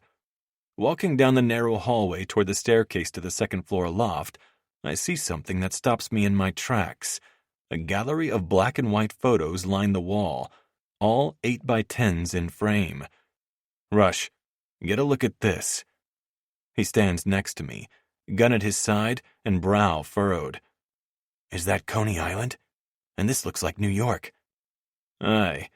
And doesn't this look like the fucking New York Public Library? I ask, pointing to the photo next to it. Mm-hmm. I move a few feet down and look at the next photos. And this looks like an outdoor music festival. We follow the photos to the end of the hall, most of which are familiar. None of them were in color, and none of them had any faces. The second floor is more of a loft area, with just one big room and a small bathroom off to the side. But there could have been a goddamn mariachi band in the corner, and I still wouldn't be able to tear my eyes off the shit show in front of me. What the fuck? Shock holds me immobile for a minute as I take in the enormity of what I'm looking at. Rush doesn't have the same hesitation. He strides right for the far wall that looks like it's from the set of some detective show. He holsters his gun and whips out his phone, photographing everything he can. The action is enough to pull me out of my shock, and I do the same thing. There's so much shit here, I have no idea if we'll be able to get it all on camera. A map takes up a good amount of space with different places circled in red, and photos and cut-out newspaper articles about Gallagher Industries stapled against it. Sticky notes with barely legible words, and red string connecting a few things. I move to the opposite wall. It looks like some fucked-up obsession wall, and red is the star. They're almost all paparazzi-style photos except for a few that look like they're printed from her Instagram account. At the cafe, on the street, with her cousins, at fucking O'Malley's, in front of her dorm room window in her fucking underwear. Who the fuck is this guy? I'm gonna fucking rip his eyes out just for this. The words come out in a growl, and I feel the beast inside me flexing against the chains I've kept him in. I can't unleash him, not until we find a worthy opponent. Liam Mason was barely a blip, and despite my need to extract my rage on him, I couldn't deny Elena the opportunity to get her own vengeance. There's one photo in the middle of all of them that stands out, mostly because it's been circled with red marker enough that it's nearly worn through the paper. It's a wide shot, so it shows more than just red like the others. But the other thing? The thing that fucking freaks me out more than I'd like to admit is that it's from inside O'Malley's. I'd recognize that bar and stage anywhere. And I'd recognize my brother, too. Fuck. Get over here, now. I bark the words at my brother, and he's next to me in a flash. What is it? When was this? I ask, pointing to the circled photo. His eyes narrow, and his jaw clenches the moment he sees what I saw. That was shortly after I started going to O'Malley's every week, a month tops. I nod and look at the ground, my mind spinning in too many directions. There's only one thing to do, though. Fuck it. Let's take it all. I stare at Rush, expecting him to tell me we can't make such a bold move until we know who the fuck this Aaron Brigsby piece of shit is. His jaw flexes. Call Sully. Tell him change of plans and to come get us. We're going to need to find something to carry all this shit in. Don't leave a single piece behind, yeah? I send a quick text and start searching for a box or a laundry basket to get all this. I've seen enough crime dramas to know that whoever this fucking guy is, he's lethal to Red. My gut churns with anxiety and fear coats my skin. I think we made a mistake in bringing Red to his doorstep. He could be anywhere. Chapter 33. Elena. I roll my window down as Sully shuts off the engine. The warm breeze filters through the car, ruffling the hair that's fallen out of the loose braid I pulled it into earlier. I was sweating pretty good by the time we left the pub, and it felt nice to pull my heavy hair off my neck. Do You Realize by the Flaming Lips plays softly through the speakers, and crickets sing in the distance. The moon is low in the sky, its bright light giving everything a pale glow. We're parked a mile down the road from a stranger's house, waiting for my other two boyfriends. Men? I'm still getting used to the idea of having all three of them as my own. Boyfriend seems like something less than what this is, but there's still a certain thrill to it. I lean against the car door, shifting so I face Sully. I look at his profile. Dark blonde scruff covers his angular jaw, his longer hair curls over his ears, and his nose has a bump in it from an obvious break. His dark, sooty lashes frame his ocean blue eyes, and even now, he still takes my breath away sometimes. They all do. So, how does it feel to be my boyfriend again? My lips twist to the side with my tease. I'm not sure if he's going to lash out at me like a scared puppy or not. We've grown close the last few days, but his default setting is to run from feelings.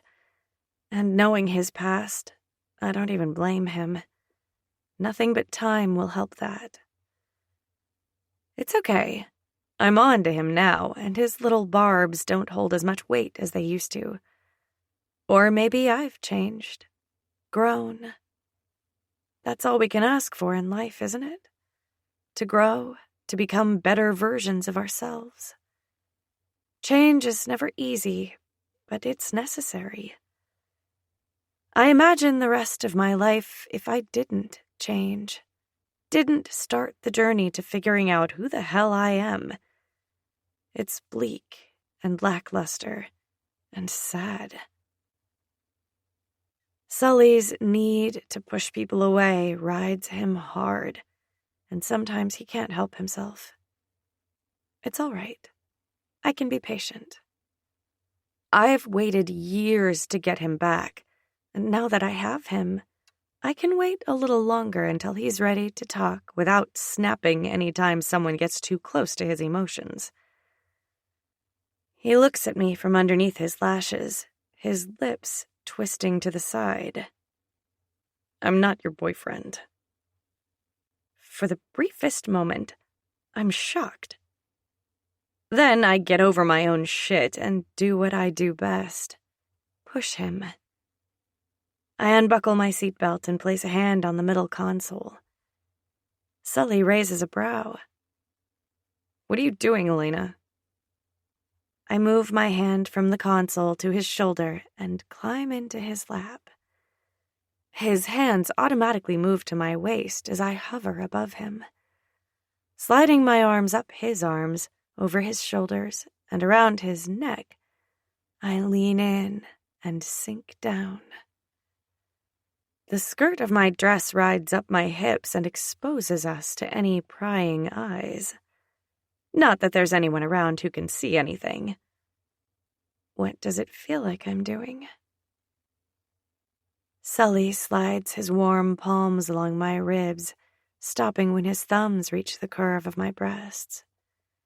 He tips his head back and holds my gaze, his eyes lighting with interest. We're on lookout, Princess.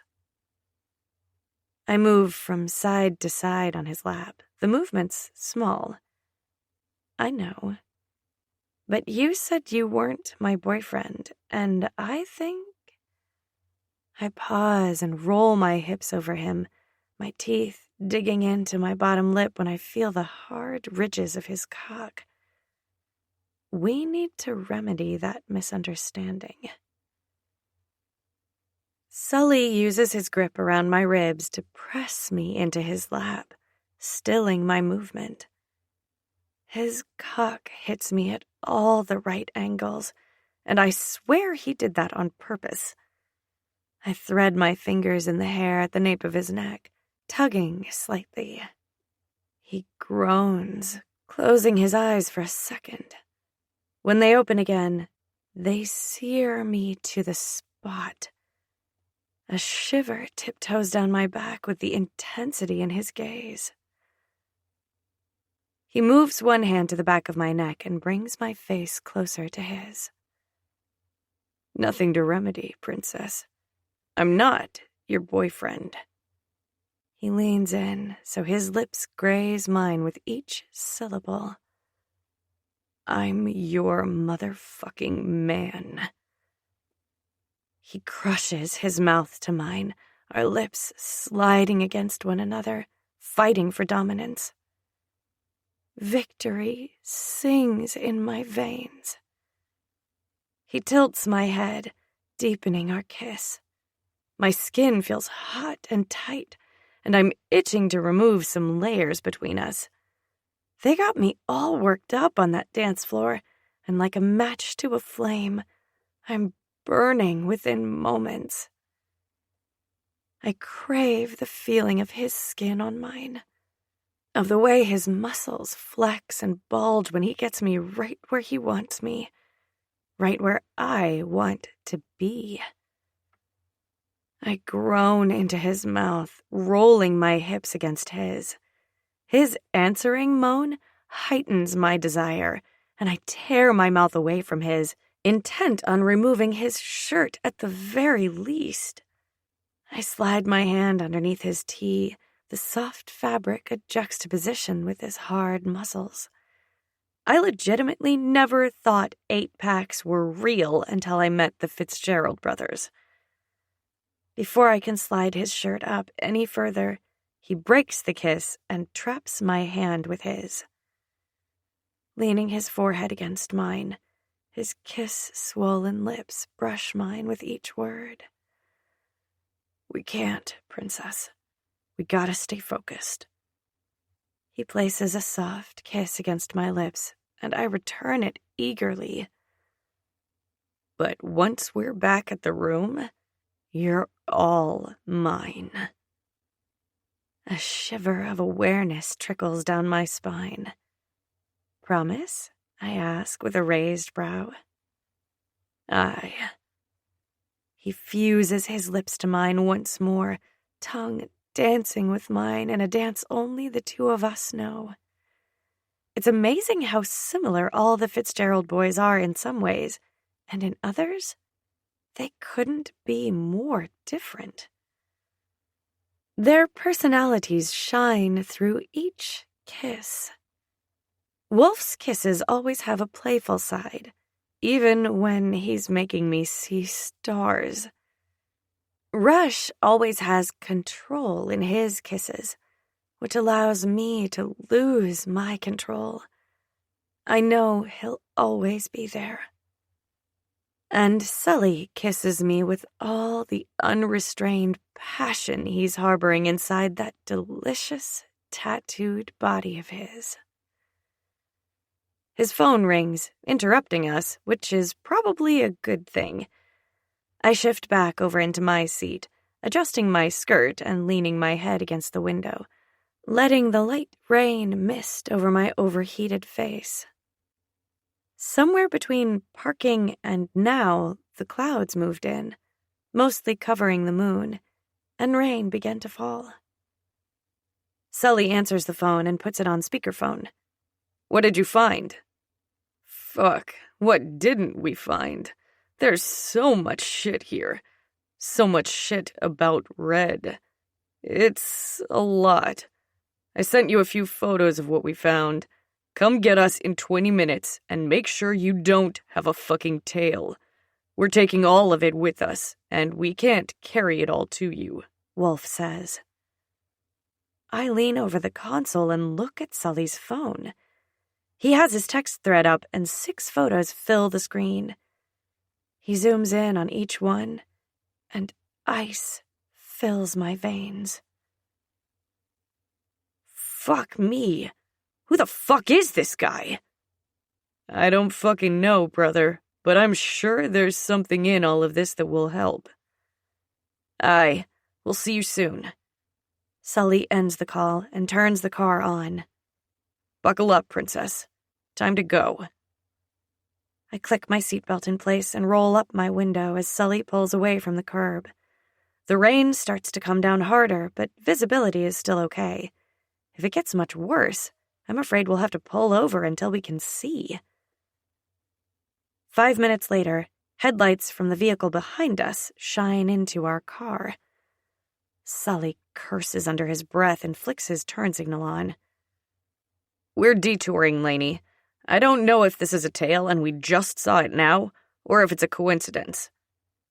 I peek in the side mirror, but all I can make out is some large black SUVs. They make the same turn, and my heart starts to pound. James. I know. It's fine. This isn't my first time, Princess. Just hold on, yeah? I'm going to lose them up here.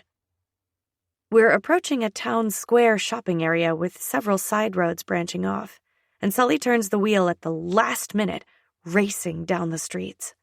A quick left turn later, and we're on another road. I'm completely lost after so many twists and turns, but one thing is for sure. We didn't lose our tail. Motherfucker, Sully growls under his breath when the rain starts to pour even harder, reducing our visibility. A last-minute right turn has us skidding along the pavement, the screech of the tires loud in the car. Sully swings the wheel to the side to avoid oncoming traffic, and the car hydroplanes. The black SUVs behind us keep pace, their bumpers dangerously close to ours. I twist around to look out of the rear window, my mouth falling open. They're boxing us in! Sully flicks his gaze to the rearview mirror. I know. The streets get narrow up here. We should be able to lose them then. Hang on. I face forward, just in time for Sully to take the car onto the curb connected to the sidewalk. I'm thankful that it's nearing 10 o'clock at night and this little block of shops is closed for the day. I can't imagine what would happen if it was the middle of the day. Sully would never risk innocent people like that, and we'd be caught for sure.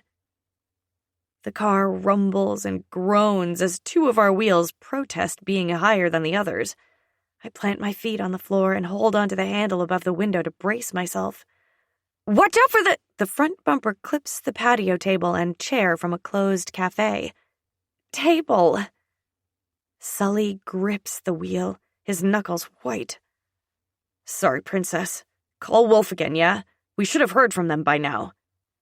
I slip my phone out of my skirt pocket and dial Wolf's number on speakerphone. Ringing fills the air, and a second before his voicemail clicks over, he answers. Hello? Relief tingles in my fingers. Wolf, where are you? Are you guys okay? We're fine, Red. Ran into a hiccup, so it took a little longer than expected. What hiccup? What happened? Nothing we can't handle, baby girl. We'll debrief you when we see you. Where are you? Wolf asks. Well, the thing is, we had to leave, I wince. What do you mean you had to leave? You're the fucking lookout, Sully, Wolf yells. Aye, we are. And then two blacked-out SUVs came creeping up on us, and I made an executive decision to get Elena, the fuck out of there, Sully rationalizes. Where are you now? We'll meet you, Rush says. It takes me a moment to realize that Wolf must have put the call on speakerphone. I don't fucking know. We passed the town square 5 minutes ago. All these back roads are winding, and I can't quite shake them yet. I hear Wolf curse before Rush says, Keep your tracking app on. We'll hotwire a car and come to you. Two more black SUVs pull in on either side of us at the same time. The narrow road feels even smaller now. God damn it, Sully curses, turning the wheel to avoid hitting one of them. At this speed, surrounded by vehicles, a small hit is enough to total us. What's going on? Rush demands, his tone hard. Two more on either side of us. 4 total. We're fucked if I can't get rid of them. Sully's jaw clenches as he grips the steering wheel tight. Hold on, brother. We'll be there soon. And take care of our girl, Rush orders. And don't be a fucking hero, Red, Wolf warns. I roll my eyes. It was one time. I walked into a building one time. A building that was crumbling and on fire, Wolf growls out. I scoff. I'd do the same for any of you, so as touching as this trip down memory lane is, I need to concentrate. Get here soon. Be safe, Rush says before he disconnects the call. I make sure my location settings are on and shared with him before I slip my phone into the pocket of my skirt. Sully presses down on the accelerator, and the force of the speed has my back hitting the seat with a thud. "Hold on, Princess," Sully warns, yanking the wheel to the right hard and turning into a narrow alleyway. The side mirrors scrape along the brick walls on either side, sending sparks flying. We fly out of the alleyway, the car airborne for a few seconds before we land on the road with a crash. The car fishtails as Sully overcorrects the movement. I twist in my seat to look out the rear window. I think we lost them. I think so. Oh, fuck! Sully curses, and he slams on the brakes to avoid hitting the parked cars to the right. 3 SUVs come out of nowhere. And the way these ones are driving make the previous ones look like child's play. I have no idea if they're new SUVs or the same drivers, but either way, they're playing for keeps. They're not messing around anymore. I hear the accelerator ramp up right before I feel the tap. They bumped us from behind. Sully tightens his hold on the steering wheel, his gaze on a swivel all around him. The other SUV swerves to drive alongside us, and my heart pounds double time at the road ahead. It's a bridge. The bridge isn't wide enough for both cars to drive down it like this. It's only a little bigger than a single lane. Sully doesn't slow down, and neither does the SUV. We're playing a dangerous game of chicken here. Sweat beads on my brow as I grab the handle. "James?" There's a warning in my voice, and it doesn't go unnoticed by him. "I know, Lainey," he says through clenched teeth. He pushes the accelerator a little more, and I feel like we're flying. We're going so fast that by the time I see it, it's too late. A 4th SUV comes from the cross street and plows right into the back end of our car, sending us into a dangerous spiral. We turn and turn and turn, the motion sending my body slamming into the door with every rotation. My head cracks against the window, and stars dance in my vision. After what feels like an eternity, we finally stop, and I grab my forehead with a groan. My heart leaps out of my chest when I realize we've stopped halfway down the bridge. Lainey, you okay?" Sully's panicked voice sounds muffled, and it takes me longer than it should to focus on him. "I'm okay," I say with a groan. "Are you hurt?" I scan him, looking for visible injuries. Through the driver's side window, I spot a black SUV racing down the bridge, heading straight for us.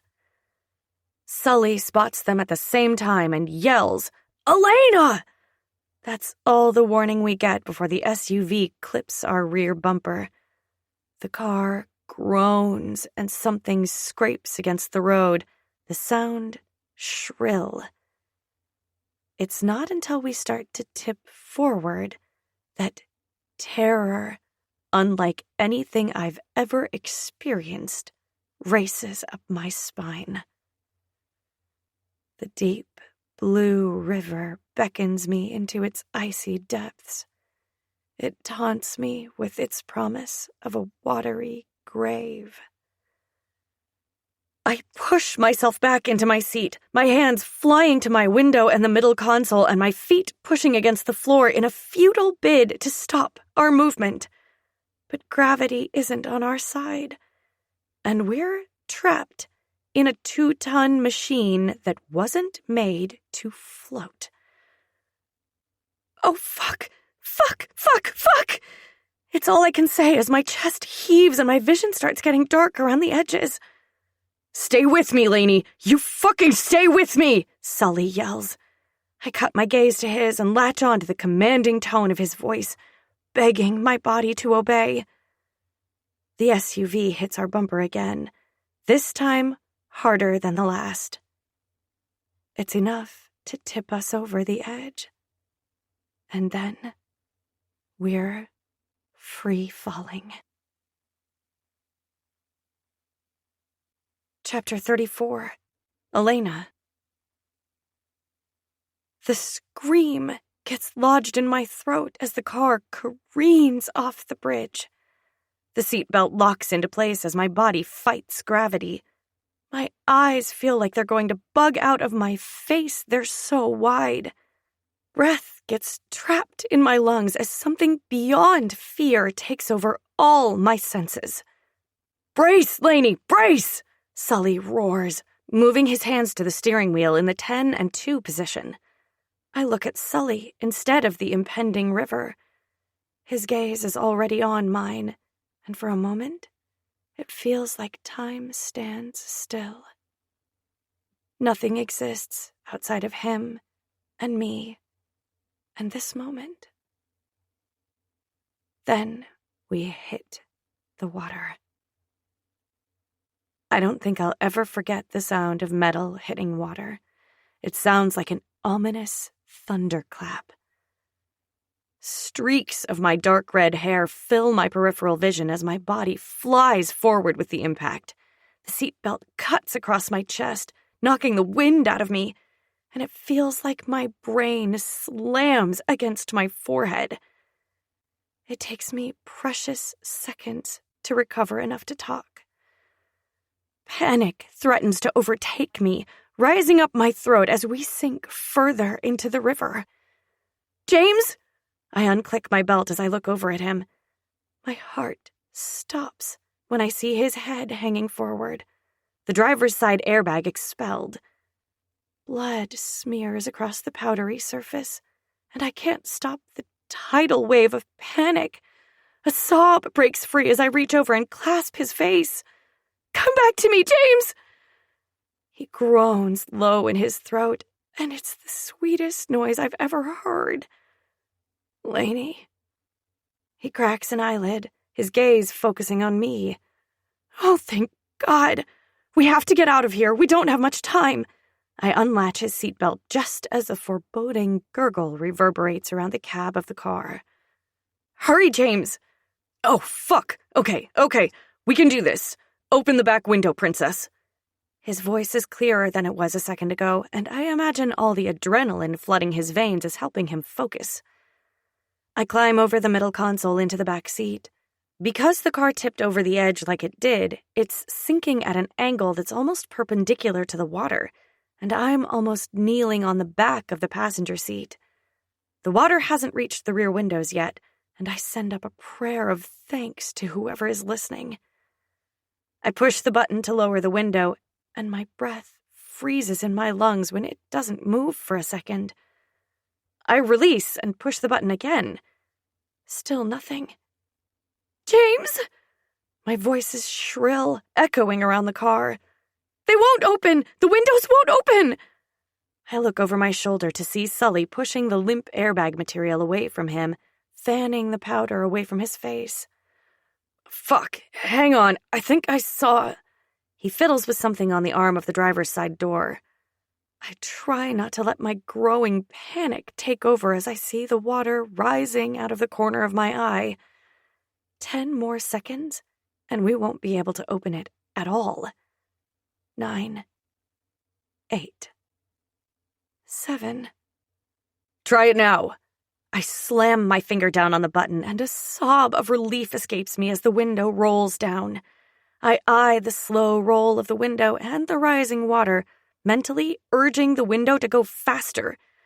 Sweat breaks out along the back of my neck, and my hands tremble. The window is almost down when it stops. What? No! I release the button and push it again. No! I push the button over and over again. Panic wraps its icy fingers around my throat, choking my air from my lungs. Hey, it's all right, princess," James says next to my ear. He's crouched on top of the middle console. "There's plenty of room to get out. I want you to go through the window and swim to the edge of the river, yeah?" My lower lip trembles as the car groans under the pressure from the water. You'll be right behind me, right? I'll always be with you. I love you, Lainey. Sully cups my face in his hands and presses his lips against mine in a quick, hard kiss. Now go, and don't stop swimming until you're at the shore, yeah?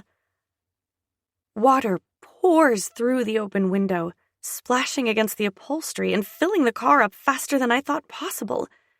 Each drop that hits my bare legs feels like a tiny, cold needle. I love you too. Right behind me. I stare at him for a moment longer, my heart beating hard enough I'm afraid I'm actually having a heart attack.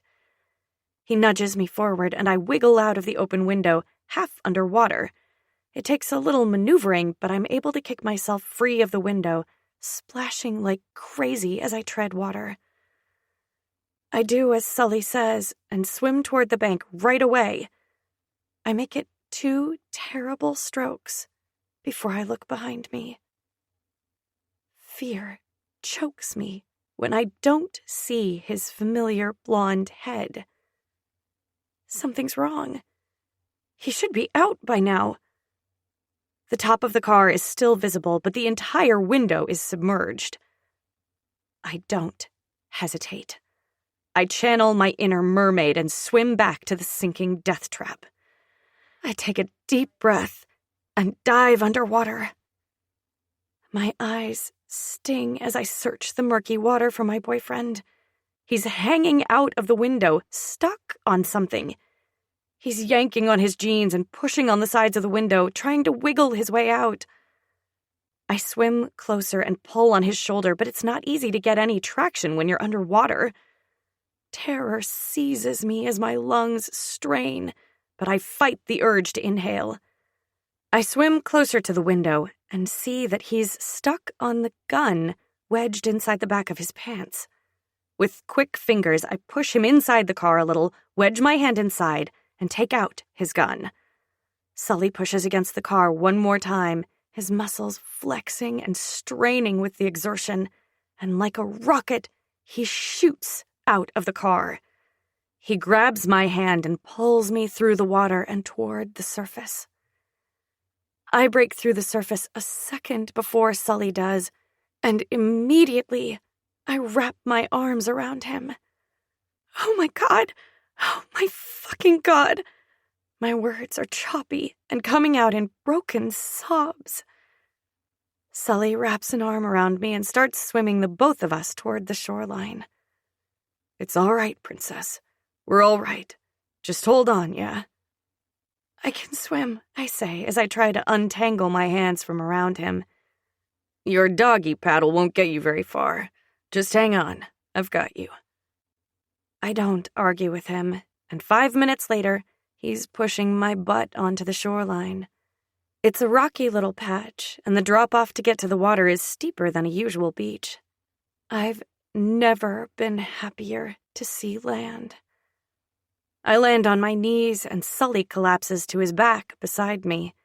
Shivers rack my body as I sink my fingers into the earth, feeling the rocks dig into my skin.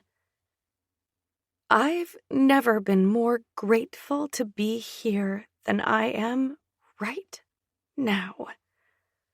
The cool night air breezes across me, sending goosebumps in its wake.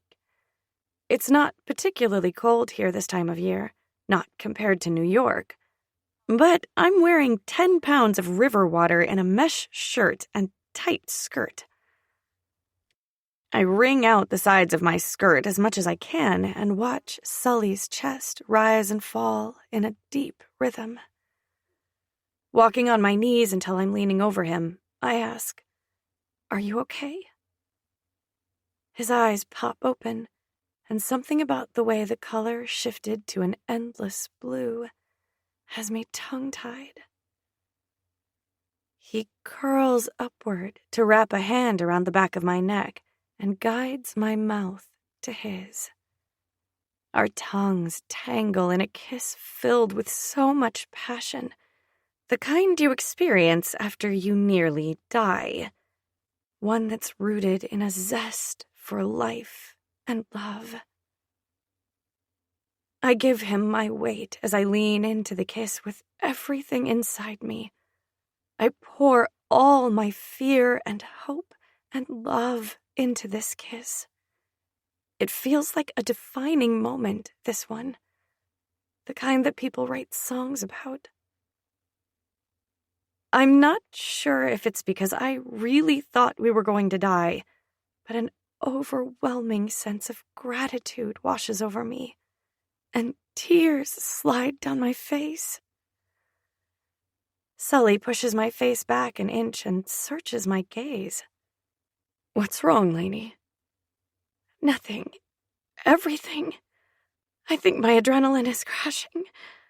I swallow the sob that threatens to break free as tears roll down my cheeks and fall onto Sully's chest. Shh. It's all right, Princess. We're all right. He pushes some of my wet hair off my face, leaving his hand on my cheek. I lean my head into his hand, grateful that he's still here. We're not safe here, though. We have to move, yeah? I nod and press my lips to his once more before I crawl backward off of him and offer him a hand to stand up. A slow clap starts from somewhere close by, and both of our heads turn toward the noise. My head protests the quick movement as stars dance behind my eyes and nausea bubbles up my throat. The clapping gets louder as it picks up speed. I search the area around us, but the moon has gone behind some clouds as the rain lightens to a drizzle. Out of nowhere, 4 men in black hoodies step onto the pebble beach, 2 on either side of us. James, look out! I yell, but I'm not quick enough. One of the guys grabs him with an elbow around the neck and slams a cloth over his nose and mouth. He struggles and lands a few punches, but he's no match against whatever chemicals they used. Good. You're alive. Take them to my warehouse. It's the last thing I hear before one of the guys behind me places a similar cloth over my nose and face. I don't have a fighting chance, and I'm out in seconds. Chapter 35. Sully. I open my eyes with a groan. It feels like I just went 10 rounds in the ring. James, can you hear me? Are you okay? Lainey's panicked voice instantly spikes my own anxiety. I crack an eyelid open, immediately closing it against the harsh light aimed at us. I wet my lips and open my eyes again. It's a little easier to see this time. Lainey, you good? A gash by her hairline is bleeding pretty steadily, and I notice a few more cuts and scrapes along her body, but she seems mostly okay. We're both secured to metal chairs in the middle of a warehouse, I guess. I'll be fine. I don't know where we are, though. Some kind of warehouse, I think? It's all right. We'll figure it out together, yeah? She looks at me with her big whiskey eyes, and I know that she believes me wholeheartedly. And because of that, I make a promise to the fucking universe that I'll deliver on it, no matter what. Another slow clap starts, and I squint my eyes against the spotlight to view the shadowed frame of a man walking toward us. He steps closer to us, on the other side of the light, and suddenly, I can see his face. His very fucking familiar face. I laugh. I can't help it. You've got to be fucking kidding me. What the fuck are you doing here? I believe you were at my house tonight, Sully. This Weasley little punk is the mastermind behind all this? You're Aaron Brigsby? My eyes widen as some of the pieces fall into place. Benny pulls his gun out and points it at Elena's head. My heart leaps into my throat at the gesture, but pride oozes into my veins at the brave face my girl has. She tips her head back and looks Benny right in his manic gaze with a small smile. What the fuck are you smiling for, bitch? He brings the gun down against the side of her head, and her head snaps to the right with a deafening crack. Rage boils in my gut, and I feel like I'm coming unhinged. My muscles grow tight, and I flex against the zip ties holding my hands to the back of the metal chair I'm sitting in. Apparently, he considered me more of a threat than my girl, because her hands are tied with some sort of skinny rope to her chair.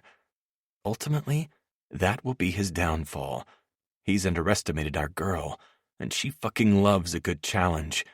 Even now, as she slowly brings her head back to face him with blood trickling down her forehead, her fingers are busy twisting and turning the rope. I have no idea if she knows what she's doing, or if she's just hoping she gets lucky. But if there's one fucking thing in this life I believe in, it's her.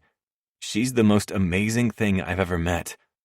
And I need to buy her enough time to work herself out of those knots. You know, I'm not even that surprised that you're obsessed with my girl. I mean, I get it, man. She's a fucking 10 in a world of 5s. But there are other ways to get a girl's attention than kidnapping. I force my tone to stay conversational, so he keeps his eyes, and his fucking hands, off her while she works. It works, and Benny swings his crazy-eyed gaze toward me. He scratches his cheek with the end of the gun as he walks 2 steps so he's in front of me, head tilting to the side. You think I'm obsessed with her? I hold his gaze. I think anyone who takes as many photos as you did with a telephoto lens has an obsession. Benny laughs, the sound crazy and manic. I'm not obsessed with her. He sneers at me, throwing his arm, the one with the gun, in Laney's direction. You can't be obsessed with something that already belongs to you. I see Laney stiffen out of the corner of my eye, but I keep my gaze on the asshole with the gun. I don't follow. Benny sighs, then makes a big production about pulling over another metal chair.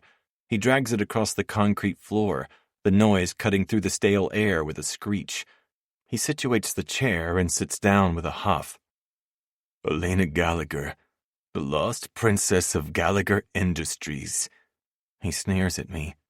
She was promised to me. By who? I interrupt him, risking his ire. He's not walking out of here alive, and I'm not above pumping him for information in his final moments. He jumps to his feet and backhands Elena, keeping the gun trained on me the entire time. I grit my teeth and swallow all the rage threatening to explode. Don't fucking interrupt me again. He sits back down and stares at me for a moment. When I don't say anything else, he nods. Now, as I was saying, Elena Gallagher was promised to me by my mother. Her name was Bethany Brigsby, and she had an affair with Conan Gallagher. My eyebrows hit my hairline. Conan Gallagher is his da? Elena's granda? Good. I see you recognized the name. He stands in one quick movement and paces in front of us with his eyes on the ground in front of him. After a minute of silence, he stops abruptly and turns to face me. Did you know that Iran was the goddess of war? I raise my eyebrows at his sudden change in topic. He doesn't wait for an answer from me. Of course, Ma thought she was having a girl at first. She told me that, you know. Said some fortune teller foretold some formidable ruler. Ha! He barks the noise, less a laugh and more the beginning of a mental breakdown. Aeron means strength, too. But Ma couldn't get past the Welsh meaning.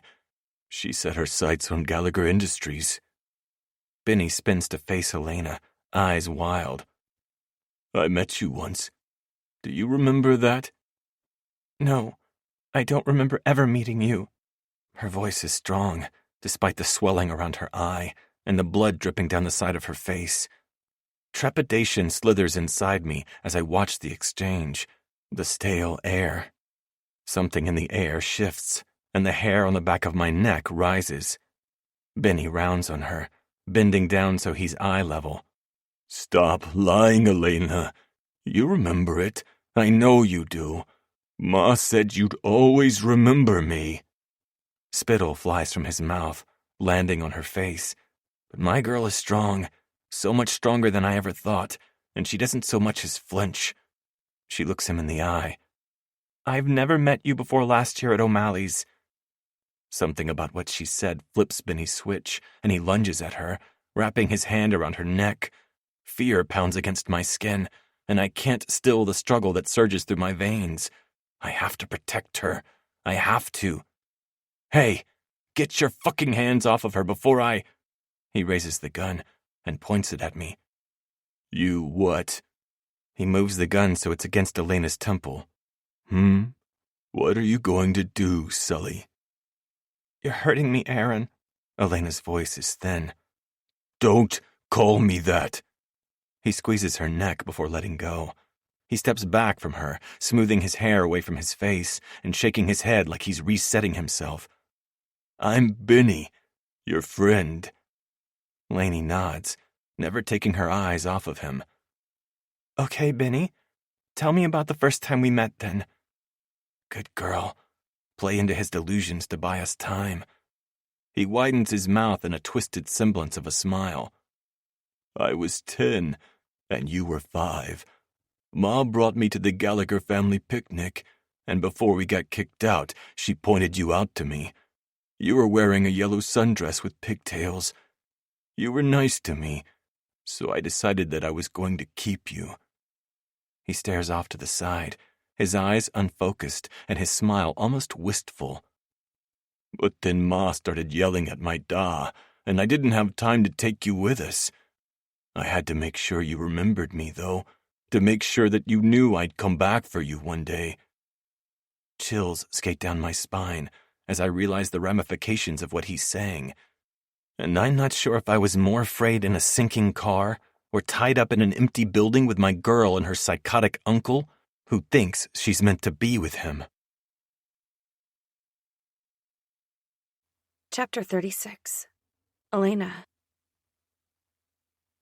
My whole body stills for a moment.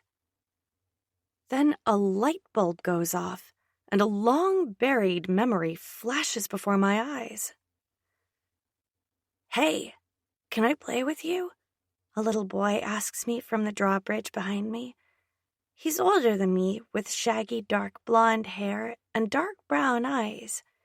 He's wearing a baseball shirt, shorts, and red tennis shoes. The longer I look at him, the more my tummy hurts. Well, can I? I bite my lip as I look from him to my parents. They're talking to my grandparents. I don't really know them well, but Daddy told me to be on my best behavior, and Mommy told me I should always be polite. I look back at the boy and shrug a shoulder. All right. Great. We're going to be best friends, Elena Gallagher, the boy says with a smile. My cousins are my best friends, and I don't even know your name. I don't want to hurt his feelings, but Mary and Maddie are my best friends.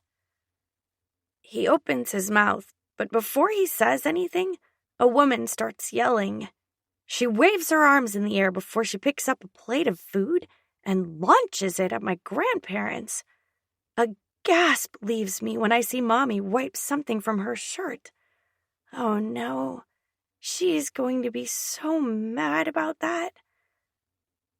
Bucky, it's go time, buddy, just like we talked about. The woman yells as she runs toward the playground, arms in the air, hair flying behind her. I jump and step back, my gaze flying to my daddy. Daddy always protects me. I'll be back for you. I feel 2 hands on my shoulders, and before I know it, I'm flying through the air. The ground rushes up to greet me, and I scream. It was you! I lift my head to look at the man in front of me with new eyes. You pushed me off the top of the slide. I broke my arm that day, and I never went back to see my dad's family again. Benny's face lights up. I knew you'd remember. I nod slowly, feeling faint, like my face drained of color. Why did she call you Bucky? Don't. Benny grits the word out, stepping into my space. That was a nickname my ma gave me.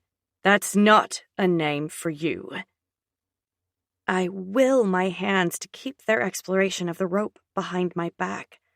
I feel like I'm close to getting out. I glance around the warehouse we're in, hoping for a flash of my other two men. Frustration pounds at my skin when I don't see anything. Just the same empty space surrounds us.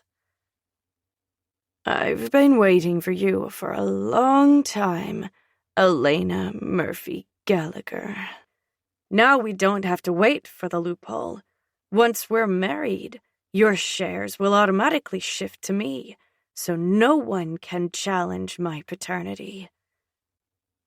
The shift in Benny is startling. He moves to kneel in front of me, and I can feel my eyes widen. Now we can finally be together. I got rid of all our obstacles. I did that for you. For us. What obstacles? Don't play coy, Elena. You know what you did. What messages you were sending me. The look on his face sends the hair on my arms up. He tilts his head to the side for a moment before standing up and walking to Sully. Raising the gun, he points it at Sully. If you're worried about your little boyfriend, don't be. He won't be here much longer anyway. I mean, I wasn't going to kill him yet, but I guess I can be a little flexible. He shrugs his shoulders like I've seen athletes do before they compete. My heart flies to my throat when he adjusts his grip on the gun. Wait, Benny, don't kill him yet. Please. Benny narrows his eyes at me. Are you asking because you're still pretending to love him? Or because you want to do the honors? I wet my lips and swallow, my fear nearly choking me. I, thought we could torture him first. I force the words out, and it takes everything inside of me not to flinch at the lie I just spewed. His shoulders sag in relief. Of course. I knew you'd remember. Benny's eyes light up as he stares at me. He reaches back and scratches his head. I got a little worried, when I saw that cocksucker show up at O'Malley's for the 3rd week in a row. 2 weeks could be a coincidence, but after 3, I just knew something was going on. So, I took matters into my own hands. You joined the Brotherhood, Sully says, even-toned. Benny cuts a glare his way, his eyes flashing with malice. No, I tried to join, but you guys wouldn't just let me in, so I had to prospect and pay my dues. He rolls his eyes before a manic smile covers his face, and his chest puffs out. And did you ever suspect me, James Fitzgerald? No, I don't think you did. Benny chuckles. Ma said it was too risky to move there and play the game. Said I should just take her in one fell swoop. My gut churns at all these delusions. Benny steps in front of Sully, his gaze beseeching.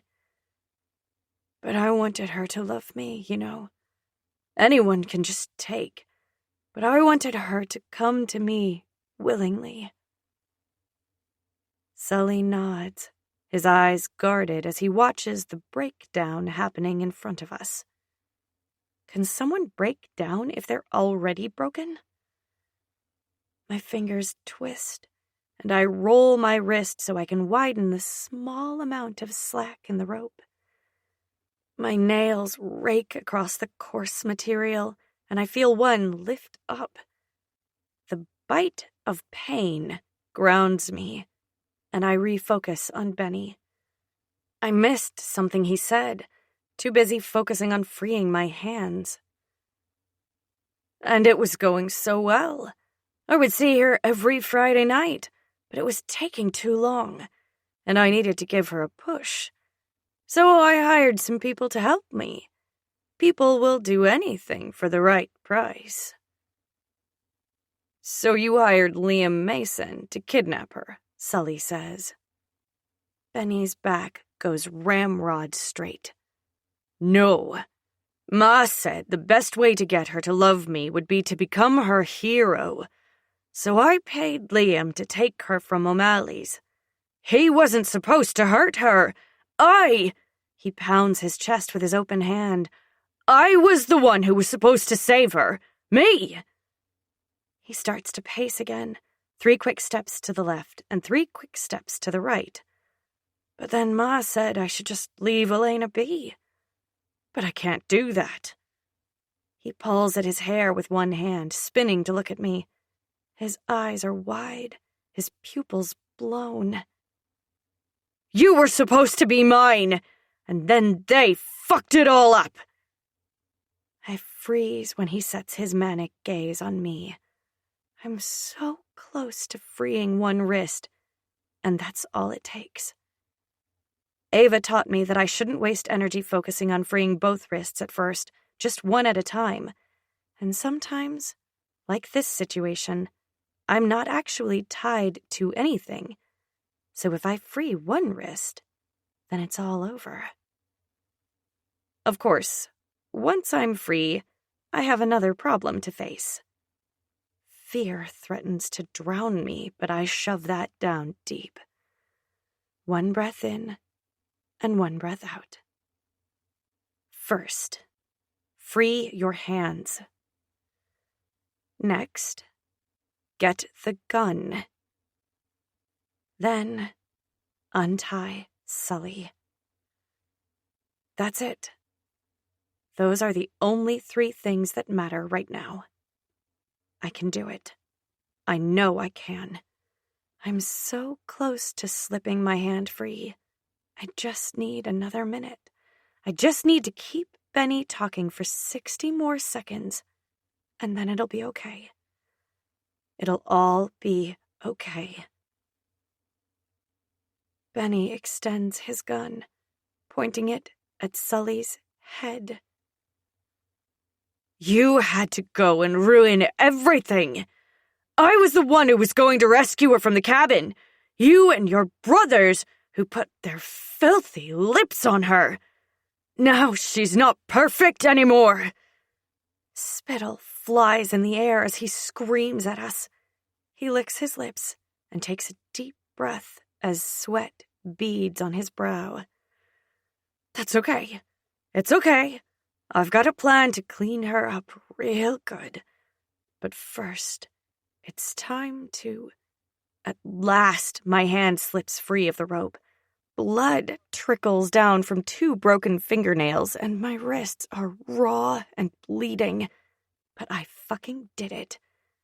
I don't wait. The element of surprise is my best asset right now. I let go of the lid on my rage and use it to my advantage. I spring up from the chair and charge him. I go low, my shoulder colliding with his thighs. I don't pay attention to his surprised shout. I just focus on the moves that Sully taught me. With a guttural yell, I extend my legs, pushing up as hard and fast as I can. I feel his body weight pushing me back into the earth, but I funnel my rage and adrenaline into that superhuman strength you hear about when mothers need to save their kids. A cry rips from my soul as I fling him up and over my shoulder with everything inside of me. It wasn't a clean sweep, but it's enough for him to land awkwardly on the ground, half on his back. My chest heaves, and my eyes search for the gun. He must have dropped it, because it's on the ground next to his knee. I dive for it, and my fingers curl around the handle just as his knee collides with my temple. You fucking bitch! Now look what you've made me do! Benny roars as he sits up. He reaches for either me or the gun. I'm not really sure. I can't see very well with the stars dancing in my vision. Nausea soars up my throat and I fight the urge to vomit. Hey, you shrimp dick motherfucker. I bet you did fuck your mother, didn't you, you fucking piece of shit? Sully yells. It's the perfect distraction. Benny switches his focus to him, and with a hand on the floor for balance, I gain a few precious seconds to beg the room to stop spinning. I push to my feet, leaning to the right before shaking my head to clear some of the dizziness. Benny advances on Sully, and it feels like time slows down. In a second, I see what my life would have been like had I not kissed Rush, or met Wolf at Summer Knoll, or reconnected with Sully. Or worse, what my life would have been if Benny succeeded. Stop! I scream the word, splitting the air with the impact. Both men freeze, though Sully wasn't moving much anyway. Turn around. Slowly. Benny spins on his heel, raising his arms up, palms facing me. The look on his face spells murder. He takes a step toward me. Give me the gun, Elena. I'll take care of him. I widen my stance and throw my shoulders back. I said, stop, Aaron. I watch the fake polite mask fall away, and the monster he is looks back at me. It's not the same kind of darkness that my men have. The kind that will bend and make room for me. The kind that has some boundaries, even if they aren't conventional. No, this is the kind of darkness that's solid, impenetrable, oily and laced with poison, so once you're ensnared, you'll never be able to leave. Benny will never be free of his darkness. It's been rotting him from the womb. He tips his head down and looks at me from underneath his furrowed brow as he takes another step toward me, blocking my view of Sully. I told you to call me Benny. I don't back up, even if my instincts are screaming at me to move. Why? Is it because calling you Aaron Brigsby reminds you that your father is my grandfather? Because Benny makes you feel as normal as you can. But you're not normal, Aaron. You're a sick fuck. The light above me buzzes before flaring and dying with a pop, plunging us into more darkness. I glance at the darkened area above my head and back to Benny, who's inching toward me. I will shoot you if you don't stop moving. Backlit by the spotlight on the floor behind Sully, Benny slides toward me, his moves serpentine. He cocks his head to the side as he stares at me. No, I don't think you... A crack fills the air, echoing off the metal walls around us. Bright red blooms on Benny's light blue shirt on his chest. Surprise colors his face, his jaw slackening. High-pitched ringing fills my ears, and everything feels like it's in halftime. Benny stumbles back a few steps, dragging his hand to his chest. He presses against it as he stares at me with betrayal in his gaze. How could you, Elena? You're mine. He stumbles another couple of steps to the side. We were meant to be together. I keep the gun trained on him as I try my best to ignore my quivering muscles. Tattooed fingers cover my hand and gently push the gun down. I follow the familiar tattoos until I see the familiar espresso brown eyes I love. Shh. It's all right, baby girl. You did good, he murmurs. It's like his words unplug the dam, and I feel my body sigh, pitching to the left. He catches my stumble and wraps his arms around me. I bury my face in his chest and breathe in his familiar sandalwood scent. He takes the gun from me and clicks the safety on before tucking it in his pants. It's only then I see Rush cutting Sully's zip ties. Benny lies still on the concrete floor, his lifeblood slowly spreading out around him. I can't seem to tear my gaze from the widening red stain. Sully runs to me and scoops me up into his arms. Jesus Christ, Princess, you nearly gave me a heart attack. He puts me back on my feet and runs his hands up and down my arms, his gaze scanning my body almost frantically. You're okay? I'll be okay. Are you hurt? He pulls me in for another bone-crushing hug, and I squeeze him with my arms around his middle. I'm fine. You did good, Lainey. I'm so proud of you. Rush joins us with his phone to his ear, murmuring something too low for me to hear. My head pounds loud enough that it's drowning out a lot of other noise, making it hard for me to concentrate. Rush tucks his phone into his pocket as he looks me over while Sully's arms are still wrapped around me. Called in an order for donuts. Quinn owes me one. My brow furrows. Donuts? Good. Let's get the fuck out of here. I'm ready to go home, Wolf grumbles, leading the way out of the warehouse. What about Gallagher Industries? What are we going to do about that? Sully asks. Rush looks at me for a moment. That's up to Elena, but she doesn't have to make a decision now. I bought us some time.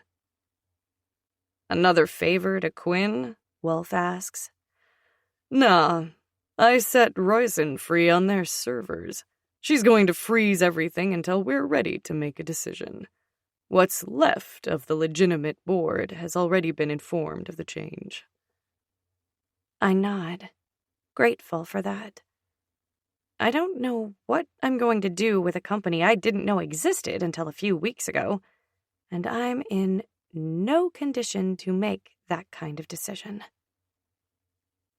Take me home, Rush. He leans forward and brushes his lips against my head. Let's go home. Chapter 37. Elena. 3 months later. The summer flew by. When we got back from Ireland, I spent 3 days recovering at their apartment. It mostly consisted of sleeping and eating and processing, and making good use of those luxury showers they all have. A week after that, we spread my mother's ashes in the ocean, per her request. We held a small gathering for just our family and Mom's closest friends. I visited her headstone for the first time last week. It's in a nice cemetery overlooking some hills. And I had one made for my dad, too. I spent the rest of the summer enjoying the hell out of life. Time with Mary and Maddie, neither of which will spill any details on their summer flings. Time with the King sisters when they were around. I've learned so much from each of them, and we've all grown close over the last couple of months. And lots of time with my men. I spent every night with them at their apartment, and many, many hours in their beds. I think I convinced them to order a custom-made bed that will comfortably sleep all of us last night. I truly went through a sort of sexual awakening, and it lit a fire in me that I don't ever see going out. Not while these 3 crazy hot men are mine.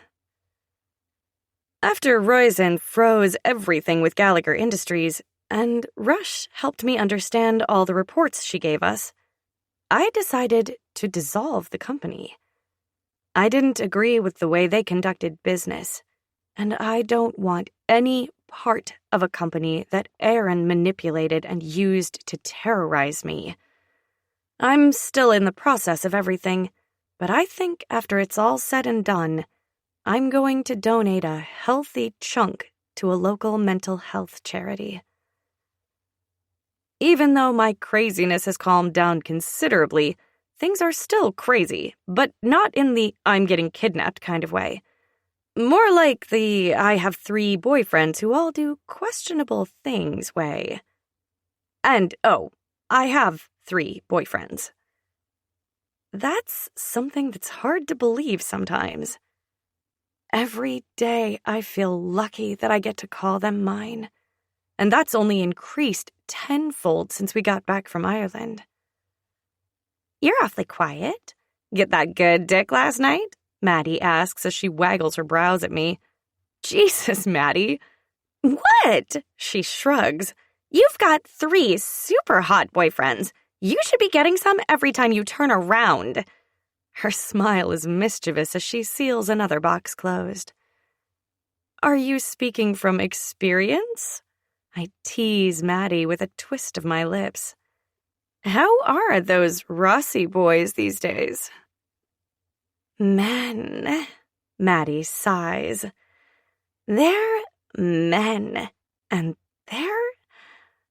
She fans her face dramatically. Mary scoffs. Ever since the couple weeks you spent with Matteo, you've been different. More... It's called a sexual awakening, Mary. I highly recommend it. Wouldn't you, Lainey? Maddie looks at me with her eyebrows raised and her fist on her hip. I'm not getting in the middle of this, I say as I fold the top of the last box over and tape it closed. I tune out my cousin's banter as I take in our dorm suite that we shared for the last 6 years. We'd planned to share it for college, too, but I've decided to move into the apartment the guys share. A decision that was proposed by Rush, of course, but Wolf and Sully were both quickly on board. After spending most nights this summer with them, the thought of staying at my dorm room most nights sent a pang of anxiety through me. I'll still attend classes here, so it's not like I'll never see them.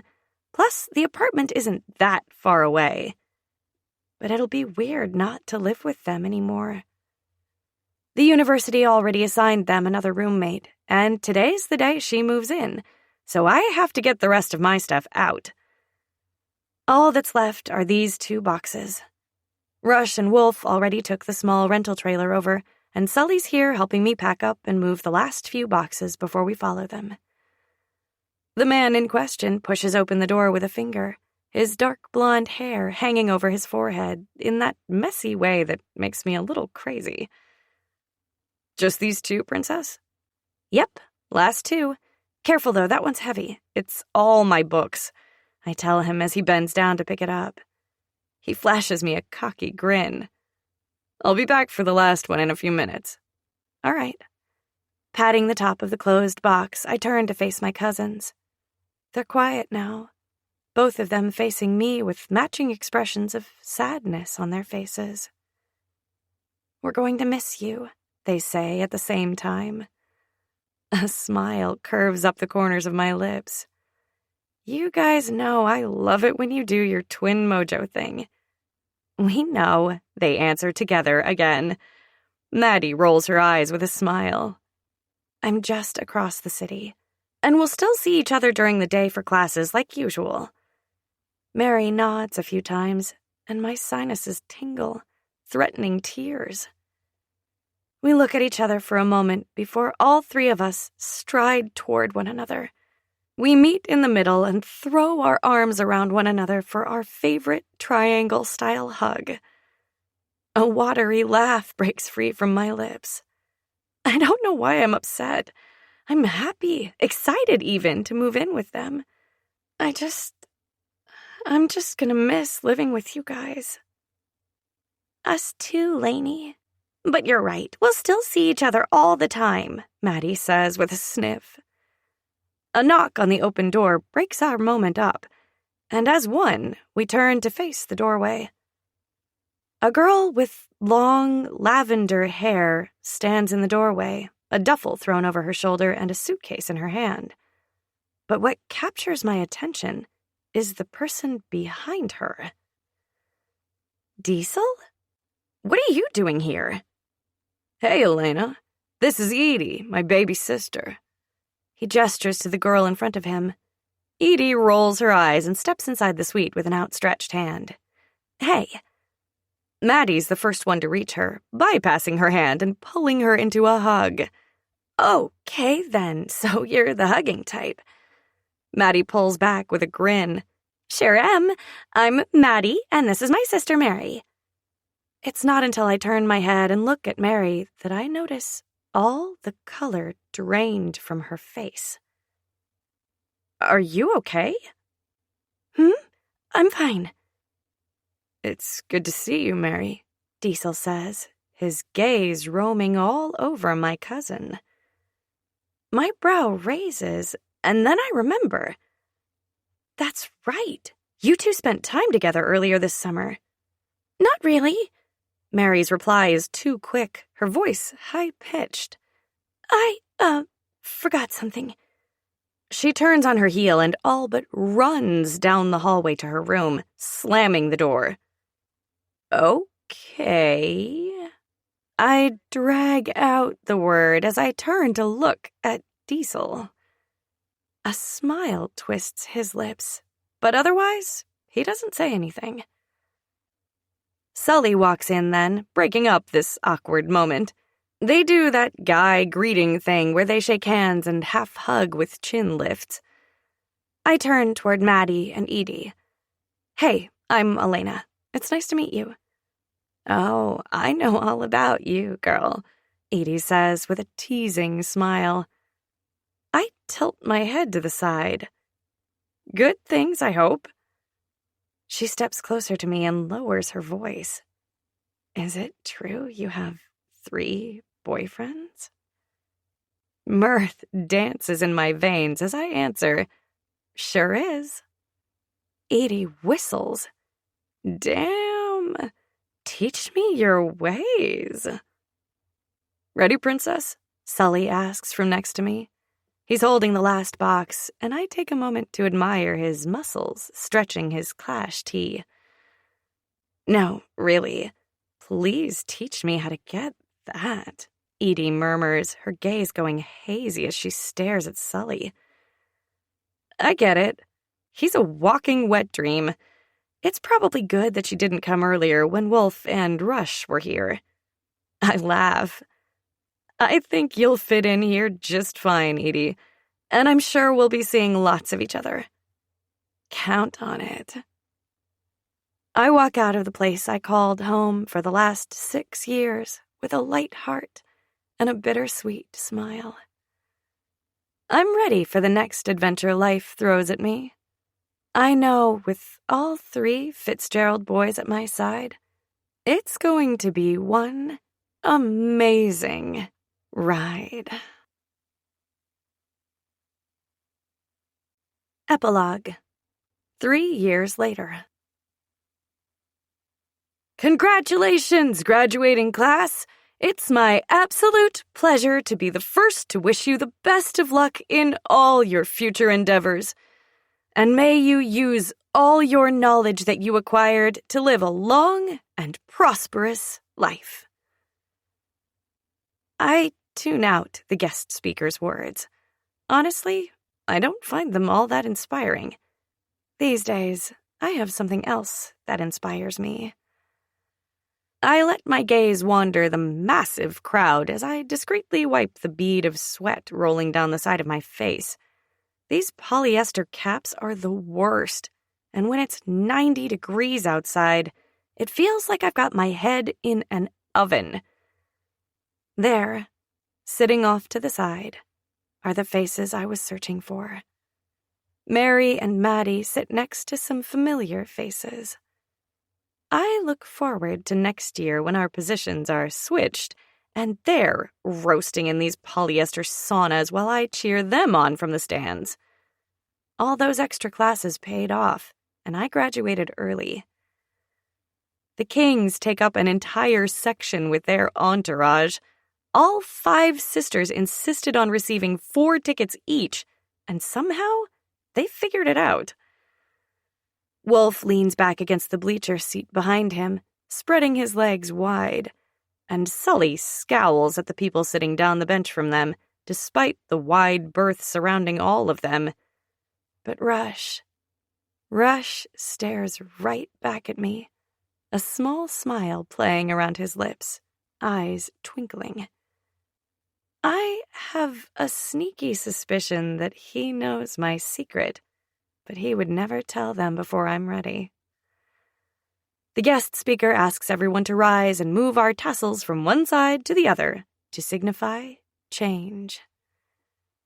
And with a hand on my slightly rounded stomach, I move my tassel to the other side. I'm ready to begin my next journey, and with Wolf, Rush, and Sully next to me, I know it's going to be the best thing I've ever experienced. A once-in-a-lifetime sort of cosmic love. This recording of Sully, an Irish Mafia romance, was presented by Dreamscape Media, LLC. Narrated by Lessa Lamb and Gideon Frost. Produced by Eric Black. Text copyright 2021 by Penelope Black. Sound recording copyright 2022 by Dreamscape Media, LLC. This recording may not be copied or played for an audience without the written permission of Dreamscape Media, LLC. Thank you for listening. Please check dreamscapepublishing.com for Dreamscape's latest releases.